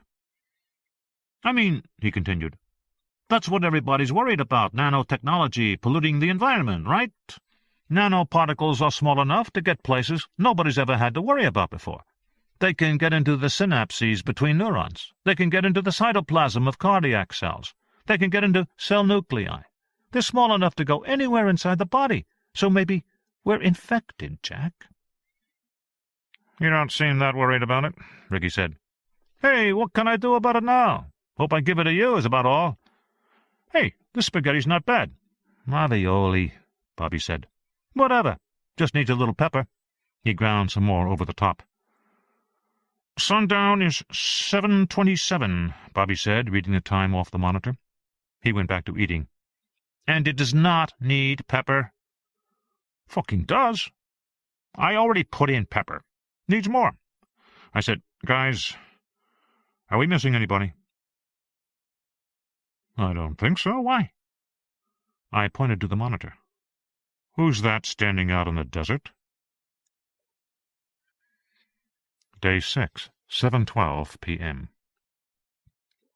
"Oh, shit," Bobby said.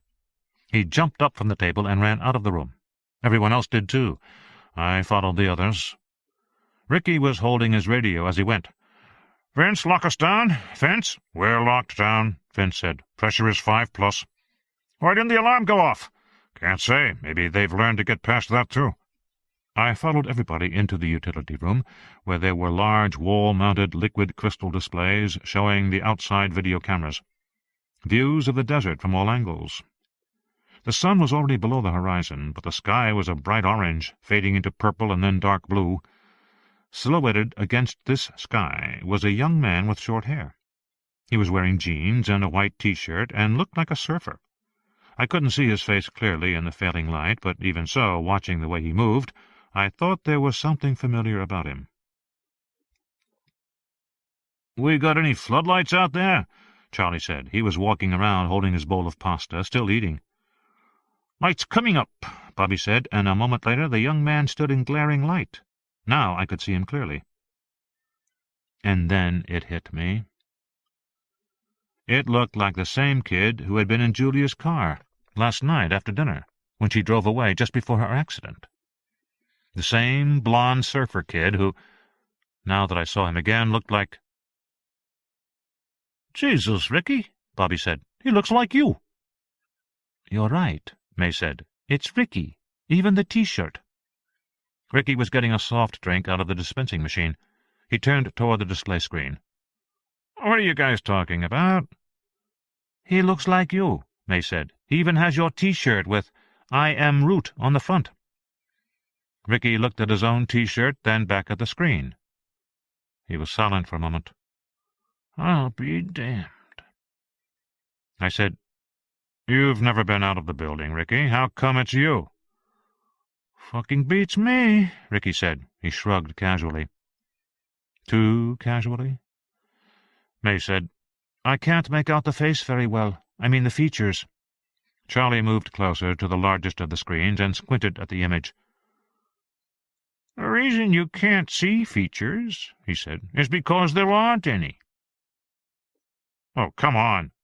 "Charlie, it's a resolution artifact, that's all." "It's not," Charlie said.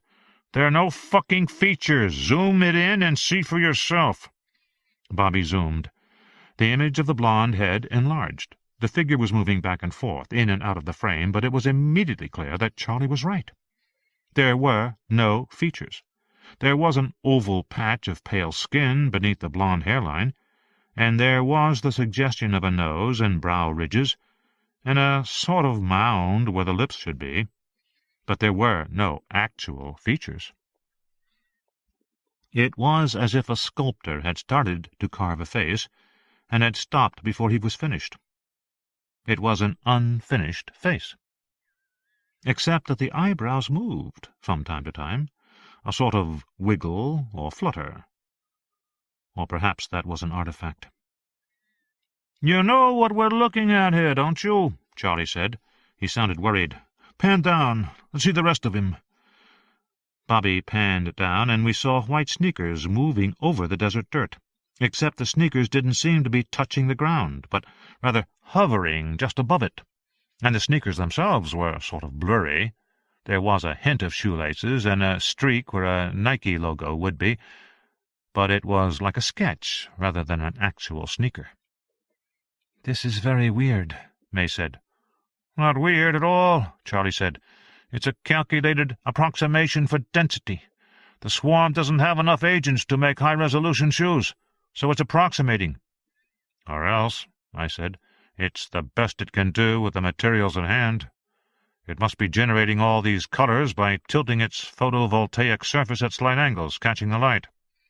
It's like those flashcards the crowd holds up in football stadiums to make a picture."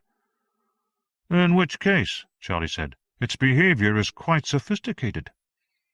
"More sophisticated than what we saw earlier," I said. "Oh, for Christ's sake," Ricky said irritably. "You're acting like this swarm is Einstein." "Obviously not," Charlie said. "Because if it's modeling you, it's certainly no Einstein." "Give it a rest, Charlie."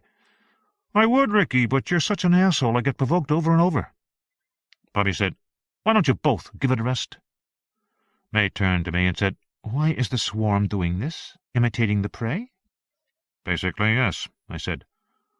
"I hate to think of us as prey," Ricky said. May said, "You mean it's been coded to literally, physically imitate the prey?" "No," I said. "The program instruction is more generalized than that. It simply directs the agents to attain the goal. So we are seeing one possible emergent solution, which is more advanced than the previous version. Before, it had trouble making a stable 2D image. Now it's modeling in 3 dimensions. I glanced at the programmers. They had stricken looks on their faces. They knew exactly how big an advance they were witnessing. The transition to 3 dimensions meant that not only was the swarm now imitating our external appearance, it was also imitating our behavior, our walks, our gestures, which implied a far more complicated internal model. May said, "And the swarm decided this on its own?" "Yes," I said, "although I'm not sure 'decided' is the right term. The emergent behavior is the sum of individual agent behaviors. There isn't anybody there to decide anything. There's no brain, no higher control in that swarm." "Group mind?" May said. "Hive mind?" "In a way," I said. "The point is, there is no central control." "But it looks so controlled," she said. "It looks like a defined, purposeful organism." "Yeah, well, so do we," Charlie said with a harsh laugh. Nobody else laughed with him. If you want to think of it that way, a human being is actually a giant swarm. Or, more precisely, it's a swarm of swarms, because each organ, blood, liver, kidneys, is a separate swarm. What we refer to as a body is really the combination of all these organ swarms. We think our bodies are solid, but that's only because we can't see what is going on at the cellular level. If you could enlarge the human body, blow it up to a vast size, you would see that it was literally nothing but a swirling mass of cells and atoms, clustered together into smaller swirls of cells and atoms. Who cares? Well, it turns out a lot of processing occurs at the level of the organs. Human behavior is determined in many places. The control of our behavior is not located in our brains. It's all over our bodies. So you could argue that swarm intelligence rules human beings, too. Balance is controlled by the cerebellar swarm, and rarely comes to consciousness. Other processing occurs in the spinal cord, the stomach, the intestine. A lot of vision takes place in the eyeballs long before the brain is involved. And for that matter, a lot of sophisticated brain processing occurs beneath awareness, too. An easy proof is object avoidance. A mobile robot has to devote a tremendous amount of processing time simply to avoid obstacles in the environment. Human beings do too, but they're never aware of it, until the lights go out. Then they learn painfully just how much processing is really required. So there's an argument that the whole structure of consciousness and the human sense of self-control and purposefulness is a user illusion. We don't have conscious control over ourselves at all. We just think we do. Just because human beings went around thinking of themselves as I didn't mean that it was true. And for all we knew, this damned swarm had some sort of rudimentary sense of itself as an entity. Or, if it didn't, it might very soon start to. Watching the faceless man on the monitor, we saw that the image was now becoming unstable. The swarm had trouble keeping the appearance solid. Instead, it fluctuated. At moments, the face and shoulders seemed to dissolve into dust, then re-emerge as solid again. It was strange to watch it. "Losing its grip?" Bobby said. "No, I think it's getting tired," Charlie said. "You mean it's running out of power?" "Yeah, probably. It'd take a lot of extra juice to tilt all those particles into exact orientations." Indeed, the swarm was reverting back to a cloud appearance again. "So this is a low-power mode?" I said. "Yeah, I'm sure they were optimized for power management." "Well, they are now," I said. It was getting darker quickly now. The orange was gone from the sky. The monitor was starting to lose definition. The swarm turned and swirled away. "I'll be goddamned," Charlie said. I watched the swarm disappear into the horizon. 3 hours, I said, and they're history. Day 6, 10:12 p.m. Charlie went back to bed right after dinner.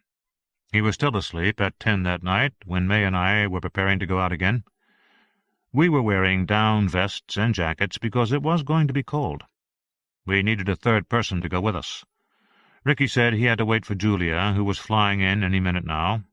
That was fine with me. I didn't want him anyway. Vince was off somewhere watching TV and drinking beer. That left Bobby. Bobby didn't want to go, but May shamed him into coming. There was a question about how the three of us would get around, since it was possible the swarm hiding place might be some distance away, perhaps even several miles. We still had David's dirt bike, but that could only sit two. It turned out Vince had an ATV in the shed. I went to see him in the power unit to ask him for the key. "Don't need a key," he said. He was sitting on a couch watching Who Wants to Be a Millionaire. I heard Regis say, "Final answer?" I said, "What do you mean?" "Key's in it," Vince said. "Always there." "Wait a minute," I said. "You mean there was a vehicle in the shed with keys in it all the time?" "Sure." On the TV I heard, "For $4,000, what is the name of the smallest state in Europe?" "Why didn't anybody tell me?" I said, starting to get mad. Vince shrugged. "Couldn't say. Nobody asked me." I stalked back to the main unit. "Where the hell is Ricky?" "He's on the phone," Bobby said, "talking to the brass back in the valley." May said, "Take it easy." "I'm taking it easy," I said. "Which phone? In the main unit?" "Jack." She put her hands on my shoulders, stopped me. "It's after 10 o'clock. Forget it." "Forget it? He could have gotten us killed." "And right now we have work to do." I looked at her calm face, her steady expression. I thought of the swift way she had eviscerated the rabbit. "You're right," I said. "Good," she said, turning away. "Now I think as soon as we get some backpacks, we'll be ready to go." There was a reason, I thought, why May never lost an argument. I went to the storage cupboard and got out 3 packs. I threw one to Bobby. "Let's hit the road," I said. It was a clear night, filled with stars. We walked in darkness toward the storage shed, a dark outline against the dark sky. I pushed the dirt bike along. None of us talked for a while. Finally, Bobby said, "We're going to need lights." "We're going to need a lot of things," May said. "I made a list." We came to the storage shed and pushed open the door. I saw Bobby hang back in the darkness. I went in and fumbled for the lights. I flicked them on. The interior of the storage shed appeared just as we had left it. May unzipped her backpack and began walking down the row of shelves. "We need portable lights, ignition fuses, flares, oxygen." Bobby said, "Oxygen? Really?" "If this site is underground, yes, we may. And we need thermite." I said, "Rosie had it. Maybe she set it down when she—" "I'll look." I went into the next room. The box of thermite tubes lay overturned on the floor, the tubes nearby. Rosie must have dropped it when she ran. I wondered if she had had any in her hand. I looked over at her body by the door. Rosie's body was gone. "Jesus!" Bobby came running in. "What is it? What's wrong?" I pointed to the door. "Rosie's gone." "What do you mean, gone?" I looked at him. "Gone, Bobby. The body was here before, and now it's gone." "What can that be? An animal?" "I don't know. I went over and crouched down at the spot where her body had been. When I had last seen her 5 or 6 hours ago, her body had been covered with a milky secretion. Some of that secretion covered the floor, too. It looked exactly like thick, dried milk. Up where her head had been, the secretion was smooth and undisturbed, but closer to the door it appeared to have been scraped. There were streaks in the coating. "It looks like she was dragged out," Bobby said. "Yes." I peered closely at the secretion, looking for footprints. A coyote alone couldn't have dragged her. A pack of animals would be needed to pull her out the door. They would surely leave marks. I saw none. I got up and walked to the door. Bobby stood beside me, looking out into the darkness. "You see anything?" he said. "No." I returned to May. She had found everything. She had coiled magnesium fuse. She had flare guns. She had portable halogen flashlights. She had head-mounted lamps with big elastic bands. She had small binoculars and night vision goggles. She had a field radio, and she had oxygen bottles and clear plastic gas masks. I was uneasy when I recognized that these were the same plastic masks I had seen on the men in the SSVT van back in California last night, except they weren't silvered. And then I thought, was it only last night? It was. Hardly 24 hours had passed. It felt to me like a month. May was dividing everything into the 3 backpacks. Watching her, I realized that she was the only one of us with actual field experience. In comparison, we were all stay-at-homes, theoreticians. I was surprised how dependent on her I felt tonight. Bobby hefted the nearest pack and grunted. "You really think we need all this stuff, May?" "It's not like you have to carry it. We're driving. And yes, better safe than sorry." "Okay, fine, but I mean, a field radio?" "You never know." "Who you gonna call?" "The thing is, Bobby," she said, "if it turns out you need any of this stuff, you really need it." "Yeah, but it's—" May picked up the second backpack and slung it over her shoulder. She handled the weight easily. She looked at Bobby. "You were saying?" "Never mind." I picked up the third backpack. It wasn't bad. Bobby was complaining because he was scared. It was true that the oxygen bottle was a little larger and heavier than I would have liked, and it fitted awkwardly into the backpack, but May insisted we have extra oxygen. Bobby said nervously, "Extra oxygen? How big do you guys think this hiding place is?" "I have no idea," May said, "but the most recent swarms are much larger." She went to the sink and picked up the radiation counter, but when she unplugged it from the wall, she saw the battery was dead. We had to hunt for a new battery, unscrew the case, replace the battery. I was worried the replacement would be dead, too. If it was, we were finished. May said, "We better be careful with the night vision goggles, too. I don't know how good any of the batteries are for the stuff we have." But the counter clicked loudly. The battery indicator glowed. "Full power," she said. "It'll last 4 hours." "Let's get started," I said. It was 10:43 p.m. The radiation counter went crazy when we came to the Toyota, clicking so rapidly the sound was continuous. Holding the wand in front of her, May left the car, walked into the desert. She turned west, and the clicks diminished. She went east, and they picked up again. But as she continued east, the clicks slowed. She turned north, and they increased. "North," she said. I got on the bike, gunned the engine. Bobby rumbled out of the shed on the all-terrain vehicle with its fat rear tires and bicycle handlebars. The ATV looked ungainly, but I knew it was probably better suited to night travel in the desert. May got on the back of my bike, leaned over to hold the wand near the ground, and said, "Okay, let's go." We started off into the desert, under a cloudless night sky. The headlight on the bike bounced up and down, jerking the shadows on the terrain ahead, making it difficult to see what was coming. The desert that had looked so flat and featureless in daylight was now revealed to have sandy dips, rock-filled beds, and deep arroyos that came up without warning. It took all my attention to keep the bike upright, particularly since May was continuously calling to me, "Go left. Now right. Now right. Okay, too much. Left." Sometimes we had to make a full circle until she could be certain of the right path. If anybody followed our track in daylight, they'd think the driver must be drunk. It twisted and turned so much. The bike jumped and swerved on rough ground. We were now several miles from the lab, and I was starting to worry. I could hear the counter-clicks, and they were becoming less frequent. It was getting hard to distinguish the swarm trail from the background radiation. I didn't understand why that should happen, but there was no question it was. If we didn't locate the swarm hiding place soon, we'd lose the trail entirely. May was worried too. She kept bending over, closer and closer to the ground, with one hand on the wand and one hand around my waist. And I had to go slower, because the trail was becoming so faint. We lost the trail, found it, went off it again. Under the black canopy of stars, we backtracked, turned in circles. I caught myself holding my breath. And at last I was going around and around in the same spot, trying not to feel desperate. I made the circle 3 times, then 4, but to no avail. The counter in May's hand just clicked randomly.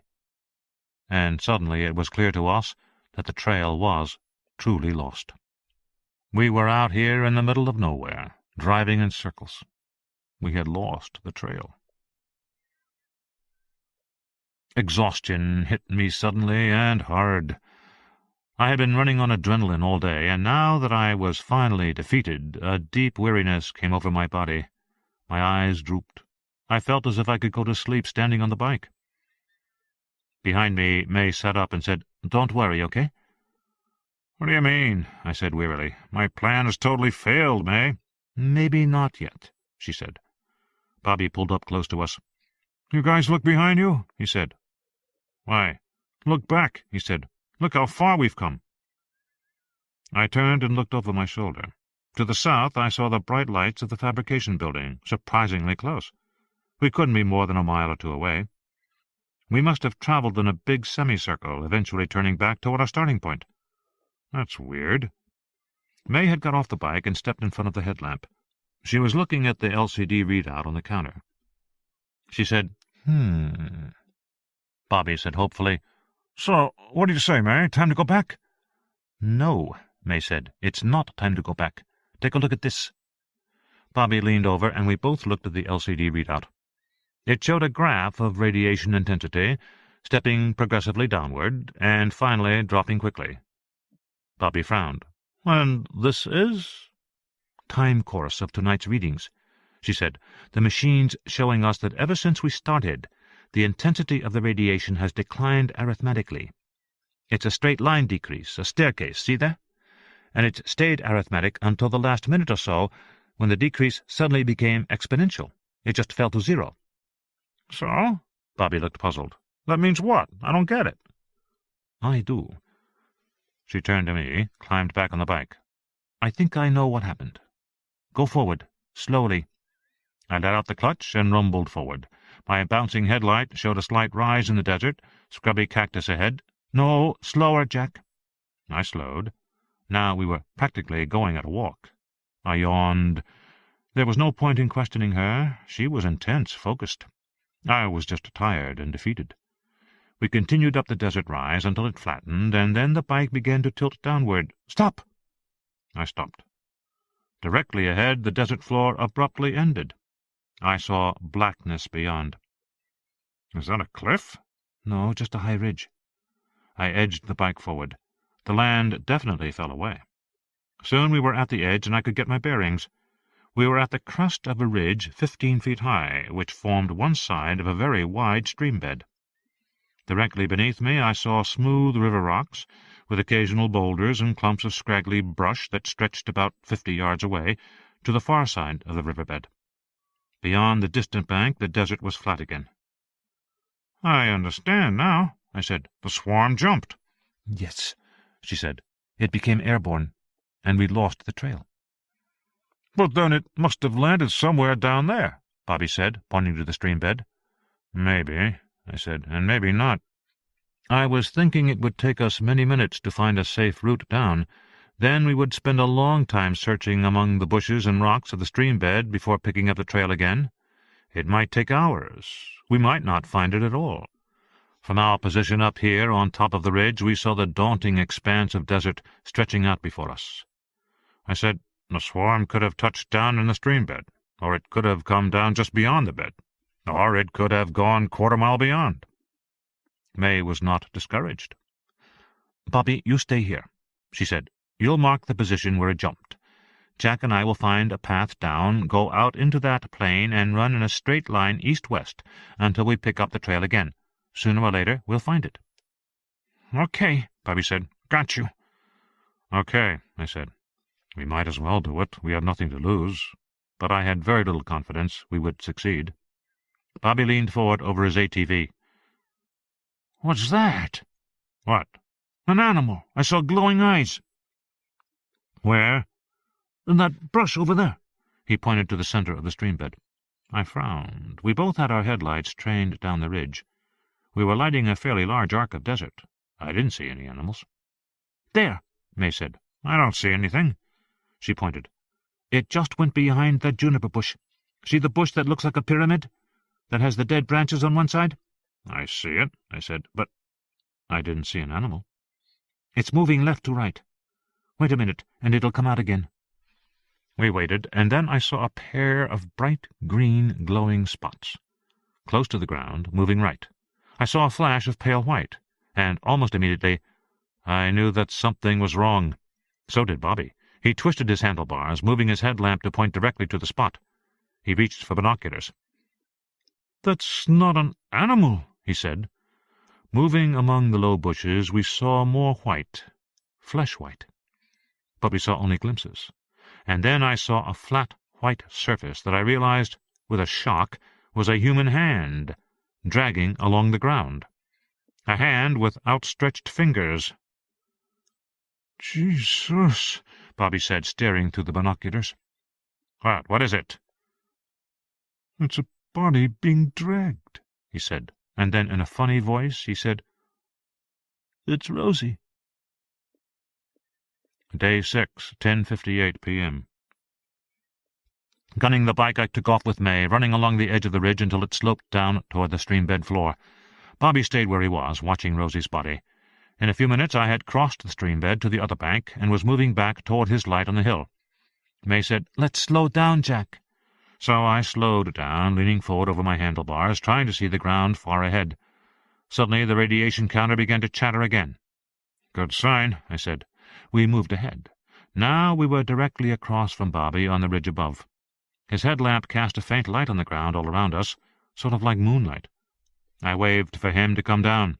He turned his vehicle and headed west. Without his light, the ground was suddenly darker, more mysterious. And then we saw Rosie Castro. Rosie lay on her back, her head tilted so she appeared to be looking backward, directly at me, her eyes wide, her arm outstretched toward me, her pale hand open. There was an expression of pleading, or terror, on her face. Rigor mortis had set in, and her body jerked stiffly as it moved over low shrubs and desert cactus.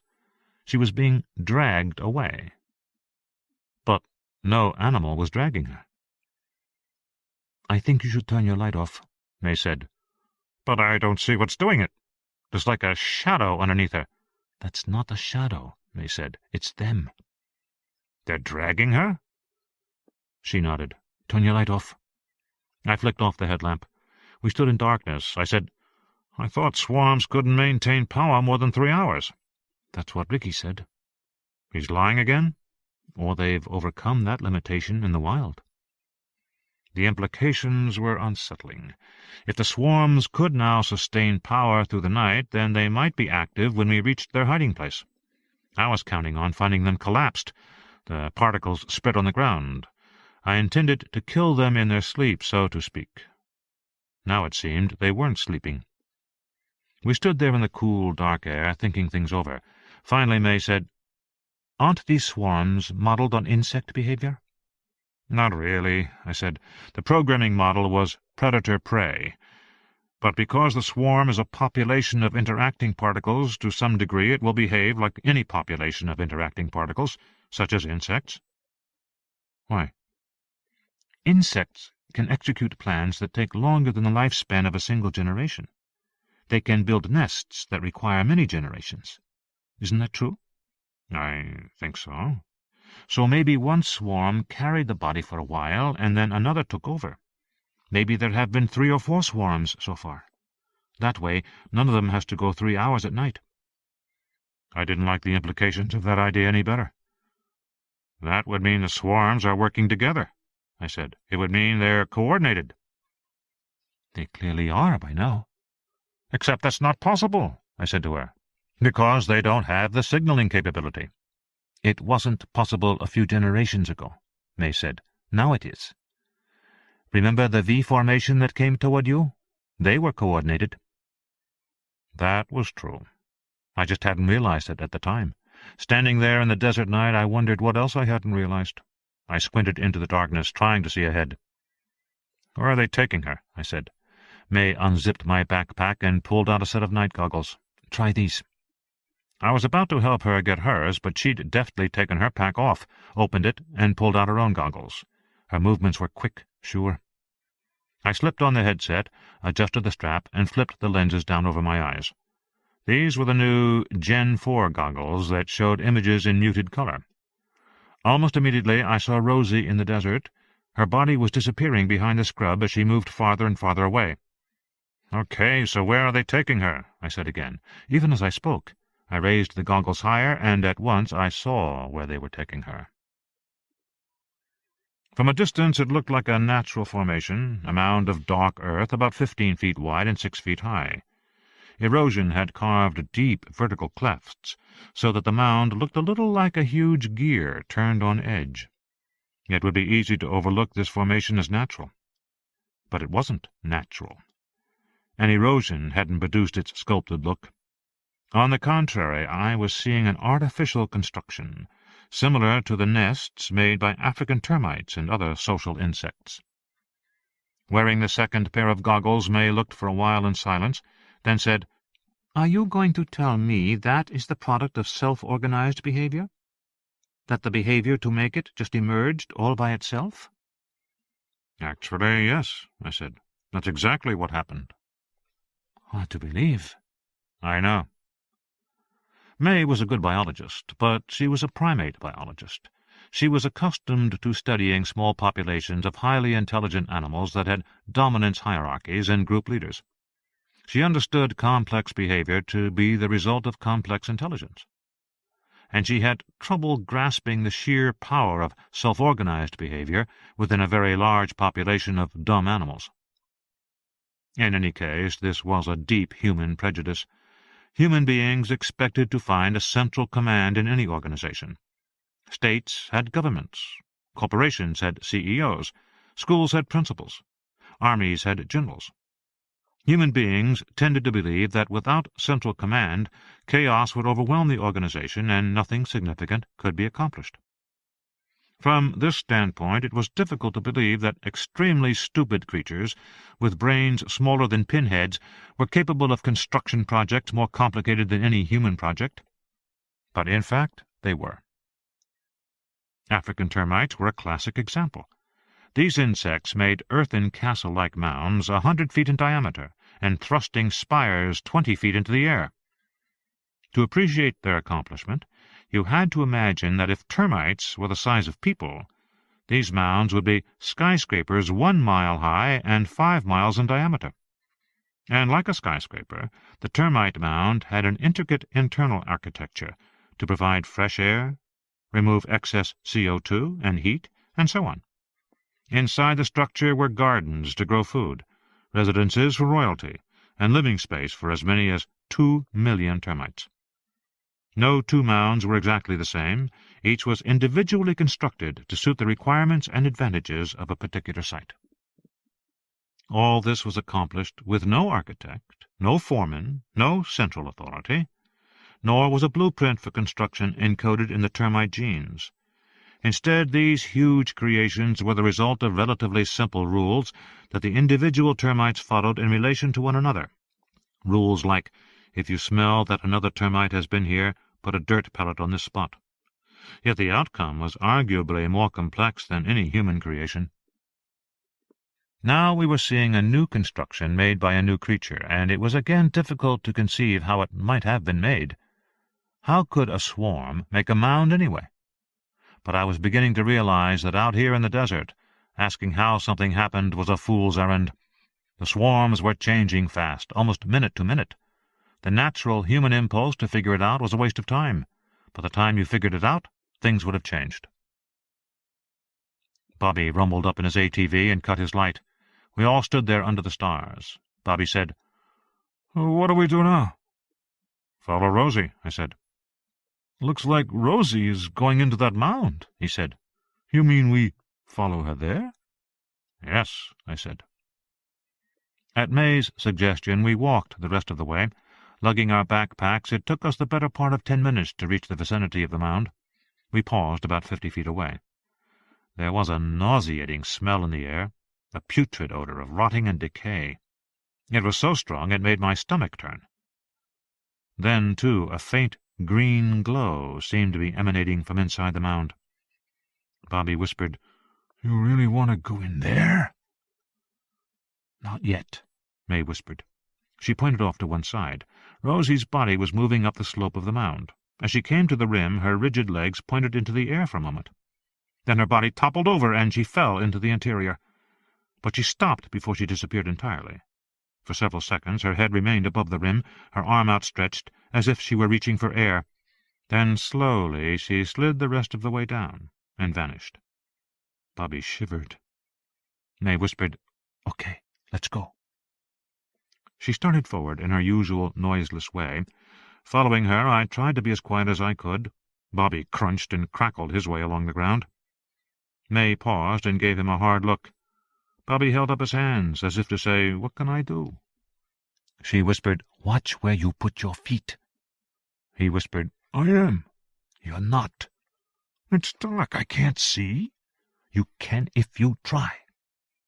I couldn't recall ever seeing May show irritation before, but we were all under pressure now, and the stench was terrible. May turned and once again moved forward silently. Bobby followed, making just as much noise as before. We had only gone a few steps before May turned, held up her hand, and signaled for him to stay where he was. He shook his head no. He clearly didn't want to be left alone. She gripped his shoulder, pointed firmly to the ground, and whispered, "You stay here." "No," she whispered. "You'll get us all killed." He whispered, "I promise." She shook her head, pointed to the ground. "Sit." Finally, Bobby sat down. May looked at me. I nodded. We set out again. By now we were 20 feet from the mound itself. The smell was almost overpowering. My stomach churned. I was afraid I might be sick. And this close we began to hear the deep thrumming sound. More than anything, it was that sound that made me want to run away, but May kept going. We crouched down as we climbed the mound, and then lay flat along the rim. I could see May's face in the green glow coming from inside. For some reason, the stench didn't bother me anymore. Probably because I was too frightened. May reached into the side pouch of her pack and withdrew a small, thumb-sized camera on a thin telescoping stick. She brought out a tiny LCD screen and set it on the ground between us. Then she slid the stick over the rim. On the screen we saw a green interior of smooth, undulating walls. Nothing seemed to be moving. She turned the camera this way and that. All we saw were green walls. There was no sign of Rosie. May looked at me, pointed to her eyes. "Want to take a look now?" I nodded. We inched forward slowly until we could look over the rim. It wasn't what I expected at all. The mound simply narrowed an existing opening that was huge, 20 feet wide or more, revealing a rock slide that sloped downward from the rim and ended at a gaping hole in the rock to our right. The green light was coming from somewhere inside this gaping hole. What I was seeing was the entrance to a very large cave. From our position on the rim we couldn't see into the cave itself, but the thrumming sound suggested activity within. May opened the telescoping stick to its full length, and gently lowered the camera into the hole. Soon we could see farther into the cave. It was undoubtedly natural and large, perhaps 8 feet high, 10 feet wide. The rock walls were pale white, and appeared to be covered with the milky substance we'd seen on Rosie. And Rosie's body was only a short distance inside. We could see her hand sticking out around a bend in the rock wall, but we could see nothing beyond the bend. May signaled me. Want to go down? I nodded slowly. I didn't like how this felt. I didn't like that I had no idea what was beyond the bend. But we really had no choice. She pointed back toward Bobby. Get him? I shook my head. No, he wouldn't help us here. She nodded and started very slowly to slide out of her backpack, making no sound at all, when she suddenly froze. Literally froze. She didn't move a muscle. I looked at the screen. And I froze too. A figure had walked from behind the bend and now stood alertly at the entrance of the cave, looking around. It was Ricky. He was behaving as if he had heard a sound, or had been alerted for some other reason. The video camera still dangled down the rim of the mound. It was pretty small. I didn't know if he would see it. I watched the screen tensely. The camera didn't have good resolution, and the screen was the size of my palm, but it was still clear that the figure was Ricky. I didn't understand what he was doing here, or even how he had gotten here. Then another man came around the bend. He was also Ricky. I glanced at May, but she remained utterly still, a statue. Only her eyes moved. I squinted at the screen. Within the limits of video resolution, the two figures appeared to be identical in every respect. Same clothes, same movements, same gestures and shrugs. I couldn't see the faces well, but I had the impression they were more detailed than before. They didn't seem to notice the camera. They looked up at the sky, and then at the rock slide for a while, and then they turned their backs on us and returned to the interior of the cave.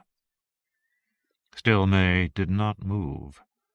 She had been motionless for almost a minute already, and in that time she hadn't even blinked. Now the men were gone, and another figure came around the corner. It was David Brooks. He moved awkwardly, stiffly at first, but he quickly became more fluid. I had the feeling I was watching a puppeteer perfect his moves, animating the figure in a more lifelike way. Then David became Ricky, and then David again, and the David figure turned and went away. Still May waited. She waited fully 2 more minutes, and then finally withdrew the camera. She jerked her thumb, indicating we should go back. Together we crept away from the rim, back down the mound, and moved away silently into the desert night. We gathered 100 yards to the west, near our vehicles. May was rummaging in her backpack. She pulled out a clipboard with a felt marker. She flicked on her penlight and began to draw. "This is what you're up against," she said. "The cave has an opening like this, which you saw. Past the bend there's a big hole in the floor, and the cave spirals downward for maybe 100 yards. That brings you into one large chamber that is maybe 100 feet high and a couple of 100 feet wide. Single big room, that's all. There are no passages leading off, at least none that I saw." "That you saw?" "I've been in there," she said, nodding. "When?" "A couple of weeks ago. Back when we first started looking for the swarm's hiding place. I found that cave and went in there in daylight. I didn't find any indication of a swarm then." She explained that the cave was filled with bats, the whole ceiling covered with them, packed together in a pink squirming mass, all the way out to the entrance. "Ugh," Bobby said. "I hate bats." "I didn't see any bats there tonight." "You think they've been driven away?" "Eaten, probably." "Jesus, guys," Bobby said, shaking his head. "I'm just a programmer. I don't think I can do this. I don't think I can go in there." May ignored him. She said to me, "If we go in," she said, "we'll have to set off thermite, and keep doing it all the way down to the chamber. I'm not sure we have enough thermite to do that." "Maybe not," I said. I had a different concern.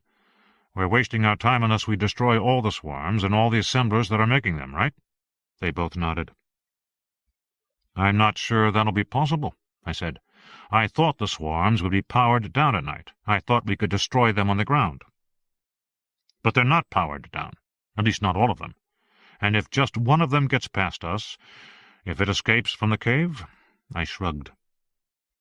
Then this has all been a waste of time. Right, Bobby said, nodding. That's right. It'd be a waste of time. May said, We need some way to trap them in the cave. There isn't any way, Bobby said. I mean, they can just fly out whenever they want. May said, There might be a way. She started rummaging in her backpack again, looking for something. Meanwhile, the three of us better spread out. Why? Bobby said, alarmed. Just do it, May said. Now get moving. I tightened my backpack and adjusted the straps so it wouldn't rattle. I locked the night vision goggles up on my forehead, and I started forward. I had gotten about halfway to the mound when I saw a dark figure climb out into the night.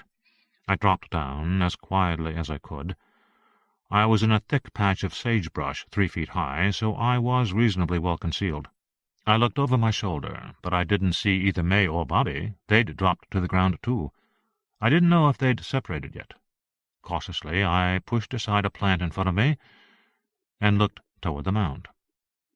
The legs of the figure were silhouetted against the faint green glow. The upper body was black against the night stars. I flipped down the goggles and waited a moment while they flared blue, and then saw the image resolve. This time it was Rosie, walking around in the night, looking in all directions, her body vigilant and alert. Except that she didn't move like Rosie. She moved more like a man. Then, after a moment, the silhouette changed into Ricky, and it moved like Ricky. The figure crouched down and appeared to be looking over the tops of the sage. I wondered what had brought it out of the mound. I didn't have to wait long to find out. Behind the figure, a white light appeared on the western horizon. It grew rapidly in brilliance, and soon I heard the thumping of helicopter blades. That would be Julia, coming from the valley, I thought. I wondered what was so urgent that she had had to leave the hospital against orders and fly out here in the middle of the night. As the helicopter approached, it switched on its searchlight. I watched the circle of blue-white light as it rippled over the ground toward us. The Ricky figure watched, too, then slid down out of sight. And then the helicopter roared over me, blinding me for a moment in the halogen light. Almost immediately it banked sharply and circled back. What the hell was going on? The helicopter made a slow arc, passing over the mound, but not stopping, then coming to a stop right above where I was hiding. I was caught in the blue glow. I rolled onto my back and waved to the helicopter, pointing repeatedly toward the lab. I mouthed, "Go," and pointed away. The helicopter descended, and for a moment I thought it was going to land right beside me. Then it abruptly banked again and moved away low to the ground, heading south toward the concrete pad. The sound faded. I decided I had better change my position fast. I got to my knees and, in a crouch, moved crabwise 30 yards to the left. Then I dropped down again. When I looked back at the mound, I saw 4 figures coming out of the interior. They moved apart, each heading to a different area of the mound. They all looked like Ricky. I watched as they went down the slope of the mound and moved out into the bush. My heart began to pound in my chest. One of the figures was coming in my direction. As it approached, I saw it veer off to the right. It was going to the place where I had been before. When it reached my last hiding place, it stopped and turned in all directions. It was not far from me at all. I could see through the goggles that this new Ricky figure now had a complete face, and the clothing was much more detailed. In addition, this figure moved with the sensation of real body weight. It might be an illusion, of course, but I guessed that the swarm had increased mass, and now weighed 50 pounds, maybe more. Maybe twice that. If so, then the swarm now had enough mass to jolt you with a physical impact, even knock you off your feet. Through the goggles I saw the figure's eyes move and blink. The surface of the face now had the texture of skin. The hair appeared to be composed of individual strands. The lips moved, the tongue licked nervously. All in all, this face looked very much like Ricky, disturbingly like Ricky. When the head turned in my direction, I felt that Ricky was staring right at me. And I suppose it was, because the figure began to move directly toward me. I was trapped. My heart was thumping in my chest. I hadn't planned for this. I had no protection, no sort of defense. I could get up and run, of course, but there was nowhere to go. I was surrounded by miles of desert, and the swarms would hunt me down. In a few moments I would be— With a roar, the helicopter came back. The Ricky figure looked toward it as it came, and then turned and fled, literally flying over the ground, not bothering any longer to animate the legs and feet. It was creepy to see this human replica suddenly floating over the desert. But the other 3 Ricky figures were running too, running hard, conveying a distinct sense of panic. Did the swarms fear the helicopter? It seemed they did. And as I watched, I understood why. Even though the swarms were now heavier and more substantial, they were still vulnerable to strong winds. The helicopter was 100 feet in the air, but the downdraft was powerful enough to deform the running figures, flattening them partially as they fled. It was as if they were being hammered down. The figures vanished into the mound. I looked back at May. She was standing up in the stream bed now, talking on her radio to the helicopter. She'd needed that radio all right. She yelled to me, "Let's go!" and began running toward me. I was dimly aware of Bobby running away from the mound, back to his ATV, but there was no time to worry about him. The helicopter hung poised right above the mound itself. Dust whipped up, stinging my eyes. Then May was beside me. Removing our goggles, we pulled on our oxygen masks. She turned me, twisted the tank valve behind me. I did the same for her. Then we put the night goggles back on. It seemed like a lot of contraptions jiggling and rattling around my face. She clipped a halogen flashlight to my belt and another to her own. She leaned close, shouted, "Ready?" "I'm ready." "Okay, let's go." There was no time to think. It was better that way. The helicopter downdraft roared in my ears. Together we clawed our way up the slope of the mound, our clothes whipping around us. We arrived at the edge, barely visible in the thick swirling dust. We couldn't see anything beyond the rim. We couldn't see what was below. May took my hand, and we jumped. Day 6, 11:22 p.m. I landed on loose stones and half stumbled, half slid down the slope toward the cave entrance. The thumping of the helicopter blades above us was loud. May was right beside me, but I could hardly see her in the thick dust. There were no Ricky figures anywhere in sight. We came to the cave entrance and stopped. May pulled out the thermite capsules. She gave me the magnesium fuses. She tossed me a plastic cigarette lighter. I thought, that's what we're using? Her face was already partly clouded behind the mask. Her eyes were hidden behind the night vision goggles. She pointed to the interior of the cave. I nodded. She tapped me on the shoulder, pointed to my goggles. I didn't understand, so she reached forward by my cheek and flicked a switch. "Me now?" she said. "Yes, I hear." "Okay, then, let's go." We started into the cave. The green glow had vanished in the thick dust. We had only the infrared light mounted on top of our night vision goggles. We saw no figures. We heard nothing but the thumping of the helicopter. But as we went deeper into the cave, the sound began to fade, and as the sound faded, so did the wind. May was focused. She said, "Bobby, do you hear me?" "Yes, I hear you." "Get your ass in here." "I'm trying to." "Don't try. Get in here, Bobby." I shook my head. If I knew Bobby Lembeck, he was never coming into this pit. We rounded the bend and saw nothing but suspended dust, the vague outlines of cave walls. The walls seemed smooth here, with no place to hide. Then, from the gloom directly ahead, I saw a Ricky figure emerge. He was expressionless, just walking toward us. Then another figure from the left, and another. The 3 formed a line. They marched toward us at a steady pace, their faces identical and expressionless. "First lesson," May said, holding out the thermite cap. "Let's hope they don't learn it," I said, and I lit the fuse. It sputtered white-hot sparks. She tossed the cap forward. It landed a few feet in front of the advancing group. They ignored it, staring forward at us. May said, "It's a 3 count. 2, 1, and turn away."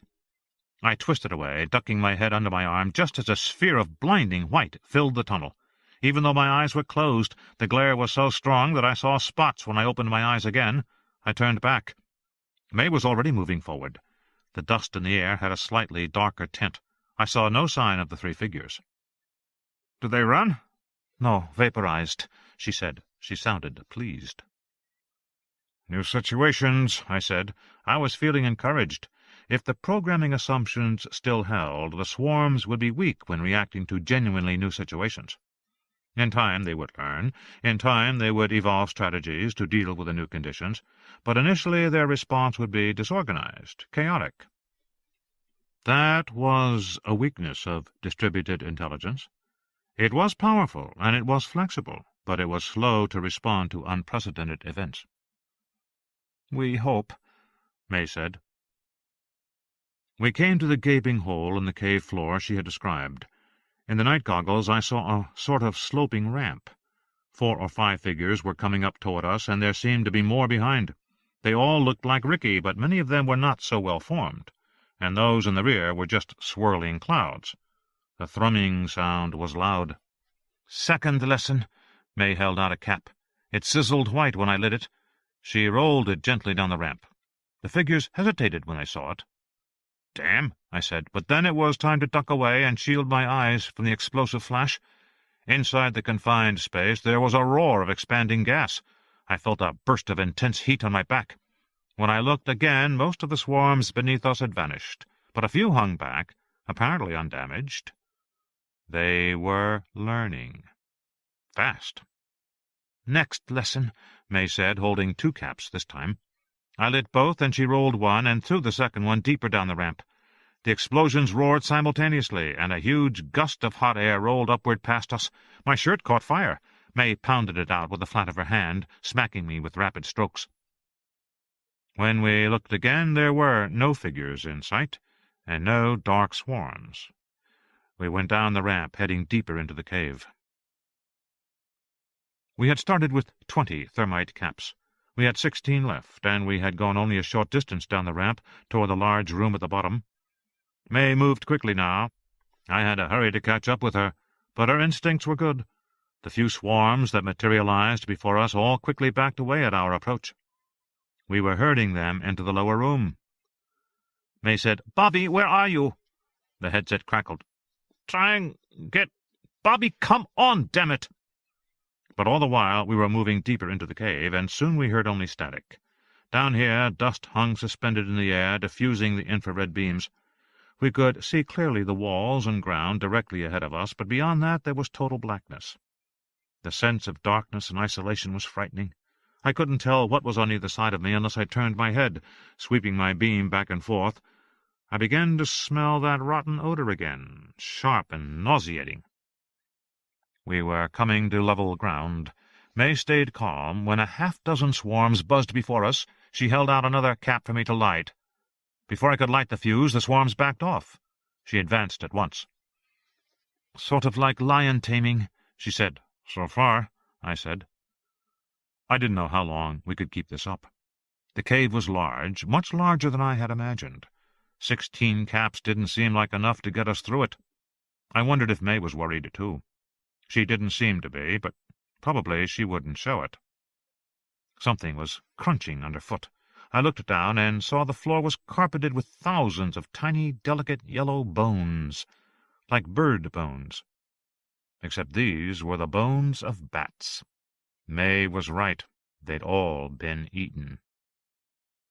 In the upper corner of my night vision image, a red light began to blink. It was some kind of warning, probably the battery. "May," I began. Then the red light went out as abruptly as it had begun. "What?" she said. "What is it?" Never mind. And then at last we came to the large central chamber, except there was no central chamber, at least not any more. Now the huge space was filled from floor to ceiling with an array of dark spheres, about 2 feet in diameter, and bristling with spiky protrusions. They looked like enormous sea urchins. They were stacked in large clusters. The arrangement was orderly. May said, "Is this what I think it is?" Her voice was calm, detached, almost scholarly. "Yeah, I think so," I said. "Unless I was wrong, these spiked clusters were an organic version of the fabrication plant that Zymos had built on the surface. This is how they reproduce." I moved forward. "I don't know if we should go in," she said. "We have to, May. Look at it. It's ordered." "You think there's a center?" "Maybe.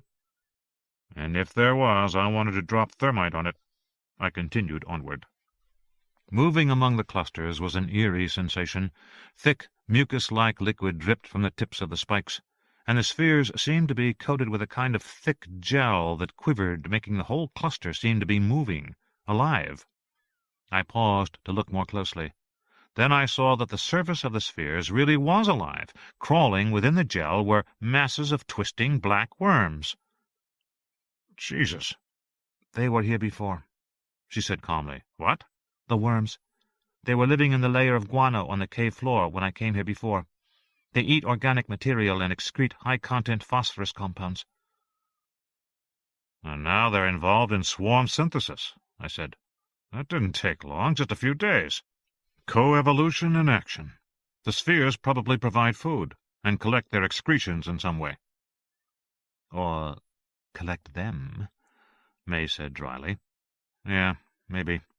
It wasn't inconceivable. Ants raised aphids the way we raised cows. Other insects grew fungus in gardens for food. We moved deeper into the room. The swarms swirled on all sides of us, but they kept their distance. Probably another unprecedented event, I thought. Intruders in the nest. They hadn't decided what to do. I moved carefully. The floor was now increasingly slippery in spots. There was a kind of thick muck on the ground. In a few places it glowed streaky green. The streaks seemed to go inward, toward the center. I had the sense that the floor sloped gently downward. "How much farther?" May said. She still sounded calm, but I didn't think she was. I wasn't either. When I looked back, I could no longer see the entrance to the chamber, hidden behind the clusters. And then suddenly we reached the center of the room, because the clusters ended in an open space, and directly ahead I saw what looked like a miniature version of the mound outside. It was a mound about 4 feet high, perfectly circular, with flat veins extending outward on all sides. It, too, was streaked with green. Pale smoke was coming off the veins. We moved closer. "It's hot," she said. And it was. The heat was intense. That's why it was smoking. She said, "What do you think is in there?" I looked at the floor. I could see now that the streaks of green were running from the clusters down to this central mound. I said, "Assemblers." The spiky urchins generated raw organic material. It flowed to the center, where the assemblers churned out the final molecules. This is where the final assembly occurred. "Then this is the heart," May said. Yeah, you could say. The swarms were all around us, hanging back by the clusters. Apparently they wouldn't come into the center, but they were everywhere around us, waiting for us. "How many you want?" she said quietly, taking the thermite from her pack. I looked around at all the swarms. 5 here, I said. We'll need the rest to get out. "We can't light 5 at once." "It's all right." I held out my hand. "Give them to me." "But, Jack—" "Come on, May." She gave me 5 capsules. I moved closer and tossed them, unlit, into the central mound. The surrounding swarms buzzed, but still did not approach us. "Okay," she said. She understood immediately what I was doing. She was already taking out more capsules. "Now 4, I said, looking back at the swarms. They were restless, moving back and forth. I didn't know how long they would stay there. 3 for you, 1 for me. You do the swarms. "Right." She gave me 1 capsule. I lit the others for her. She threw them back in the direction we had come. The swarms danced away. She counted 3, 2, 1, now! We crouched, ducked away from the harsh blast of light. I heard a cracking sound. When I looked again, some of the clusters were breaking up, falling apart. Spikes were rolling on the ground. Without hesitating, I lit the next capsule, and as it spit white sparks, I tossed it into the central mound. "Let's go!" We ran for the entrance. The clusters were crumbling in front of us. May leapt easily over the falling spikes and kept going. I followed her, counting in my mind 3, 2, 1, now! There was a kind of high-pitched shriek, and then a terrific blast of hot gas, a booming detonation, and stabbing pain in my ears. The shock wave knocked me flat on the ground, sent me skidding forward in the sludge. I felt the spikes sticking in my skin all over my body. My goggles were knocked away, and I was surrounded by blackness. Blackness! I could see nothing at all. I wiped the sludge from my face. I tried to get to my feet, slipped, and fell. "May," I said. "May!" "There was an explosion," she said in a surprised voice. May, where are you? I can't see." Everything was pitch black. I could see nothing at all. I was deep in some damn cave full of spiky things, and I couldn't see. I fought panic. "It's all right," May said. In the darkness I felt her hand gripping my arm. Apparently she could see me. She said, "The flashlight's on your belt." She guided my hand. I fumbled in the darkness, feeling for the clip. I found it, but I couldn't get it open. It was a spring clip, and my fingers kept slipping off. I began to hear a thrumming sound, low at first, but starting to build. My hands were sweating. Finally the clip opened, and I flicked the flashlight on with a sigh of relief. I saw May in the cold halogen beam. She still had her goggles, and looked away. I swung the beam around the cave. It had been transformed by the explosion. Many of the clusters had broken apart, and the spikes were all over the floor. Some substance on the floor was beginning to burn. Acrid, foul smoke was billowing up. The air was thick and dark. I stepped backward and felt something squishy. I looked down and saw David Brooks's shirt. Then I realized I was standing on what was left of David's torso, which had turned into a kind of whitish jelly. My foot was right in his abdomen. His rib cage scraped against my shin, leaving a white streak on my pants. I looked back and saw David's face, ghostly white and eroded, his features eaten away until he looked as featureless as the faces on the swarms. I felt instant nausea and tasted bile. "Come on," May said, grabbing my arm, squeezing it hard. "Come on, Jack." With a sucking sound, my foot pulled free of the body. I tried to scrape my shoe on the floor to get clean of the white muck. I was not thinking any more. I was just fighting nausea and an overpowering sense of horror. I wanted to run. May was talking to me, but I didn't hear her. I saw only glimpses of the room around me, and was only dimly aware that the swarms were emerging all around us, swarm after swarm after swarm. They were buzzing everywhere. "I need you, Jack," May said, holding out 4 caps, and somehow, fumbling with the flashlight, I managed to light them, and she flung them in all directions.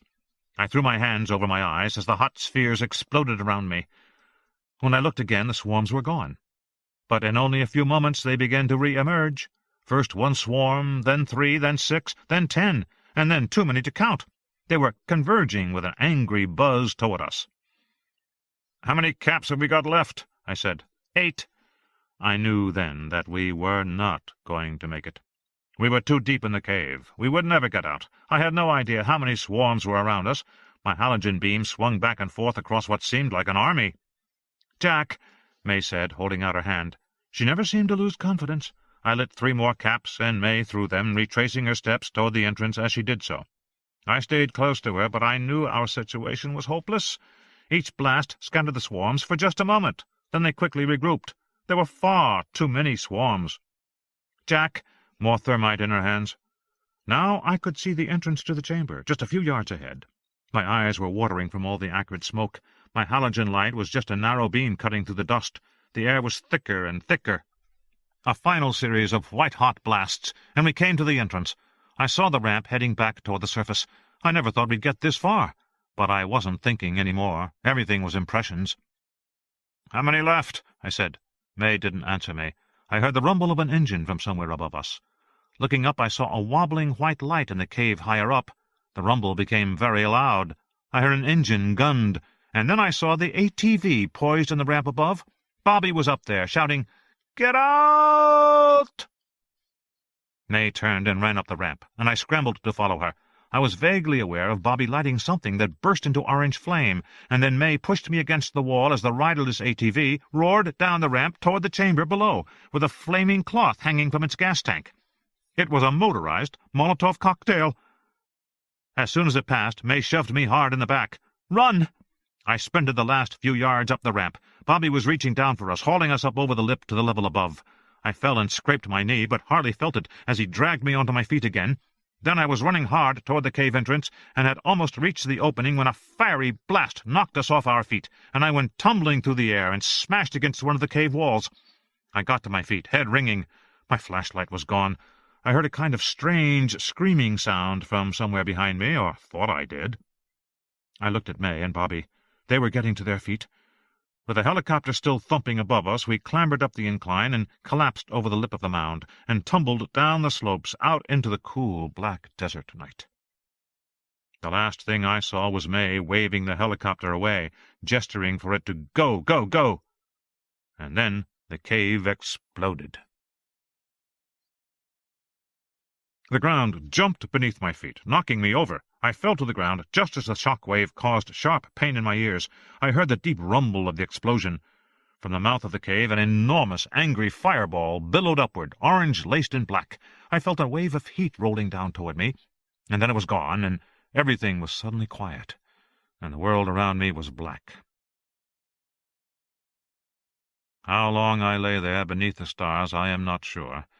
I must have lost consciousness, because the next thing I remember was Bobby pushing me up into the back seat of the helicopter. May was already inside, and she leaned over to buckle me in. They were both looking at me with expressions of concern. I wondered dully if I had been injured. I didn't feel any pain. The door slammed beside me, and Bobby got in the front next to the pilot. We had done it. We had succeeded. I could hardly believe it was over. The helicopter rose into the air, and I saw the lights of the lab in the distance. Prey. Day 7, 12:12 a.m. "Jack!"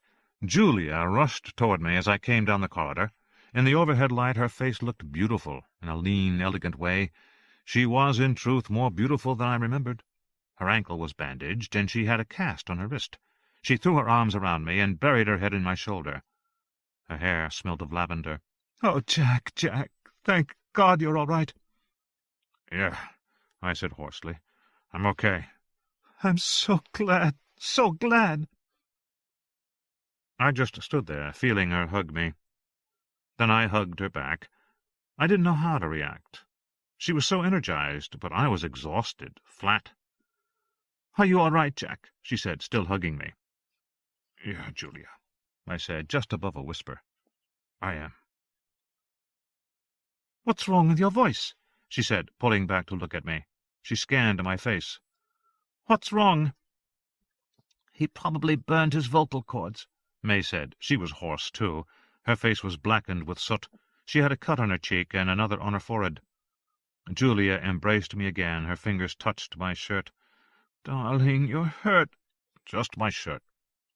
"Jack, are you sure you're not hurt? I think you're hurt." "No, I'm okay." I stepped away from her awkwardly. "I can't tell you," she said, "how grateful I am for what you did tonight, Jack. What all of you did," she added, turning to the others. "You, May, and Bobby, too. I'm only sorry I wasn't here to help.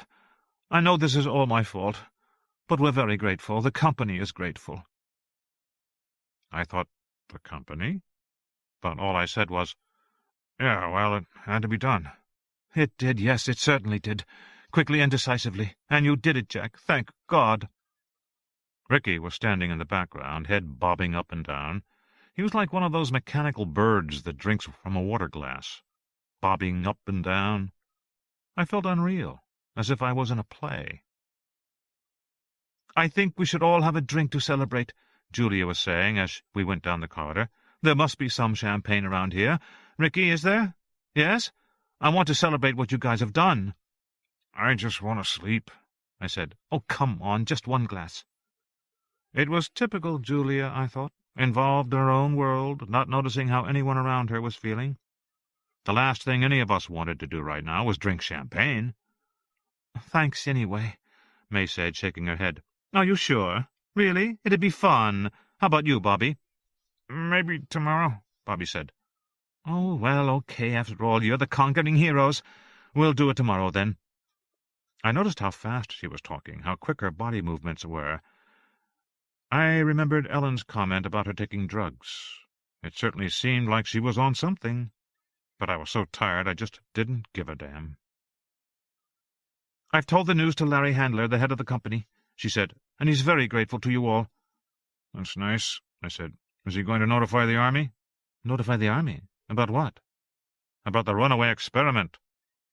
"Oh, Jack, that's all taken care of now. You've taken care of it." "I'm not sure we have," I said. "Some of the swarms might have escaped, or there might be another nest out there. To be safe, I think we should call in the Army." I didn't really think we had missed anything, but I wanted to get outsiders in here. I was tired. I wanted somebody else to take over. "The Army? Julia's eyes flicked to Ricky, then back to me. "Jack, you're absolutely right," she said firmly. "This is an extremely serious situation. If there is the slightest chance something was missed, we must notify them at once." "I mean tonight." "Yes, I agree, Jack. Tonight. In fact, I'll do it right now." I glanced back at Ricky. He was walking along, still nodding in that mechanical way. I didn't get it. What about Ricky's earlier panic? His fear that the experiment would be made public? Now it seemed he didn't care. Julia said, "You three can get some sleep, and I'll call my contacts at the Pentagon." "I'll go with you," I said. "It's really not necessary." "I want to," I said. She glanced at me and smiled. "You don't trust me?" "It's not that," I said, "but they might have questions I could answer for them." "Okay, fine. Good idea. Excellent idea." I felt sure that something was wrong. I felt as if I were in a play and everyone was acting a part, except I didn't know what the play was. I glanced over at May. She was frowning slightly. She must have sensed it, too. We passed through the airlocks into the residential unit. Here the air felt uncomfortably cold to me. I shivered. We went into the kitchen, and Julia reached for the phone. "Let's make that call, Jack," she said. I went to the refrigerator and got a ginger ale. May had an iced tea. Bobby had a beer. We were all thirsty. I noticed a bottle of champagne sitting in the fridge, waiting. I touched it. It was cold. There were 6 glasses in there, too, being chilled. She'd already planned the party. Julia pushed the speakerphone button. We heard a dial tone. She punched in a number. But the call didn't go through. The line just went dead. "Huh," she said. "Let's try that again." She dialed a second time. Again the call failed to go through. "That's funny. Ricky, I'm not getting an outside line." "Try one more time," Ricky said. I sipped my ginger ale and watched them. There was no question that this was all an act, a performance for our benefit. Julia dutifully dialed a third time. I wondered what number she was calling, or did she know the number for the Pentagon by heart? "Huh," she said. "Nothing." Ricky picked up the phone, looked at the base, put it down again. "Should be okay," he said, acting puzzled. "Oh, for Christ's sake," I said. "Let me guess. Something that has happened and we can't dial out." No, we can," Ricky said. "I was just calling a few minutes ago," Julia said, "just before you got back." Ricky pushed away from the table. "I'll check the comm lines." "You do that," I said, glowering. Julia was staring at me. "Jack," she said, "I'm worried about you." "Uh-huh. You're angry." "I'm being fucked with." "I promise you," she said quietly, meeting my eyes, "you're not." May got up from the table, saying she was going to take a shower. Bobby wandered into the lounge to play a video game, his usual way to unwind. Soon I heard the sound of machine gun fire and the cries of dead bad guys. Julia and I were alone in the kitchen. She leaned over the table toward me. She spoke in a low, earnest voice. "Jack," she said, "I think I owe you an explanation." "No," I said, "you don't." "I mean for my behavior, my decisions these past days." "It doesn't matter." "It does to me." "Maybe later, Julia." "I need to tell you now. You see, the thing is, I just wanted to save the company, Jack, that's all. The camera failed, and we couldn't fix it. We lost our contract, and the company was falling apart. I've never lost a company before. I never had one shot out from underneath me, and I didn't want Zymos to be the first. I was invested, I had a stake, and I guess I had my pride. I wanted to save it. I know I didn't use good judgment. I was desperate. It's nobody else's fault. They all wanted to stop it. I pushed them to go on. It was my crusade." She shrugged. "And it was all for nothing. The company's going to fold in a matter of days. I've lost it." She leaned closer. "But I don't want to lose you, too. I don't want to lose my family. I don't want to lose us." She dropped her voice lower and stretched her hand across the table to cover mine. "I want to make amends, Jack. I want to make things right and get us back on track again." She paused. "I hope you do, too." I said, "I'm not sure how I feel." "You're tired?" "Yes, but I'm not sure anymore." "You mean about us?" I said, I hate this fucking conversation. And I did. I hated that she would start this when I was exhausted, when I had just gone through an ordeal that nearly got me killed, and that was, ultimately, all her doing. I hated that she dismissed her involvement as bad judgment when it was considerably worse than that. "Oh, Jack, let's go back to the way we were," she said, and suddenly she leaned the rest of the way across the table and tried to kiss me on the lips. I pulled back, turned my head away. She stared at me, eyes pleading. "Jack, please." "This is not the time or the place, Julia," I said. A pause. She didn't know what to say. Finally, "The kids miss you." "I'm sure they do. I miss them, too." She burst into tears. "And they don't miss me," she sobbed. "They don't even care about me, about their mother." She reached for my hand again. I let her hold it. I tried to take stock of my feelings. I just felt tired and very uncomfortable. I wanted her to stop crying. "Julia—" The intercom clicked. I heard Ricky's voice amplified. "Hey, guys, we have a problem with the comm lines. You better come here right away." The comm room consisted of a large closet in one corner of the maintenance room. It was sealed with a heavy security door, with a small tempered glass window set in the upper half. Through this window I could see all the wiring panels and switch racks for the telecommunications in the lab. I also saw that great chunks of wiring had been yanked out. And slumped in a corner of the closet I saw Charlie Davenport. He appeared to be dead. His mouth hung open, his eyes stared into space, his skin was purple-gray. A black, buzzing swarm swirled around his head.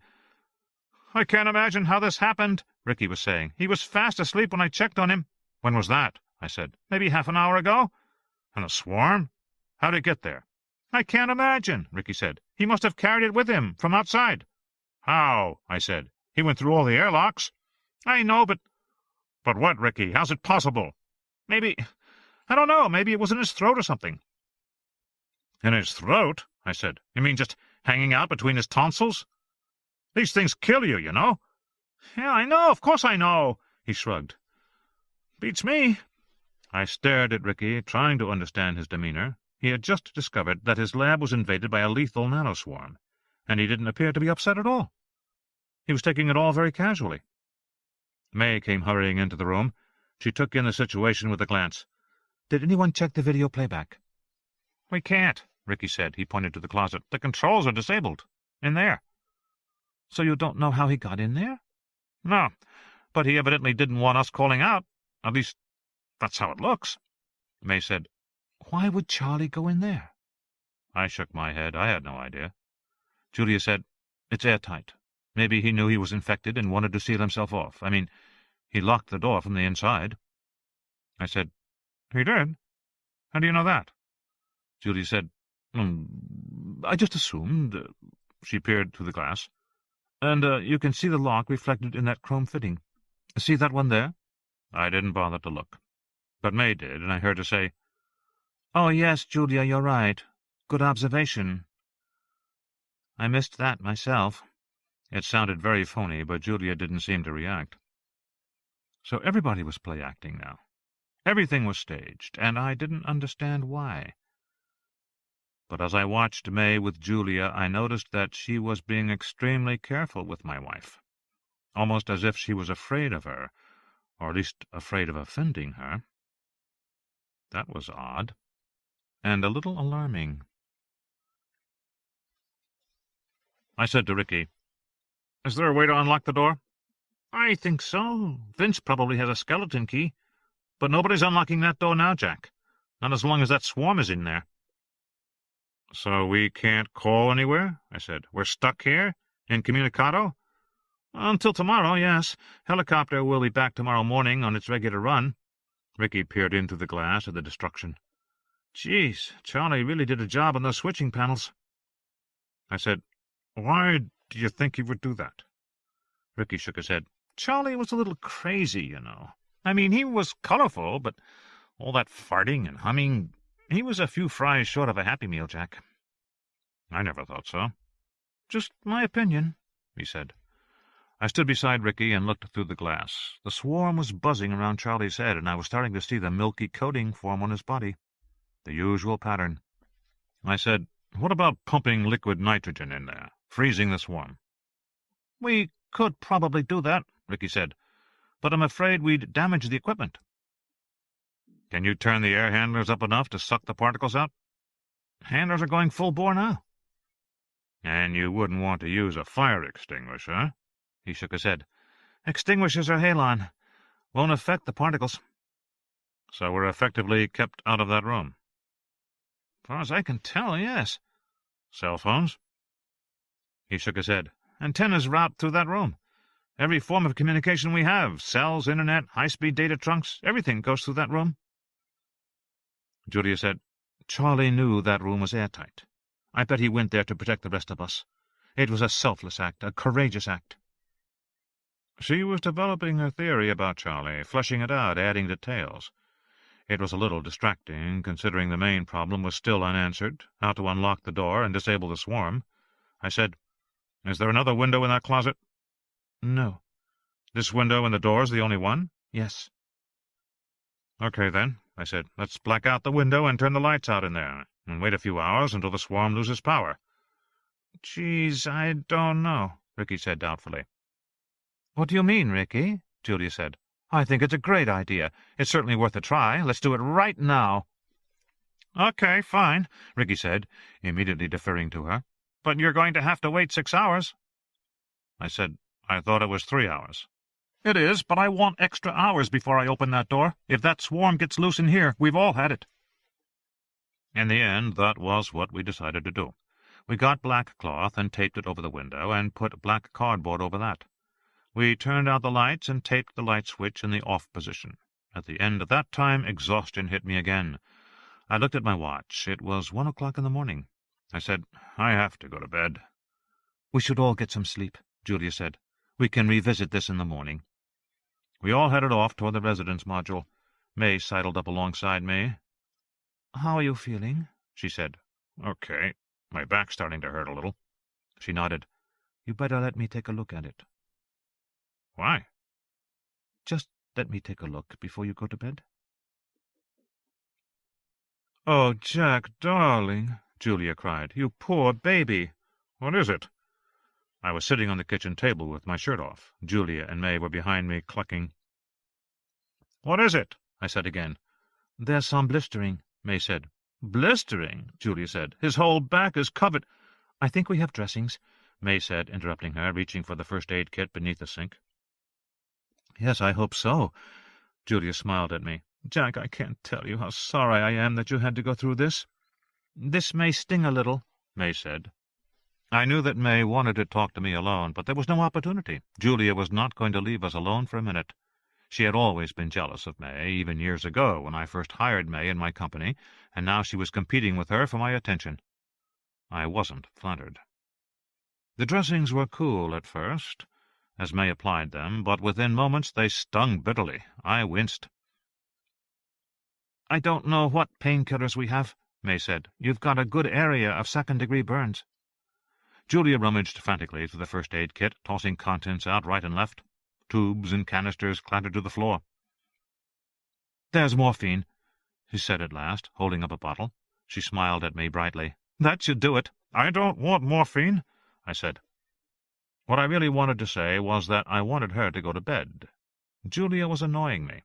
Her frantic edge was getting on my nerves, and I wanted to talk to May alone. There's nothing else, Julia said, except aspirin. Aspirin is fine. I'm worried it won't be. Aspirin is fine. You don't have to bite my head off.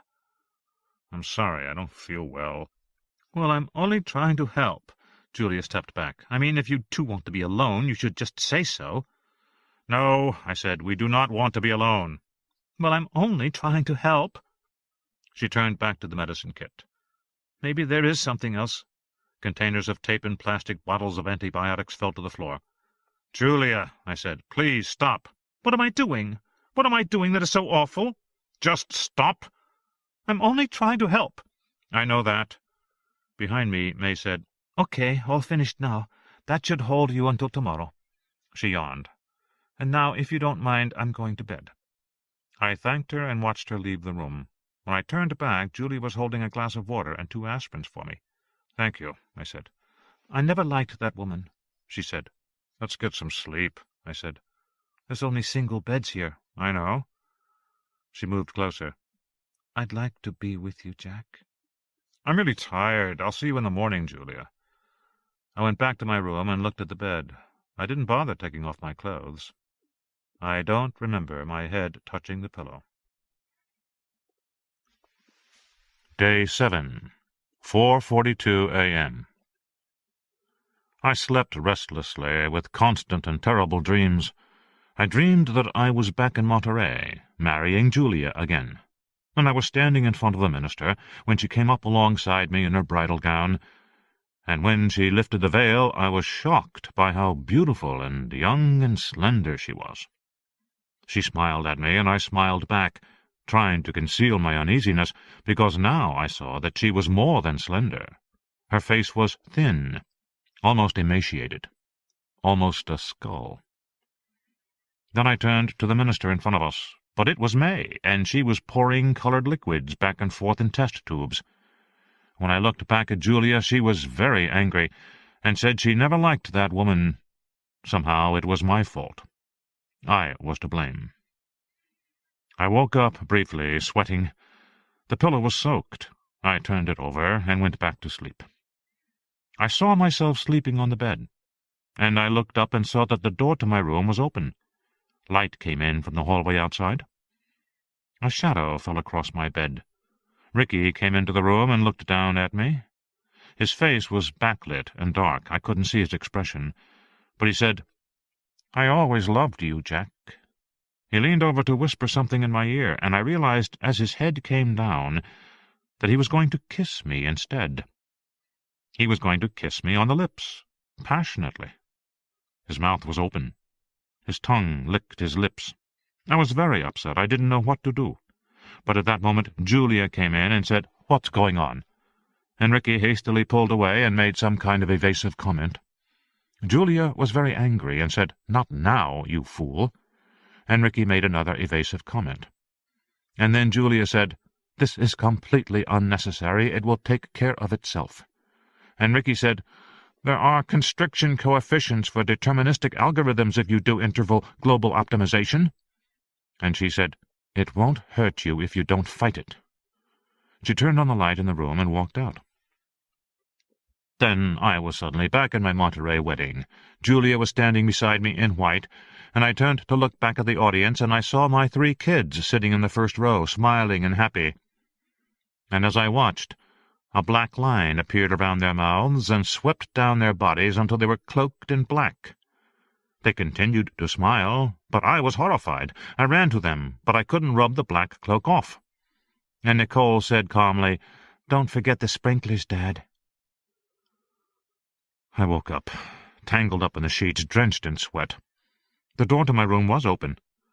A rectangle of light fell across my bed from the hallway outside. I looked over at the workstation monitor. It said 4:55 a.m. I closed my eyes and lay there for a while, but I couldn't go back to sleep. I was wet and uncomfortable. I decided to take a shower.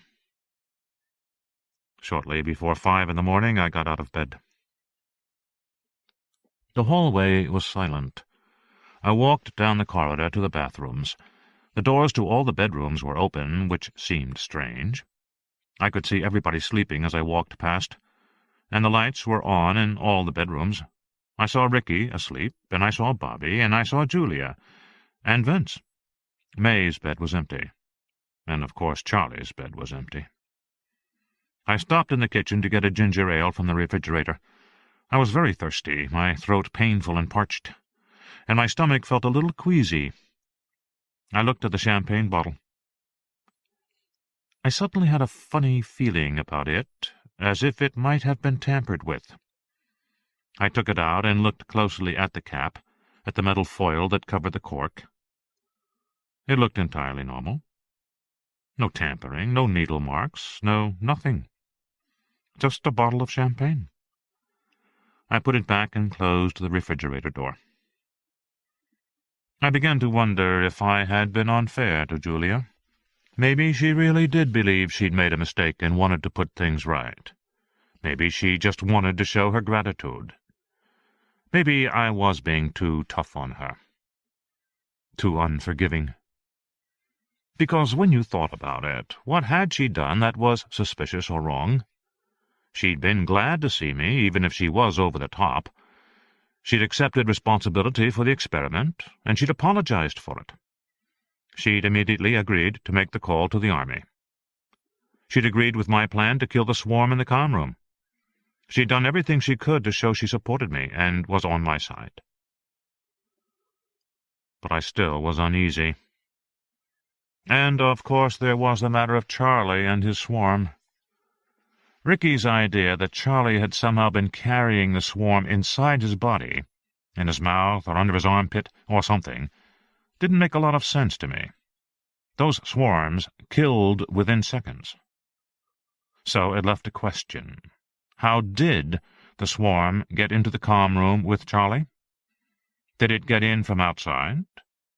Why hadn't it attacked Julia and Ricky and Vince? I forgot about my shower. I decided to go down to the utility room and look around outside the comm room door. Maybe there was something I had missed. Julia had been talking a lot, interrupting my train of thought, almost as if she hadn't wanted me to figure something out. There I was again, being hard on Julia. I went through the airlock, down the corridor, through another airlock. When you were tired, it was annoying to have that wind blowing on you. I came out into the utility area and went toward the comm room door. I didn't notice anything. I heard the sound of a clicking keyboard and looked into the biology lab. May was there at her workstation. I said, "What are you doing?" "Checking the video playback." "I thought we couldn't do that because Charlie pulled the wires." "That's what Ricky said, but it isn't true." I started to come around the lab bench to look over her shoulder. She held up her hand. "Jack," she said, "maybe you don't want to look at this." "What? Why not?" It's, maybe you don't want to deal with this. Not right now. Maybe tomorrow." But of course after that I practically ran around the table to see what was on her monitor. And I stopped. What I saw on her screen was an image of an empty corridor, with a time code at the bottom of the picture. "Is this it?" I said. "Is this what I shouldn't deal with?" "No." She turned in her chair.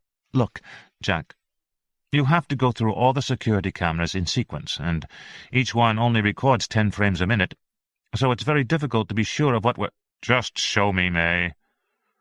"I have to go back a bit."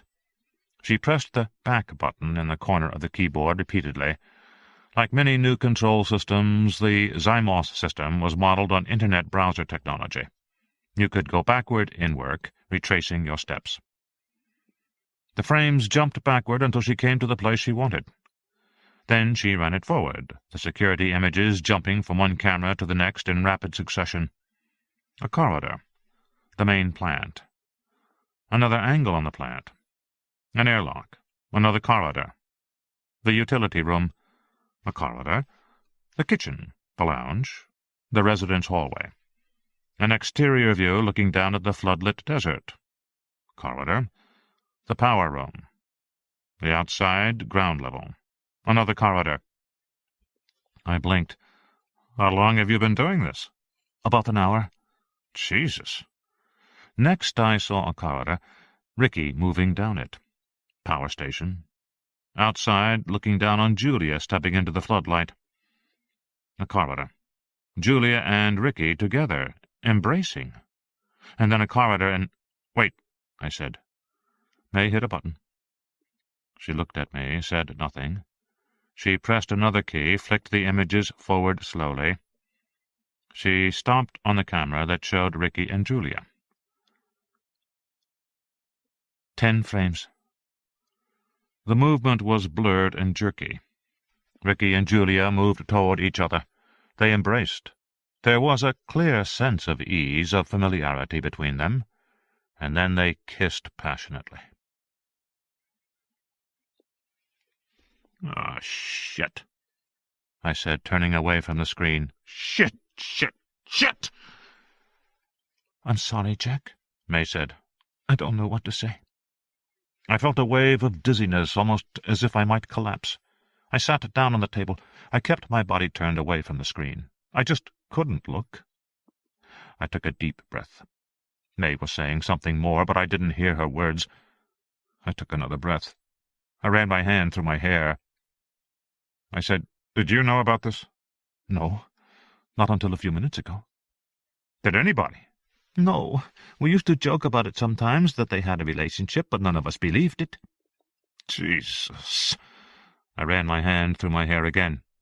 Tell me the truth, May. I need to hear the truth. Did you know about this or not? No, Jack, I didn't. Silence. I took a breath. I tried to take stock of my feelings. "You know what's funny?" I said. "What's funny is that I've suspected this for a while now. I mean, I was pretty sure it was happening. I just didn't know who. I mean, even though I expected it, it's still kind of a shock." I'm sure. "I never would have figured Ricky," I said. "He's such a, I don't know, smarmy kind of guy. And he's not a big power guy. Somehow I would have thought she'd pick someone more important, I guess." As I said it, I remembered my conversation with Ellen after dinner. "Are you so sure about Julia's style?" That was after I'd seen the guy in the car. The guy whose face I couldn't really make out. Ellen. It's called denial, Jack. Jesus, I said, shaking my head.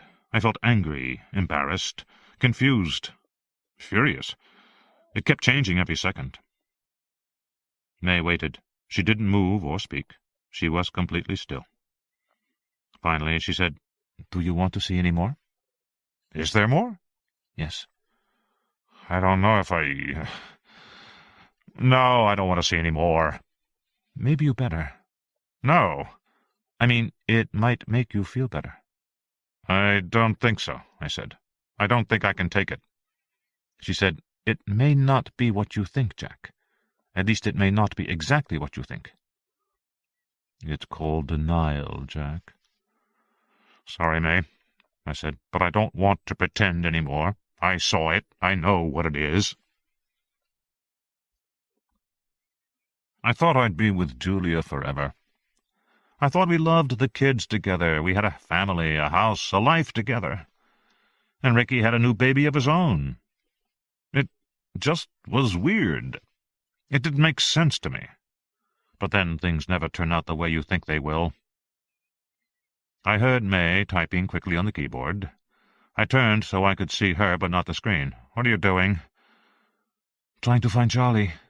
See if I can track what happened to him over the last few hours." She continued typing. I took a breath. She was right. Whatever was going on in my personal life was already well advanced. There was nothing I could do about it, at least not right now. I turned all the way around and faced the screen. "Okay," I said. "Let's look for Charlie." It was disorienting to watch the camera images flash by, repeating in sequence. People popped in and out of images. I saw Julia in the kitchen.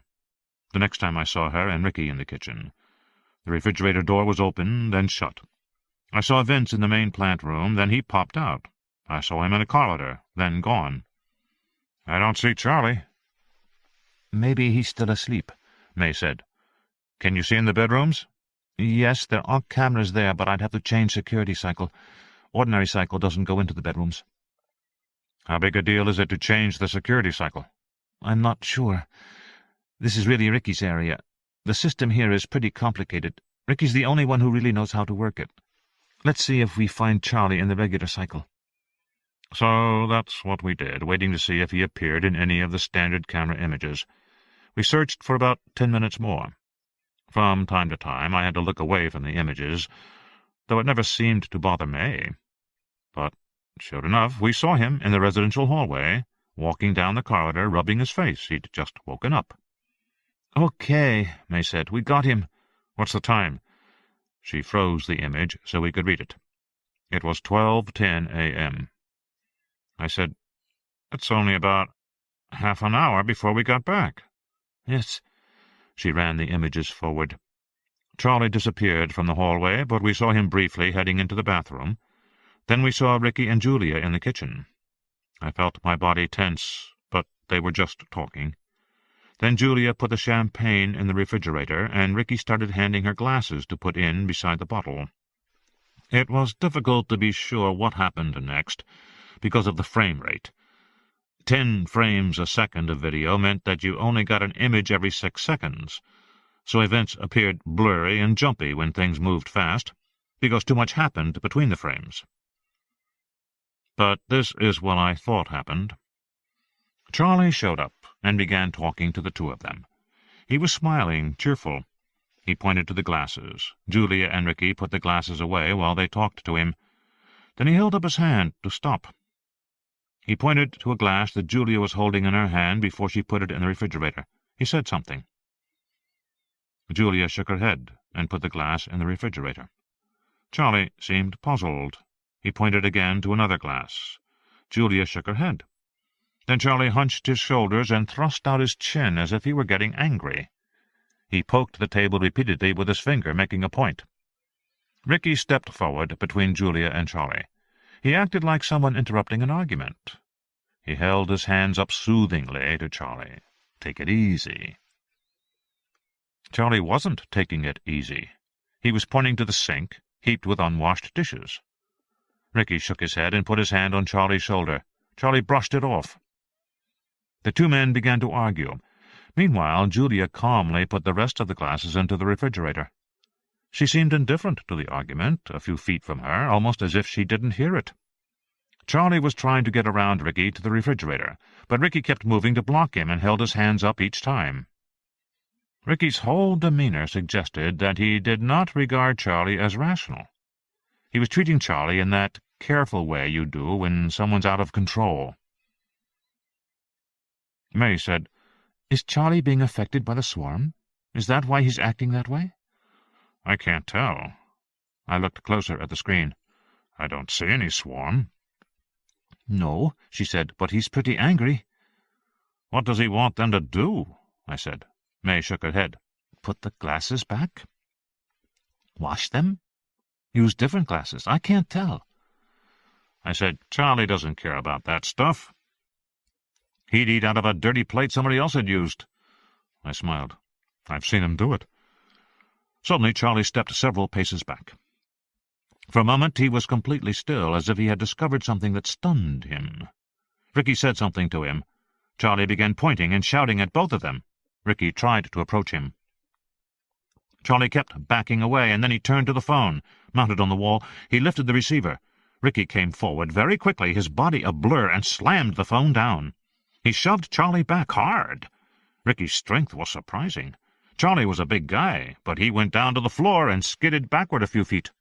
Charlie got to his feet, continued to yell, then he turned and ran out of the room. Julia and Ricky exchanged a glance. Julia said something to him. Immediately, Ricky ran after Charlie. Julia ran after Ricky. "Where are they going?" I said. May released the hold button, and the screen flashed, "Updating time." And then we started seeing images from all the cameras again in sequence. We saw Charlie running down a corridor, and we saw Ricky start after him. We waited impatiently for the next cycle, but nobody was visible there. Another cycle. Then we saw Charlie in the utility room, dialing the phone. He glanced over his shoulder. A moment later, Ricky came in, and Charlie hung up the phone. They argued, circling around each other. Charlie picked up a shovel and swung it at Ricky. The first time, Ricky dodged away. The second time, it caught him on the shoulder and knocked him to the floor. Charlie swung the shovel over his head and slammed it down on Ricky's head. The gesture was brutal, the intention clearly murderous. Ricky managed to duck back just as the shovel smashed onto the concrete. "My God!" May said. Ricky was getting to his feet when Charlie turned and saw Julia enter the room. Julia held out her hand, pleading with Charlie to put down the shovel. Charlie looked from one of them to the other, and then Vince entered the room, too. Now that they were all in the room, he seemed to lose his urge to fight. They were circling him, closing in. Suddenly Charlie dashed for the comm room, stepped inside, and tried to shut the door behind him. Ricky was on him in a flash. He had his foot in the door, and Charlie couldn't get it closed. Charlie's face looked angry through the glass. Vince came right alongside Ricky. With both of them at the door, I couldn't see what was happening. Julia seemed to be giving orders. I thought I saw her reach her hand through the crack in the door, but it was difficult to be sure. In any case, the door opened, and both Vince and Ricky entered the room. The action that came next was swift, blurred on the video, but apparently the three men were fighting, and Ricky managed to get behind Charlie and get him in a hammerlock. Vince pulled Charlie's arm behind his back, and together the two men subdued Charlie. He stopped fighting. The image was less blurred. "What's happening?" May said. "They never told us any of this." Ricky and Vince were holding Charlie from behind. Charlie was panting, his chest heaving, but he no longer struggled. Julia came into the room. She looked at Charlie and had some conversation with him. And then Julia walked up to Charlie and kissed him full and long on the lips. Charlie struggled, tried to wrench away. Vince grabbed a fistful of Charlie's hair and tried to hold his head steady. Julia continued to kiss him. Then she stepped away, and as she did, I saw a river of black between her mouth and Charlie's. It was only there for a moment, and then it faded. "Oh, my God," May said. Julia wiped her lips and smiled. Charlie sagged, dropped to the ground. He appeared dazed. A black cloud came out of his mouth and swirled around his head. Vince patted him on the head and left the room. Ricky went over to the panels and pulled out wiring by the handful. He literally ripped the panels apart. Then he turned back to Charlie, said something else, and walked out of the comm room. At once Charlie sprang to his feet, closed the door, and locked it. But Ricky and Julia just laughed as if this was a futile gesture. Charlie sagged again, and from then on he was out of sight. Ricky threw his arm around Julia's shoulder, and they walked out of the room together. "Well, you two are certainly up bright and early." I turned. Julia was standing in the doorway. Day 7, 5:12 a.m. She came forward into the room, smiling. "You know, Jack," she said, "if I didn't trust you so completely, I'd think there was something going on between the two of you." "Really?" I said. I stepped away from May a little while she typed quickly. I felt tremendously uneasy. "Why would you think that?" "Well, you had your heads together about something," she said as she came toward us. "You looked quite fascinated by what you were seeing on the screen. What are you looking at, anyway?" "It's, technical." "May I see?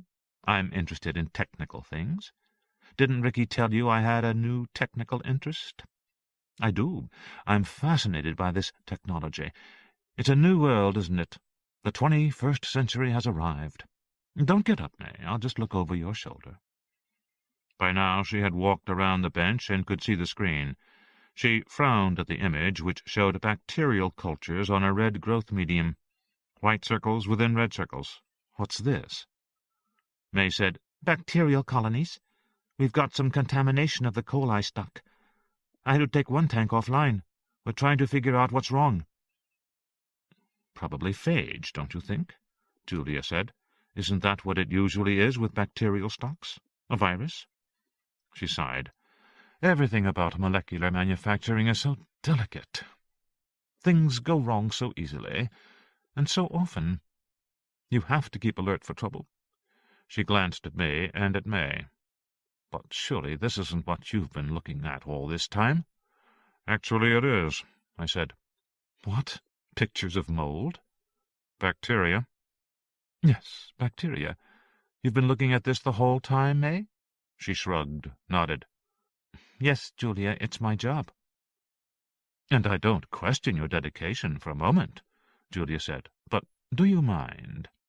Her hand darted forward and hit the back key in the corner of the keyboard. The previous screen showed more pictures of bacterial growth. The next screen showed a virus electron micrograph, and then a table of growth data over the last 12 hours. Julia continued to hit the back key half a dozen times more. but all she saw were images of bacteria and viruses, graphs and data tables. She took her hand away from the keyboard. "You seem to be devoting a lot of time to this. Is it really so important?" "Well, it's a contaminant," May said. "If we don't control it, we'll have to shut down the entire system." "Then by all means keep at it." She turned to me. "Want to have breakfast? I'd imagine you must be starving." "Sounds great," I said. "Come with me," Julia said. "We'll make it together." "Okay," I said. I glanced at May. "I'll see you later. Let me know if I can do anything to help." I left with Julia. We started down the corridor to the residences. "I don't know why," Julia said, "but that woman bothers me." "I don't know why either. She's very good, very thoughtful, very conscientious." "And very pretty." "Julia—" "Is that why you won't kiss me? Because you're involved with her?" "Julia, for Christ's sake!" She stared at me, waiting. "Look," I said, "it's been a rough couple of weeks for everybody. Frankly, you've been difficult to live with." "I'm sure I have." "And frankly, I've been pretty angry with you." "With good reason, I know. I'm sorry for what I put you through." She leaned over, kissed me on the cheek. "But it feels so distant now. I don't like the tension between us. What do you say we kiss and make up?" "Maybe later," I said. "We have a lot to do now." She got playful, puckering her lips, kissing air. "Oh, come on, sweetie, just a little smooch. Come on, it won't kill you." "Later," I said. She sighed and gave up. We continued down the corridor in silence for a while. Then she said in a serious voice, "You're avoiding me, Jack, and I want to know why." I didn't answer her. I just gave a long, suffering sigh and kept walking, acting like what she'd said was beneath response. In fact, I was badly worried. I couldn't keep refusing to kiss her forever. Sooner or later she'd figure out what I knew. Maybe she already had. Because even when Julia was acting girlish, she seemed sharper, more alert than she'd ever been before. I had the feeling she didn't miss anything. And I had the same feeling about Ricky. It was as if they were tuned up, ultra-aware. And I was worried about what I'd seen on May's monitor. The black cloud that seemed to come from Julia's mouth. Had it really been there on the video? Because as far as I knew, swarms killed their prey on contact. They were merciless. Now Julia seemed to be harboring a swarm. How could that be? Did she have some sort of immunity? Or was the swarm tolerating her, not killing her for some reason? And what about Ricky and Vince? Did they have immunity too? One thing was clear. Julia and Ricky did not want us to call anybody. They had deliberately isolated us in the desert, knowing that they would have only a few hours until the helicopter arrived. So apparently that's all the time they needed. To do what? Kill us? Or just infect us? What? Walking down the corridor next to my wife, I felt as if I was walking with a stranger, with somebody I didn't know anymore, somebody who was immensely dangerous. I glanced at my watch. The helicopter would be here in less than 2 hours now. Julia smiled. "Got an appointment?" "No, just thinking it's time for breakfast." "Jack," she said, "why won't you be honest with me?" "I'm being honest." "No, you were wondering how long until the helicopter comes."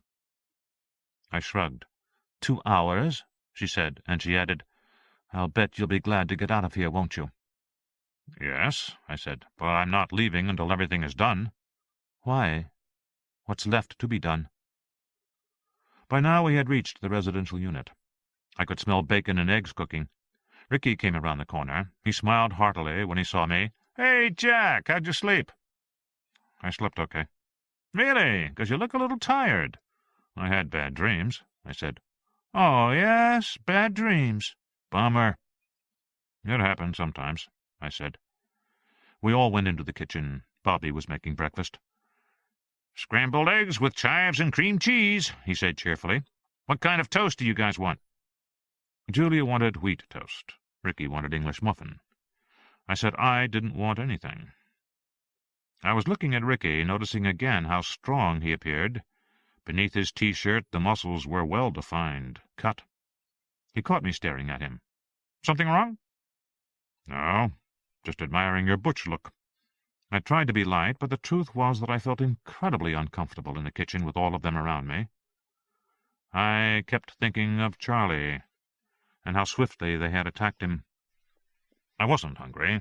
I just wanted to get out of there, but I couldn't see how to do it without arousing suspicion. Julia went to the refrigerator, opened the door. The champagne was in there. "You guys ready to celebrate now?" "Sure," Bobby said. "Sounds great. A little mimosa in the morning." "Absolutely not," I said. "Julia, I'm going to insist you take this situation seriously. We're not out of the woods yet. We have to get the army in here, and we haven't been able to call. It's not time to break out the champagne." She pouted.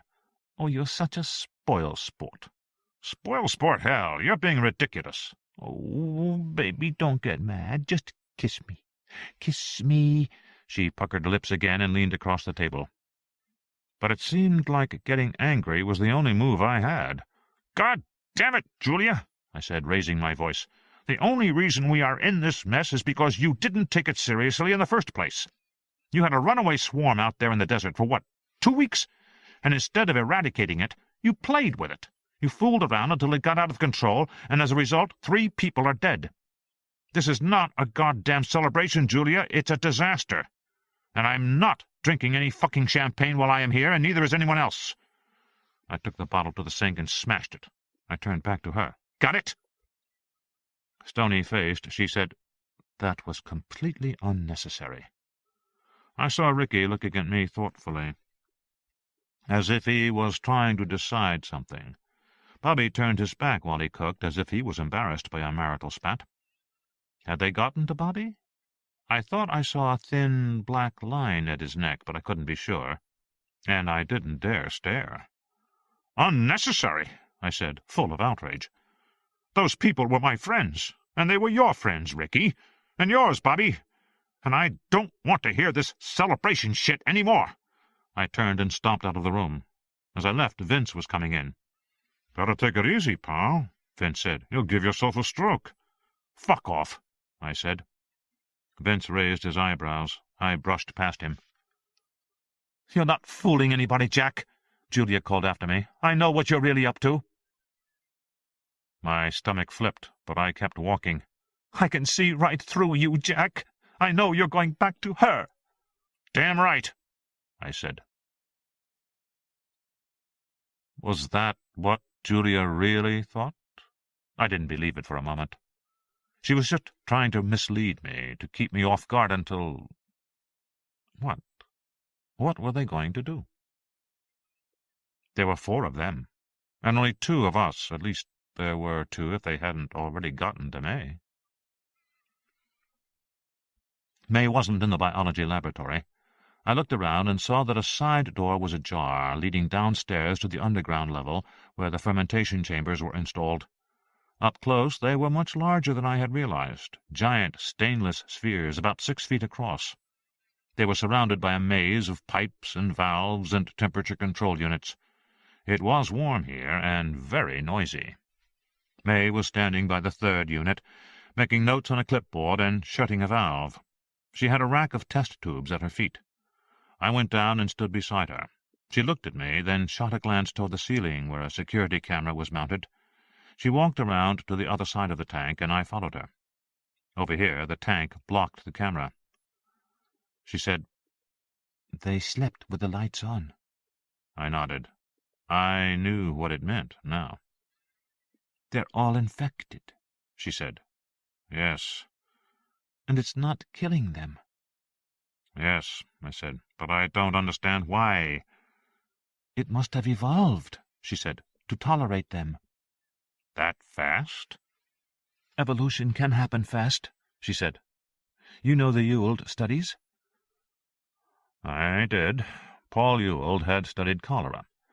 What he found was that the cholera organism would quickly change to sustain an epidemic. In places where there were no sanitary water supplies, but perhaps a ditch running through a village, the cholera was virulent, prostrating the victim and killing him where he fell from massive, overwhelming diarrhea. The diarrhea contained millions of cholera organisms. It would run into the water supply and infect others in the village. In this way, the cholera reproduced and the epidemic continued. But when there was sanitary water supply, the virulent strain could not reproduce.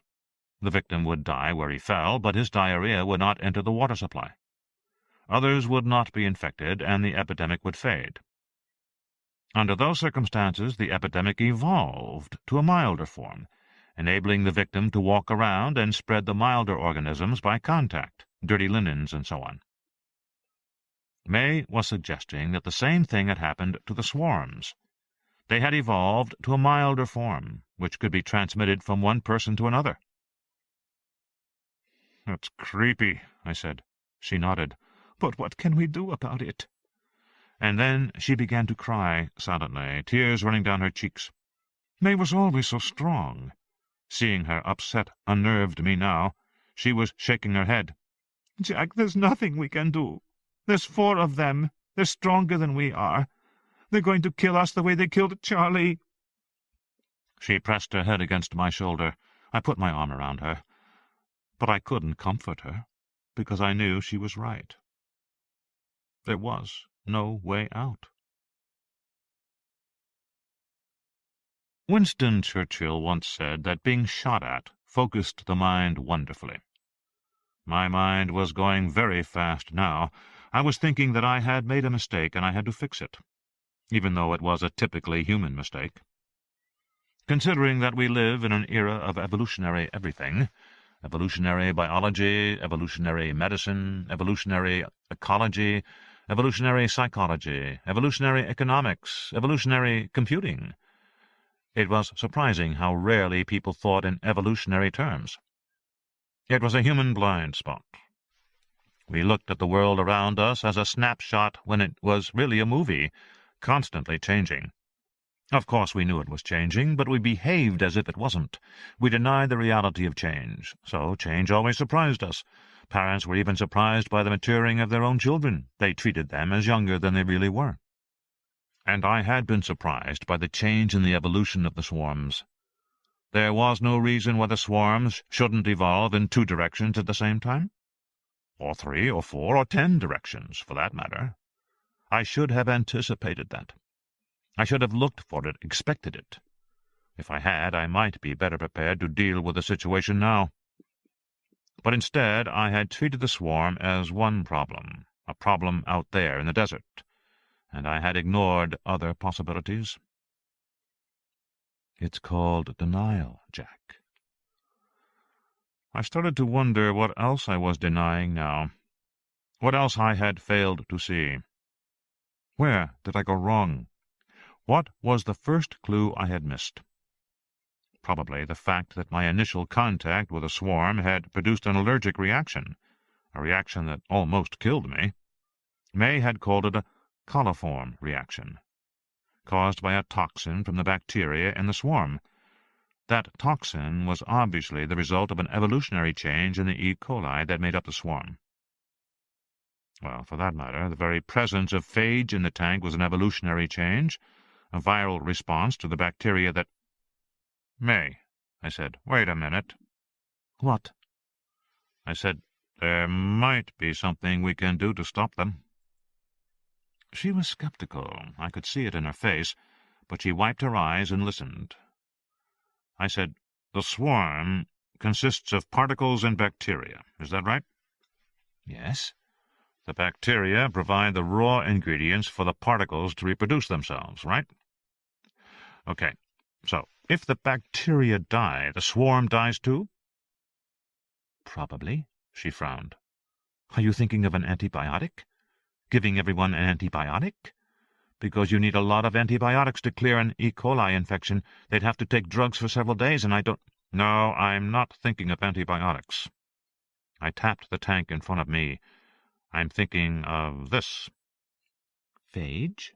"Why not?" I don't know if it will work, she said. She frowned. It might. Except, how are you going to get the phage into them? They won't just drink it down, you know. Then we'll fill the atmosphere with it, I said. They'll breathe it in and they'll never know. How do we fill the atmosphere? Easy. Don't shut down this tank. Feed the bacteria into the system. I want the assembly line to start making virus, a lot of virus. Then we release it into the air. May sighed. It won't work, Jack, she said. Why not? Because the assembly line won't make a lot of virus. Why not? Because of the way the virus reproduces. You know, the virus floats around, attaches to a cell wall, and injects itself into the cell. Then it takes over the cell's own RNA and converts it to making more viruses. The cell ceases all its normal metabolic functions and just cranks out viruses. Pretty soon the cell is packed with viruses, and it bursts like a balloon. All the viruses are released, they float to other cells, and the process starts all over. Yes, so? If I introduce phage into the assembly lines, the virus will reproduce rapidly, for a while. But it will rupture a lot of cell membranes, leaving behind all those membranes as a lipid crud. The crud will clog the intermediate filters. After about an hour or two, the assembly lines will start to overheat, the safety systems will kick in and shut everything down. The whole production line will just stop. No virus. Can the safety systems be turned off? Yes, but I don't know how. Who does? Only Ricky. I shook my head. That won't do us any good. Are you sure you can't figure out— There's a code, she said. Ricky's the only one who knows it. Oh. Anyway, Jack, it'd be too dangerous to turn off the safeties. Parts of that system operate at high temperature and high voltages, and there's a lot of ketones and methane produced in the arms. It's continuously monitored and drawn off to keep the levels below a certain concentration. But if it isn't drawn off, and you start high voltage sparking— She paused, shrugged. What are you saying? It could explode? No, Jack, I'm saying it will explode. In a matter of minutes after the safeties are shut off. 6, maybe 8 minutes at most, and you wouldn't want to be there when that happens. So you can't use the system to produce a lot of virus. Safety's on or safety's off, it just won't work. Silence. Frustration. I looked around the room. I looked at the steel tank curving upward over my head. I looked at the rack of test tubes at May's feet. I looked in the corner where I saw a mop, a bucket, and a 1-gallon plastic bottle of water. And I looked at May, frightened, still on the verge of tears, but somehow holding it together. And I had a plan. Okay. Do it anyway. Release the virus into the system. What's the point of that? Just do it. Jack, she said, why are we doing this? I'm afraid they know that we know. We can't fool them. They're too clever.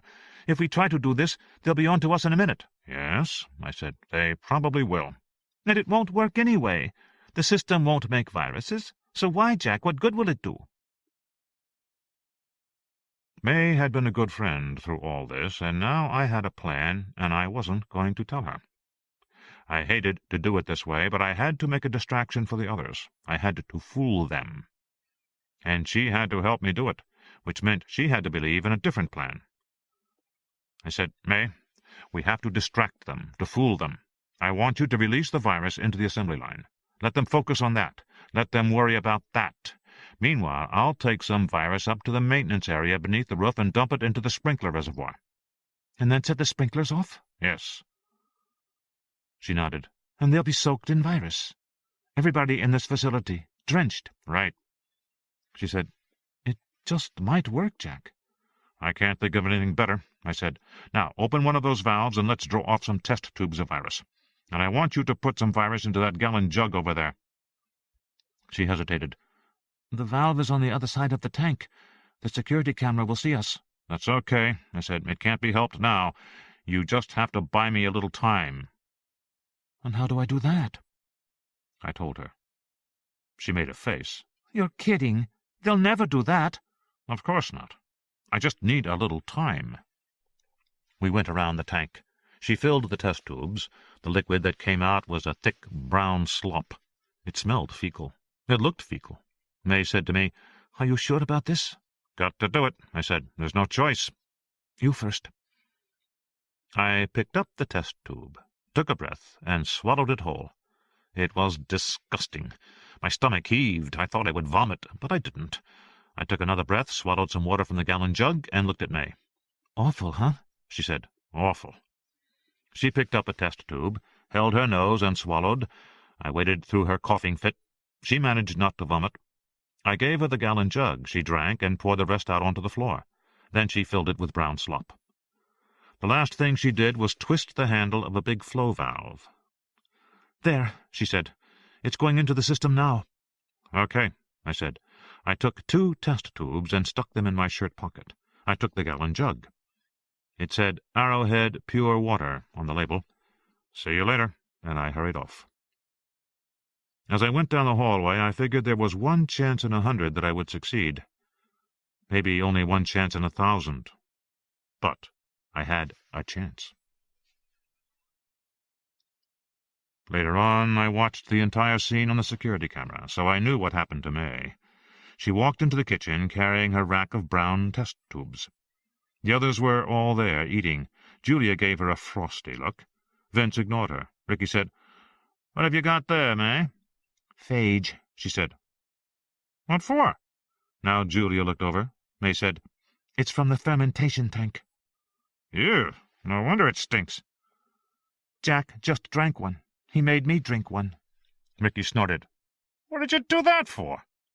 "Geez, I'm surprised you didn't puke." "I almost did. Jack wants all of you to drink one, too." Bobby laughed. "Yeah, what for?" "To make sure none of you is infected." Ricky frowned. "Infected? What do you mean, infected?"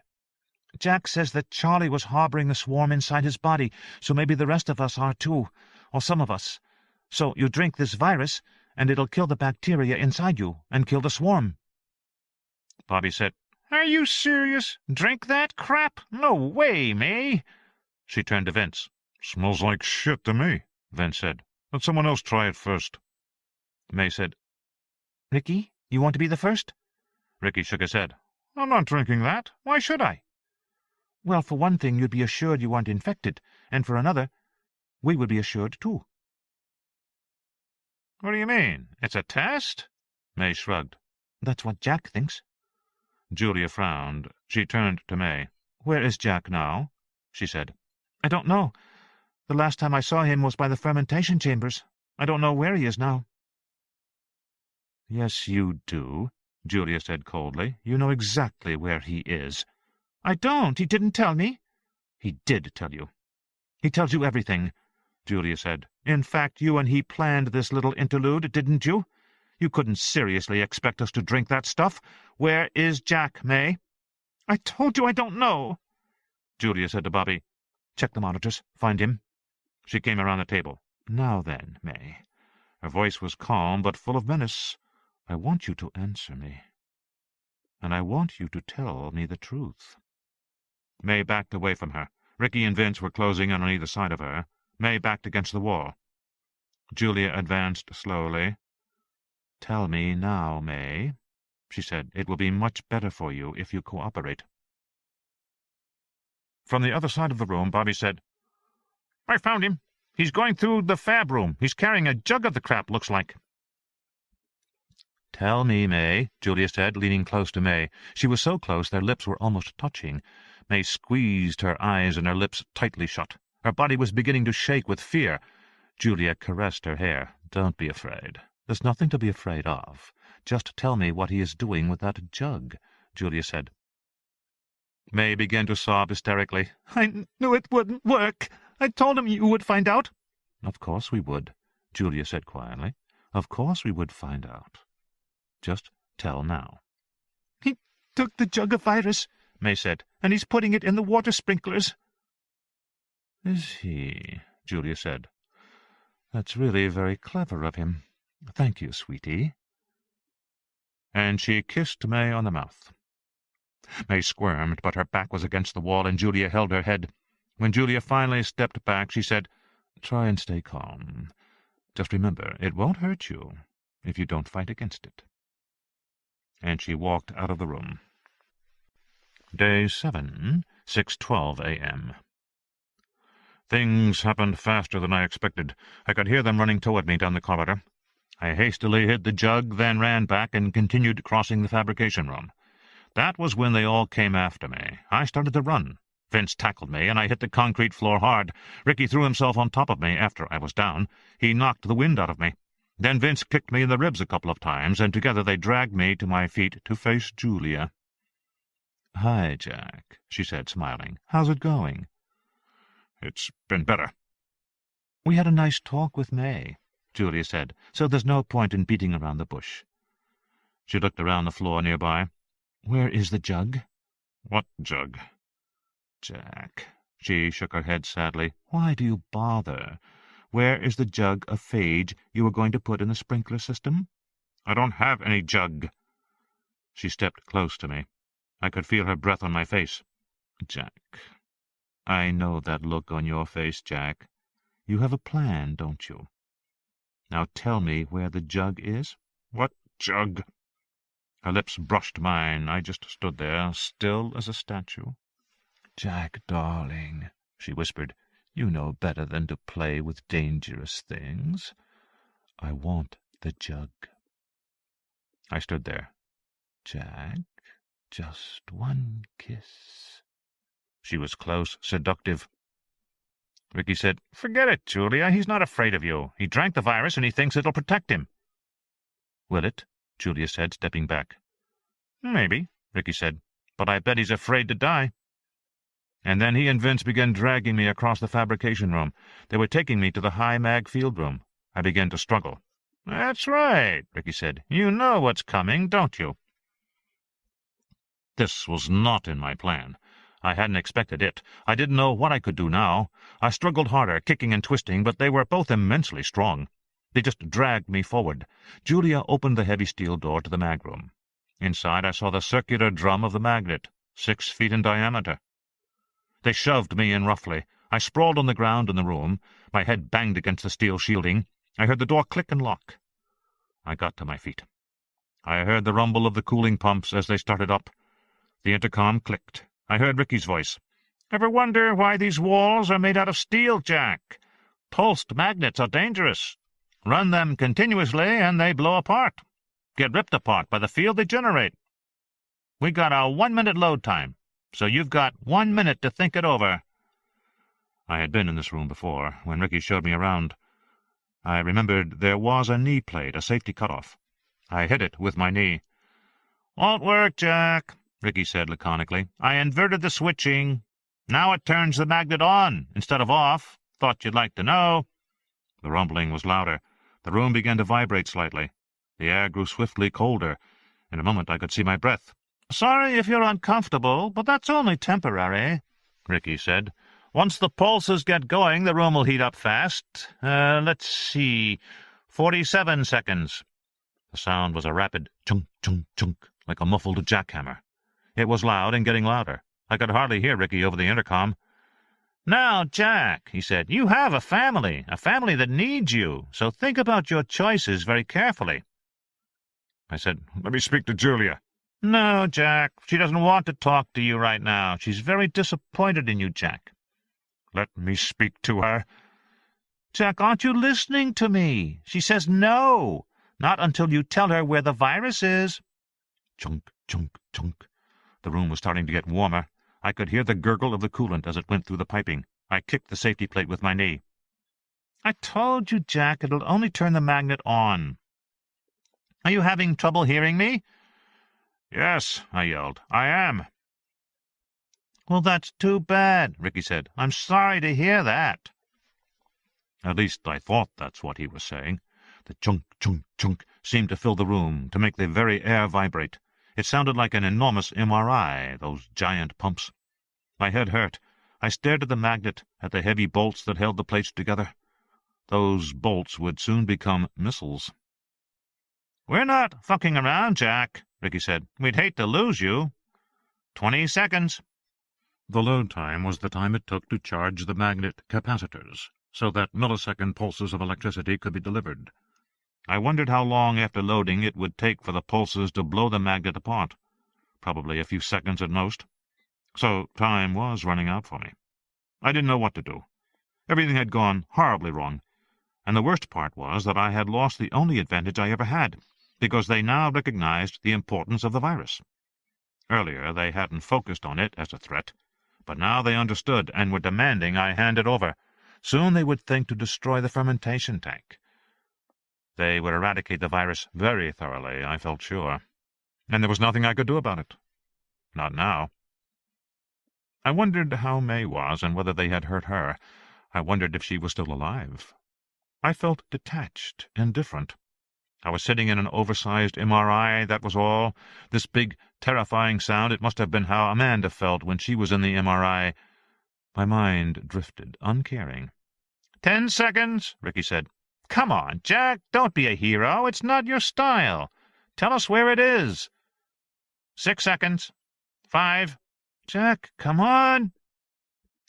The chunk, chunk, chunk stopped, and there was a whang and a scream of rending metal. The magnet had switched on for a few milliseconds. First pulse, Ricky said. Don't be an asshole, Jack. Another whang, whang, whang.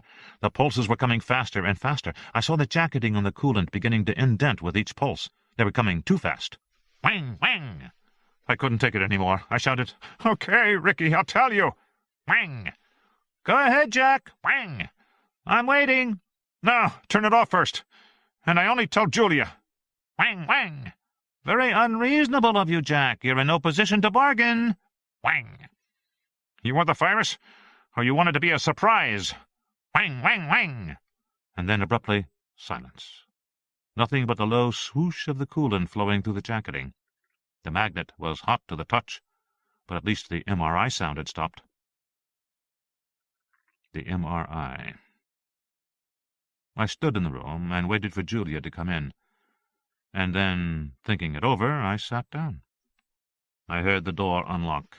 Julia walked in. "Jack, you're not hurt, are you?" "No," I said. "Just my nerves are shot." "I don't know why you put yourself through it," she said. "It was totally unnecessary. But guess what? I have good news. The helicopter just arrived." "It did?"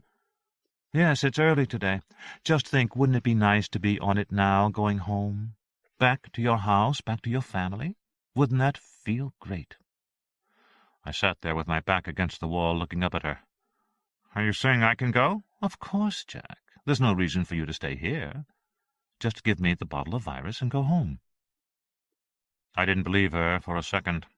I was seeing the friendly Julia, the seductive Julia. But I didn't believe her. "Where is May?" "She's resting." "You've hurt her." No. Why would I do that?" She shook her head. "You really don't understand, do you? I don't want to hurt anybody, Jack. Not you, not May, not anybody. I especially don't want to hurt you." "Try telling that to Ricky." "Jack, please. Let's put emotion aside and be logical for a moment. You're doing all this to yourself. Why can't you accept the new situation?" She held out her hand to me. I took it, and she pulled me up. She was strong, stronger than I ever remembered her being. "After all," she said, "you're an integral part of this. You killed the wild type for us, Jack." "So the benign type could flourish." "Exactly, Jack. So the benign type could flourish, and create a new synergy with human beings." "The synergy that you have now, for example." "That's right, Jack." She smiled. It was a creepy smile. "You are what? Coexisting? Co-evolving?" "Symbiotic." She was still smiling. "Julia, this is all bullshit," I said. "This is a disease." "Well, of course you would say that, because you don't know any better yet. You haven't experienced it." She came forward and hugged me. I let her do it. "You have no idea what's ahead of you." "Story of my life," I said. "Stop being so stubborn for once. Just go along with it." "You look tired, Jack." I sighed. "I am tired," I said. And I was. I was feeling distinctly weak in her arms. I was sure she could sense it. "Then why don't you just relax? Embrace me, Jack." "I don't know. Maybe you're right. Yes, I am. She smiled again, ruffled my hair with her hand. Oh, Jack, I really have missed you. Me too, I said. I missed you. I gave her a hug, squeezed her, held her close. Our faces were close. She looked beautiful, her lips parted, her eyes staring up at me, soft, inviting. I felt her relax. Then I said, "Just tell me one thing, Julia. It's been bothering me." Sure, Jack. Why did you refuse to have an MRI in the hospital? She frowned, leaned back to look at me. What? What do you mean? Are you like Amanda? Amanda? Our baby daughter. You remember her? She was cured by the MRI. Instantly. What are you talking about? Julia, does the swarm have some problem with magnetic fields? Her eyes widened. She began to struggle in my grip. Let go of me. Ricky! Ricky! Sorry, hon, I said. I kicked the plate with my knee, and there was a loud whang as the magnet pulsed. Julia screamed. Her mouth was open as she screamed, a steady, continuous sound, her face rigid with tension. I held her hard. The skin of her face began to shiver, vibrating rapidly, and then her features seemed to grow, to swell as she screamed. I thought her eyes looked frightened. The swelling continued and began to break up into rivulets and streams. And then, in a sudden rush, Julia literally disintegrated before my eyes. The skin of her swollen face and body blew away from her in streams of particles, like sand blown off a sand dune. The particles curved away in the arc of the magnetic field toward the sides of the room. I felt her body growing lighter and lighter in my arms. Still, the particles continued to flow away with a kind of whooshing sound to all corners of the room. And when it was finished, what was left behind, what I still held in my arms, was a pale and cadaverous form. Julia's eyes were sunk deep in her cheeks. Her mouth was thin and cracked, her skin translucent. Her hair was colorless, brittle. Her collarbones protruded from her bony neck. She looked like she was dying of cancer.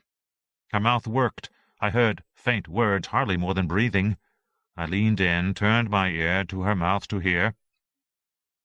"Jack," she whispered, "it's eating me." I said, "I know."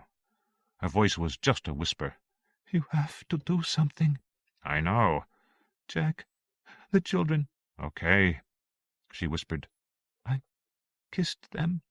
I said nothing. I just closed my eyes. "Jack, save my babies.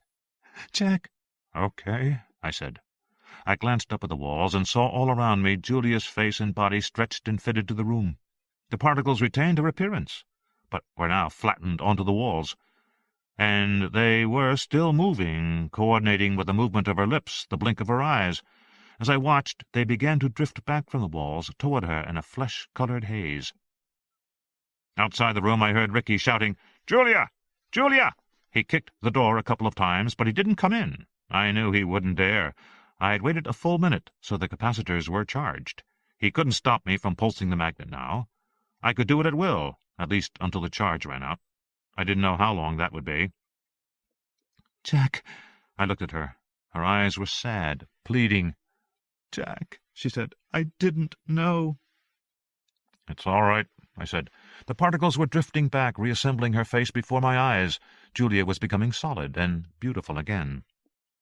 I kicked the knee plate. Whang!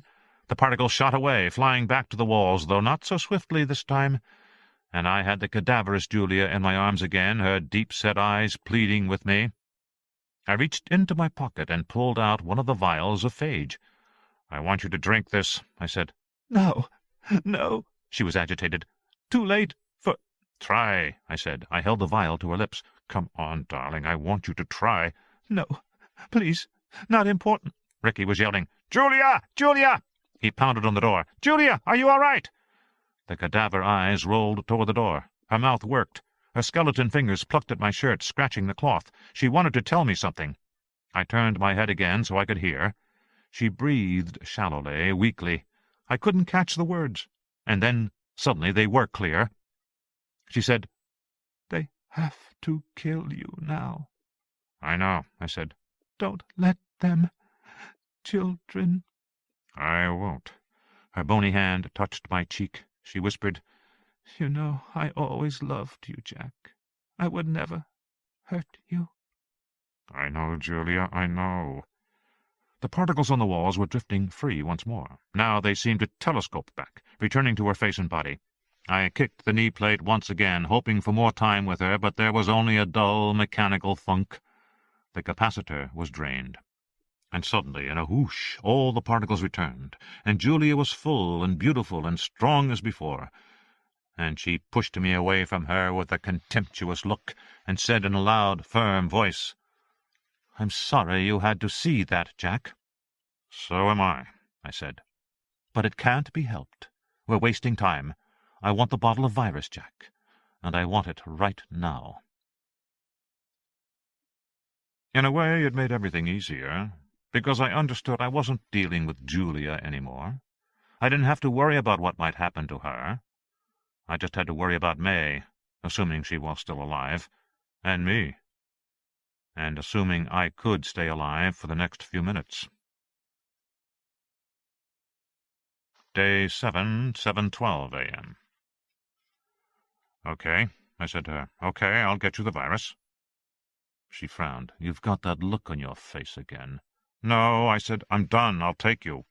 "Good. We'll start with those vials in your pocket." "What, these here?" I said. I reached into my pocket for them as I went through the door. Outside, Ricky and Vince were waiting for me. "Very fucking funny," Ricky said. "You know you could have killed her? You could have killed your own wife?" "How about that?" I said. I was still fumbling in my pocket as if the test tubes were stuck in the cloth. They didn't know what I was doing, so they grabbed me again, Vince on one side and Ricky on the other. "Guys," I said, "I can't do this if you—" "Let him go," Julia said, coming out of the room. "Like hell," Vince said. "He'll pull something." I was still struggling, trying to bring the tubes out. Finally, I had them in my hand. While we struggled, I threw one onto the ground. It smashed on the concrete floor, and brown sludge spattered up. "Jesus!" They all jumped away, releasing me. They stared at the floor and bent over to look at their feet, making sure none of it had touched them. And in that moment, I ran. I grabbed the jug from its hiding place and kept going across the fabrication room. I had to get all the way across the room to the elevator and ride it up to the ceiling level, where all the basic system equipment was located. Up there, where the air handlers were, and the electrical junction boxes, and the tank for the sprinkler system. If I could reach the elevator and ride it just 7 or 8 feet in the air, then they couldn't touch me. If I could do that, then my plan would work. The elevator was 150 feet away. I ran hard, vaulting over the lowest arms of the octopus, ducking beneath the chest-high sections. I glanced back and couldn't see them through the maze of arms and machinery, but I heard the 3 of them shouting, and I heard running feet. I heard Julia say, "He's going for the sprinklers." Ahead, I saw the yellow open cage of the elevator.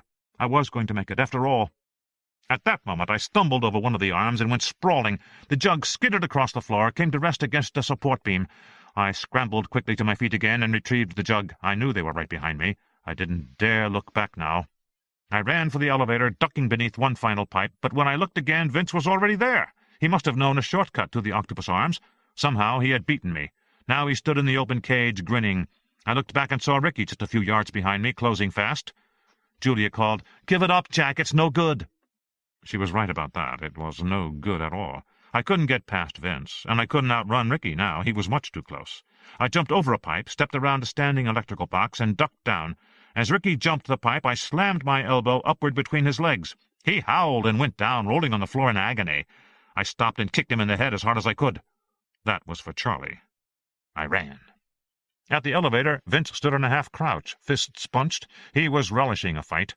I ran straight toward him, and he grinned broadly in anticipation. And at the last moment I swerved left. I jumped, and started climbing the ladder on the wall. Julia screamed, "Stop him! Stop him!" It was difficult climbing, because I had my thumb hooked through the jug. The bottle kept banging painfully against the back of my right hand as I went up. I focused on the pain. I panic at heights, and I didn't want to look down, so I couldn't see what was dragging at my legs, pulling me back toward the floor. I kicked, but whatever it was held on to me.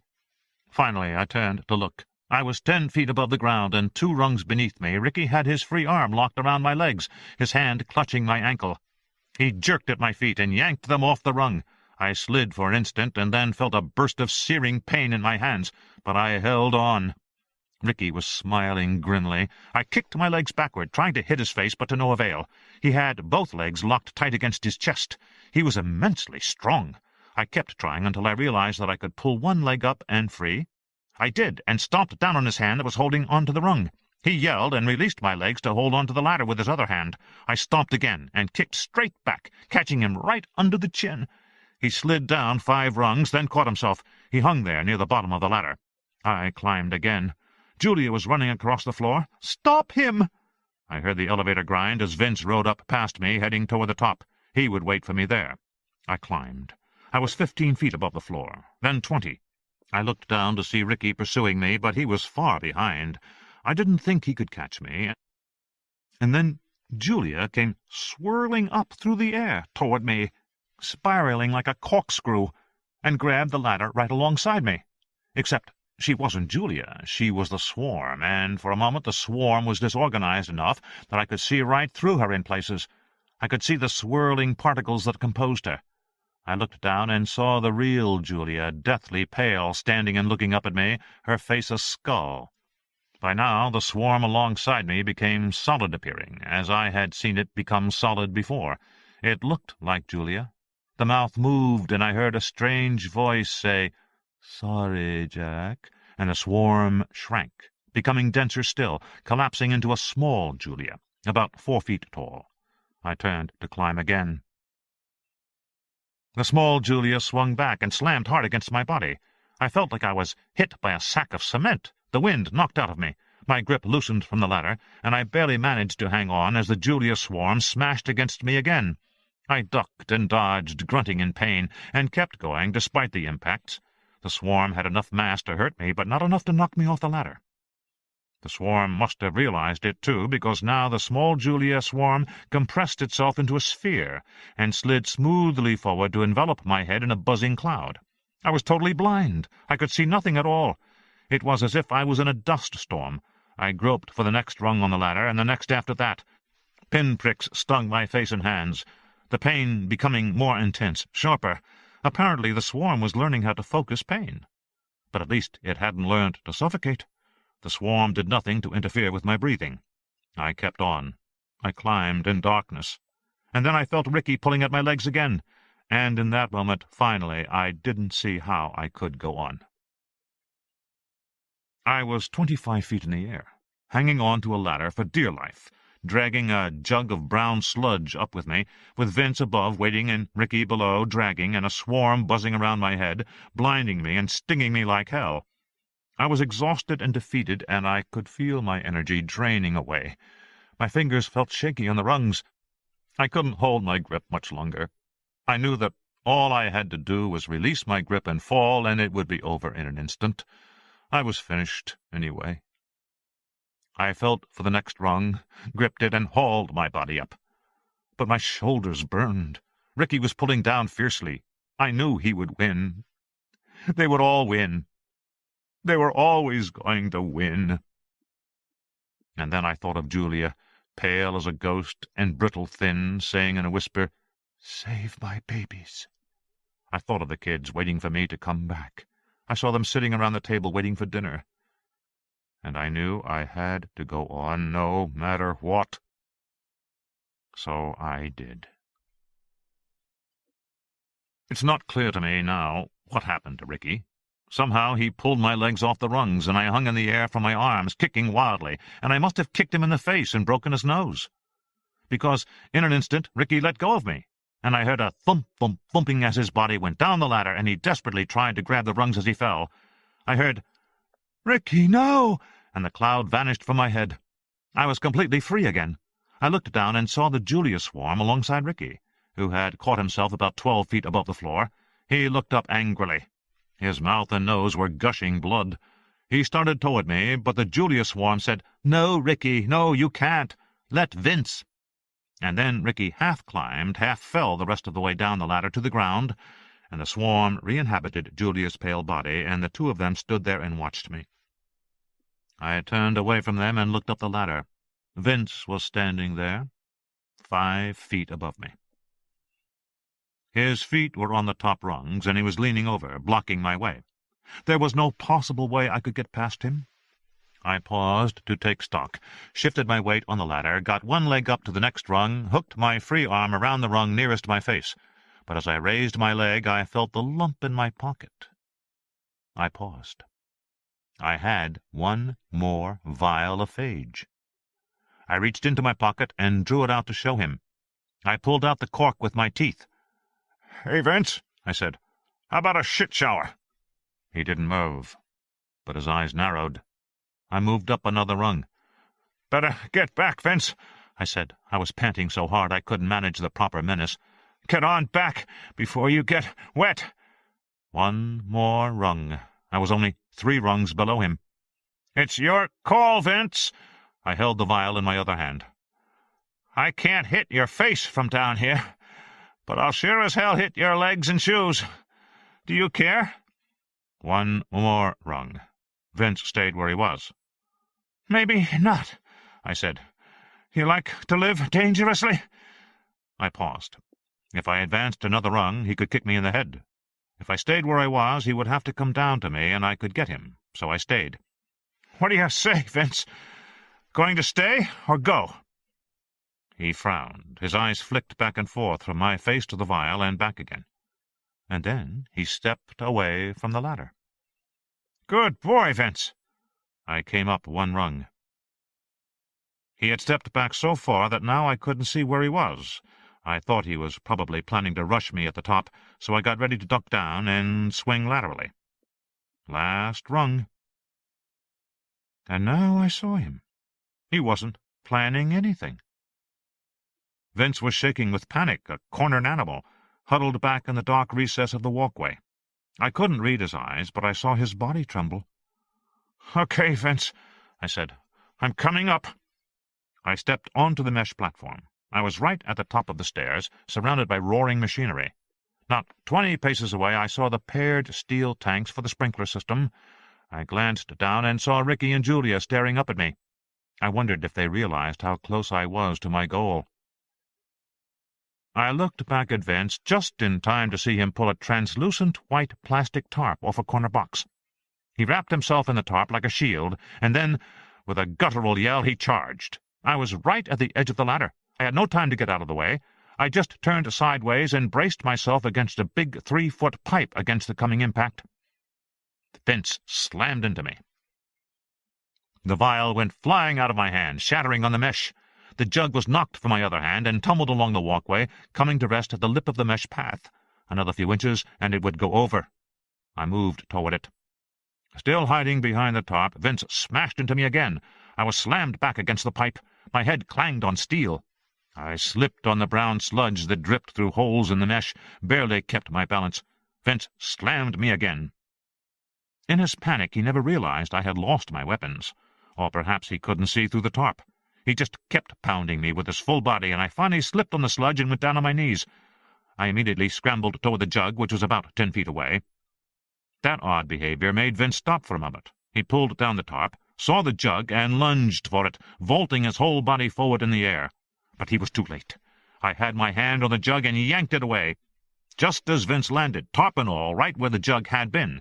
His head banged hard on the walkway lip. He was momentarily stunned, shaking his head to clear it.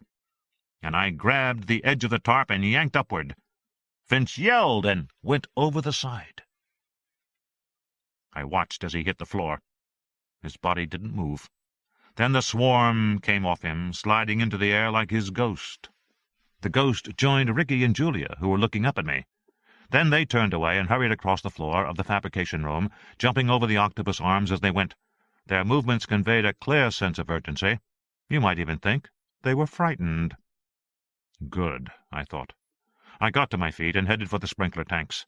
The instructions were stenciled on the lower tank. It was easy to figure out the valves. I twisted the inflow, unscrewed the filler cap, waited for the pressurized nitrogen to hiss out, and then dumped in the jug of phage. I listened as it gurgled into the tank. Then I screwed the cap back on, twisted the valve, repressurized with nitrogen, and I was done. I took a deep breath. I was going to win this thing after all. I rode the elevator down. feeling good for the first time all day. Day 7, 8:12 a.m. They were all clustered together on the other side of the room, Julia, Ricky, and now Bobby as well. Vince was there too, hovering in the background, but I could sometimes see through him. His swarm was slightly transparent. I wondered which of the others were only swarms now. I couldn't be sure. But it didn't matter now anyway. They were standing beside a bank of computer monitors that showed every parameter of the manufacturing process, graphs of temperature, output, God knows what else. But they had turned their backs to the monitors. They were watching me. I walked calmly toward them in measured steps. I was in no rush. Far from it. I must have taken a full 2 minutes to cross the fabrication room to where they were standing. They regarded me with puzzlement, and then with increasingly open amusement. "Well, Jack," Julia said finally, "how's your day going?" "Not bad," I said. "Things are looking up." "You seem very confident." I shrugged.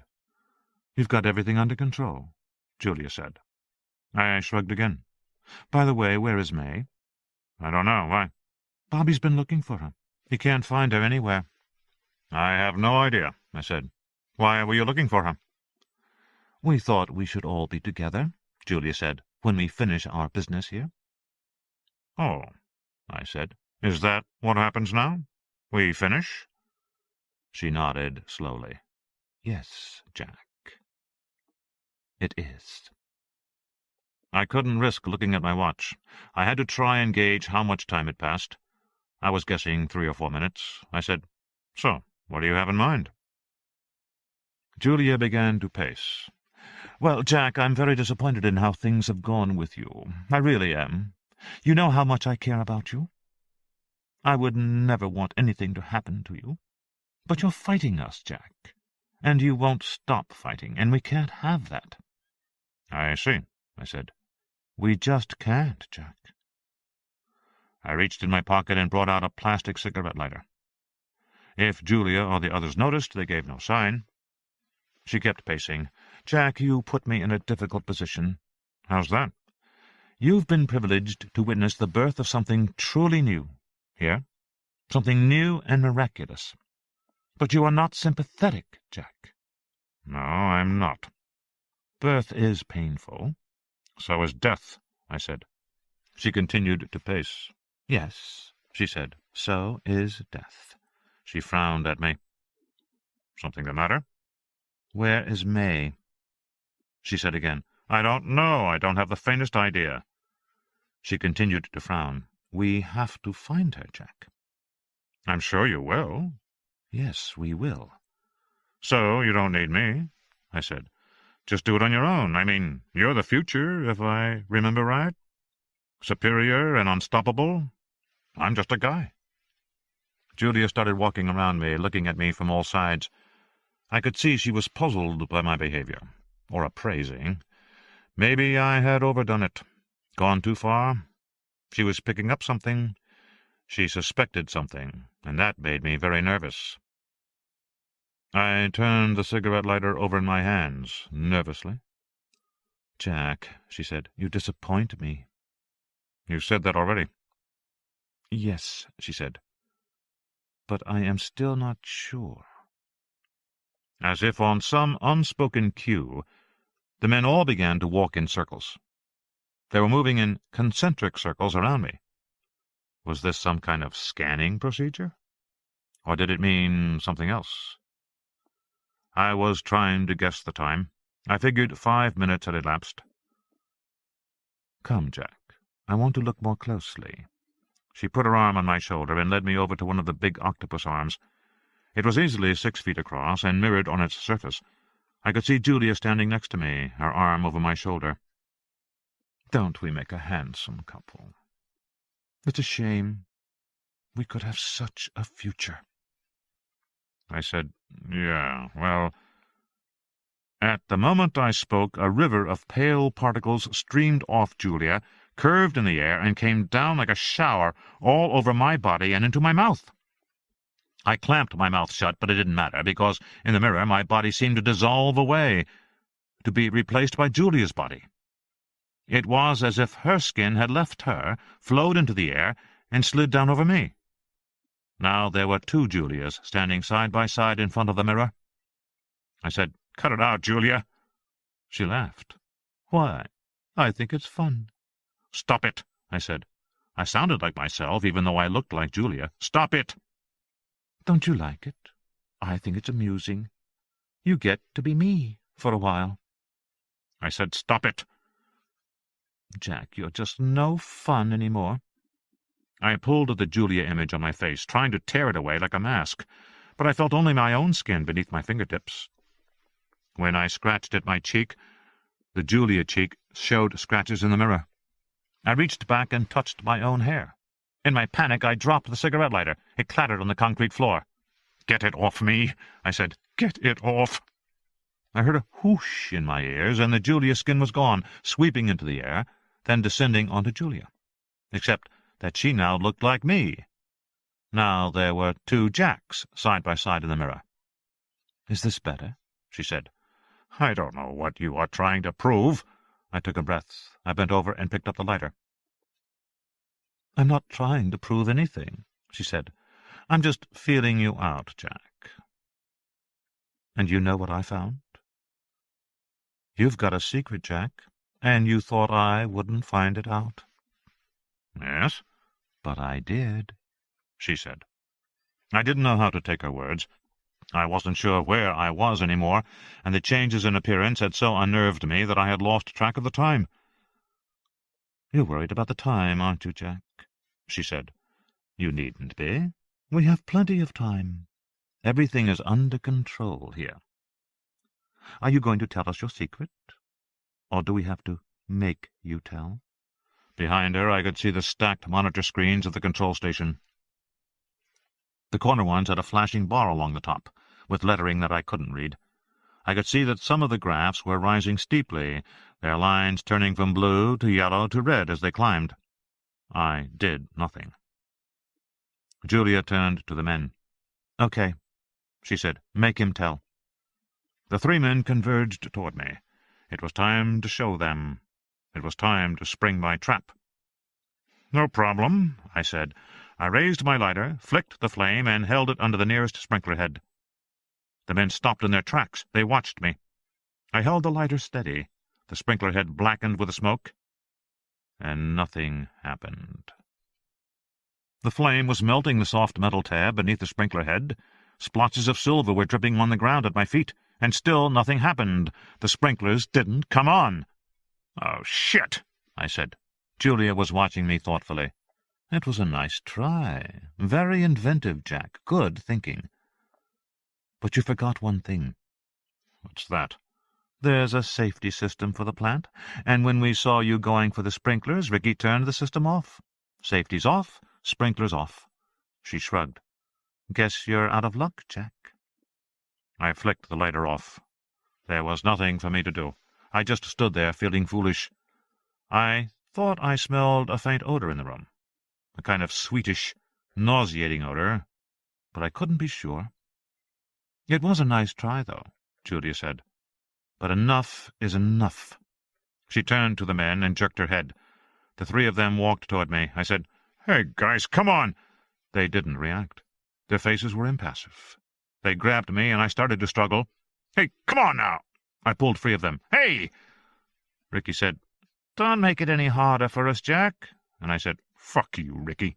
And I spit in his face just as they threw me to the floor. I was hoping the virus would get in his mouth. I was hoping I would delay him, that we would have a fight. Anything for a delay. But they threw me to the floor, and then they all fell on me and began to strangle me. I could feel their hands on my neck. Bobby had his hands over my mouth and nose. I tried to bite him. He just kept his hands firmly in place and stared at me. Ricky smiled distantly at me.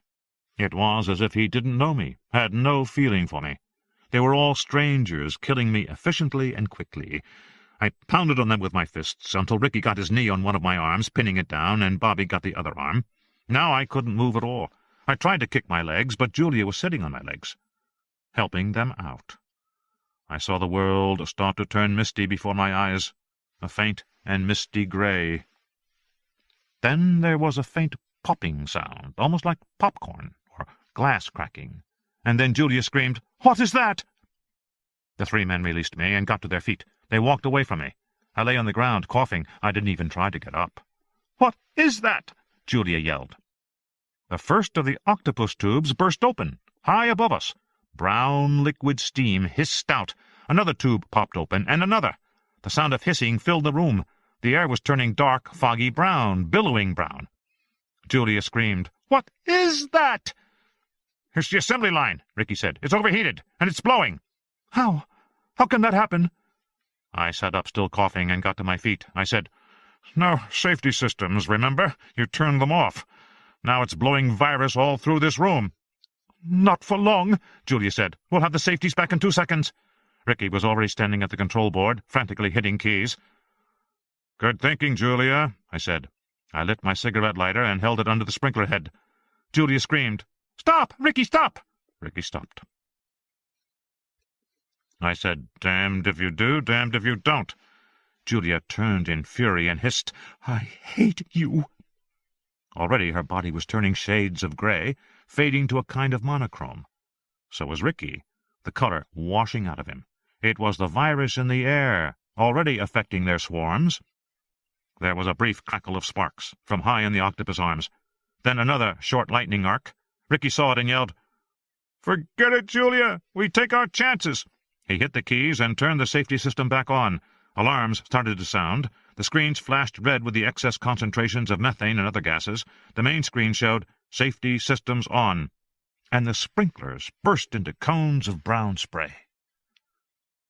They screamed as the water touched them. They were writhing and beginning to shrink, to shrivel right before my eyes. Julia's face was contorted. She stared at me with pure hatred, but already she was starting to dissolve. She fell to her knees, and then onto her back. The others were all rolling on the floor, screaming in pain. "Come on, Jack." Someone was tugging at my sleeve. It was May. "Come on," she said. "This room is full of methane. You have to go." I hesitated, still looking at Julia. Then we turned and ran. Day 7, 9:11 a.m. The helicopter pilot pushed the doors open as we ran across the pad. We jumped in. May said, "Go!" He said, "I'll have to insist you get your harnesses on before—" "Fly this fucking thing!" I yelled. "Sorry, it's a regulation, and it's not safe." Black smoke started to pour out of the power station door we had just come out of. It billowed into the blue desert sky. The pilot saw it and said, "Hang on!" We lifted off and headed north, swinging wide of the building. Now there was smoke coming from all the exhaust vents near the roof. A black haze was rising into the air. May said, "Fire burns the nanoparticles and the bacteria, too. Don't worry." The pilot said, "Where are we going?" "Home." He headed west, and within minutes we had left the building behind. It disappeared below the horizon. May was sitting back in her seat, eyes closed. I said to her, "I thought it was going to blow up, but they turned the safety system back on again, so I guess it won't." She said nothing. I said, "So what was the big rush to get out of there? And where were you, anyway? Nobody could find you." She said, "I was outside in the storage shed." "Doing what?" "Looking for more thermite." "Find any?" There was no sound, just a flash of yellow light that spread across the desert horizon for an instant, and then faded. You could almost believe it never happened.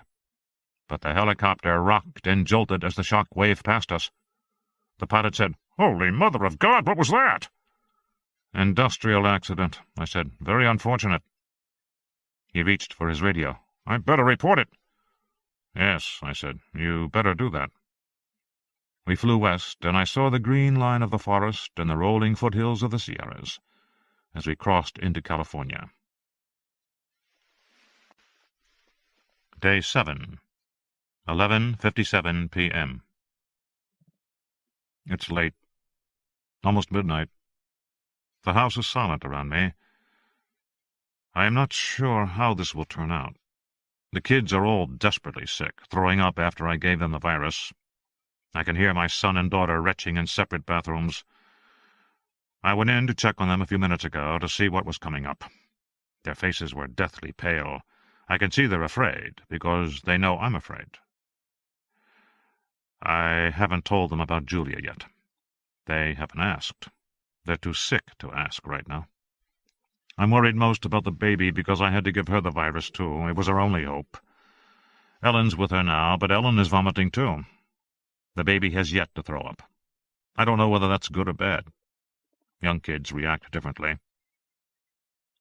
I think I'm okay, at least for the moment. I'm dead tired. I think I've been dozing off from time to time all night. Right now I'm sitting here looking out the back window, waiting for May.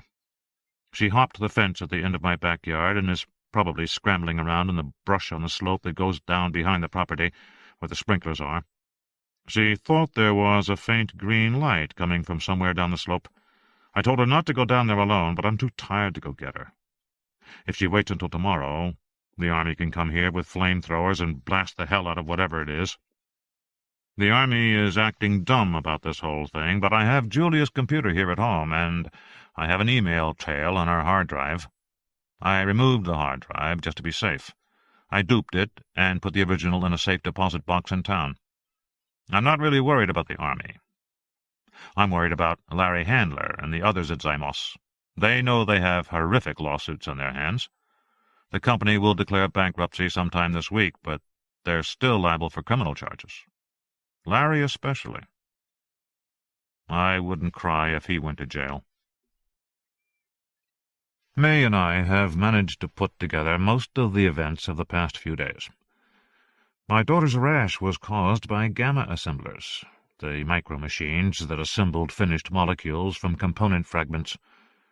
The gammas must have been on Julia's clothing when she came home from the lab. Julia worried about that possibility. That was why she took a shower as soon as she got home.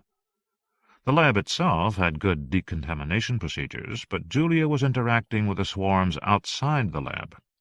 She knew there was a danger. Anyway, that night she accidentally let the gammas loose in the nursery. The gamma assemblers are designed to cut microfragments of silicon, but faced with a pliable substance like skin, they only pinch it. It's painful and causes micro-trauma of a sort that nobody had ever seen before, or would ever have suspected. No wonder Amanda didn't have a fever. She didn't have an infection. She had a coating of biting particles on her skin. The magnetic field of the MRI cured her in an instant. All the assemblers were yanked away from her in the first pulse. Apparently, that is also what happened to the guy in the desert. He somehow came in contact with a bunch of assemblers. He had been camping within a mile of the Zymos desert facility. Julia knew what was wrong with Amanda, but she didn't tell anybody. Instead, she called the Zymos cleanup crew, which showed up in the middle of the night while I was at the hospital.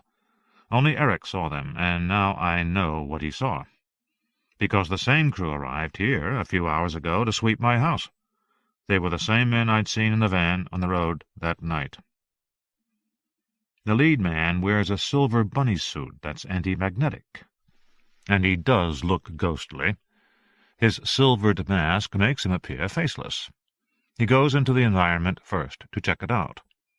Then 4 other men in coveralls follow to vacuum and clean up. I had told Eric he'd dreamed it, but he hadn't. The crew left behind one of their sensor cubes under Amanda's bed.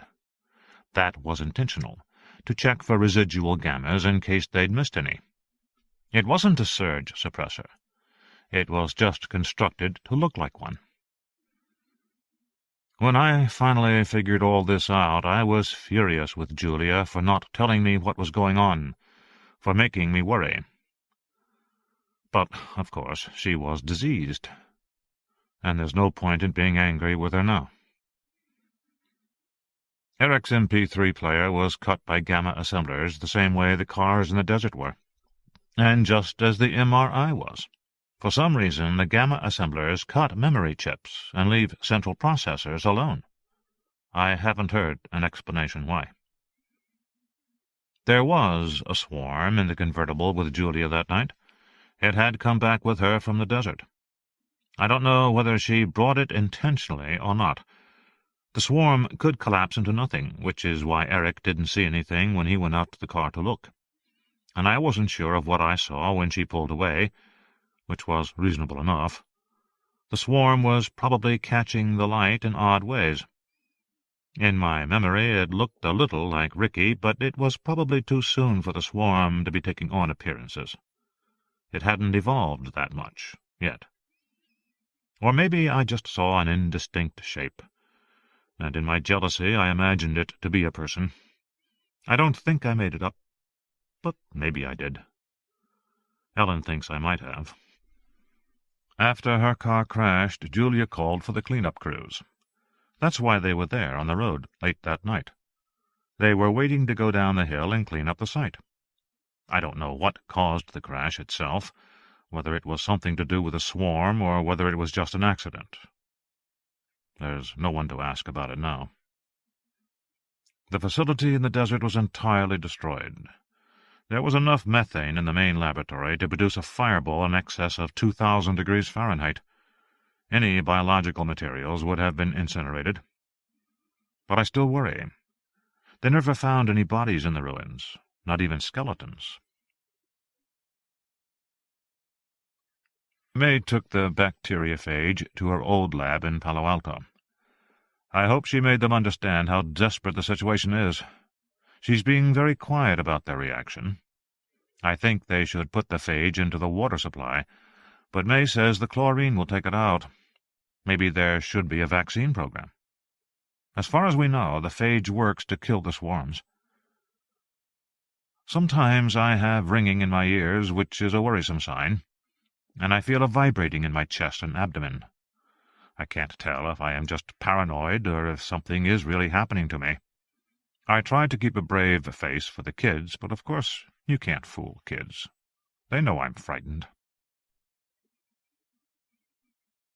The last mystery to be cleared up was why the swarms always returned to the laboratory. It never made any sense to me. I kept worrying about it because it was such an unreasonable goal. It didn't fit the pred-prey formulations. Why would a predator keep returning to a particular location? Of course, in retrospect, there was only one possible answer. The swarms were intentionally programmed to return. The goal was explicitly defined by the programmers themselves. But why would anybody program in a goal like that? I didn't know until a few hours ago.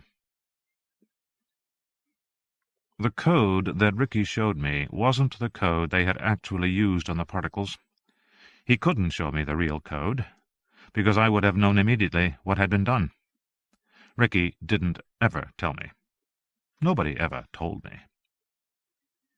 What bothers me most is an email I found on Julia's hard drive earlier today.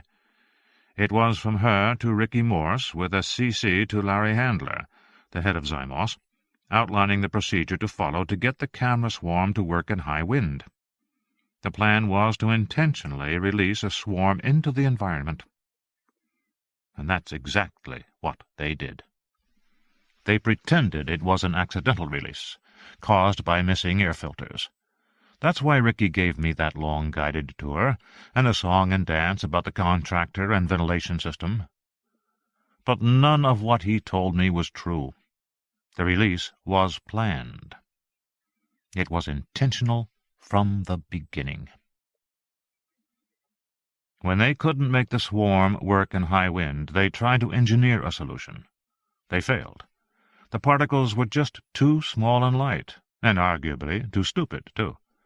They had design flaws from the beginning, and now they couldn't solve them. Their whole multi-million-dollar defense project was going down the drain, and they couldn't solve it. So they decided to make the swarm solve it for them. They reconfigured the nanoparticles to add solar power and memory. They rewrote the particle program to include a genetic algorithm. And they released the particles to reproduce and evolve, and see if the swarm could learn to survive on its own. And they succeeded. It was so dumb it was breathtaking. I didn't understand how they could have embarked on this plan without recognizing the consequences. Like everything else I'd seen at Zymos, it was jerry-built, half-baked, concocted in a hurry to solve present problems, and never a thought to the future. That might be typical corporate thinking when you were under the gun, But with technologies like these, it was dangerous as hell. But, of course, the real truth was more complicated. The technology itself invited the behavior. Distributed agent systems ran by themselves. That was how they functioned. That was the whole point. You set them up and let them go. You got in the habit of doing that. You got in the habit of treating agent networks that way. Autonomy was the point of it all. But it was one thing to release a population of virtual agents inside a computer's memory to solve a problem. It was another thing to set real agents free in the real world. They just didn't see the difference. Or they didn't care to see it. And they set the swarm free. The technical term for this is self-optimization. The swarm evolves on its own. The less successful agents die off, and the more successful agents reproduce the next generation. After 10 or 100 generations, the swarm evolves toward a best solution, an optimum solution. This kind of thing is done all the time inside the computer. It's even used to generate new computer algorithms. Denny Hillis did one of the first of those runs years back to optimize a sorting algorithm, to see if the computer could figure out how to make itself work better. The program found a new method. Other people quickly followed his lead. But it hasn't been done with autonomous robots in the real world. As far as I know, this was the first time. Maybe it's already happened, and we just didn't hear about it. Anyway, I'm sure it'll happen again. Probably soon. It's 2 in the morning. The kids finally stopped vomiting. They've gone to sleep. They seem to be peaceful. The baby is asleep. Ellen is still pretty sick. I must have dozed off again. I don't know what woke me. I see May coming up the hill from behind my house. She's with the guy in the silver suit and the rest of the SSVT team. She's walking toward me. I can see that she's smiling. I hope her news is good. I could use some good news right now. Julia's original email says, "We have nothing to lose." But in the end they lost everything. Their company, their lives, everything. And the ironic thing is, the procedure worked. The swarm actually solved the problem they had set for it. But then it kept going, kept evolving. And they let it. They didn't understand what they were doing. I'm afraid that will be on the tombstone of the human race. I hope it's not. We might get lucky. End of Prey by Michael Crichton.